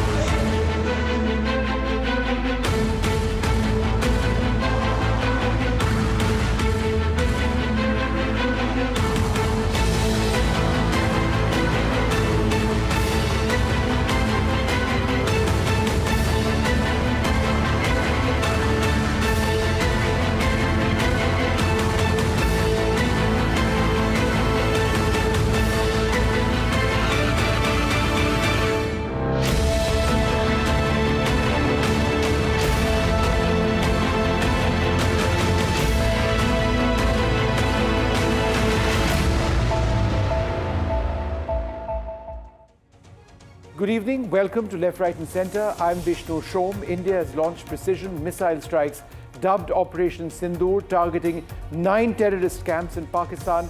And Pakistan administered and occupied Kashmir following the April 22nd attack in Pahalgam, in which 26 people were killed. Now, India claims the strikes on terror infrastructure linked to groups like the Jaish-e-Mohammed, avoiding civilian and military targets, reported 26 deaths, calling it an act of war. That's how Pakistan referred to it. Pakistan has vowed retaliation. There have been significant casualties on both the Indian side and the Pakistani side of the line of control because of intense artillery duels which have broken out between both countries. Now, the escalation is the worst in decades. It is still unclear whether things will cool down or there is further escalation which might take place. Global leaders have urged restraint, while India has defended our actions as a necessary step in the ongoing fight against cross-border terrorism. A quick look at the headlines. India has taken the world into confidence on Operation Sindoor. We briefed members of the United Nations Security Council, including China. The External Affairs Minister has spoken to Qatar, their Prime Minister, the Finance Minister, the Foreign Ministers of Germany, France and Japan. The National Security Advisor has spoken to the National Security Advisor of the United States, the United Kingdom, Saudi Arabia and France. We reiterate our strong condemnation of the terrorist attack in Pahalgam and the terrible loss of life it caused. We condemn terrorism in all its forms and manifestations. Those responsible must be brought to justice. India stands behind Operation Sindoor. Rahul Gandhi, Akhilesh Yadav, Asaduddin Owaisi, they hail the operation.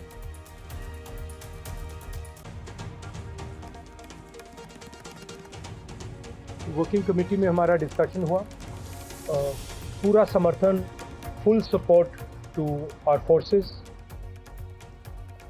Key airports are shut after Operation Sindoor. Nearly 20 airports shut in border states, close to 200 flights cancelled.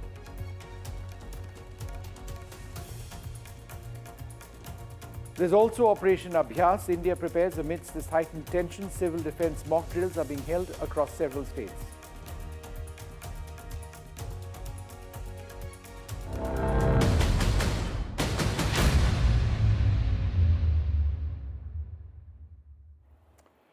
All right, well, in case you're just tuning in and aren't entirely aware of what's taken place in the early hours of the morning, shortly after 1 a.m. is when India struck terror targets in Pakistan in the deepest strikes that India has ever carried out on targets in Pakistan since the 1971 war. 9 targets or broad areas were struck. Some of these had multiple points on them. India struck using cruise missiles. India struck using drones and a lot of other technology.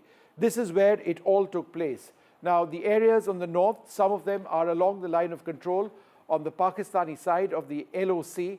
These are all the specific names of camps over there. So there are more than 20 specific camps over here. And this is in red, the line of control that you see. The line of control stretches down south. It becomes the international boundary. But further south, there is Muridke in Pakistan. And even further south is Bahawalpur. Now, in terms of the strikes themselves, let's focus on Bahawalpur first.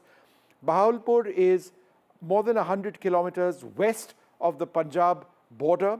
The fact that India chose to strike this far into Pakistani Punjab meant to send a strong signal. It's also the Jaish-e-Mohammed headquarters, which has been destroyed. Muridke, further up near Lahore, is another terror training center of the Lashkar-e-Toiba. Again, that has been destroyed. Several of the other areas have seen significant incursions of between 25 to 30 kilometers. So all along the line of control over here, incursions by which I mean airstrikes of 25 to 30 kilometers across the line of control has taken place. And again, in this entire area, we have seen very intense artillery shelling, which has taken place shortly after the Indian strikes. There have been casualties on the Indian side. Some reports suggest upwards of 10 people, and our defense sources saying that India's counter-action has resulted in significant casualties on the Pakistani side as well. So that's where it's all taken place. This entire border and the line of control remains fairly tense. But let's play out some video now of the strikes going in, the Indian strikes going in. Let's move to some of the videos which we've been going. Let's move to the next video, and this is Bhimber, and that was a small bomblet dropped from a drone, and that's what it strikes. This is Sindhu Kotli. This particular target you can see on your screen over there, that is an explosion taking place over there. This is Kotli Gulpur, and this is a warhead, a drone coming in, a suicide drone coming in. You can see it, the animation on this side, and that's the actual drone about to hit its target. The cameras go off because it has hit its target right over there. In Sawai Nalla, this is fairly clear footage that you should see over here of a significant explosion which takes place. Now, the fact that India is putting out this footage is very, very important, because in the past we didn't really have footage which was present during the surgical strikes or Balakot. So there is a message which needs to be sent. This is not drone footage per se, but this is footage of some of the strikes, the hits which have taken place in Muridke. This is Sarjal, and again over here you can see the explosion which took place. These have by and large, even according to international OSINT experts, been largely accurate. You can see this drone going towards its target, and then the video goes off. That's when the target has been destroyed. So that's essentially what we are looking at. The strikes themselves have been fairly successful. I'm now joined by Ambassador Javed Ashraf. Thank you, sir, very much for being with us. Let's have Ambassador Ashraf up on the screen. It's a difficult one, but let me ask you, in your personal opinion, do you believe that there is a possibility of further escalation? Well, I think there would be a symbolic response from Pakistan, maybe a couple of hits. As you've just seen, they have escalated the firing across the LOC, which has resulted in civilian casualties. There may be a couple of symbolic attacks, but I don't think that I see this escalating into a full-scale, prolonged war between the two countries for a number of reasons.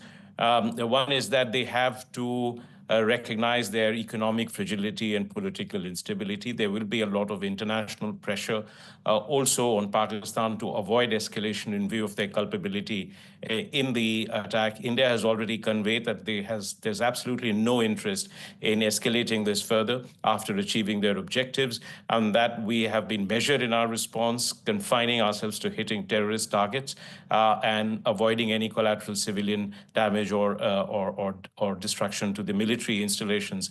Pakistan will, of course, play out a very massive information, disinformation campaign. The fog of war, there is always this kind of a game that is played out. It needs to reassure its people that it has stood up to India, and that it was able to repulse or in fact inflict some damage on the other side.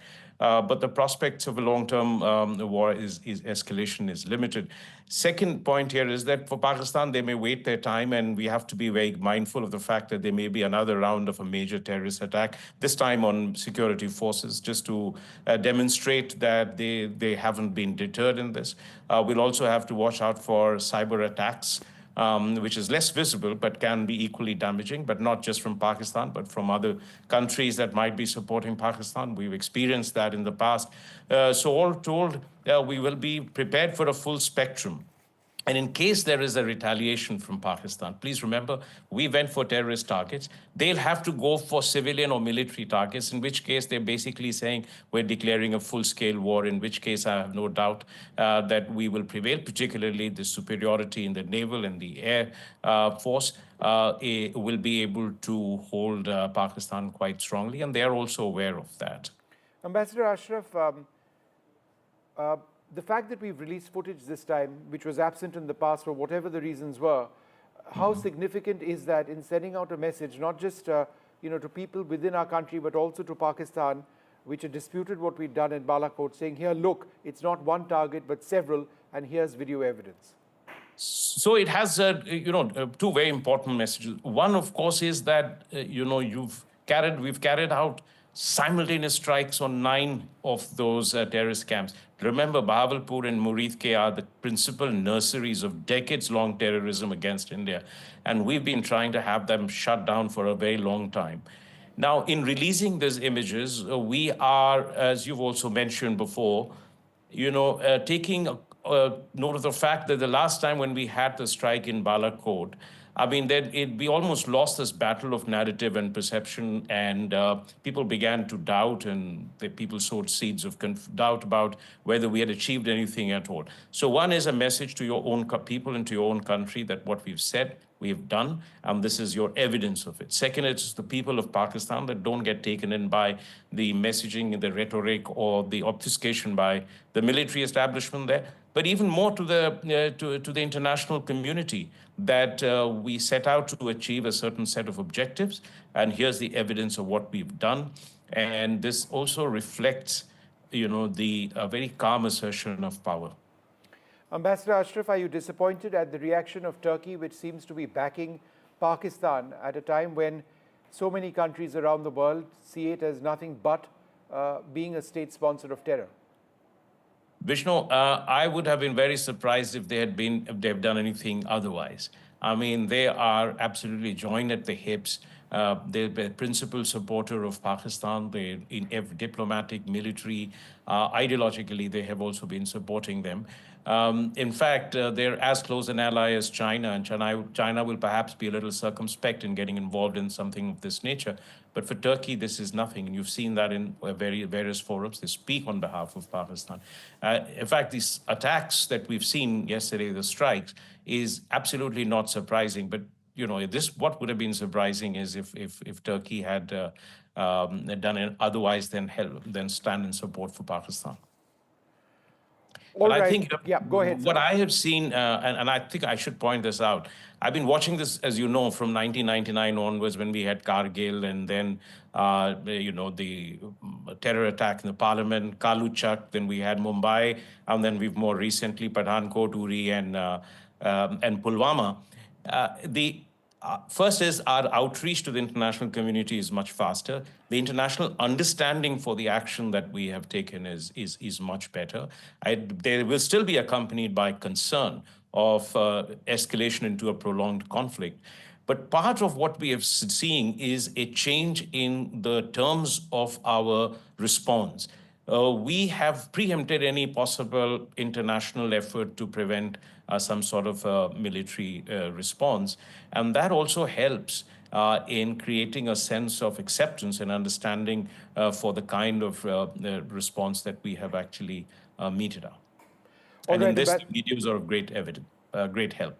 Ambassador Ashraf, great speaking to you. Thanks very much for being with us. Thank you. I'm joined now by Lieutenant General D.S. Huda, the former Northern Army commander, one of the finest military minds I've engaged with every now and again. And he was also the Northern Army commander when the surgical strikes in 2016 took place. Thank you very much, sir, for being with us.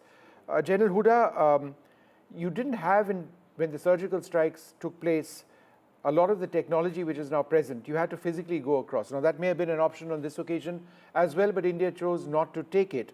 Instead, we were able to fire missiles from long range from within our shores, from within our territory, as it were. To what extent has that been a real force multiplier? Vishnu, let me tell you, the manner in which this attack has been carried out is much more comprehensive, sends out a much, much stronger message. And the fact that we have the technical capacity and capability to carry out these very precise attacks from on our side of the international border, on our side of the line of control, really reflects in some ways how even from 2019, the technical capability of the Indian military and how it's grown. This has been a real. I take it as a real game changer for how we're going to deal with Pakistan in the future. Okay, General Huda, I'd like you to talk a little bit about that last point. That there is a certain red line that Pakistan has crossed as a result of which we've hit them as hard as we have.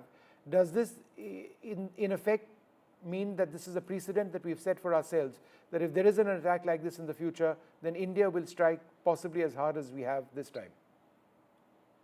So, Vishnu, not only merely as hard as we can, but also the selection of targets. The fact that the LET headquarters, the Jaish headquarters been hit, we are saying that, look, we are now going to go to the roots. Merely killing foot soldiers as we did in 2016 and 2019 by hitting, one odd terror camp or hitting the launch pads is really not providing us the deterrence that we need. And therefore, we are now going to go to this hub of what I could call the military jihad complex and take them out. So the messaging, Vishnu, is, apart from the fact that you hit 9 targets, the messaging, I think, has been very strong this time. General Huda, the fact that we hit a target 100 kilometers west of the international border between Rajasthan and Punjab, Bahawalpur, again in Pakistani Punjab, what message does that specifically send? So look, it sends a message, one, of the capability that the Indian military and the Indian Air Force has in their ability to strike targets with such precision deep into Pakistan territory. And the fact that, Punjab, which sort of the heartland of Pakistan, also in some ways the heartland of the Pakistan army, has been hit, is to me strategic messaging that, look, and standards have been set that this is how we are going to go now. We're not merely going for small time terror camps, but that we will hit at the heart of what this whole military jihadi complex is, and that is where we will take out an attempt to take out the heart and soul of terrorism that's coming from Pakistan. All right. And General Huda, do you believe that given the number of targets we struck, this was more than just optics? This was actually inflicting serious pain on Pakistan? It is, Vishnu. And I think that was what was needed. I think after 2016 and 2019, there is a realization that perhaps these limited military operations are not going to achieve our objectives. And what is our objective? Our objective is to deter Pakistan from using terrorism as an instrument of state policy. Now we have to see how Pakistan reacts. Are they going to come out in support of these terrorists and jihadis and say we are reacting to reacting to India clearly because India has struck terrorist targets? Or are they going to, at some stage, start thinking about, look, this is only going to bleed Pakistan. An unwinnable conflict with India doesn't help Pakistan as a nation. I think by what we have done is we have raised these very serious questions even within Pakistan, the government, the army, the society. One final question to you, General Huda. There's very extensive fighting happening on both sides of the line of control or across the line of control, the international border in Jammu and Kashmir. The ceasefire, I mean, that's gone. It went a couple of days back. It doesn't exist anymore. In as much as we talk about these strikes, to what extent must we be aware of the situation in areas like Poonch, where there has been so much loss of life? Vishnu, the ceasefire and the advantages were primarily to the local population. Unfortunately, the fact is that any ceasefire is hostage to India-Pakistan bilateral relations. Let's see how this crisis plays out. I do anticipate a response coming from Pakistan. My own sense is it will be limited.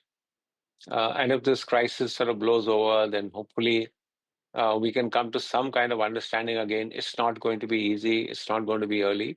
On the ceasefire, which can, bring relief to the local population. All right, General Huda, thank you very much, sir, for speaking to us, sharing your thoughts. We're joined by General Atta Hasnain, former General Officer Commanding of 15 Corps and 21 Corps, and very much an expert on Kashmir. In your entire career, General, how many years did you serve in Kashmir? I can't even count, but I think the better part of about 8 tenures. And each tenure would be what, about 2 to 3 years? About almost 2 years, mostly 2 years or a little more. So upwards of 16 years in Kashmir itself, and fighting in many of those years with, against terrorists. So my question to you is this: the targets that we've hit, which we've seen, the strikes on many of these areas, in terms of uh, the nursery of terrorism that exists in Pakistan, how significant are the hits that we've carried out early today? Well, Vishnu, first of all, thank you very much for calling me for your program, inviting me here. I recall Balakot and the surgical strikes, 2016, 2019. I mean, they seem to be baby operations compared to this particular operation. First of all, the decision to extend it beyond POK, we did it in 2019. Also, we actually hit Balakot, Jabba Top, which is in Khyber Pakhtunkhwa. But this time we went into the center of gravity. Through my service, all the planning, etc., that we have been through, we have always considered Punjab, Pakistan, Punjab as the center of gravity. And that's the place which we have hit at last. I think the message should go down very clearly. India has moved on exponentially, transformationally in the field of military resources. What the Indian Air Force could achieve in this is not something we could have done 5 years ago. I believe most of this weaponry actually came in 2020 in the wake of what happened at Galwan and subsequent to that. So this is a complete transformational change which has happened. And what Prime Minister Modi has been saying, "Ghus ke ghar mein ghus ke marenge," that is exactly what is being played out now in the heart of Pakistan. Now, the one aspect, Vishnu, which I think is not being spoken about is the fact that we have hit three major areas: Bahawalpur, Muridke, Sialkot. All three have got huge terrorist facilities there, but they've also got very major conventional army camps in these areas. There's a whole corps headquarters in Muridke. There is an entire corps headquarters at Lahore, which is 40 kilometers away from Muridke itself.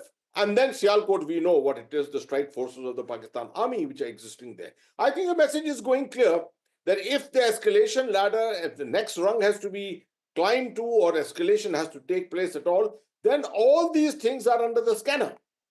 And Pakistan should get this message very clearly that India may not rest content with only targeting the terrorist infrastructure, because after all, this is the Pakistan deep state, which I think the NIA has quite definitely identified as the Pakistan Army, the ISI, and the Lashkar-e-Taiba. So if the Pakistan Army hand is here, the ISI's hand is here, there's no reason why all these facilities should not also be hit. General Hasnain, whenever a country decides to engage in military strikes, it's never a one-way street. Pakistan and India, some would suggest, are near peers. They've hit us fairly hard on the line of control. We've hit them back. There are reports of aerial engagements. I don't want to dwell on them because our government hasn't confirmed anything at this stage. My question to you is, do we need to understand as viewers and as citizens of this country that given how hard we have hit Pakistan, there has been a reaction from them, and that this is something we must accept? It's not going to be a one-way street for us. It never is in something as large as what we've done. That makes a lot of military sense. Vishnu, what you have just spoken makes a lot of military sense. Because no self-respecting army, and not an army of 650,000, is going to sit content with this kind of a thing and sit back on its haunches. It will respond to something or the other. Today, Pakistan's capability to wage a conventional war is highly suspect. Maybe not more than 3 to 5 days or something like that. They don't have ammunition with them. The economy is in absolute shambles. But they have got one weapon in their quiver which no one can otherwise neutralize. And that is the doctrine of irrationality. And they have got an army chief at the moment who we saw from his attitude, his body language, his speech given out at that famous function with the Pakistani diaspora, that he is willing to take this to the next level only on an ideological plane. And he's probably seeking his second term in September this year and thinking that this is what is going to ultimately deliver that kind of extension to him. So he is possibly likely to retaliate, respond in some way or the other.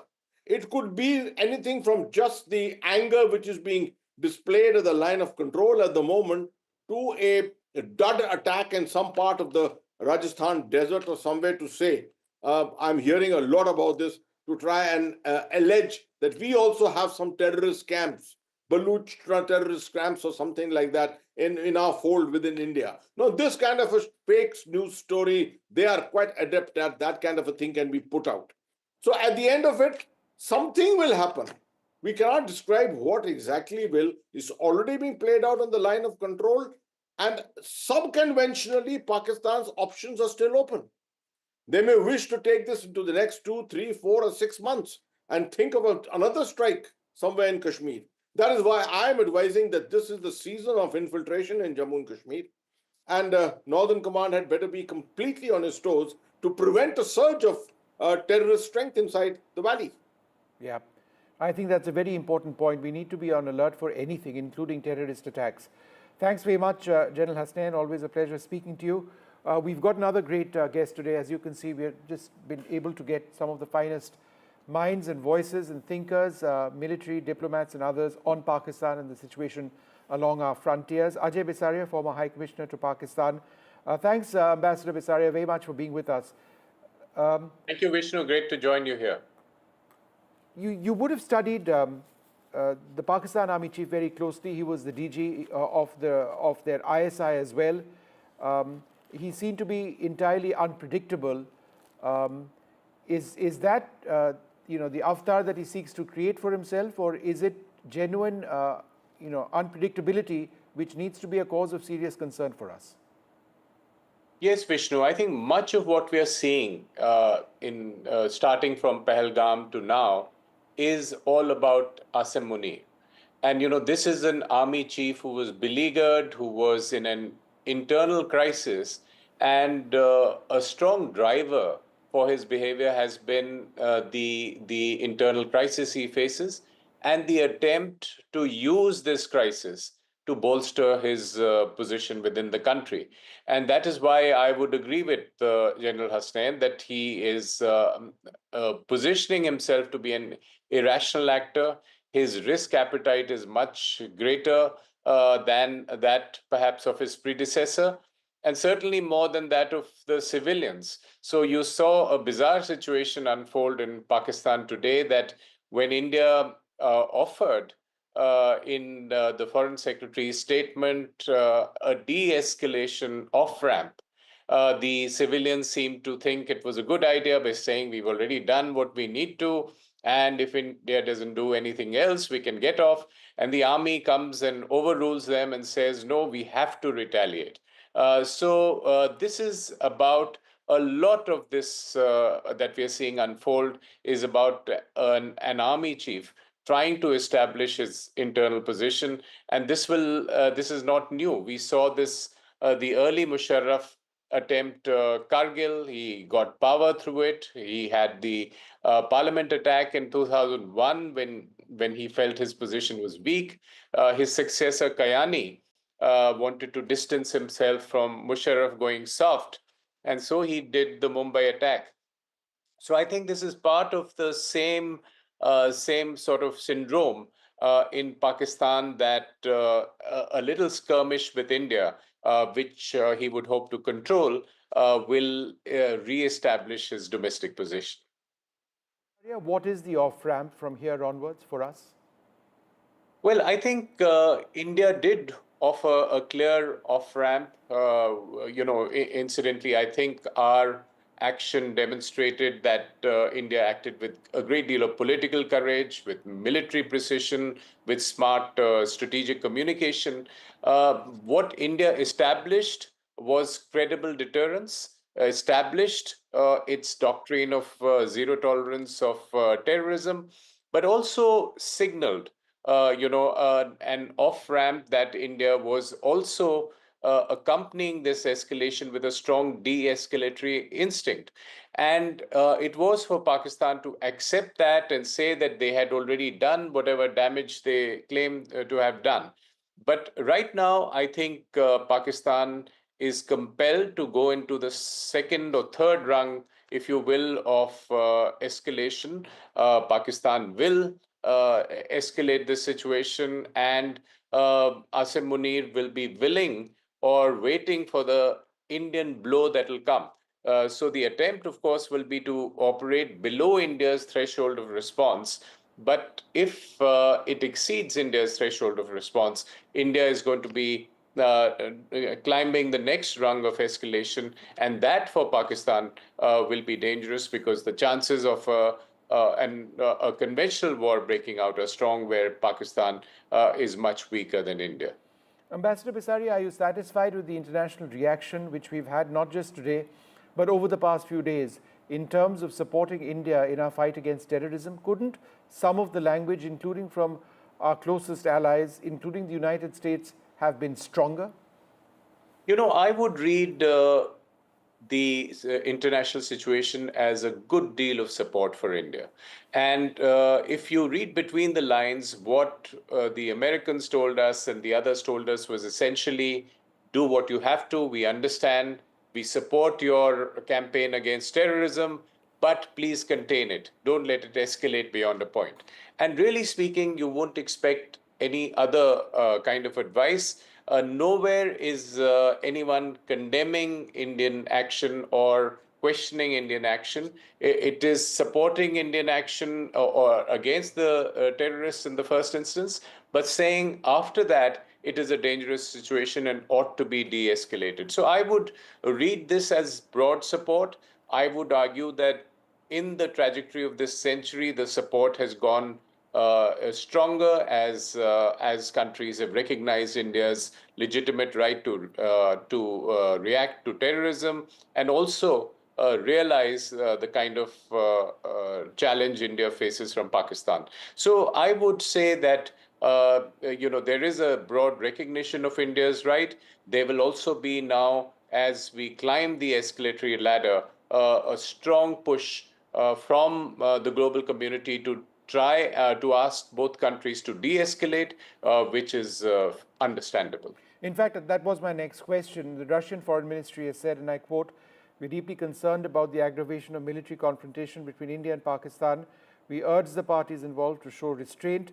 France has come out with a statement. France deeply concerned about the latest developments, calling for de-escalation and the protection of civilians. So, the two major countries over here, others would have said the same thing. Look, it's time to bring the tensions down. Who does that in a situation like this? How do you bring tensions down in a situation like this? Because essentially what you're looking to do is to right-size Indian military action, saying that this is as much as we want it to be and no more, when we are dealing with an unpredictable person or unpredictable system on the other side of the boundary. And then if Pakistan retaliates, there's nothing that stops us from again retaliating, and then you're going up that escalation matrix. Absolutely. I think this is the critical challenge, and this is the classical challenge. And if you study the example of the last time around between Pulwama and Balakot, and after Balakot, there was a Pakistani response, but we lucked out by having an off-ramp for Pakistan in the sense that the Indian pilot was down and India threatened to escalate, and Pakistan decided to de-escalate by handing the pilot back. But that was something where the global community stepped in and amplified India's message and made it quite clear to Pakistan it was not in their interests to escalate. So what we are facing now is a potential situation of Pakistan escalating to the next level, India, escalating further as a reaction to that, and therefore to break this chain, there will be certainly a lot of global pressure particularly on Pakistan, because Pakistan's claims that its escalation is imminent, and thereafter, a temptation for Pakistan Pakistan ought to be incentivized to accept the off-ramp that India has already offered, in terms of saying that these are non-escalatory measures. These are targeted only at terrorists, not at the Pakistan military or civilians. Pakistan will have to is possibly going to invent a fiction of some terrorist targets in India or attack military installations which would cross India's threshold. And therefore, it's a dangerous situation. And I think the world will take note, must take note, and try and restrain Pakistan from doing something really crazy. Ambassador Bisaria, thanks very much for being with us. I'm now joined by Air Marshal Anil Khosla, the former Vice Chief of Air Staff. Thanks very much for being with us. In terms of some of the technology which has been used, Scalp cruise missiles, we've used drones as well. This was technology not available to us even a couple of years ago. During Balakot, we had to cross the line of control in order to make the hits. On this occasion, we likely didn't need to do that. How has this new technology been key in us hitting our targets? Because from the video that we've seen, and it's been independently confirmed, all of the hits went through. All of the strikes went through. Yeah, Vishnu very rightly brought out. Actually, from Balakot time to now, in the last 6 years, Indian Air Force capability in terms of precision and strike and in terms of platforms, weapons, has really grown manifold. And the result you're seeing now. So if you compare Balakot and this action which has taken place today, there is a bit of similarities, but the similarities are only that, the time of attack is middle of the night, and terrorist camps have been attacked. That's where the similarity ends. And now if you see in Balakot, one target was attacked here, 9 targets were attacked simultaneously, and some as deep as 100 kilometers plus. So that sort of, and with exact precision, I mean, with no collateral damage, the whole planning has been done, the whole execution has been done, keeping in mind that only the target, that is a terrorist camp, are destroyed and not, there is no collateral damage to civilians. Although these, some of these camps are, surrounded by civilian areas. And all this has been done without even crossing the LOC or IB. So that is how the technology has come up in terms of Rafale aircraft, in terms of Scalp and Hammer, the weapons which we have got with standoff and precision, loitering munition. So a whole gambit of it has been employed and employed very, very effectively. Air Marshal Khosla, there have also been some reports of the Indian Air Force having taken hits. I don't want to get into that or dwell too much because the government hasn't really come out with details. But my question to you is, in as large an operation like this, particularly when you've got the Pakistan Air Force, which is in many senses a near peer, some sort of reaction from them would be expected, and losses on either side is something that is factored in when you go in for military operations, right? Yeah, obviously, when you go in for operations, when punches are being exchanged across, the losses will be there. I mean, that is part of the game. But the idea is to restrict the losses to within acceptable limits. But having said that, even I heard these reports, and although official no confirmation, nothing has come, and I'm not privy to actually what has happened or what's gone on. But what I know is 2 or 3 things. One is that always, Pakistan is very active in misinformation and disinformation, and they quite a few times, they may issue statement and backtrack. In Balakot also, in one day they made 3 statements and backtracked, and now also, if you see, they made some statements and then backtrack like POWs and then say no POWs. So things like that. Second is, they're talking about 5 aircraft being destroyed. I mean, so very especially considering, Vishnu, that none of the aircraft has gone across. So what is you're not put your aircraft in the harm's way as well by going into enemy territory. And of course, they have BBR missiles, but to my mind, it doesn't. Third thing is, whatever visuals I've seen, which are being reported from the ground as aircraft, they all look like drop tanks to me. And drop tanks, dropping drop tanks are a very common thing in air combat. When you're going into a combat, you drop the drop tank so that the aircraft is agile. It's a very common thing. So keeping these things in mind, I feel that it is a case of mis or disinformation. But the truth will come out in a few days as the fog of war lifts. Air Marshal Khosla, the Air Force would be particularly alert tonight and perhaps the next few nights, because the possibility of escalation is intense. And chances are, if there is an escalation, it could be strikes by Pakistan, whether it's missiles or airstrikes or both.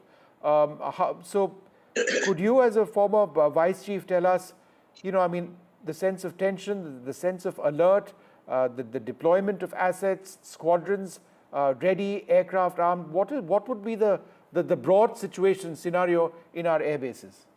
Yeah, anytime when things heat up, first thing is the air defense alert, which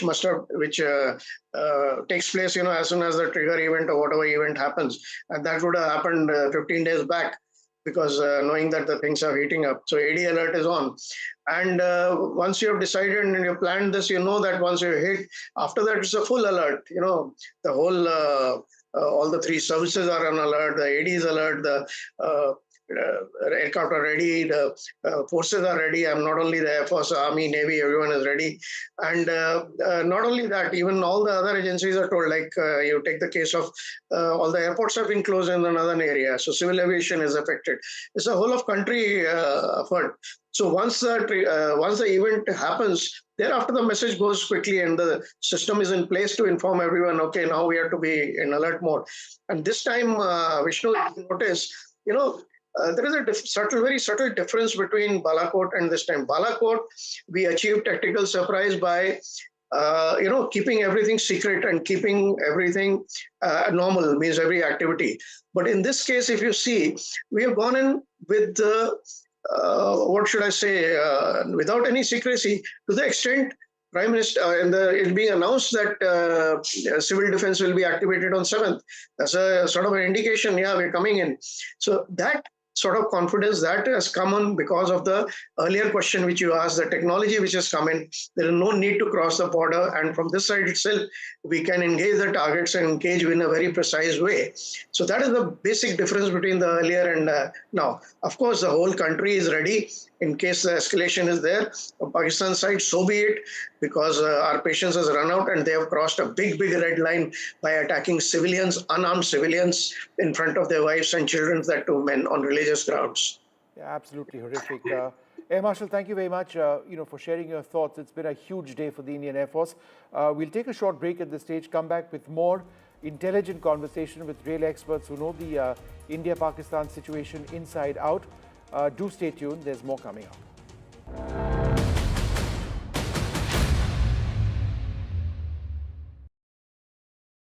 gold plus optimistic reflective glass लगाओ, धूप की गर्मी को दूर भगाओ और बिजली का बिल भी बचाओ।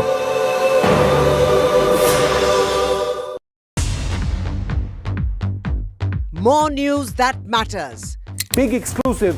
Tulsi Gabbard gunned down by Pakistan-backed cowards. When you interact with people on ground, you're able to reflect their sentiments much better. More debates that shake the system. More exclusives you won't find anywhere else. Not just another prime time. It's a prime time that's unmissable. I've been reporting on all issues big and small from Andhra Pradesh, Telangana, rest of South India, bringing you all the action, all that you need to know, all that you want to know. The energy of Maximum City is infectious. I'm bringing that energy in our news coverage from financial capital Mumbai. Covering from the southernmost part of India over the last 23 years, I bring in-depth and 360-degree coverage from the Dravidian heartland. The land of Mishti, also known for its bitter politics. I have seen much water flow under the Howrah Bridge, covering Bengal in all its vivid colors. India's IT capital is always bustling, a city full of startups, stories and surprises. And I keep you ahead on all the Bengaluru buzz.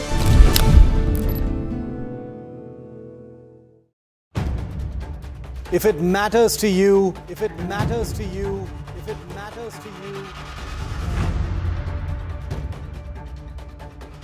it matters to India. It matters.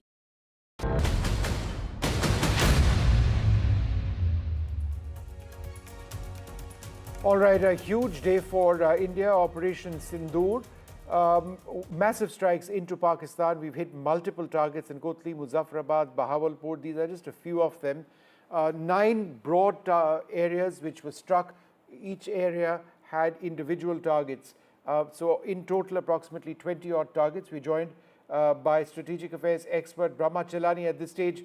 Dr. Chelani, what do we do from here onwards? Do you believe that there is a possibility of escalation And if there is, that India needs to strike back, or should India look for an off-ramp having achieved what we have? The Indian strikes on Pakistan, Vishnu, were dramatic. This was the largest aerial assault on Pakistan in more than half a century. Pakistan hasn't faced this kind of aerial attack since the 1971 war. But let's be clear that Pakistan will hit back and hit back in an equally dramatic fashion, just the way it hit back after the Balakot airstrike. Our decisive moment is coming. When Pakistan responds, will India hit back or will it balk? When Pakistan hit an Indian military base after Balakot and dropped bombs elsewhere in J&K, we did not use that opportunity to hit back. This time, the conditions are different. There's a geopolitical environment that's favorable to India. No country has criticized India's military strikes. No country has criticized even India's action in pausing the Indus Waters Treaty. And more importantly, we have a national consensus in India, which we didn't have in 2019. And let's be clear on one other thing, that hitting 9 terror camps is not going to end Pakistan's cross-border terrorism. In fact, in anticipation of India's strikes, Pakistan had emptied almost all the terror camps. And of course, the terrorists are expendable to the military generals of Pakistan. They're cannon fodder. We have not inflicted costs on the terror masters, the puppeteers. We have decided to hit the puppets. And therefore, when Pakistan retaliates, let's be clear, they will not be hitting terror camps in India because there are no terror camps in India. They'll be hitting military facilities in India. At that point, if India balks, then whatever we have gained from this morning's strikes will be lost. So that will be the decisive moment for the government of India. Will it impose costs on Pakistan, on the terror masters? If Pakistan strikes Indian military facilities, it provides an opportunity for India to pay back in the same coin by hitting the Pakistan military establishment. I'm joined also by Ambassador Leela Punappa, former Deputy National Security Advisor to the government. Thank you, ma'am, very much for being with us. Do you see an off-ramp to this, or do you believe that this could escalate and the tension could continue indefinitely? Ambassador, you're on mute. Can you unmute yourself?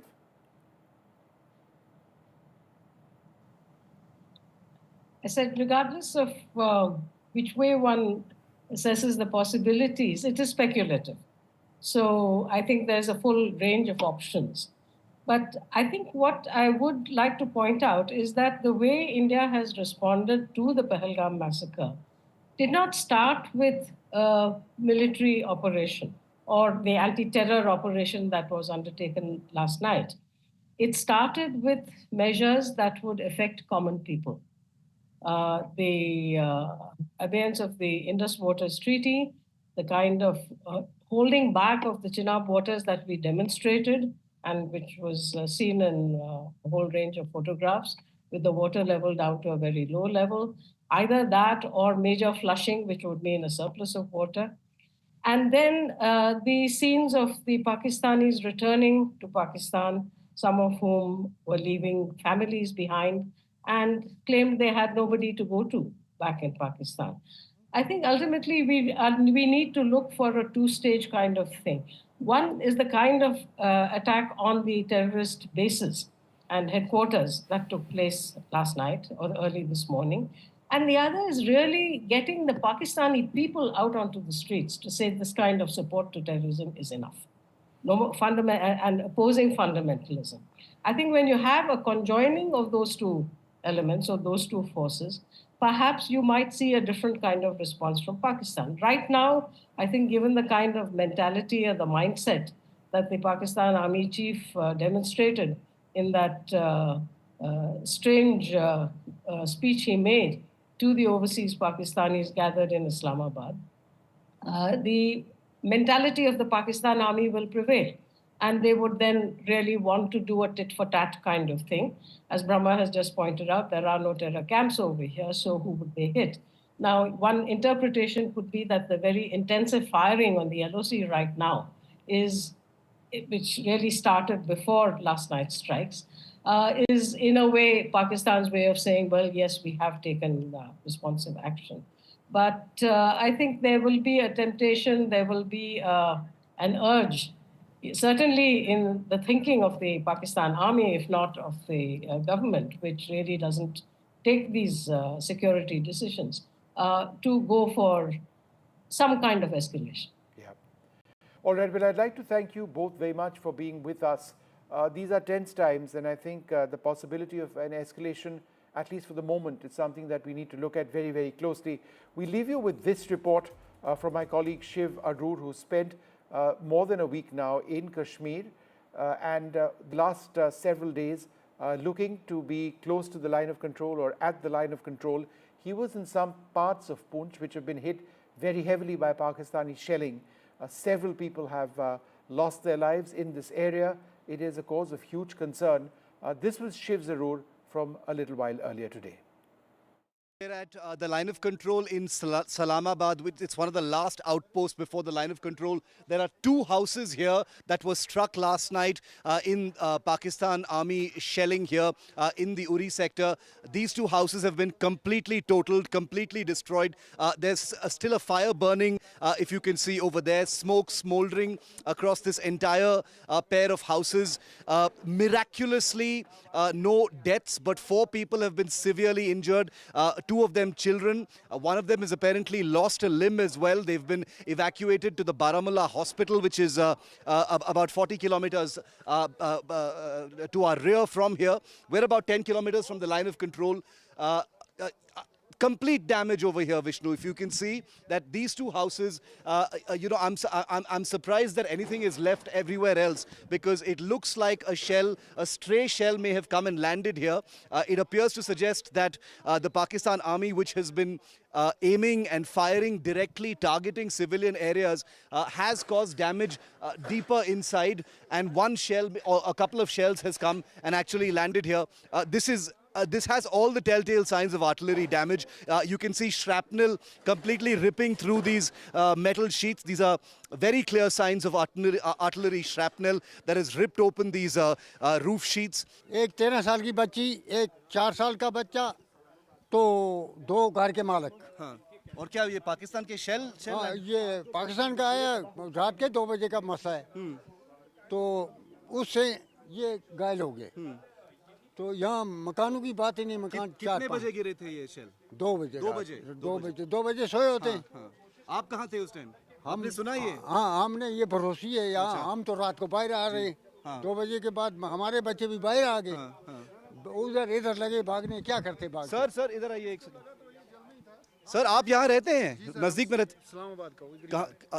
कहाँ थे आप जब ये हुआ था? हम तो घर में रात को 2 बजे. आपने सुना ये जब? वो बहुत आवाज सुना. क्या आवाज था? वो आवाज था ये शेल की थी जी. अच्छा. पूरे शेल लग रहे थे. एक तो नहीं था ना, बहुत आ रहे थे. कितने शेल? इसको मेरे ख्याल 1-2 लगे मेरे ख्याल में. इसमें 2 लगे. जख्मी लोग बारामुल्ला हॉस्पिटल में हैं. पहले उड़ी लिए, उसके बाद उन्होंने उड़ी वालों ने बारामुल्ला भेज दिए. बारामुल्ला हॉस्पिटल में भी. बुरा है जख्म? वो जख्म तो सर में भी लगी. हमने उसको देखा नहीं है. सुबह हम खुद डरे थे. हम जंगलों में भाग रहे थे. इधर तो हमारे पास कोई है ही नहीं, सेफ्टी है ही नहीं. क्यों? तो इस गांव में डर नहीं है अभी? वो डर तो बहुत है. माल का आप यहीं पे क्या करेंगे? अपना कहाँ छोड़कर जाएंगे? किसके घर जाएंगे? गरीब शख्स कहाँ जाएगा? हमारे पास कोई बैंकर नहीं है, कुछ नहीं है, तो कहाँ जाएंगे? अगर बैंकर होता फिर अपनी कुछ सेफ्टी होती. बैंकर ही नहीं है.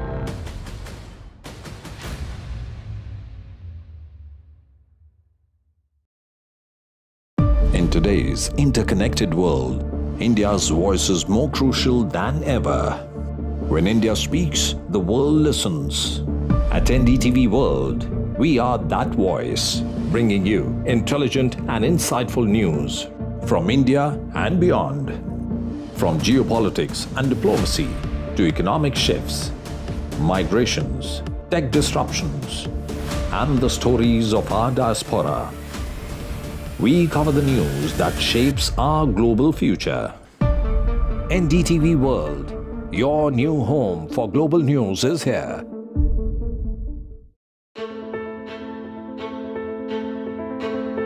News is not just headlines, it is what impacts you.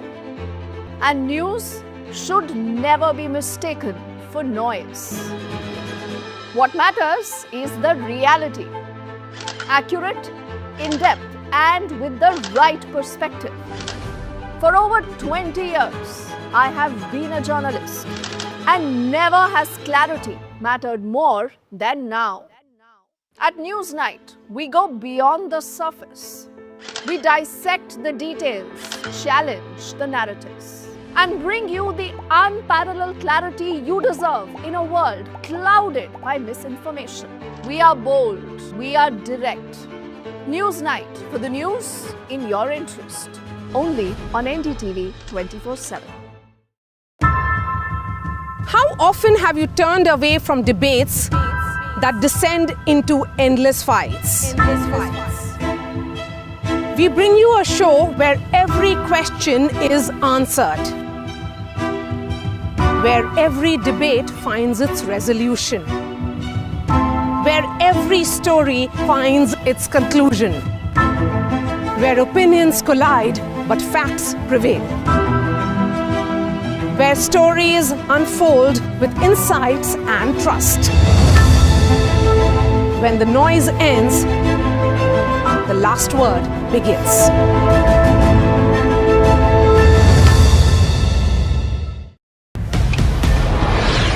This is Operation Sindoor. It is India's big retaliation for the Pahalgam terror attack. The precision with which this attack has been carried out, it's payback time. The headquarters of Jaish-e-Mohammed in Bahawalpur and Lashkar-e-Taiba headquarters in Muridke have been hit. That these targets lay between 30 kilometers across the line of control. Prime Minister has monitored the entire sequence of events overnight. He's been closely monitoring it.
Ladies and gentlemen, a very good evening.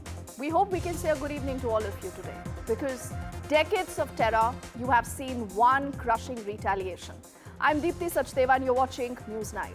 Remember Operation Sindoor, that is India's boldest strike so far, right deep inside Pakistan. The heartland of Pakistan hitting the Punjab province for the very first time since the year 1971. What happened is that in just 25 minutes, ladies and gentlemen, India has obliterated 9 terror hubs. And if you're wondering who really were these 9 terror hubs connected to, look at all these images, all these 3 figures right now on your screen. Whether it is the Lashkar-e-Taiba, whether it is the Jaish-e-Mohammed or the Hizbul Mujahideen. From Bahawalpur's JEM stronghold to LET's 200-acre Muridke fortress near Lahore, that is also spanning a good 970 kilometers across Pakistan and POK. That is the range of that precision strike by India. And that precision blitz has surpassed what happened in 2016. Remember, post the Uri strikes that we have seen and the 2019 Pulwama strikes. Prime Minister Modi, who's been overseeing the entire operation, did deliver a stark warning. He's spoken about it multiple times right now, and he has made it one, resolve very clear. That is, we are unbreakable. And no terrorist, and read my lips, will escape justice. This is India's new normal, and this is exactly how justice is going to be served. Operation Sindoor, we've seen decades of attack, one revenge. That is our focus on Newsnight. Let's say good evening to our panel of guests before I get you our straight questions like we always do on our show to help you understand what really could be the issues that we should focus on, as you will see a lot of this conversation finally settling down to get you the bigger news points.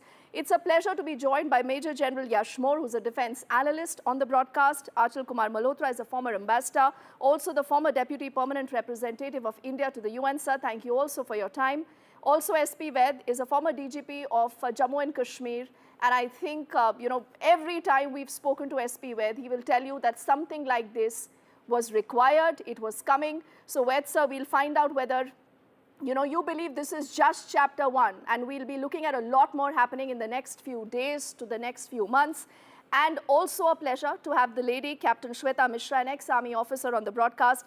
She also, remember, has served during the Kargil War and Operation Parakram. So without wasting time, let's quickly get our straight questions, and then we'll get our panel of guests to look at those straight questions and help us find answers to what possibly could happen. The first straight question reads on your screen right now. End of the Pak terror outfits like the JM and the LET. Are we really there, or there is still more time till we achieve that? India has made it very clear our intentions are there to strike at the hub of terror.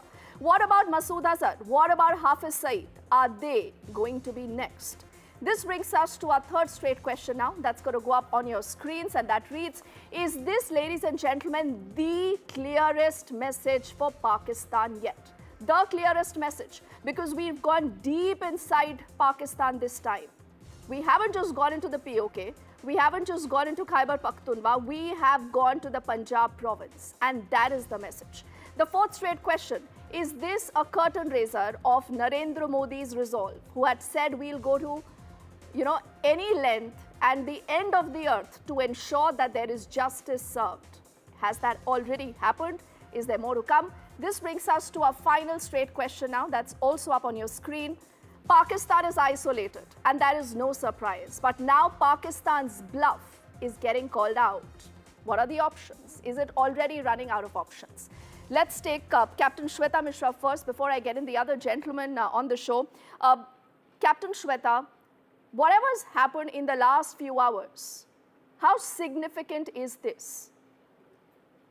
It is a brilliant day. I would agree that I would submit that the news that has been trickling in since we got up in the morning, Operation Sindoor, from the word that was chosen, the word Sindoor by itself is such a strong symbolic word, a tribute to all those widows who had been seen crying for last 14 days. And then came the media briefing when the two lady officers were standing there and briefing the entire world about what exactly has transpired in the form of Operation Sindoor. What a brilliant messaging by Modi government by presenting the Nari Shakti to represent the country, to represent the forces. So I am absolutely delighted to see the news that has come in since morning, and it is absolutely significant for one and all, because it is not just everyone wants a no terror world. Oh, yes. So what has happened now is attack on terrorism. People might be giving, countries might be giving their very calibrated or politically correct statements, but everyone wants a peaceful world, and this has been at least not been criticized by anyone and accepted by anyone. So absolutely a significant day. I would say history in making is what we are witnessing now. Okay, you're saying history is being witnessed, and I think you're fairly right. And this is, I think, what people of the country today also feel. And forget just the country, the world across today has realized that something like this was the need of the hour. Major General Yashmore, why don't you push this point a little further, as we'll also get in images of the 3 men that are India's most wanted. You know, when it comes to the Jaish-e-Mohammed, when it comes to the Hizbul Mujahideen, when it comes to the Lashkar-e-Toiba, the very fact that we have hit the fountainhead of terror, does that change the entire game this time for Pakistan? Firstly, Dipti, thank you very much for inviting me to your show. And today has been a very, very historic day in history of India, and also history of counter-terrorist operations that we have been waging for last 3.5 decades. The manner in which this operation was executed, the planning, the synergy between the forces, the synergy whole of nation approach and comprehensive national power that was brought to bear on Pakistan was visible to everyone. The manner in which it was planned, the code name given, everything was really hats off to the people who were involved in planning. The CDS with the 3 services, the Raksha Mantri, and of course the Prime Minister and his cabinet, and everyone has been involved in this. Nobody expected this to happen after midnight this morning, because we were all made to believe there are mock drills. So people are thinking, abhi Hindustan mein log 1-2 din mock drill karenge, then there'll be victory parade in Russia, and after that probably the punishment or the kinetic measures will come in. But we shocked everyone by doing it at between around 1:30, 1:40 in the morning today. And the manner in which the target selected, especially Murid ke, Bawalpur, Kotli, I've served in these areas, we used to see them across. We know these launch pads for many, many years. Some of them are gateways to for this terrorist jihadis to come inside, or training, and also it's been very well done. Now coming to a question whether Jaish, Lashkar or HM, all 3 have been in existence for very, very long time. Yes. And this does send a signal, but this is just phase 1. Phase 1 of a proactive strategy, what I call hit hard. We have done it, and we will have to continue hitting hard, because this is not going to stop here. This is not going to stop here, and more will come as and when Pakistan reacts. So I'm sure our policy planners have got everything worked out. All the enemy courses of action have been thought of, and we are ready for the second phase in this escalatory ladder. But fantastic work, great work done by our forces, the diplomatic community, and of course the political leadership of the nation. Oh yes, General, I think you make a fantastic point, because a lot of people that we've spoken to here on the course of this entire day will tell you, SP Ved, and I think you would also agree that this is just chapter 1. Because with the resolve that India has taken this time around, the fact that there is, that urgency to act against terror, because clearly we don't have any more time to lose. Now, when it came to Uri, when it came to Pulwama, we've seen India venturing into the POK, Khyber Pakhtunkhwa, but this time it is the heartland. How does that change the things now for Pakistan? Do you think Pakistan ever can retaliate to this? Good evening, Shweta ji, and your eminent panel with me here. Excellent beginning. I would say today was a great day, and what a morning to get up with this news. Such a synergy, such a precision demonstrated by our tri-services, defense services. I think the promise which Prime Minister had made to the countrymen was delivered today. These schools we have been facing for last more than 3 decades. I remember since young days of 1990s, all these, the 3 phases you are showing.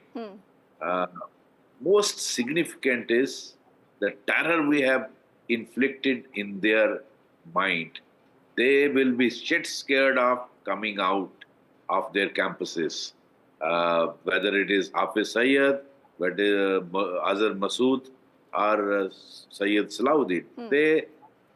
This fear factor will be great, I think, achievement for India. Already unknown gunmen are hitting them.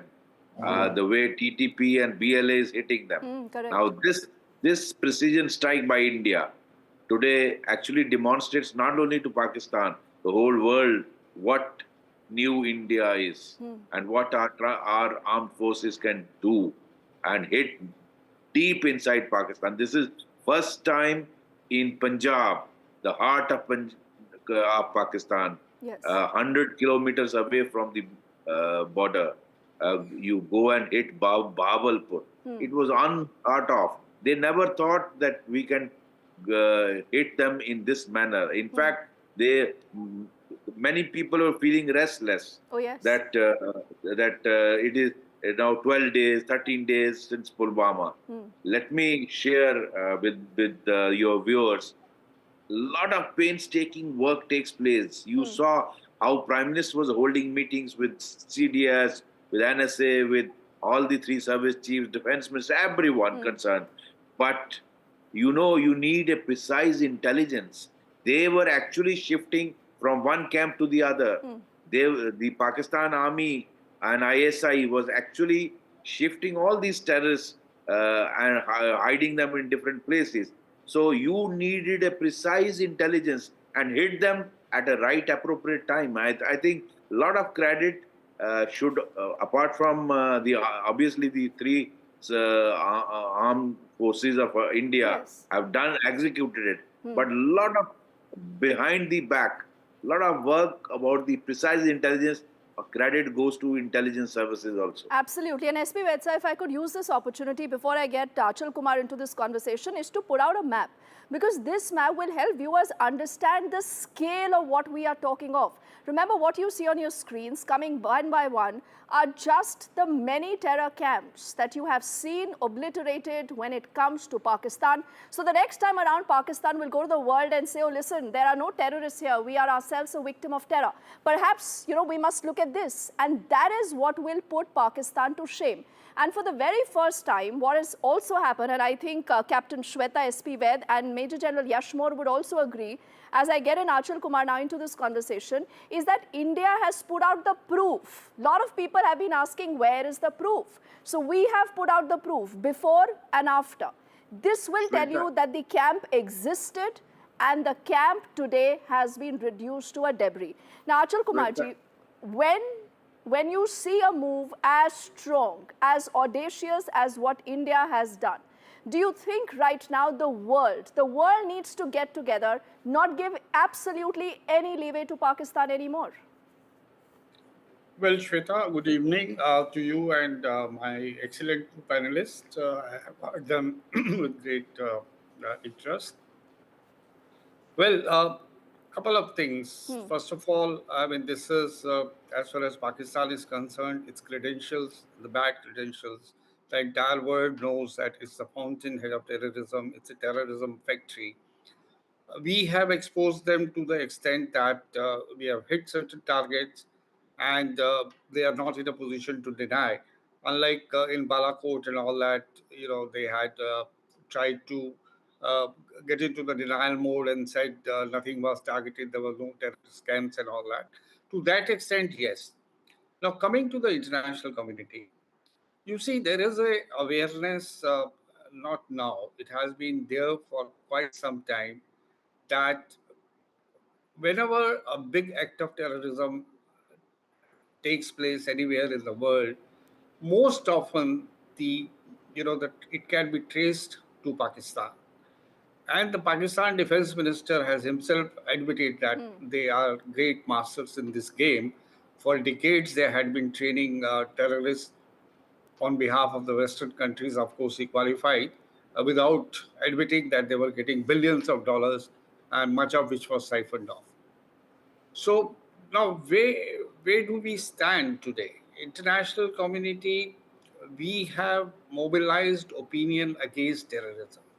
We have created an environment when at every international conference, every international, bilateral, multilateral fora, whenever there is a statement, joint statement, invariably there is a reference to terrorism and determination to fight it out in all its forms and manifestations. But when it comes to the ground realities, everybody gets into the mode of good terrorists and bad terrorists. I don't think we have reached a situation when there would be joint, collaborated, concerted, operations against terrorist camps in Pakistan or elsewhere. The best we can hope and expect is intelligence sharing, real-time intelligence sharing, which is quite useful in its own way. This is our own fight. We have to fight it alone. Having international opinion, international sympathy and support on our side is a bonus. And that's the reason, we have been doing, presenting our case, sharing our, experience with the global players, that we have been briefing them. We briefed them before the operations. We are briefing them after the operations. Okay. At the end of the day, today what happened must be, obviously, we have to applaud it. The political will and determination of our government on the one hand, and the execution by our armed forces, supported by the intelligence agencies. But to think that we have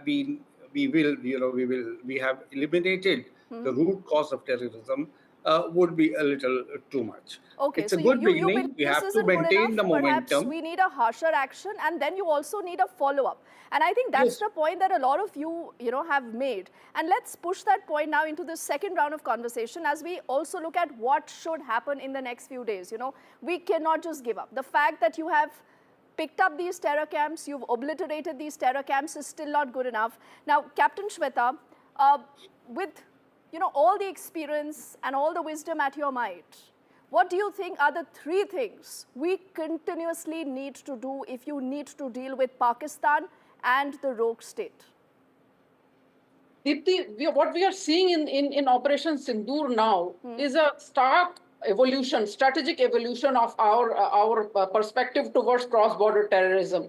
What we had seen during Uri was only ground attack. It was a surgical strike, only army attacking. That was in 2016. In 2019, what we saw was Balakot, which was only aerial engagement. This is for the first time. After 1971, it is for the first time the scale and depth with which Indian defense forces have acted against terrorism. And the advantage for it is, what we are seeing now is the jointedness of Indian Army and Indian Air Force. So now that we are approaching terrorism with such jointedness, with such synergy, coming times we will obviously see better off and more precision attacks. This time it was very clear. Look at the choice of weaponry which was there. Look at the assurance that there is no collateral damage. Only the targeted terrorist camps were destroyed. Look at the messaging that we have attacked only terrorists and we are not wanting to escalate. This is a de-escalatory measure. So we have made very clear that we are attacking only terrorists. We are attacking terrorists with the jointedness of Army and Air Force, and in coming times, God willing, Navy as well. And certainly, terrorism, what we have attacked is only the headquarters or the major infrastructures of terrorists, but certainly terrorism is not gone. Aapne beehive have honeybee, you have destroyed the beehive, but the honeybees have flown left and right. So they have to be addressed as well. They will be gathering somewhere and you have to address them in coming times. So probably more such attacks will be there. But yes, the precision, the will to eliminate terrorism is brilliant, and that messaging has gone very well, not just to the countrymen, but to the world across, that there is a zero tolerance approach towards terrorism. Oh yes, and is this also a curtain raiser, Major General Yash Moore, of the things to come? Yeah, absolutely, Dipti. In fact, what we need to do by this brilliant action last night, what we have done is we have hit the minds of the Pakistan military leadership. Finally, in whether it was 71 or other operations we have done, or Obmake those Siachen, we have to attack the enemy's mind and cause psychological and mental paralysis. I think that is what has happened. They didn't expect India to do this tri-service operation in this manner, this magnitude, hitting the heart of Pakistan, that especially Bharpur, Muridke. Muridke is very, very famous for Lashkar-e-Toiba. It is you can say, a pilgrim